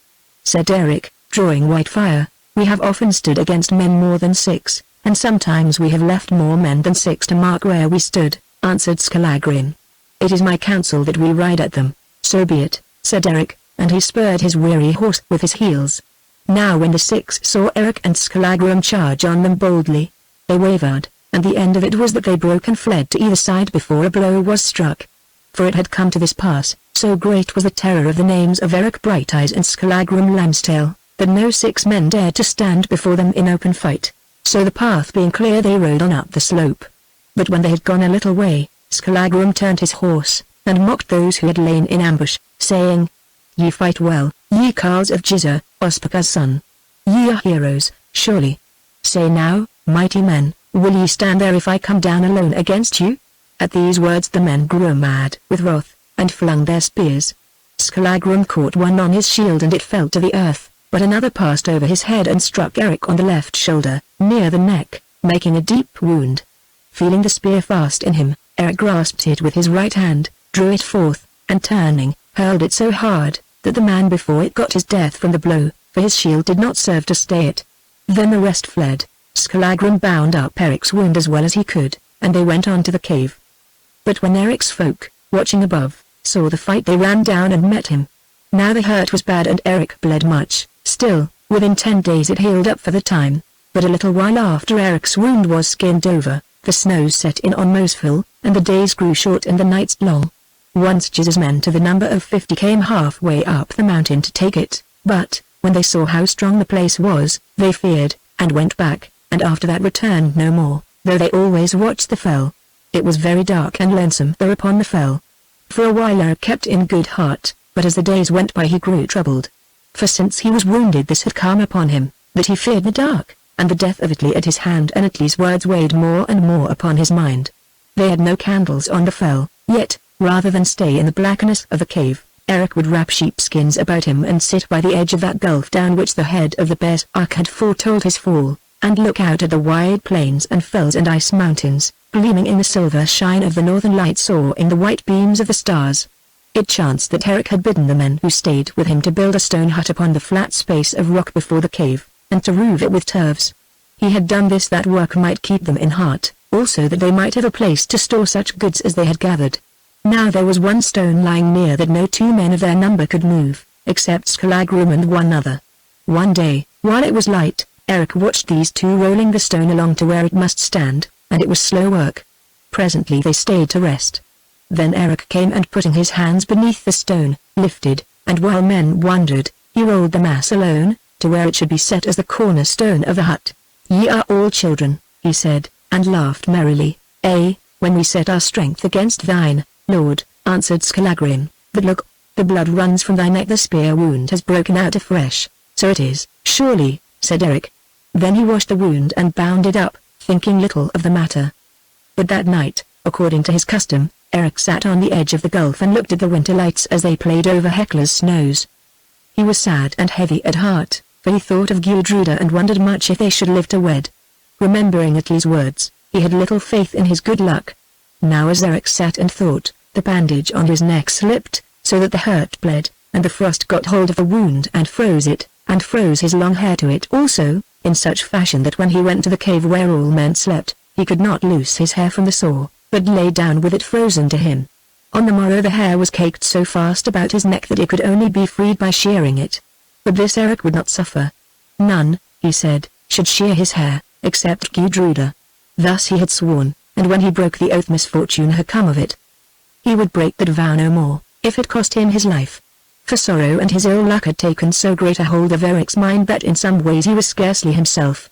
So it came to pass that he fell more and more sick, till at length he could not rise from his bed in the cave, but lay there all day and night, staring at the little light which pierced the gloom. Still, he would not suffer that anyone should touch his hair. And when one stole upon him sleeping, thinking so to cut it before he woke, and come at the wound, suddenly he sat up and dealt the man such a buffet on the head that he went near to death from it. Then Skallagrim spoke. "On this matter," he said, "it seems that Brighteyes is mad. He will not suffer that any touch his hair, except Gudruda, and yet, if his hair is not shorn, he must die, for the wound will fester under it. Nor may we cut it by strength, for then he will kill himself in struggling. It has come to this then, either Gudruda must be brought hither or Eric will shortly die." "That may not be," they answered. "How can the Lady Gudruda come here across the snows? Even if she will come she can, if she has the heart," said Skallagrim, "though I put little trust in women's hearts. Still, I ride down to Midalhof, and thou, John, shalt go with me. For the rest, I charge you watch your lord, for, if I come back and find anything amiss, that shall be the death of some, and if I do not come back but perish on the road, yet I will haunt you." Now John liked not this task, still, for love of Eric and fear of Skallagrim, he set out with the bear's ark. They had a hard journey through the snowdrifts and the dark, but on the 3rd day they came to Midalhof, knocked upon the door and entered. Now it was supper time, and people, sitting at meat, saw a great black man, covered with snow and rime, stalk up the hall, and after him another smaller man, who groaned with the cold, and they wondered at the sight. Gudruda sat on the high seat and the firelight beat upon her face. "Who comes here?" she said. "One who would speak with thee, lady," answered Skallagrim. "Here is Skallagrim the bear's ark," said a man. "He is an outlaw, let us kill him." "It is Skallagrim," he answered, "and if there is killing to be done, Why, here's that witch shall do it, and he drew out his axe and smiled grimly. Then all held their peace, for they feared the axe of Skallagrim. Lady, he said, I do not come for slaying or such child's play, I come to speak a word in thine ear, but first I ask a cup of mead and a morsel of food, for we have spent 3 days in the snows. So they ate and drank. Then Gudruda bade the berserk draw near and tell her his tale. Lady, said he, Eric, my lord, lies dying on Mosfell. Gudruda turned white as the snow. Dying? Eric lies dying? She said. Why, then, art thou here, for this cause, lady? I think that thou canst save him, if he is not already sped. And he told her all the tale. Now Gudruda thought a while. This is a hard journey, she said, and it does not become a maid to visit outlaws in their caves. Yet I am come to this, that I will die before I shrink from anything that may save the life of Eric. When must we ride, Skallagrim? This night, said the berserk. This night while the men sleep, for now night and day are almost the same. The snow is deep and we have no time to lose if we would find Brighteyes living. Then we will ride tonight, answered Gudruda. Afterwards, when people slept, Gudruda the Fair summoned her women, and bade them say to all who asked for her that she lay sick in bed. But she called 3 trusty thralls, bidding them bring 2 pack horses laden with hay, food, drugs, candles made of sheep's fat, and other goods, and ride with her. Then, all being ready, they rode away secretly up Stonefell, Gudruda on her horse Blackmane, and the others on good geldings that had been hay-fed in the yard, and by daylight they passed up Horsehead Heights. They slept 2 nights in the snow, and on the 2nd night almost perished there, for much soft snow fell. But afterwards came frost and a bitter northerly wind and they passed on. Gudruda was a strong woman and great of heart and will, and so it came about that on the 3rd day she reached Mosfell, weary but little harmed, though the fingers of her left hand were frost-bitten. They climbed the mountain, and when they came to the dell where the horses were kept, certain of Eric's men met them and their faces were sad. How goes it now with Brighteyes? Said Skallagrim, for Gudruda could scarcely speak because of doubt and cold. Is he dead, then? Nay, they answered, but like to die, for he is beside himself and raves wildly. Push on, quoth Gudruda, push on, lest it be too late. So they climbed the mountain on foot, won the pass and came to that giddy point of rock where he must tread who would reach the platform that is before the cave. Now since she had hung by her hands over Goldfoss Gulf, Gudruda had feared to tread upon a height with nothing to hold to. Skallagrim went first, then called to her to follow. Thrice she looked, and turned away, trembling, for the place was awful and the fall bottomless. Then she spoke aloud to herself. Eric did not fear to risk his life to save me when I hung over Golden Falls, less, then, should I fear to risk mine to save him, and she stepped boldly down upon the point. But when she stood there, over the giddy height, shivers ran along her body, and her mind grew dark. She clutched at the rock, gave one low cry and began to fall. Indeed she would have fallen and been lost, had not Skallagrim, lying on his breast in the narrow hole, stretched out his arms, caught her by the cloak and kirtle and dragged her to him. Presently her senses came back. I am safe, she gasped, but by a very little. Methinks that here in this place I must live and die, for I can never tread yonder rock again. Thou shalt pass it safe enough, lady, with a rope round thee, said Skallagrim, and led the way to the cave. Gudruda entered, forgetting all things in her love of Eric. A great fire of turf burned in the mouth of the cave to temper the bitter wind and frost, and by its light Gudruda saw her love through the smoke reek. He lay upon a bed of skins at the far end of the cave and his bright grey eyes were wild, his one face was white, and now of a sudden it grew red with fever, and then was white again. He had thrown the sheepskins from his mighty chest, the bones of which stood out grimly. His long arms were thrust through the locks of his golden hair, and on one side of his neck the hair clung to him and it was but a black mass. He raved loudly in his madness. Touch me not, cows, touch me not, ye think me spent and weak, but, by Thor, if ye touch my hair, I will loosen the knees of some. Gudruda alone shall shear my hair, I have sworn and I will keep the oath that I once broke. Give me snow. Snow. My throat burns. Heap snow on my head, I bid you. Ye will not? Ye mock me, thinking me weak. Where, then, is white fire? I have yet a deed to do. Who comes yonder? Is it a woman's shape or is it but a smoke wraith? 'Tis Swanhild the fatherless who walks the waters. Begone, Swanhild, thou witch. Thou hast worked evil enough upon me. Nay, it is not Swanhild, it is Elfrida, lady, here in England I may not stay. In Iceland I am at home. Yea, yea, things go crossly. Perchance in this garden we may speak again. Now Gudruda could bear his words no longer. Burr ran to him and knelt beside him. Peace, Erik. She whispered. Peace. It is I, thy love. It is Gudruda, who am come to thee. He turned his head and looked upon her strangely. No, no, he said, it is not Gudruda the fair. She will have little to do with outlaws, and this is too rough a place for her to come to. It is dark also, and Atli speaks in the darkness. If thou art Gudruda, give me a sign. Why comest thou here, and where is Skallagrim? Ah! That was a good fight. Down among the ballast tumbling Ospakar's shield cars were rolled, but he should never have slain the steersman. The axe goes first and Skallagrim follows after. Ha, ha. Swanhild, we'll mingle tears. Give me the cup. Why, what is this? Thou art a fire, a glory glows about thee, and from thee floats a scent like the scent of the Iceland meads in May. Erik! Erik! Cried Gudruda, I am come to shear thy hair, as thou didst swear that I alone should do. Now I know that thou art Gudruda, said the crazed man. Cut, cut, but let not those knaves touch my head, lest I should slay them. Then Gudruda drew out her shears, and without more ado shore off Brighteyes' golden locks. It was no easy task, for they were thick as a horse's mane, and glued to the wound. Yet when she had cut them, she loosened the hair from the flesh with water which she heated upon the fire. The wound was in a bad state and blue, still Erik never winced while she dragged the hair from it. Then she washed the sore clean, and put sweet ointment on it and covered it with napkins. This done, she gave Erik broth and he drank. Then, laying her hand upon his head, she looked into his eyes and bade him sleep. And presently he slept, which he had scarcely done for many days, slept like a little child. Erik slept for a day and a night. But at that same hour of the evening, when he had fallen asleep, Gudruda, watching him by the light of a taper that was set upon a rock, saw him smile in his dreams. Presently he opened his eyes and stared at the fire which glowed in the mouth of the cave, and the great shadows that fell upon the rocks. Strange. She heard him murmur, it is very strange. But I dreamed I slept, and that Gudruda the fair leaned over me as I slept. Where, then, is Skallagrim? Perhaps I am dead and that is Hela's fire, and he tried to lift himself upon his arm, but fell back from faintness, for he was very weak.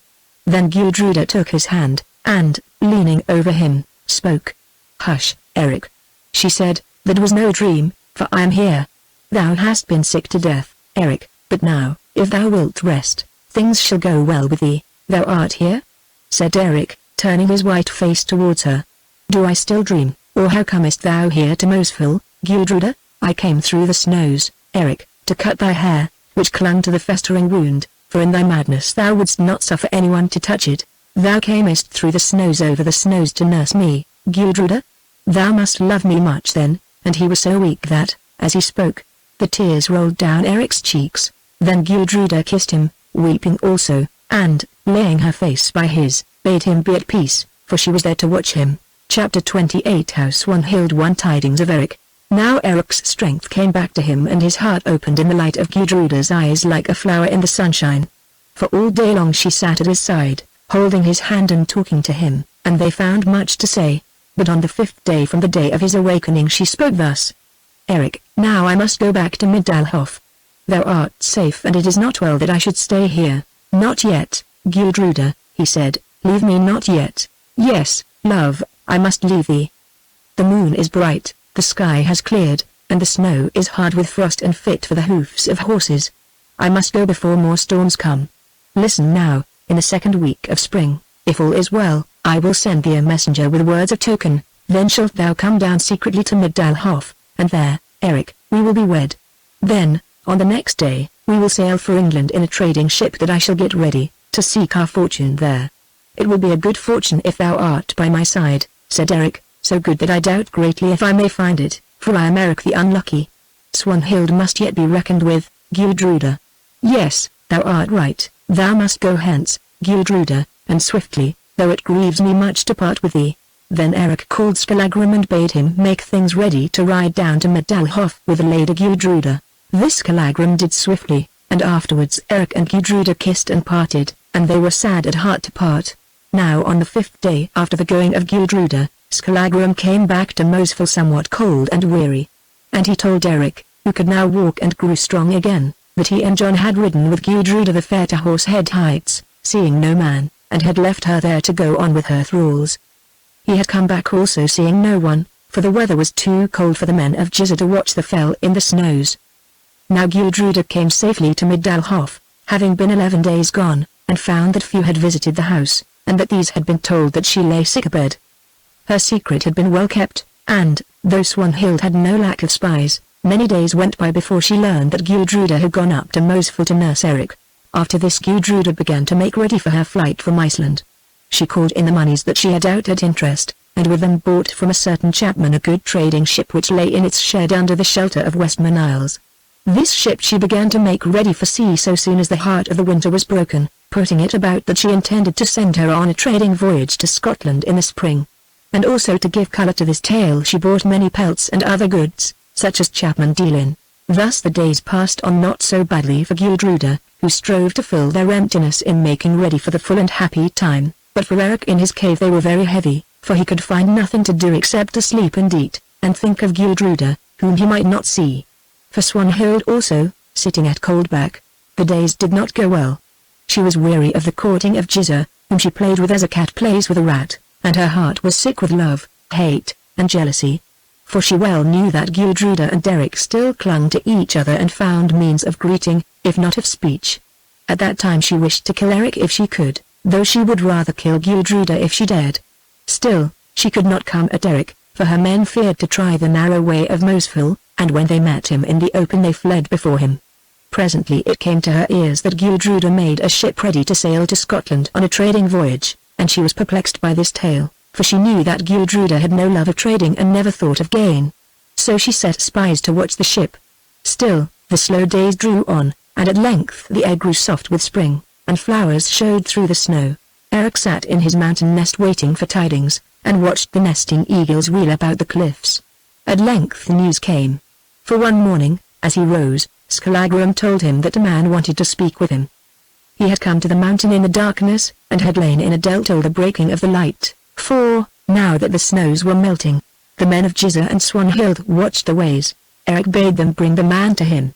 When he saw him he knew that he was a thrall of Gudruda's and welcomed him heartily. "What tidings?" he asked. "This, lord," said the thrall, "Gudruda the Fair bids me say that she is well and that the snows melt on the roof of Middelhof." Now this was the signal word that had been agreed upon between Erik and Gudruda, that she should send him when all was ready. "Good," said Erik, "ride back to Gudruda the Fair and say that Erik Brighteyes is well, but on Hekla the snows melt not." By this answer he meant that he would be with her presently, though the thrall could make nothing of it. Then Skallagrim asked tidings of the man, and learned that Swanhild was still at Middelhof, and with her Giza, and that they gave out that they wished to make an end of waiting and slay Erik. "First snare your bird, then wring his neck," laughed Skallagrim. Then Erik did this. Among his men were some who he knew were not willing to sail from Iceland, and John, his thrall, was of them, for John did not love the angry sea. He bade these bide a while on Mosfell and make fires nightly on the platform of rock which is in front of the cave, that the spies of Giza and Swanhild might be deceived by them, and think that Erik was still on the fell. Then, when they heard that he had sailed, they were to come down and hide themselves with friends till Giza and his following rode north. But he told 2 of the men who would sail with him to make ready. That night before the moon rose Erik said farewell to John and the others who stayed on Mosfell, and rode away with Skallagrim and the 2 who went with him. They passed the plain of black sand in safety, and so on to Horsehead Heights. Now at length, as the afternoon drew on to evening, from Stonefell's crest they saw the hall of Middelhof before them, and Erik's heart swelled in his breast. Yet they must wait till darkness fell before they dared enter the place, lest they should be seen and notice of their coming should be carried to Giza and Swanhild. And this came into the mind of Erik, that of all the hours of his life that hour of waiting was the longest. Scarcely, indeed, could Skallagrim hold him back from going down the mountainside. He was so set on coming to Gudruda whom he should wed that night. At length the darkness fell, and they went on. Erik rode swiftly down the rough mountain path, while Skallagrim and the 2 men followed grumbling, for they feared that their horses would fall. At length they came to the place, and riding into the yard, Erik sprang from his horse and strode to the women's door. Now Gudruda stood in the porch, listening, and while he was yet some way off, she heard the clang of Brighteye's harness, and the colour came and went upon her cheek. Then she turned and fled to the high seat of the hall, and sat down there. Only 2 women were left in Middelhof with her, and some thralls who tended the kine and horses. But these slept, not in the hall, but in an outhouse. Gudruda had sent the rest of her people down to the ship to help in the lading, for it was given out that the vessel sailed on the morrow. She had done this that there might be no talk of the coming of Erik to Middelhof. Now Brighteyes came to the porch, and, finding the door wide, walked in. But Skallagrim and the men stayed without a while, and tended the horses. A fire burned upon the centre hearth in the hall, and threw shadows on the panelling. Erik walked on by its light, looking to left and right, but seeing neither man nor woman.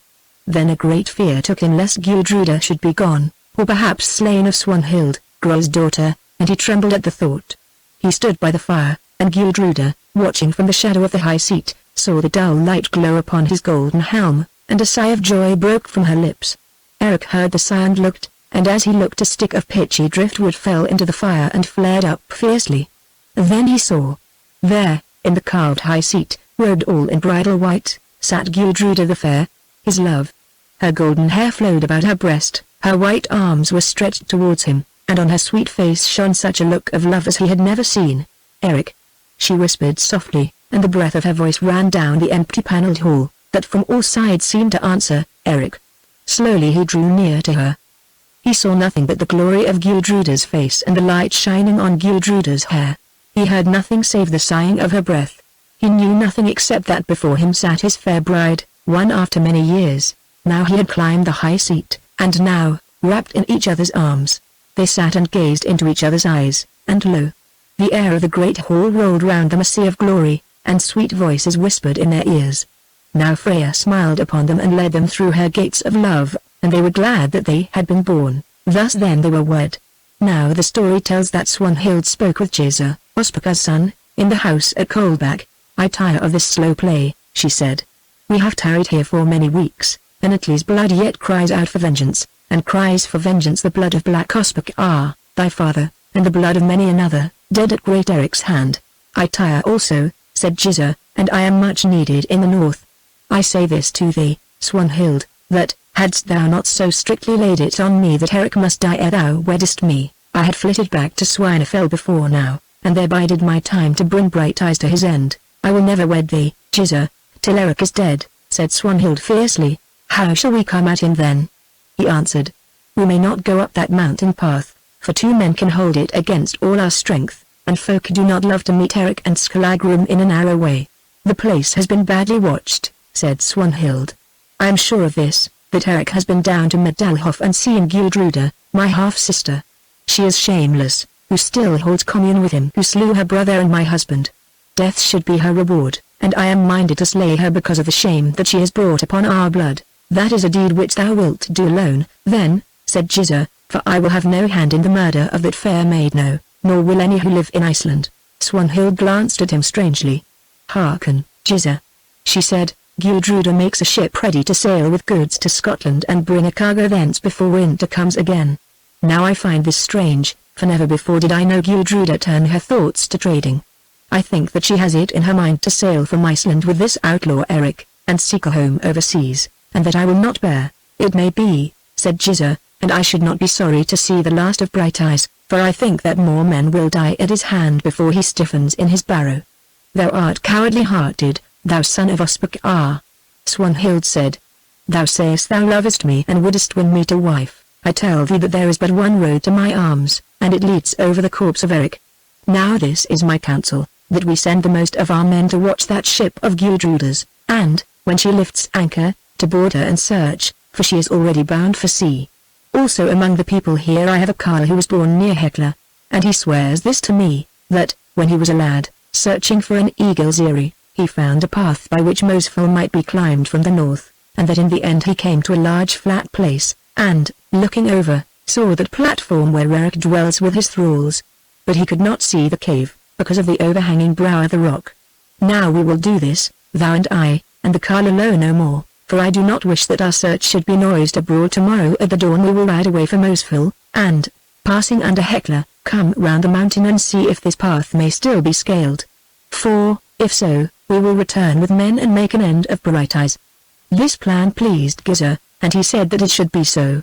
So very early on the following morning Swanhild, having sent many men to watch Gudruda's ship, rowed away secretly with Jizza and the thrall, and before it was again dawn they were on the northern slopes of Mosfell. It was on this same night that Eric went down from the mountain to wed Gudruda.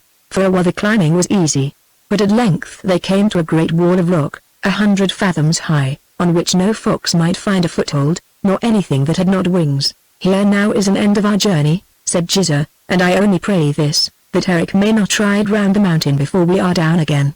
For he did not know that Brighteyes already rode hard for Middalhof. "Not so," said the thrall, "if only I can find the place by which, some 30 summers ago, I won yonder rift, and through it the crest of the fell," and he pointed to a narrow cleft in the face of the rock high above their heads, that was clothed with grey moss.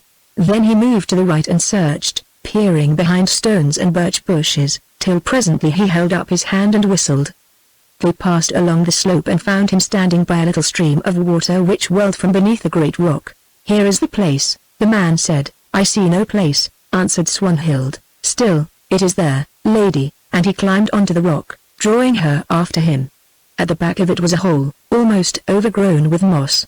"Here is the path," he said again. "Then it is one that I have no mind to follow," answered Swanhild. "Jizza, go thou with the man and see if his tale is true. I will stay here till ye come back." Then the thrall let himself down into the hole and Jizza went after him. But Swanhild sat there in the shadow of the rock, her chin resting on her hand, and waited. Presently, as she sat, she saw 2 men ride round the base of the fell, and strike off to the right towards a turf booth which stood the half of an hour's ride away. Now Swanhild was the keenest-sighted of all women of her day in Iceland, and when she looked at these 2 men she knew one of them for John, Eric's thrall, and she knew the horse also. It was a white horse with black patches, that John had ridden for many years. She watched them go till they came to the booth, and it seemed to her that they left their horses and entered. Swanhild waited upon the side of the fell for nearly 2 hours in all. Then, hearing a noise above her, she looked up, and there, black with dirt and wet with water, was Jizza, and with him was the thrall. "What luck, Jizza?" she asked. "This, Swanhild, Eric may hold Mosfell no more, for we have found a way to bolt the fox." "That is good news, then," said Swanhild. "Say on." "Yonder hole, Swanhild, leads to the cleft above, having been cut through the cliff by fire, or perhaps by water. Now up that cleft a man may climb, though hardly, as by a difficult stair, till he comes to the flat crest of the fell. Then, crossing the crest, on the further side, perhaps 6 fathoms below him, he sees that space of rock where is Eric's cave, but he cannot see the cave itself, because the brow of the cliff hangs over. And so it is that, if any come from the cave onto the space of rock, it will be an easy matter to roll stones upon them from above and crush them." Now when Swanhild heard this she laughed aloud. "Eric shall mock us no more," she said, "and his might can avail nothing against rocks rolled on him from above. Let us go back to Coldback and summon men to make an end of Brighteyes." So they went on down the mountain till they came to the place where they had hidden their horses. Then Swanhild remembered John and the other man whom she had seen riding to the booth, and she told Jizza of them. "Now," she said, "we will snare these birds, and perchance they will twitter tidings when we squeeze them." So they turned and rode for the booth, and drawing near, they saw 2 horses grazing without. Now they got off their horses, and creeping up to the booth, looked in through the door which was ajar. And they saw this, that one man sat on the ground with his back to the door, eating stockfish, while John made bundles of fish and meal ready to tie on the horses. For it was here that those of his quarter who loved Eric brought food to be carried by his men to the cave on Mosfell. Now Swanhild touched Jizza on the arm, pointing first to the man who sat eating the fish and then to the spear in Jizza's hand. Jizza thought a while, for he shrank from this deed. Then Swanhild whispered in his ear, "Slay the man and seize the other, I would learn tidings from him." So Jizza cast the spear, and it passed through the man's heart, and he was dead at once. Then he and the thrall leapt into the booth and threw themselves on John, hurling him to the ground, and holding swords over him. Now John was a man of small heart, and when he saw his plight and his fellow dead he was afraid, and prayed for mercy. "If I spare thee, knave," said Swanhild, "thou shalt do this, thou shalt lead me up Mosfell to speak with Eric." "I may not do that, lady," groaned John, "for Eric is not on Mosfell." "Where is he, then?" asked Swanhild. Now John saw that he had said an unlucky thing, and answered, "Nay, I know not. Last night he rode from Mosfell with Skallagrim Lambstail." "Thou liest, knave," said Swanhild. "Speak, or thou shalt be slain." "Slay on," groaned John, glancing at the swords above him, and shutting his eyes. "For," though he feared much to die. He had no will to make known Eric's plans. Look not to the swords, thou shalt not die so easily.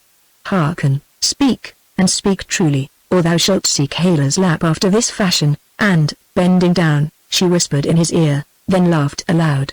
Now John grew faint with fear, his lips turned blue, and his teeth chattered at the thought of how he should be made to die. Still, he would say nothing. Then Swanhild spoke to Gizzer and the thrall, and bade them bind him with a rope, tear the garments from him, and bring snow. They did this, and pushed the matter to the drawing of knives. But when he saw the steel, John cried aloud that he would tell all. Now thou takest good counsel, said Swanhild. Then in his fear John told how Eric had gone down to Middelhof to wed Gudruda, and thence to fly with her to England. Now Swanhild was mad with wrath, for she had sooner died than that this should come about. Let us away, she said to Gizzer. But first kill this man. Nay, said Gizzer, I will not do that. He has told his tidings, let him go free. Thou art chicken-hearted, said Swanhild, who, after the fashion of witches, have no mercy in her. At the least, he shall not go hence to warn Eric and Gudruda of our coming. If thou wilt not kill him, then bind him and leave him. So John was bound, and there in the booth he sat 2 days before anyone came to loose him. Whither away? Said Gizzer to Swanhild. To Middelhof first, Swanhild answered. Chapter 29. How went the bridal night? Now Eric and Gudruda sat silent in the high seat of the hall at Middelhof till they heard Skallagrim enter by the women's door. Then they came down from the high seat, and stood hand in hand by the fire on the hearth. Skallagrim greeted Gudruda, looking at her askance, for Skallagrim stood in fear of women alone. What counsel now, lord? Said the Berserk. Tell us thy plans, Gudruda, said Eric, for as yet no word had passed between them of what they should do. This is my plan, Eric, she answered. First, that we eat, then that thy men take horse and ride hence through the night to where the ship lies, bearing word that we will be there at dawn when the tide serves, and bidding the mate make everything ready for sailing.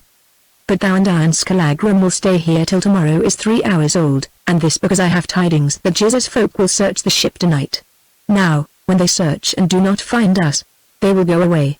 Then, at the dawning, thou and I and Skallagrim will row on board the ship as she lies at anchor, and, slipping the cable, put to sea before they know we are there, and so bid farewell to Swanhild and our woes.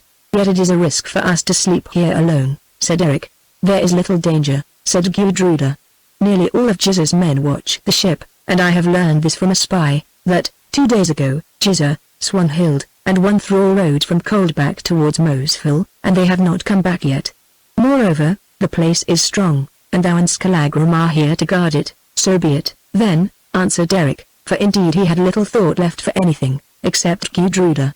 After this the women came in and set meat on the board, and all ate. Now, when they had eaten, Eric bade Skallagrim fill a cup, and bring it to him as he sat on the high seat with Gudruda. Skallagrim did so, and then, looking deep into each other's eyes, Eric Brighteyes and Gudruda the fair, Asmund's daughter, drank the bride's cup. There are few guests to grace our marriage feast, husband, said Gudruda, yet shall our vows hold true, wife, said Eric. Brighteyes, she answered, in life and in death, now and forever. And they kissed. It is time for us to be going, methinks, growled Skallagrim to those about him. We are not wanted here. Then the men who were to go unto the ship rose, fetched their horses, and rode away. Also they caught the horses of Skallagrim, Eric, and Gudruda, saddled them and, slipping their bridles, made them fast in a shed in the yard, giving them hay to eat. Afterwards Skallagrim barred the men's door and the women's door, and, going to Gudruda, asked where he should stay the night till it was time to ride for the sea. In the store chamber, she answered, for there is a shutter of which the latch has gone. See that thou watch it well, Skallagrim, though I think none will come to trouble thee. I know the place. It shall go badly with the head that looks through yonder hole, said Skallagrim, glancing at his axe. Now Gudruda forgot this, that in the store chamber were casks of strong ale. Then Gudruda told him to wake them when the morrow was 2 hours old, for Eric had neither eyes nor words except for Gudruda alone, and Skallagrim went. The women went also to their shut bed at the end of the hall, leaving Brighteyes and Gudruda alone. Eric looked at her. Where do I sleep tonight? He asked. Thou sleepest with me, husband, she answered soft, for nothing, except death, shall come between us any more. Now Skallagrim went to the storeroom, and sat down with his back against a cask. His heart was heavy in him, for he boded no good of this marriage. Moreover, he was jealous. Skallagrim loved but one thing in the world truly, and that was Eric Brighteyes, his lord. Now he knew that henceforth he must take a second place, and that for one thought which Eric gave to him, he would give 10 to Gudruda. Therefore Skallagrim was very sad at heart. A pest upon the women, he said to himself, for from them comes all evil. Brighteyes owes his ill luck to Swanhild and this fair wife of his, and that is scarcely done with yet. Well, 'tis nature. But would that we were safe at sea. Had I my will, we had not slept here tonight. But they're newly wed, and 'tis nature. Better the bride loves to lie abed than to ride the cold wolds and seek the common deck. Now, as Skallagrim grumbled, fear gathered in his heart, he knew not of what. He began to think on trolls and goblins. It was dark in the storeroom, except for a little line of light that crept through the crack of the shutter. At length he could bear the darkness and his thoughts no longer, but, rising, threw the shutter wide and let the bright moonlight pour into the chamber, whence he could see the hillside behind, and watch the shadows of the clouds as they floated across it. Again Skallagrim sat down against his cask, and as he sat it moved, and he heard the wash of ale inside it. That is a good sound, said Skallagrim, and he turned and smelt at the cask. Aye, and a good smell, too. We tasted little ale yonder on Moseful, and we shall find less at sea. Again he looked at the cask. There was a spigot in it, and lo! On the shelf stood horn cups. It surely is on draught, he said, and now it will stand till it goes sour. 'Tis a pity, but I will not drink. I fear ale is another man. No, I will not drink, and all the while his hand went up to the cups upon the shelf. Eric is better lain yonder in Gudruda's chamber than I am here alone with the evil thoughts and trolls, he said. Why, what fish was that we ate at supper? My throat is cracked with thirst. If there were water now I'd drink it, but I see none. Well, 1 cup to wish them joy. There is no harm in a cup of ale, and he drew the spigot from the cask and watched the brown drink flow into the cup. Then he lifted it to his lips and drank, saying Skål. Skål, nor did he cease till the horn was drained. This is wondrous good ale, said Skallagrim as he wiped his grizzled beard. 1 more cup, and evil thoughts shall cease to haunt me. Health. Health. Again he filled, drank, sat down, and for a while was merry. But presently the black thoughts came back into his mind. He rose, looked through the shutter hole to the hillside. He could see nothing on it except the shadows of the clouds. Trolls walk the winds tonight, he said. I feel them pulling at my beard. 1 more cup to frighten them. He drank another draught of ale and grew merry. Then ale called for ale, and Skallagrim drained cup on cup, singing as he drained, till at last heavy sleep overcame him, and he sank drunken on the ground by the barrel, while the brown ale trickled round him. Now Eric Brighteyes and Gudruda the Fair slept side by side, locked in each other's arms. Presently Gudruda was wide awake. Rouse thee, Eric, she said, I have dreamed an evil dream. He awoke and kissed her. What, then, was thy dream, sweet? He said. This is no hour for bad dreams, no hour for bad dreams, truly, husband, yet dreams do not weigh the hour of their coming. I dreamed this, that I lay dead beside thee and thou knewest it not, while Swanhild looked at thee and mocked. An evil dream, truly, said Eric, but see, thou art not dead. Thou hast thought too much on Swanhild of late. Now they slept once more, till presently Eric was wide awake. Rouse thee, Gudruda, he said, I too have dreamed a dream, and it is full of evil. What, then, was thy dream, husband? She asked. I dreamed that Atli the Earl, whom I slew, stood by the bed. His face was white, and white as snow was his beard, and blood from his great wound ran down his biny. Eric Brighteyes, he said, I am he whom thou didst slay, and I come to tell thee this, that before the moon is young again thou shalt lie stiff, with hell shoes on thy feet. Thou art Eric the unlucky. Take thy joy and say thy say to her who lies at thy side, for wet and cold is the bed that waits thee and soon shall thy white lips be dumb. Then he was gone, and lo! In his place stood Asmund, thy father, and he also spoke to me, saying, Thou who dost lie in my bed and at my daughter's side, know this, the words of Atli are true, but I add these to them, ye shall die, yet is death but the gate of life and love and rest, and he was gone. Now Gudruda shivered with fear, and crept closer to Eric's side. We are surely fey, for the Norns speak with the voices of Atli and of Asmund, she said. Oh, Eric. Eric. Whither go we when we die? Will Valhalla take thee, being so mighty a man, and must highway to Hela's halls, where thou art not? Oh. That would be death indeed. Say, Eric, whither do we go? What said the voice of Asmund? answered Brighteyes. That death is but the gate of life and love and rest. Hearken, Gudruda, my May. Odin does not reign over all the world, for when I sat out yonder in England, a certain holy man taught me of another God, a God who loves not slaughter, a God who died that men might live forever in peace with those they love. How is this God named, Eric? They name him the White Christ, and there are many who cling to him. Would that I knew this Christ, Eric. I am weary of death and blood and evil deeds, such as are pleasing to our gods. Oh, Eric, if I am taken from thee, swear this to me, that thou wilt slay no more, save for thy life's sake only. I swear that, sweet, he made answer. For I too am weary of death and blood, and desire peace most of all things. The world is sad, and sad have been our days. Yet it is well to have lived, for through many heavy days we have wandered to this happy night. Yea, Eric, it is well to have lived, though I think that death draws on. Now this is my counsel, that we rise, and that thou dost put on thy harness and summon Skallagrim, so that, if evil comes, thou mayst meet it armed. Surely I thought I heard a sound yonder in the hall. There is little use in that, said Eric, for things will befall as they are fated. We may do nothing of our own will, I am sure of this, and it is no good to struggle with the Norns. Yet I will rise. So he kissed her, and made ready to leave the bed, when suddenly, as he lingered, a great heaviness seized him. Gudruda, he said, I am pressed down with sleep. That I am also, Eric, she said. My eyes shut of themselves and I can scarcely stir my limbs. Ah, Eric, we are fey indeed, and this is death that comes, perchance. He said, speaking heavily. Eric! Wake, Eric. Thou canst not move? Yet hearken to me. This weight of sleep. Thou lovest me, Eric! Is it not so? Yea, he answered, now and forever thou lovest me and wilt cleave to me always wherever we go, surely, sweet.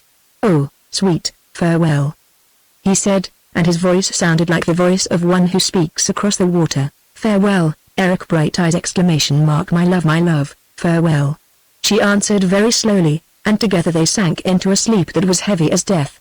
Now Gizur, Ospakar's son, and Swanhild, Atli's widow, rode fast and hard from Mosfell, giving no rest to their horses, and with them rode that thrall who had showed the secret path to Gizur. They stayed a while on Horsehead Heights till the moon rose. Now one path led hence to the shore that is against the Westmans, where Gudruda's ship lay bound. Then Swanhild turned to the thrall. Her beautiful face was fierce and she had said few words all this while, but in her heart raged a fire of hate and jealousy which shone through her blue eyes. Listen, she said to the thrall. Thou shalt ride hence to the bay where the ship of Gudruda the fair lies at anchor. Thou knowest where our folk are in hiding. Thou shalt speak thus to them. Before it is dawn they must take boats and board Gudruda's ship and search her. And, if they find Derek, the outlaw, aboard, they shall slay him, if they may. That will be no easy task, said the thrall. And if they find Gudruda they shall keep her prisoner. But if they find neither the one nor the other, they shall do this, they shall drive the crew ashore, killing as few as may be, and burn the ship. It is an ill deed thus to burn another's ship, said Gizur. Good or ill, it shall be done, answered Swanhild fiercely. Thou art a lawman, and well canst thou meet the suit. Moreover Gudruda has wedded an outlaw and shall suffer for her sin. Now go, and see thou tarry not, or thy back shall pay the price. The man rode away swiftly. Then Gizur turned to Swanhild, asking, Whither, then, go we? I have said to Midalhof. That is into the wolf's den. If Eric and Skallagrim are there, he answered, I have little chance against the two of them. Nay, nor against the one, Gizur. Why, if Eric's right hand were hewn from him, and he stood unarmed, he would still slay thee with his left, as, swordless, he slew Ospakar thy father. Yet I shall find a way to come at him, if he is there. Then they rode on, and Gizur's heart was heavy for fear of Eric and Skallagrim the bear's ark. So fiercely did they ride that, within 1 hour after midnight, they were at the stead of Midalhof. We will leave the horses here in the field, said Swanhild. So they leapt to earth and, tying the reins of the horses together, left them to feed on the growing grass. Then they crept into the yard and listened. Presently there came a sound of horses stamping in the far corner of the yard. They went thither, and there they found a horse and 2 geldings saddled, but with the bits slipped, and on the horse was such a saddle as women use. Eric Brighteyes, Skallagrim Lambstail, and Gudruda the Fair, whispered Swanhild, naming the horses and laughing evenly. The birds are within. Now to snare them, were it not best to meet them by the ship? Asked Gizur. Nay, thou fool, if once Eric and Skallagrim are back to back, and white fire is aloft. How many shall be dead before they are down, thinkest thou? We shall not find them sleeping twice. It is shameful to slay sleeping men, said Jizza. They are outlaws, she answered. Hearken, Ospaka's son. Thou sayest thou dost love me and wouldst wed me. Know this, that if thou dost fail me now, I will never look upon thy face again, but will name thee niddering in all men's ears. Now Jizza loved Swanhild much, for she had thrown her glamour on him as once she did on Italy, and he thought of her day and night. For there was this strange thing about Swanhild that, though she was a witch and wicked, being both fair and gentle she could lead all men, except Eric, to love her, but of men she loved Eric alone. Then Jizza held his peace. But Swanhild spoke again. It will be of no use to try the doors, for they are strong. Yet when I was a child before now I have passed in and out the house at night by the storeroom casement. Follow me, Jizza. Then she crept along the shadow of the wall, for she knew it every stone, till she came to the storeroom, and lo! The shutter stood open, and through it the moonlight poured into the chamber. Swanhild lifted her head above the sill and looked, then started back. Hush! She said, Skallagrim lies asleep within, pray the gods he wake not, said Jizza beneath his breath, and turned to go. But Swanhild caught him by the arm, then gently raised her head and looked again, long and steadily. Presently she turned and laughed softly. Things go well for us, she said, the sot lies drunk. We have nothing to fear from him. He lies drunk in a pool of ale. Then Jizza looked. The moonlight poured into the little room, and by it he saw the great shape of Skallagrim. His head was thrown back. His mouth was wide. He snored loudly in his drunken sleep, and all about him ran the brown ale, for the spigot of the cask lay upon the floor. In his left hand was a horn cup, but in his right he still grasped his axe. Now we must enter, said Swanhild. Jizza hung back, but she sprang upon the sill lightly as a fox, and slid thence into the storeroom. Then Jizza must follow, and presently he stood beside her in the room, and at their feet lay drunken Skallagrim. Jizza looked first at his sword, then on the bear's ark, and lastly at Swanhild. Nay, she whispered, touch him not. Perchance he would cry out and we seek higher gain. He has that within him which will hold him fast for a while. Follow where I shall lead. She took his hand and, gliding through the doorway, passed along the passage till she came to the great hall. Swanhild could see well in the dark, and moreover she knew the road. Presently they stood in the empty hall. The fire had burnt down, but 2 embers yet glowed upon the hearth, like red and angry eyes. For a while Swanhild stood still listening, but there was nothing to hear. Then she drew near to the shut bed where Gudruda slept, and, with her ear to the curtain, listened once more. Jizza came with her, and as he came his foot struck against a bench and stirred it. Now Swanhild heard murmured words and the sound of kisses. She started back, and fury filled her heart. Jizza also heard the voice of Eric, saying, I will rise. Then he would have fled, but Swanhild caught him by the arm. Fear not, she whispered, they shall soon sleep sound. He felt her stretch out her arms and presently he saw this wonderful thing, the eyes of Swanhild glowing in the darkness as the embers glowed upon the hearth. Now they glowed brightly, so brightly that he could see the outstretched arms and the hard white face beneath them, and now they grew dim, of a sudden to shine bright again. And all the while she hissed words through her clenched teeth. Thus she hissed, fierce and low. Gudruda, sister mine, hearken and sleep. By the bond of blood I bid thee sleep! By the strength that is in me I bid thee sleep! Sleep. Sleep sound. Eric Brighteyes, hearken and sleep. By the bond of sin I charge thee sleep! By the blood of Italy I charge thee, sleep! Sleep. Sleep sound. Then thrice she tossed her hands aloft, saying, from love to sleep.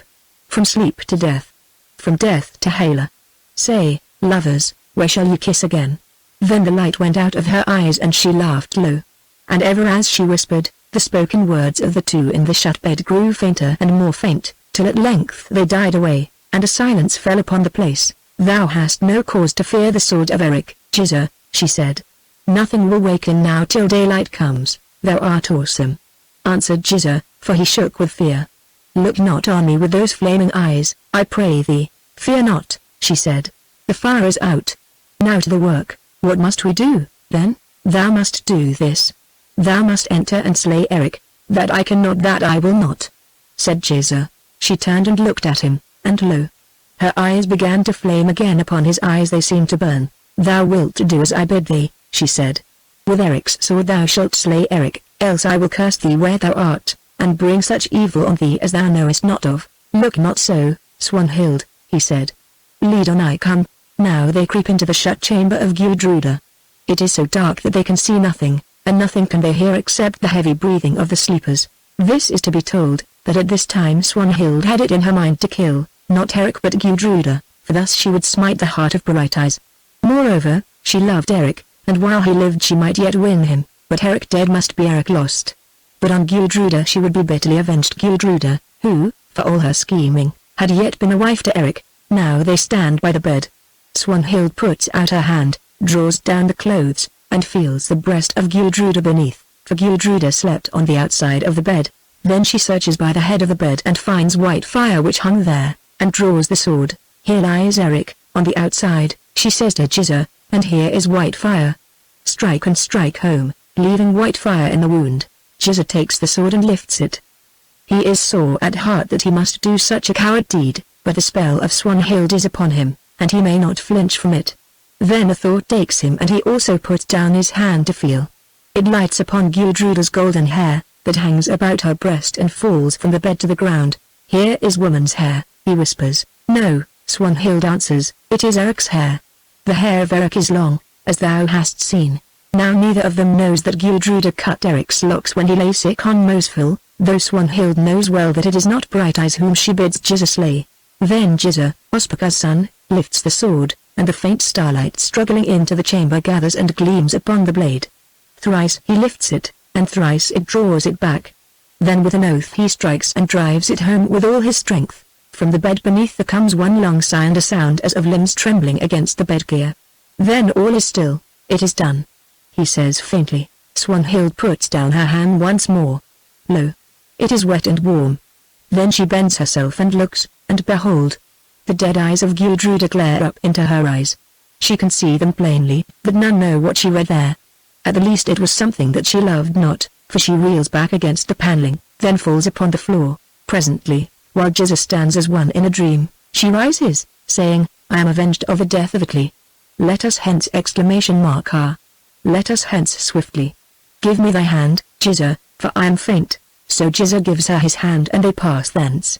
Presently they stand in the storeroom, and there lies Skallagrim, still plunged in his drunken sleep. Must I do more murder? Asks Giza hoarsely. Nay, Swanhild says. I am sick with blood. Leave the knave. They pass out by the casement into the yard and so on till they find their horses. Lift me, Giza, I can no more, says Swanhild. He lifts her to the saddle. Whither away? He asks. To Coldback, Giza, and thence to cold death. Thus did Gudruda, Erik's bride and Asmund's daughter, the fairest woman who ever lived in Iceland, die on her marriage night by the hand of Giza, Ospakar's son, and through the hate and witchcraft of Swanhild the fatherless, her half-sister. Chapter 30. How the dawn came. The dawn broke over Middelhof. Slowly the light gathered in the empty hall. It crept slowly into the little chamber where Erik slept, and Gudruda slept also with a deeper sleep. Now the two women came from their chamber at the far end of the hall, and drew near the hearth, shivering, for the air was cold. They knelt by the fire, blowing at the embers till the sticks they cast upon them crackled to a blaze. It seems that Gudruda is not yet gone, said one to the other. I thought she should ride away with Erik before the dawn. Newly-wed lie long abed. Laughed the other. I am glad to see the blessed light, said the first woman, for last night I dreamed that once again this hall ran red with blood, as at the marriage feast of Ospakar. Ah, answered the other, it will be well for the south when Erik, Brighteyes and Gudruda are gone oversea, for their loves have brought much bloodshed upon the land. Well, indeed, sighed the first.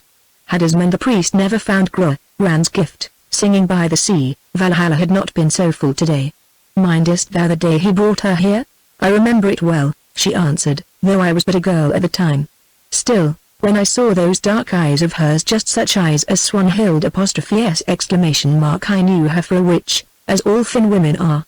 It is an evil world. My husband is dead by the sword, dead are both my sons, fighting for Erik, dead is Anna, Thurod's daughter. Asmund, my lord, is dead, and dead is Bjorn, and now Gudruda the fair, whom I have rocked to sleep, leaves us to go oversea. I may not go with her, for my daughter's sake, yet I almost wish that I too were dead. That will come soon enough, said the other, who was young and fair. Now the witch sleep began to roll from Erik's heart, though his eyes were not yet open. But the talk of the women echoed in his ears, and the words dead, dead, dead, fell heavily on his slumbering sense. At length he opened his eyes, only to shut them again, because of a bright gleam of light that ran up and down something at his side. Heavily he wondered what this might be, that shone so keen and bright that shone like a naked sword. Now he looked again. Yes, it was a sword which stood by him upon the bed, and the golden hilt was like the hilt of white fire. He lifted up his hand to touch it, thinking that he dreamed. Lo! His hand and arm were red. Then he remembered, and the thought of Gudruda flashed through his heart. He sat up, gazing down into the shadow at his side. Presently the women at the fire heard a sound as of a great man falling to earth. "What is that noise?" said one. "Eric leaping from his bed," answered the other. "He has slept too long, as we have also."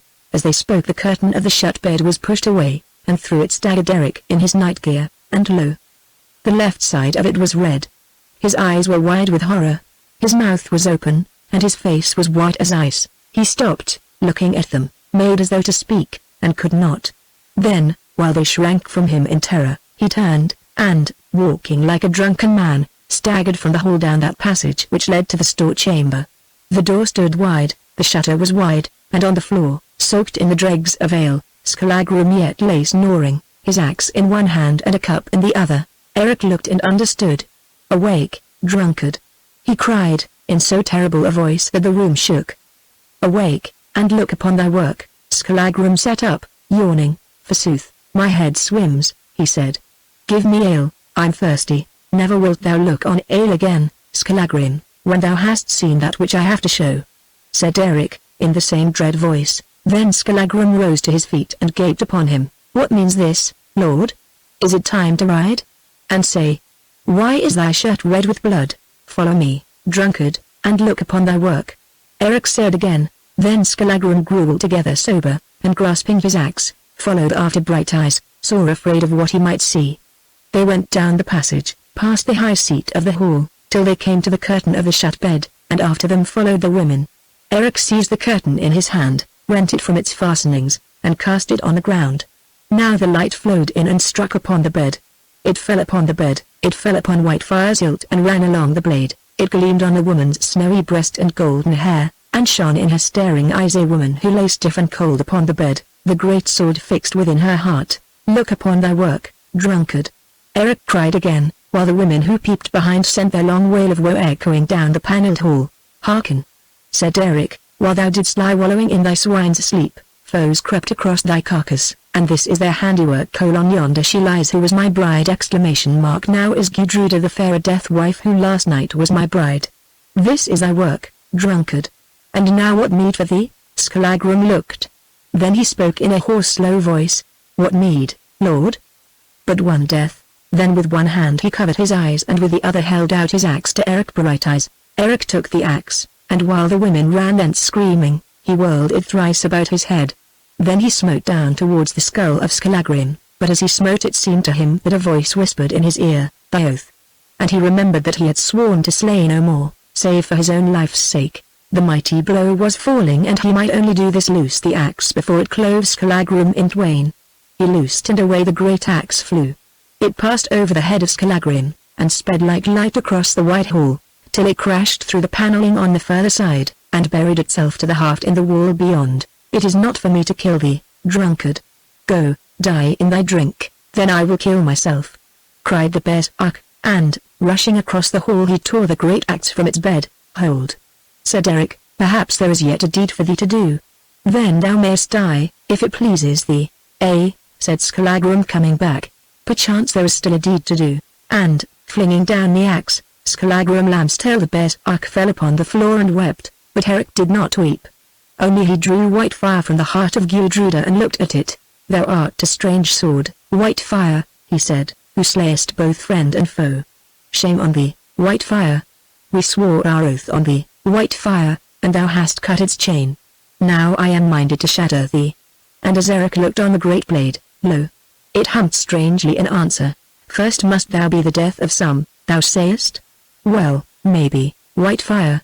But never yet didst thou drink so sweet a life as hers who now lies dead, nor ever shalt again." Then he sheathed the sword, but neither then nor afterwards did he wipe the blood of Gudruda from its blade. "Last night a marrying, today a burying," said Eric, and he called to the women to bring spades. Then, having clothed himself, he went to the center of the hall, and, brushing away the sand, broke the hard clay flooring, dealing great blows on it with an axe. Now Skallagrim, seeing his purpose, came to him and took one of the spades, and together they labored in silence till they had dug a grave a fathom deep. "Here," said Eric, "here, in thine own hall where thou wast born and lived, Gudruda the Fair, thou shalt sleep at the last. And of Midalhof I say this, that none shall live there henceforth. It shall be haunted and accursed till the rafters rot and the walls fall in, making thy burrow, Gudruda."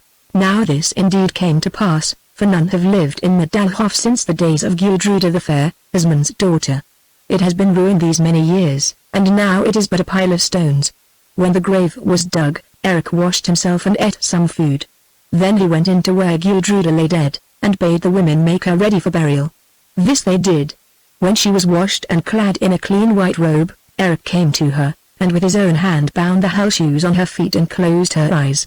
It was just then that a man came who said that the people of Giza and of Swanhild had burned Gudruda's ship, driving the crew ashore. "It is well," said Eric. "We need the ship no more, now hath she whom it should bear wings with which to fly."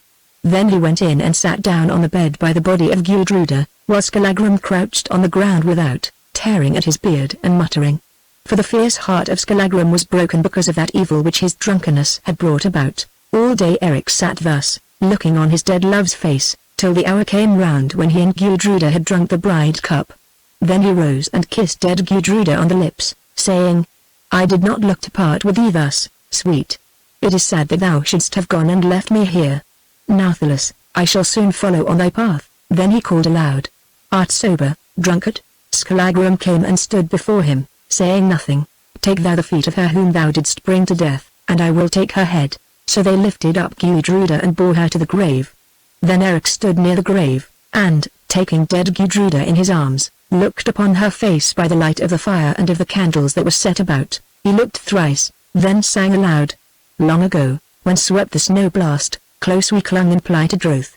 Many a year, through storm and sword song, sore I strove to win thee, sweet. But last night I held thee, fairest, locked, a wife, in lover's arms. Now, Gudruda, in thy death rest, sleep thou soft till Eric come, hence I go to wreak thy murder." Hissing fire of flaming stead, groan of spear cowls, wail of women, soon shall startle through the night. Then on Mosfell, Kurtlwara, Eric waits the face of death. Freed from weary life and sorrow, soon we'll kiss in Hela's halls. Then he laid her in the grave, and, having shrouded a sheet over her, they filled it in together, hiding Gudruda the Fair from the sight of men forever. Afterwards Eric armed himself, and this Skallagrim did also. Then he strode from the hall, and Skallagrim followed him. In the yard those horses were still tied that should have carried them to the ship, and on one was the saddle of Gudruda. She had ridden on this horse for many years, and loved it much, for it would follow her like a dog. Eric looked at him, then said aloud, "Gudruda may need thee where she is, Blackmane," for so the horse was named. "At the least, none shall ride thee more." And he snatched the axe from the hand of Skallagrim and slew the horse at a blow. Then they rode away, heading for Coldback. The night was wild and windy, and the sky dark with scudding clouds, through which the moon peeped out at times. Eric looked up, then spoke to Skallagrim. "A good night for burning, drunkard." "Eh, lord, the flames will fly briskly," answered Skallagrim. "How many, thinkest thou, walked over thee, drunkard, when thou didst lie yonder in the ale?" "I know not," groaned Skallagrim, "but I found this in the soft earth without, the print of a man's and a woman's feet, and this on the hillside, the track of two horses ridden hard." "Giza and Swanhild, drunkard," said Eric. "Swanhild cast us into deep sleep by witchcraft, and Giza dealt the blow. Better for him that he had never been born than that he has lived to deal that coward's blow." Then they rode on, and when midnight was a little while gone they came to the stead at Coldback. Now this house was roofed with turfs, and the windows were barred so that none could pass through them. Also in the yard were faggots of birch and a stack of hay. Eric and Skallagrim tied their horses in a dell that is to the north of the stead and crept up to the house. All was still, but a fire burnt in the hall, and, looking through a crack, Eric could see many men sleeping about it. Then he made signs to Skallagrim and together, very silently, they fetched hay and faggots, piling them against the north door of the house, for the wind blew from the north. Now Eric spoke to Skallagrim, bidding him stand, axe in hand, by the south door, and slay those who came out when the reeker began to smite them, but he went himself to fire the pile. When Brighteyes had made all things ready for the burning, it came into his mind that, perhaps, Jizza and Swanhild were not in the house. But he would not hold his hand for this, for he was mad with grief and rage. So once more he prepared for the deed, when again he heard a voice in his ear, the voice of Gudruda, and it seemed to say, "Thine oath, Eric. Remember thine oath." Then he turned and the rage went out of his heart. "Let them seek me on Mosfell," he said, "I will not slay them secretly and Byreke, the innocent and the guilty together." And he strode round the house to where Skallagrim stood at the south door, axe aloft and watching. "Does the fire burn, Lord?" "I see no smoke," whispered Skallagrim. "Nay, I have made none. I will shed no more blood, except to save my life. I leave vengeance to the Norns." Now Skallagrim thought that Brighteyes was mad, but he dared say nothing. So they went to their horses, and when they found them, Eric rode back to the house. Presently they drew near, and Eric told Skallagrim to stay where he was, and riding onto the house, smote heavy blows upon the door, just as Skallagrim once had smitten, before Eric went up to Mosfell. Now Swanhild lay in her shut bed, but she could not sleep, because of what she saw in the eyes of Gudruda. Little may she ever sleep again, for when she shuts her eyes once more she sees that which was written in the dead eyes of Gudruda. So, as she lay, she heard the blows upon the door, and sprang frightened from her bed. Now there was tumult in the hall, for every man rose to his feet in fear, searching for his weapons. Again the loud knocks came. "It is the ghost of Eric," cried one, for Jizza had given out that Eric was dead at his hand in fair fight. "Open," said Jizza, and they opened, and there, a little way from the door, sat Brighteyes on a horse, great and shadowy to see, and behind him was Skallagrim the Berserk. "It is the ghost of Eric." They cried again. "I am no ghost," said Brighteyes. "I am no ghost, ye men of Swanhild. Tell me, is Jizza, the son of Osbekar, among you?" "Jizza is here," said a voice, "but he swore he slew thee last night." "Then he lied," quoth Eric. "Jizza did not slay me, he murdered Gudruda the fair as she lay asleep at my side. See." And he drew white fire from its scabbard and held it in the rays of the moon that now shone out between the cloud rifts. White fire is red with Gudruda's blood, Gudruda slaughtered in her sleep by Jizza's coward hand. Now men murmured, for this seemed to them the most shameful of all deeds. But Jizza, hearing, shrank back aghast. "Listen again," said Eric. "I was minded but now to burn you all as ye slept. The firing is piled against the door. Still, I held my hand, for I have sworn to slay no more, except to save my life. Now I ride hence to Mosfell. Thither let Jizza come, Jizza the murderer, and Swanhild the witch, and with them all who will. There I will give them greeting, and wipe away the blood of Gudruda from Whitefire's blade." "Fear not, Eric," cried Swanhild, "I will come, and there thou mayst kill me, if thou canst." "Against thee, Swanhild," said Eric, "I lift no hand. Do thy worst, I leave thee to thy fate and the vengeance of the Norns. I am no woman slayer. But to Jizza the murderer I say, come." Then he turned and went, and Skallagrim went with him. "Up, men, and cut Eric down," cried Jizza, seeking to cover his shame. But no man stirred. Chapter 31. How Eric sent away his men from Mosfell. Now Eric and Skallagrim came to Mosfell in safety, and during all that ride Brighteyes spoke no word. He rode in silence, and in silence Skallagrim rode after him.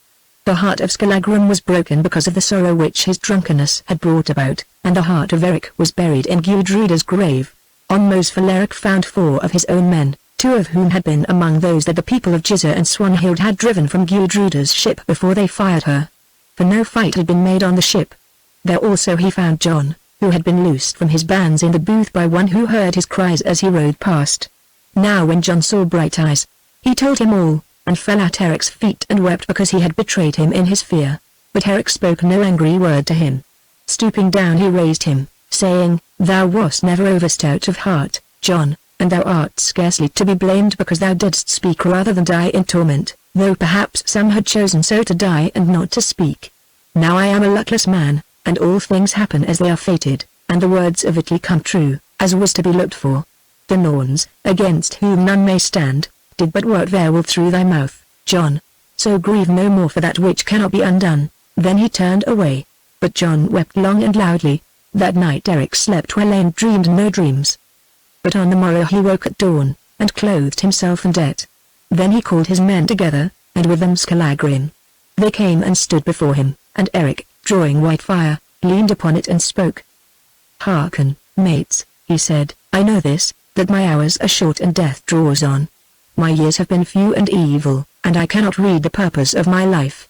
She whom I loved has been slain by the witchcraft of Swanhild and the coward hand of Giza the murderer, and I go to seek her where she waits. I am very glad to go, for now I have no more joy in life, being but a luckless man. It is an ill world, friends, and all the ways are red with blood. I have shed much blood, though but one life haunts me now at the last, and that is the life of Ithideo, for he was no match for my might and he is dead because of my sin. With my own blood I will wash away the blood of Italy, and then I seek another place, leaving nothing but a tale to be told in the ingle when fall the winter snows. For to this end we all come at the last, and it matters little if it find us at midday or at nightfall. We live in sorrow, we die in pain and darkness, for this is the curse that the gods have laid upon men and each must taste it in his season. But I have sworn that no more men shall die for me. I will fight the last great fight alone, for I know this, I shall not easily be overcome, and with my fallen foes I will tread on Bifrost Bridge. Therefore, farewell. When the bones of Eric Brighteyes lie in their barrow, or are picked by ravens on a mountainside, Giza will not trouble to hunt out those who clung to him, if indeed Giza shall live to tell the tale. Nor need ye fear the hate of Swanhild, for she aims her spears at me alone. Go, therefore, and when I am dead, do not forget me, and do not seek to avenge me, for death the avenger of all will find them also." Now Eric's men heard and groaned aloud, saying that they would die with him, for they loved Eric one and all. Only Skallagrim said nothing. Then Brighteyes spoke again. "Hear me, comrades. If you will not go, my blood will be on your heads. For I will ride out alone, and meet the men of Giza in the plain and fall their fighting." Then one by one they crept away to seek their horses in the dell. And each man as he went came to Eric and kissed his hand, then passed thence weeping. John was the last to go, except Skallagrim only, and he was so moved that he could not speak at all. It was this John who, in after years, when he was grown very old, wandered from stead to stead telling the deeds of Eric Brighteyes, and always finding a welcome because of his tale, till at length, as he journeyed, he was overtaken by a snowstorm and buried in a drift. For John, who lacked much, had this gift. He had a scarlet tongue. Men have always held that it was to the honor of John that he told the tale thus, hiding nothing, seeing that some of it is against himself. Now when all had gone, Eric looked at Skallagrim, who still stood near him, axe in hand. "Wherefore goest thou not, drunkard?" he said. "Surely thou wilt find ale and mead in the vales or over sea. Here there is none. Hasten. I would be alone." Now the great body of Skallagrim shook with grief and shame, and the red blood poured up beneath his dark sin. Then he spoke in a thick voice. "I did not think to live to hear such words from the lips of Eric Brighteyes. They are well earned, yet it is unmanly of thee, Lord, thus to taunt one who loves thee. I would sooner die as Swanhild said yonder thrall should die than live to listen to such words. I have sinned against thee, indeed, and because of my sin my heart is broken. Hast thou, then, never sinned that thou wouldst tear it living from my breast as eagles tear a foundered horse? Think on thine own sins, Eric, and pity mine. Taunt me thus once more or bid me go once more and I will go indeed. I will go thus on the edge of yonder gulf thou didst overcome me by thy naked might, and there I swore fealty to thee, Eric Brighteyes. Many a year have we wandered side by side, and, standing back to back, have struck many a blow. I am minded to do this, to stand by thee in the last great fight that draws on and to die there with thee. I have loved no other man save thee, and I am too old to seek new lords. Yet, if still thou biddest me, I will go thus. Where I swore my oath to thee, there I will end it. For I will lay me down on the brink of yonder gulf, as once I lay when thy hand was at my throat, and call out that thou art no more my lord and I am no more thy thrall. Then I will roll into the depths beneath, and by this death of shame thou shalt be freed of me, Eric Brighteyes." Eric looked at the great man. He looked long and sadly. Then he spoke. "Skallagrim Lambstail, thou hast a true heart. I too have sinned, and now I put away thy sin, although Gudruda is dead through thee and I must die because of thee. Stay by me if thou wilt and let us fall together." Then Skallagrim came to Eric, and, kneeling before him, took his hands and kissed them. "Now I am once more a man," he said, "and I know this, we two shall die such a great death that it will be well to have lived to die it." And he arose and shouted, "Ay! Hi! Ay! Hi! I see foes pass in pride. Ay! Hi! Ay! Hi! Valkyries ride the wind. Hear the song of the sword. White fire is aloft aloft. there is the axe of the bear's ark. Croak, ye nesting ravens, flap your wings, ye eagles, for bright is Mosfell's cave with blood. Lap, lap. Thou grey wolf, laugh aloud, Odin, laugh till shake the golden doors, heroes' feet are set on Bifrost, open, ye 100 gates. A. High. A. High. Red runs the fray. A. High. A. High. Valkyries ride the wind. Then Skallagrim turned and went to clean his harness and the golden helm of Eric. Now at Coldback Jizza spoke with Swanhild. Thou hast brought the greatest shame upon me, he said, for thou hast caused me to slay a sleeping woman. Knowest thou that my own men will scarcely speak with me? I have come to this evil pass, through love of thee, that I have slain a sleeping woman. It was not my fault that thou didst kill Gudruda, answered Swanhild. Surely I thought it was Eric whom thy sword pierced. I have not sought thy love, Jizza, and I say this to thee, go, if thou wilt, and leave me alone. Now Jizza looked at her, and was minded to go, but, as Swanhild knew well, she held him too fast in the net of her witcheries.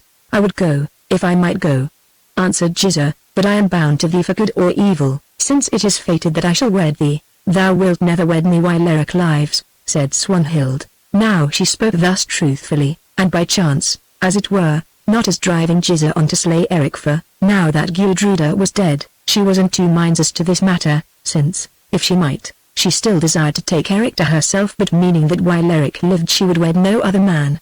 But Jizza took it otherwise. Eric shall certainly die if I may bring it about, he answered, and went to speak with his men. Now all were gathered in the yard at Coldback, and that was a great company. But their looks were heavy because of the shame that Jizza, Ospakar's son, had brought upon them by the murder of Gudruda in her sleep. Hearken, comrades, said Jizza, great shame is come upon me because of a deed that I have done unwittingly, for I aimed at the eagle Eric and I have slain the swan Gudruda. Then a certain old Viking in the company, named Ketel, whom Jizza had hired for the slaying of Eric, spoke. Man or woman, it is a niddering deed to kill folk in their sleep, Jizza. It is murder, and no less, and small luck can be hoped for from the stroke. Now Jizza felt that his people looked on him askance and heavily, and knew that it would be hard to show them that he was driven to this deed against his will, and by the witchcraft of Swanhild. So, as was his nature, he turned to guile for shelter, like a fox to his hole, and spoke to them with the tongue of a lawman, for Jizza had great skill in speech. That tale was not all true which Eric Brighteyes told you, he said. He was mad with grief, and moreover it seems that he slept, and only woke to find Gudruda dead. It came about thus. I stood with the Lady Swanhild, and was about to call aloud on Eric to arm himself and come forth and meet me face to face. Then, Lord, methinks thou hadst never met another foe, quoth the Viking Ketel who had spoken first. When of a sudden, went on Jizza, taking no note of Ketel's words, one clothed in white sprang from the bed and rushed on me. Then I, thinking that it was Eric, lifted sword, not to smite, but to ward him away, but the linen wearer met the sword and fell down dead. Then I fled, fearing lest men should wake and trap us, and that is all the tale.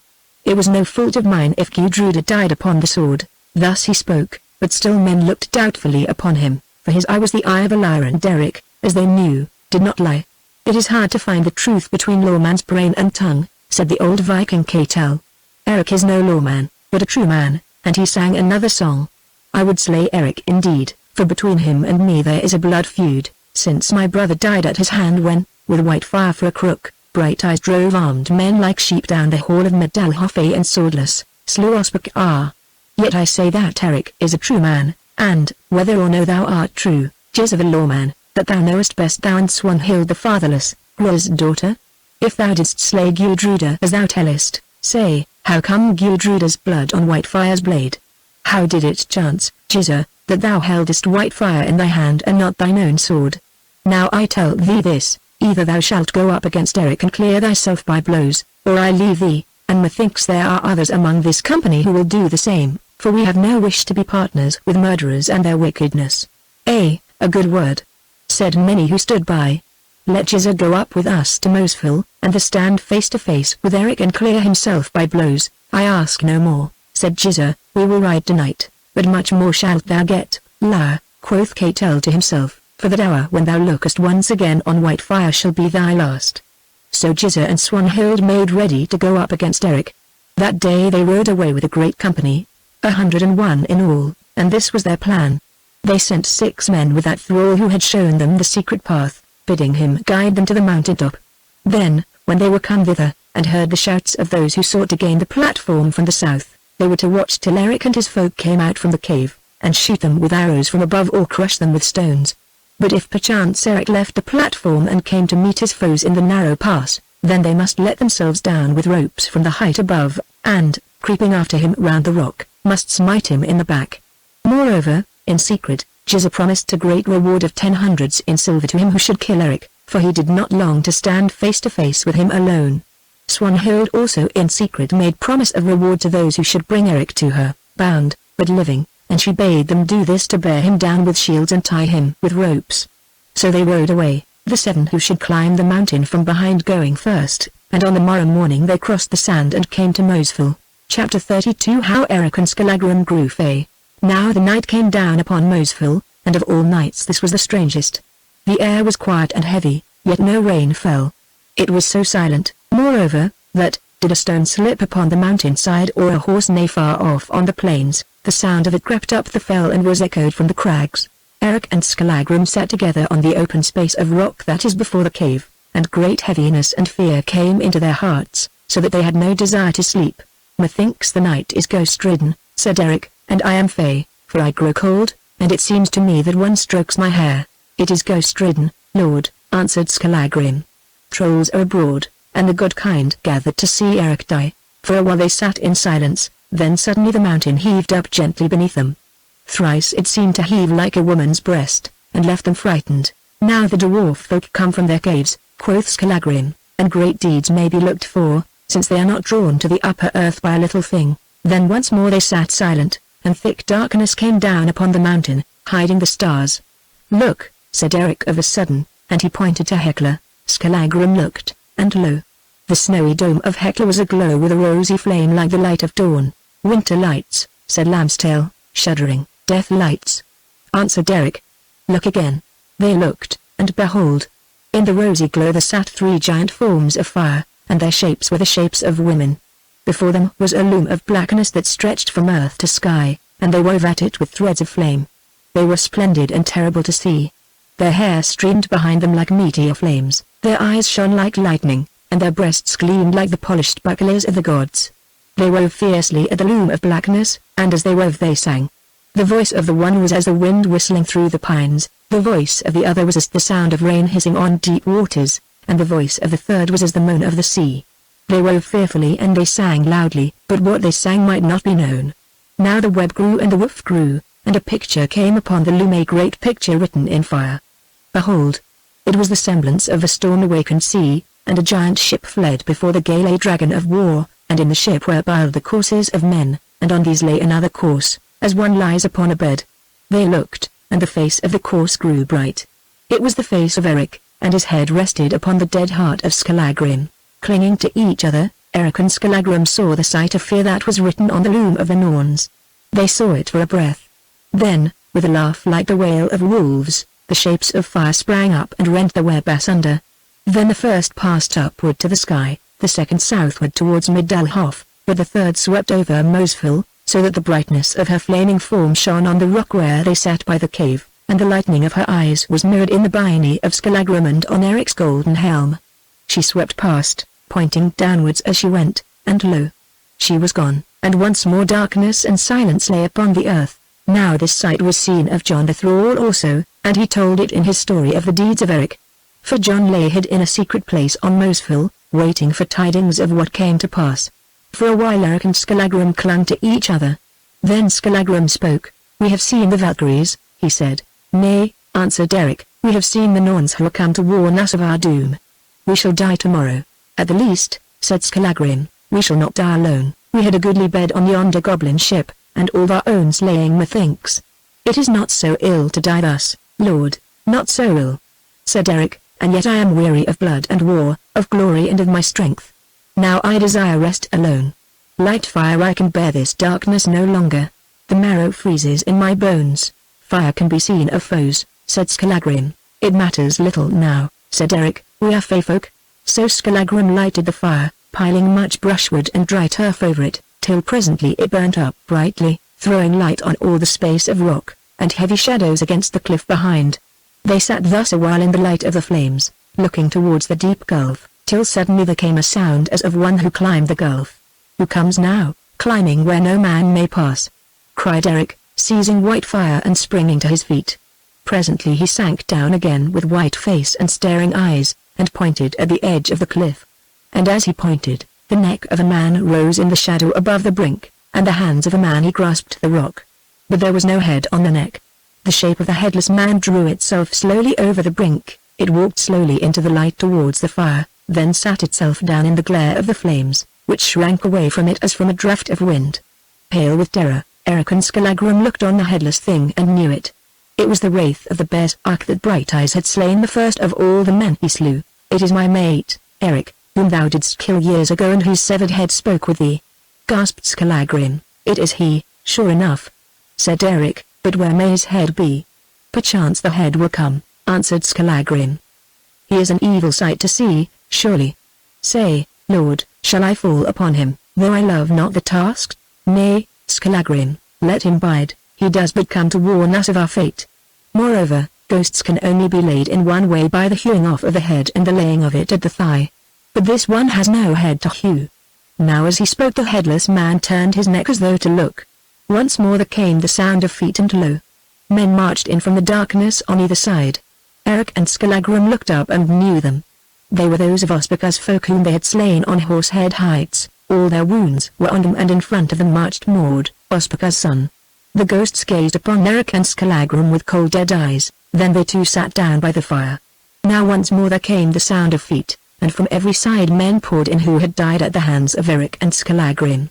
First came those who fell on that ship of Ospakar's which Eric sank by Westman's, then the crew of the Raven who had perished upon the sea path. Even as the man died, so did each ghost come. Some had been drowned and their harness dripped water. Some had died of spear thrusts and the spears were yet fixed in their breasts. Some had fallen beneath the flash of Whitefire and the weight of the axe of Skallagrim. And there they sat, looking on their wide wounds.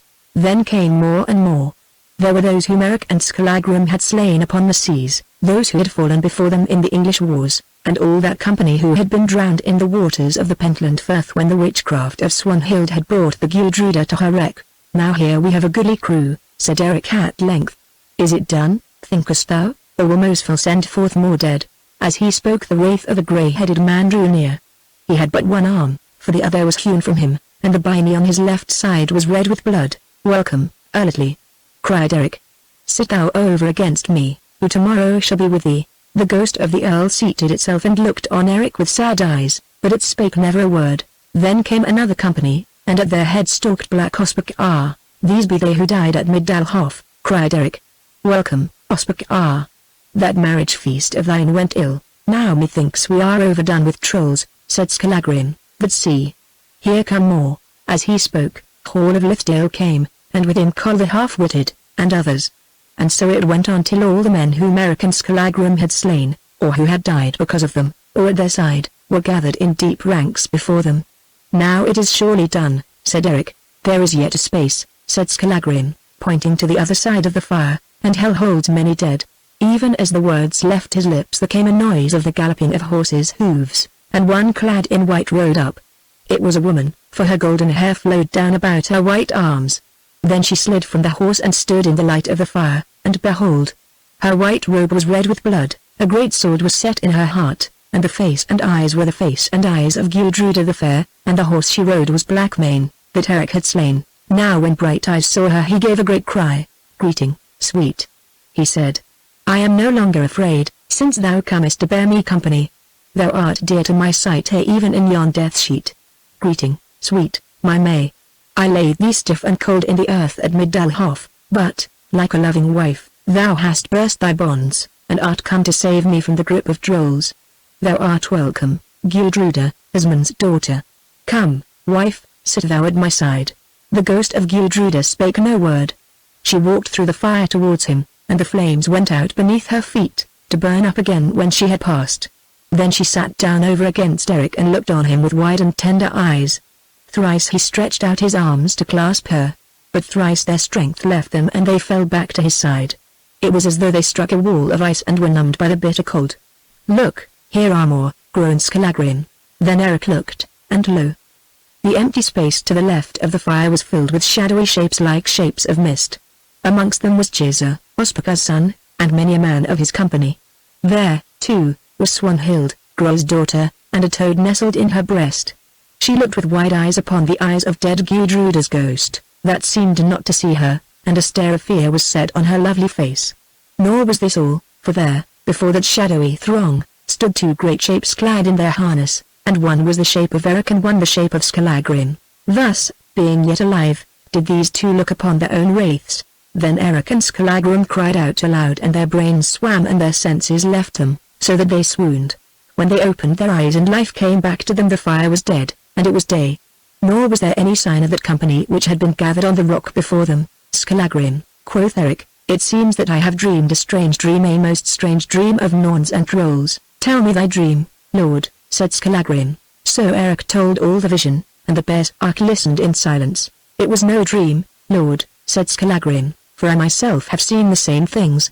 Now this is in my mind, that yonder sun is the last that we shall see, for we have beheld the death shadows. All those who were gathered here last night wait to welcome us on Bifrost Bridge. And the mist shapes who sat there, amongst whom our wraiths were numbered, are the shapes of those who shall die in the great fight today. For days are fled and we are sped. I would not have it otherwise, said Eric.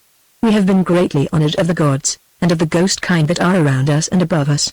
Now let us make ready to die as becomes men who have never turned back to blow, for the end of the story should fit the beginning, and of us there is a tale to tell. A good word, Lord, answered Skallagrim. I have struck few strokes to be shamed of, and I do not fear to tread Bifrost Bridge in thy company. Now we will wash ourselves and eat, so that our strength may be whole in us. So they washed themselves with water, and ate merrily, and for the first time for many months Eric was merry. For now that the end was at hand his heart grew light within him. And when they had put the desire of food from them, and buckled on their harness, they looked out from their mountain height, and saw a cloud of dust rise in the desert plain of black sand beneath, and through it the sheen of spears. Here come those of whom, if there is truth in visions, some few shall never go back again, said Eric. Now, what counsel hast thou, Skallagrim? Where shall we meet them? Here on a space of rock, or yonder in the deep way of the cliff? My counsel is that we meet them here, said Skallagrim, and cut them down one by one as they try to turn the rock. They can scarcely come at us to slay us here so long as our arms have strength to smite. Yet they will come, though I know not how, answered Eric, for I am sure of this, that our death lies before us. Here, then, we will meet them. Now the cloud of dust drew nearer, and they saw that this was a great company which came up against them. At the foot of the fell the men stayed and rested a while, and it was not till afternoon that they began to climb the mountain. Night will be at hand before the game is played, said Skallagrim. See, they climb slowly, saving their strength, and yonder among them is Swanhild in a purple cloak. Night will be at hand, Skallagrim, may last long night. 100 to 2 the odds are heavy, yet some shall wish them heavier. Now let us bind on our helms. Meanwhile Jizza and his folk crept up the paths from below. Now that thrall who knew the secret way had gone on with 6 chosen men, and already they climbed the watercourse and drew near to the flat crest of the fell. But Eric and Skallagrim knew nothing of this. So they sat down by the turning place that is over the gulf and waited, singing of the taking of the Raven and of the slaying in the stead at Middelhof, and telling tales of deeds that they had done. And the thrall and his 6 men climbed on till at length they gained the crest of the fell, and, looking over, saw Eric and Skallagrim beneath them. The birds are in the snare, and hark! They sing, said the thrall, now bring rocks and be silent. But Jizza and his people, having learned that Eric and Skallagrim were alone upon the mountain, pushed on. We have not much to fear from 2 men, said Jizza. That we shall learn presently, answered Swanhild. I tell thee this, that I saw strange sights last night, though I did not sleep. I may sleep little now that Gudruda is dead, for that which I saw in her eyes haunts me. Then they went on, and the face of Jizza grew white with fear. Chapter 33 How Eric and Skallagrim fought their last great fight. Now the thrall and those with him on the crest of the fell heard the murmur of the company of Jizza and Swanhild as they won the mountainside, though they could not see them because of the rocks. Now it is time to begin and knock these birds from their perch, said the thrall, for that is an awkward corner for our folk to turn with Whitefire and the axe of Skallagrim waiting on the farther side. So he balanced a great stone, as heavy as 3 men could lift, on the brow of the rock, and aimed it. Then he pushed and let it go. It smote the platform beneath with a crash, 2 fathoms behind the spot where Eric and Skallagrim sat. Then it flew into the air, and, just as Brighteyes turned at the sound, it struck the wings of his helm, and, bursting the straps, tore the golden helm piece from his head and carried it away into the gulf beneath. Skallagrim looked up and saw what had come about. "They have gained the crest of the fell," he cried. "Now we must fly into the cave or down the narrow way and hold it." "Down the narrow way, then," said Eric, and while rocks, spears and arrows rushed between and around them, they stepped onto the stone and won the path beyond. It was clear, for Jizzer's folk had not yet come, and they ran nearly to the mouth of it, where there was a bend in the way, and stood there side by side. "Thou wast at death's door then, Lord," said Skallagrim. "Headpiece is not head," answered Eric, "but I wonder how they won the crest of the fell. I have never heard tell of any path by which it might be gained." "That they are at the least," said Skallagrim. "Now this is my will, that thou shouldst take my helm. I am bet I can put little trust in harness, but rather in my axe and strength alone." "I will not do that," said Eric. "Listen, I hear them come." Presently the tumult of voices and the tramp of feet grew clearer, and after a while Jizzer, Swanhild, and the men of their following turned the corner of the narrow way, and lo! There before them within 3 paces of them stood Eric and Skallagrim shoulder to shoulder, and the light poured down upon them from above. They were terrible to see, and the light shone brightly on Eric's golden hair and Whitefire's flashing blade, and the shadows lay dark on the black helm of Skallagrim and in the fierce black eyes beneath. Back surged Gizzer and those with him. Skallagrim would have sprung upon them, but Eric caught him by the arm, saying, "A truce to thy berserk ways. Rush not and move not. Let us stand here till they overwhelm us." Now those behind Jizzer cried out to know what ailed them that they pushed back. "Only this," said Jizzer, "that Eric Brighteyes and Skallagrim Lambsdale stand like 2 grey wolves and hold the narrow way. Now we shall have fighting worth the telling of," quoth Ketel the Viking. "On, Jizzer, Ospakar's son, and cut them down." "Hold," said Swanhild, "I will speak with Eric first," and, together with Jizzer and Ketel, she passed round the corner of the path and came face to face with those who stood at bay there. "Now yield, Eric," she cried. "Foes are behind and before thee. Thou art trapped, and hast little chance of life. Yield thee, I say, with thy black wolf-hound, so perchance thou mayst find mercy even at the hands of her whose husband thou didst strong and slay." "It is not my way to yield, lady," answered Eric, "and still less perchance is it the way of Skallagrim. Least of all will we yield to thee who, after working many ills, didst throw me in a witch sleep, and to him who slew the wife sleeping at my side. Hearken, Swanhild, here we stand, awaiting death, nor will we take mercy from thy hand. For know this, we shall not die alone. Last night as we sat on Mosfell we saw the Norns weave our web of fate upon their loom of darkness.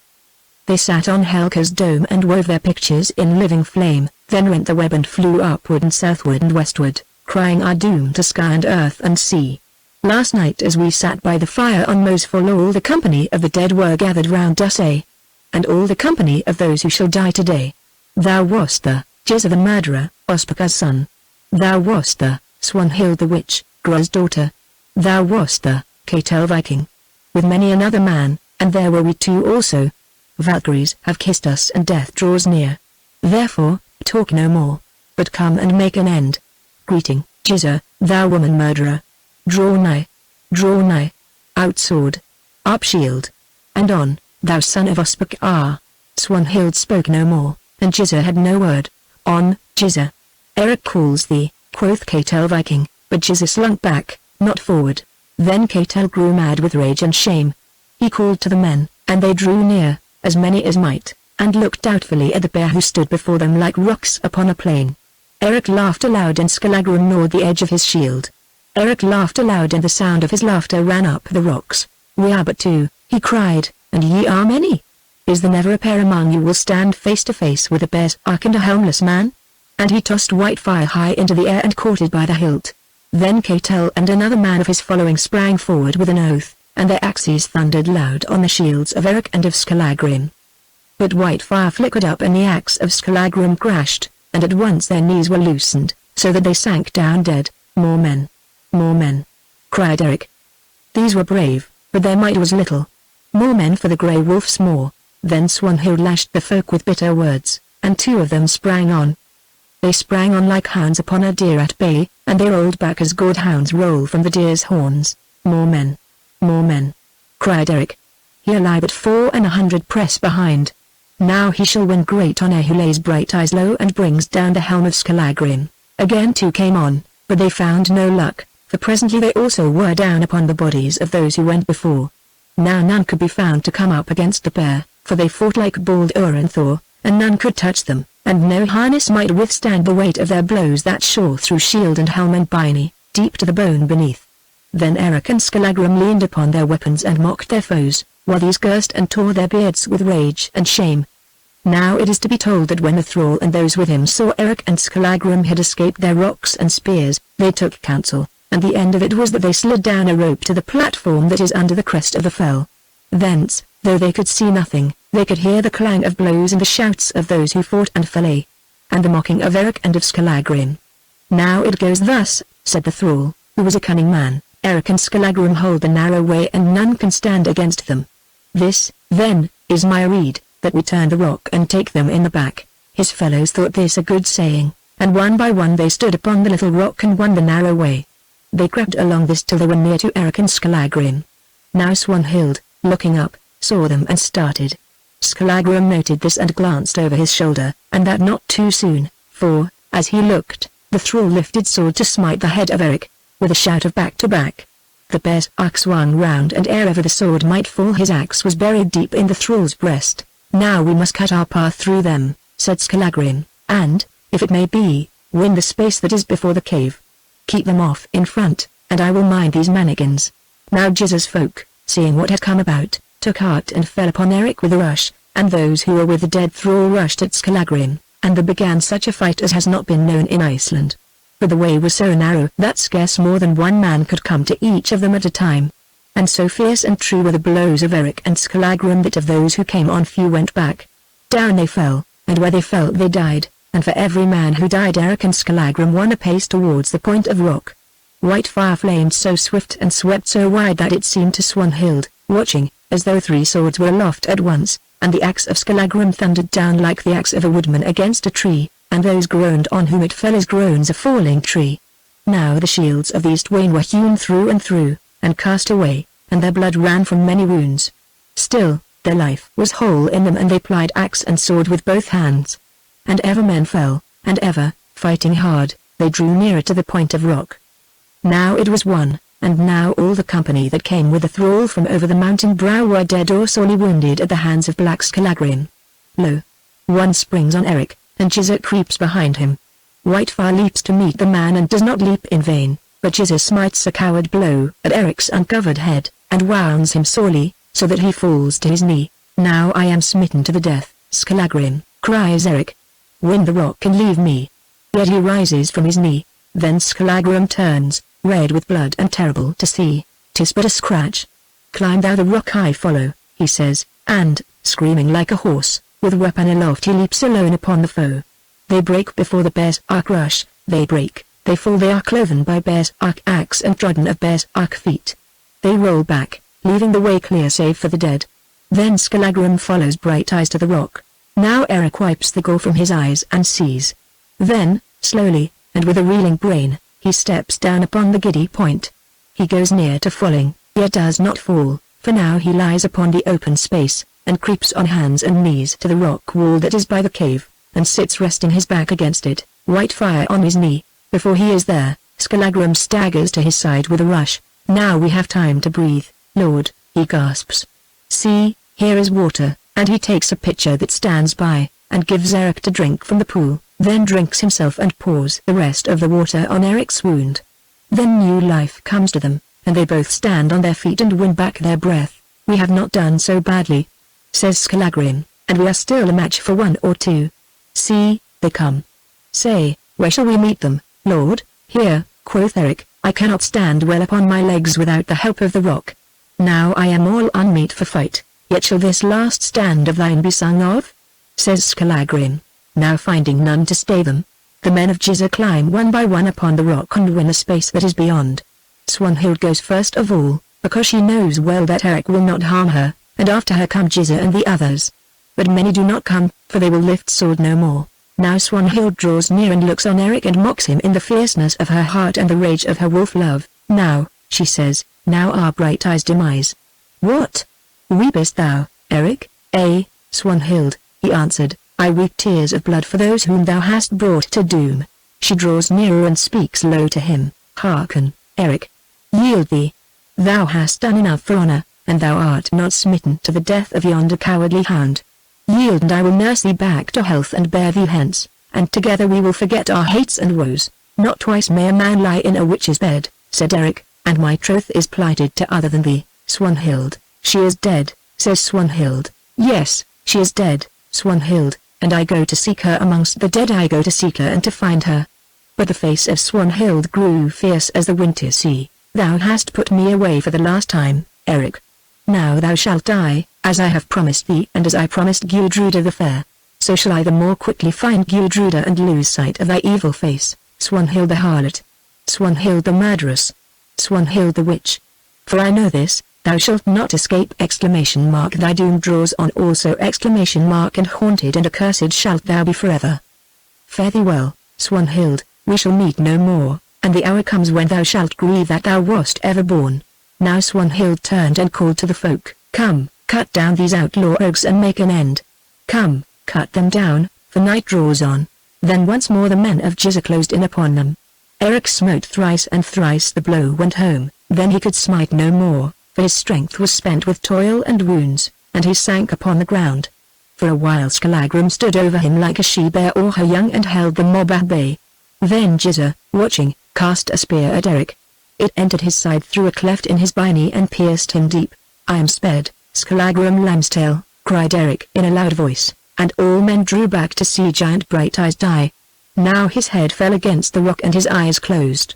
Then Skallagrim, stooping, drew out the spear and kissed Eric on the forehead. Farewell, Eric Brighteyes, he said.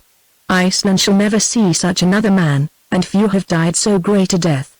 Tarry a while, Lord, tarry a while, I come. Then crying Eric, Eric.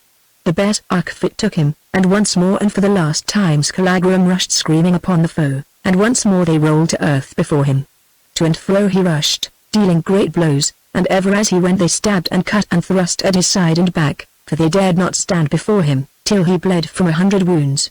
Now, having slain 3 more men, and wounded 2 others, Skallagrim might no more. He stood a moment swaying to and fro, then let his axe drop, threw his arms high above him, and with one loud cry of Eric, fell as a rock falls dead upon the dead, but Eric was not yet gone. He opened his eyes and saw the death of Skallagrim and smiled. Well ended, Lambstail, he said in a faint voice. Lo! Cried Giza, yon outlawed hound still lives. Now I will do a needful task and make an end of him, and so shall Ospaka's sword come back to Ospaka's son. Thou art wondrous brave now that the bear lies dying, said Swanhild.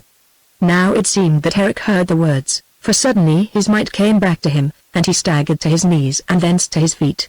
Then, as folk fall from him, with all his strength he whirls white fire round his head till it shines like a wheel of fire.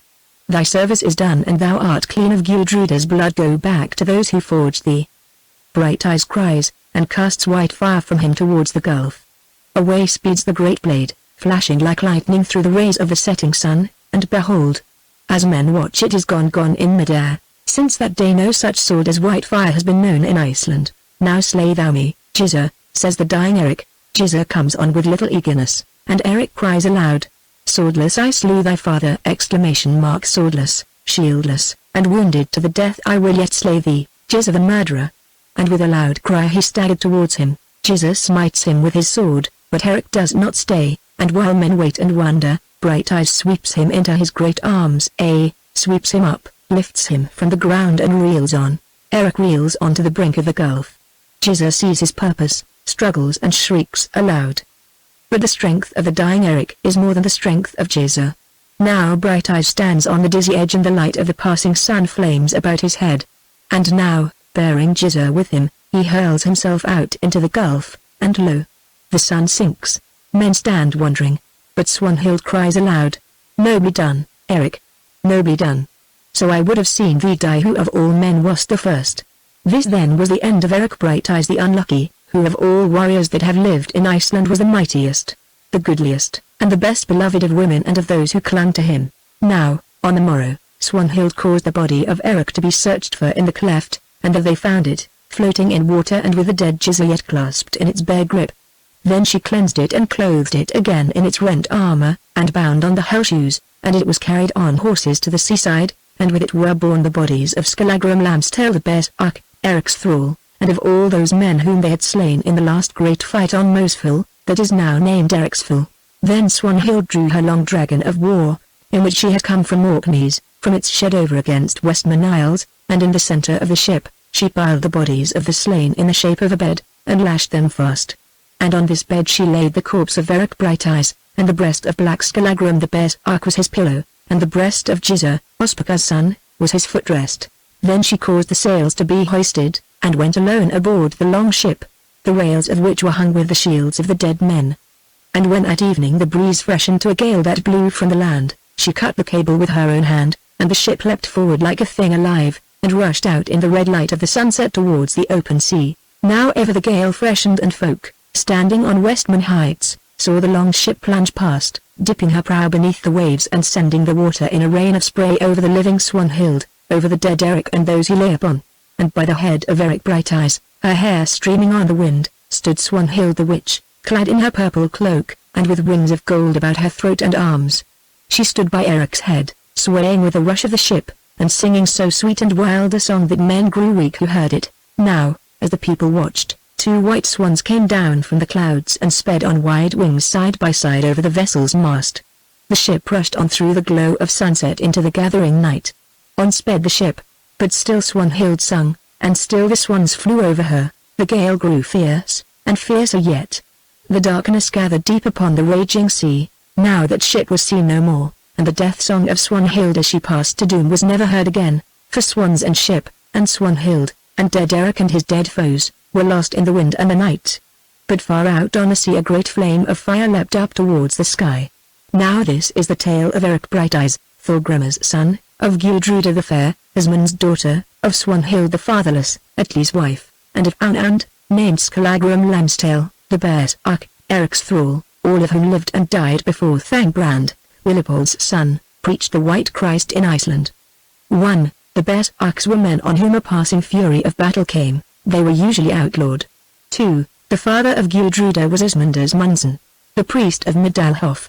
He was the wisest and the wealthiest of all men who lived in the south of Iceland in those days, owning many farms and, also, 2 ships of merchandise and 1 long ship of war, and having much money out at interest. He had won his wealth by Vikings' work, robbing the English coasts, and black tales were told of his doings in his youth on the sea, for he was a red-hand Viking. Asmund was a handsome man, with blue eyes and a large beard, and, moreover, was very skilled in matters of law. He loved money much, and was feared of all.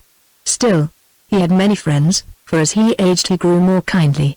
He had in marriage Gudruda, the daughter of Bjorn, who was very sweet and kindly of nature, so that they called her Gudruda the Gentle.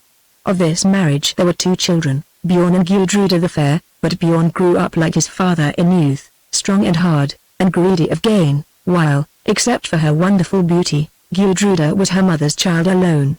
3. The Norse goddess of the sea,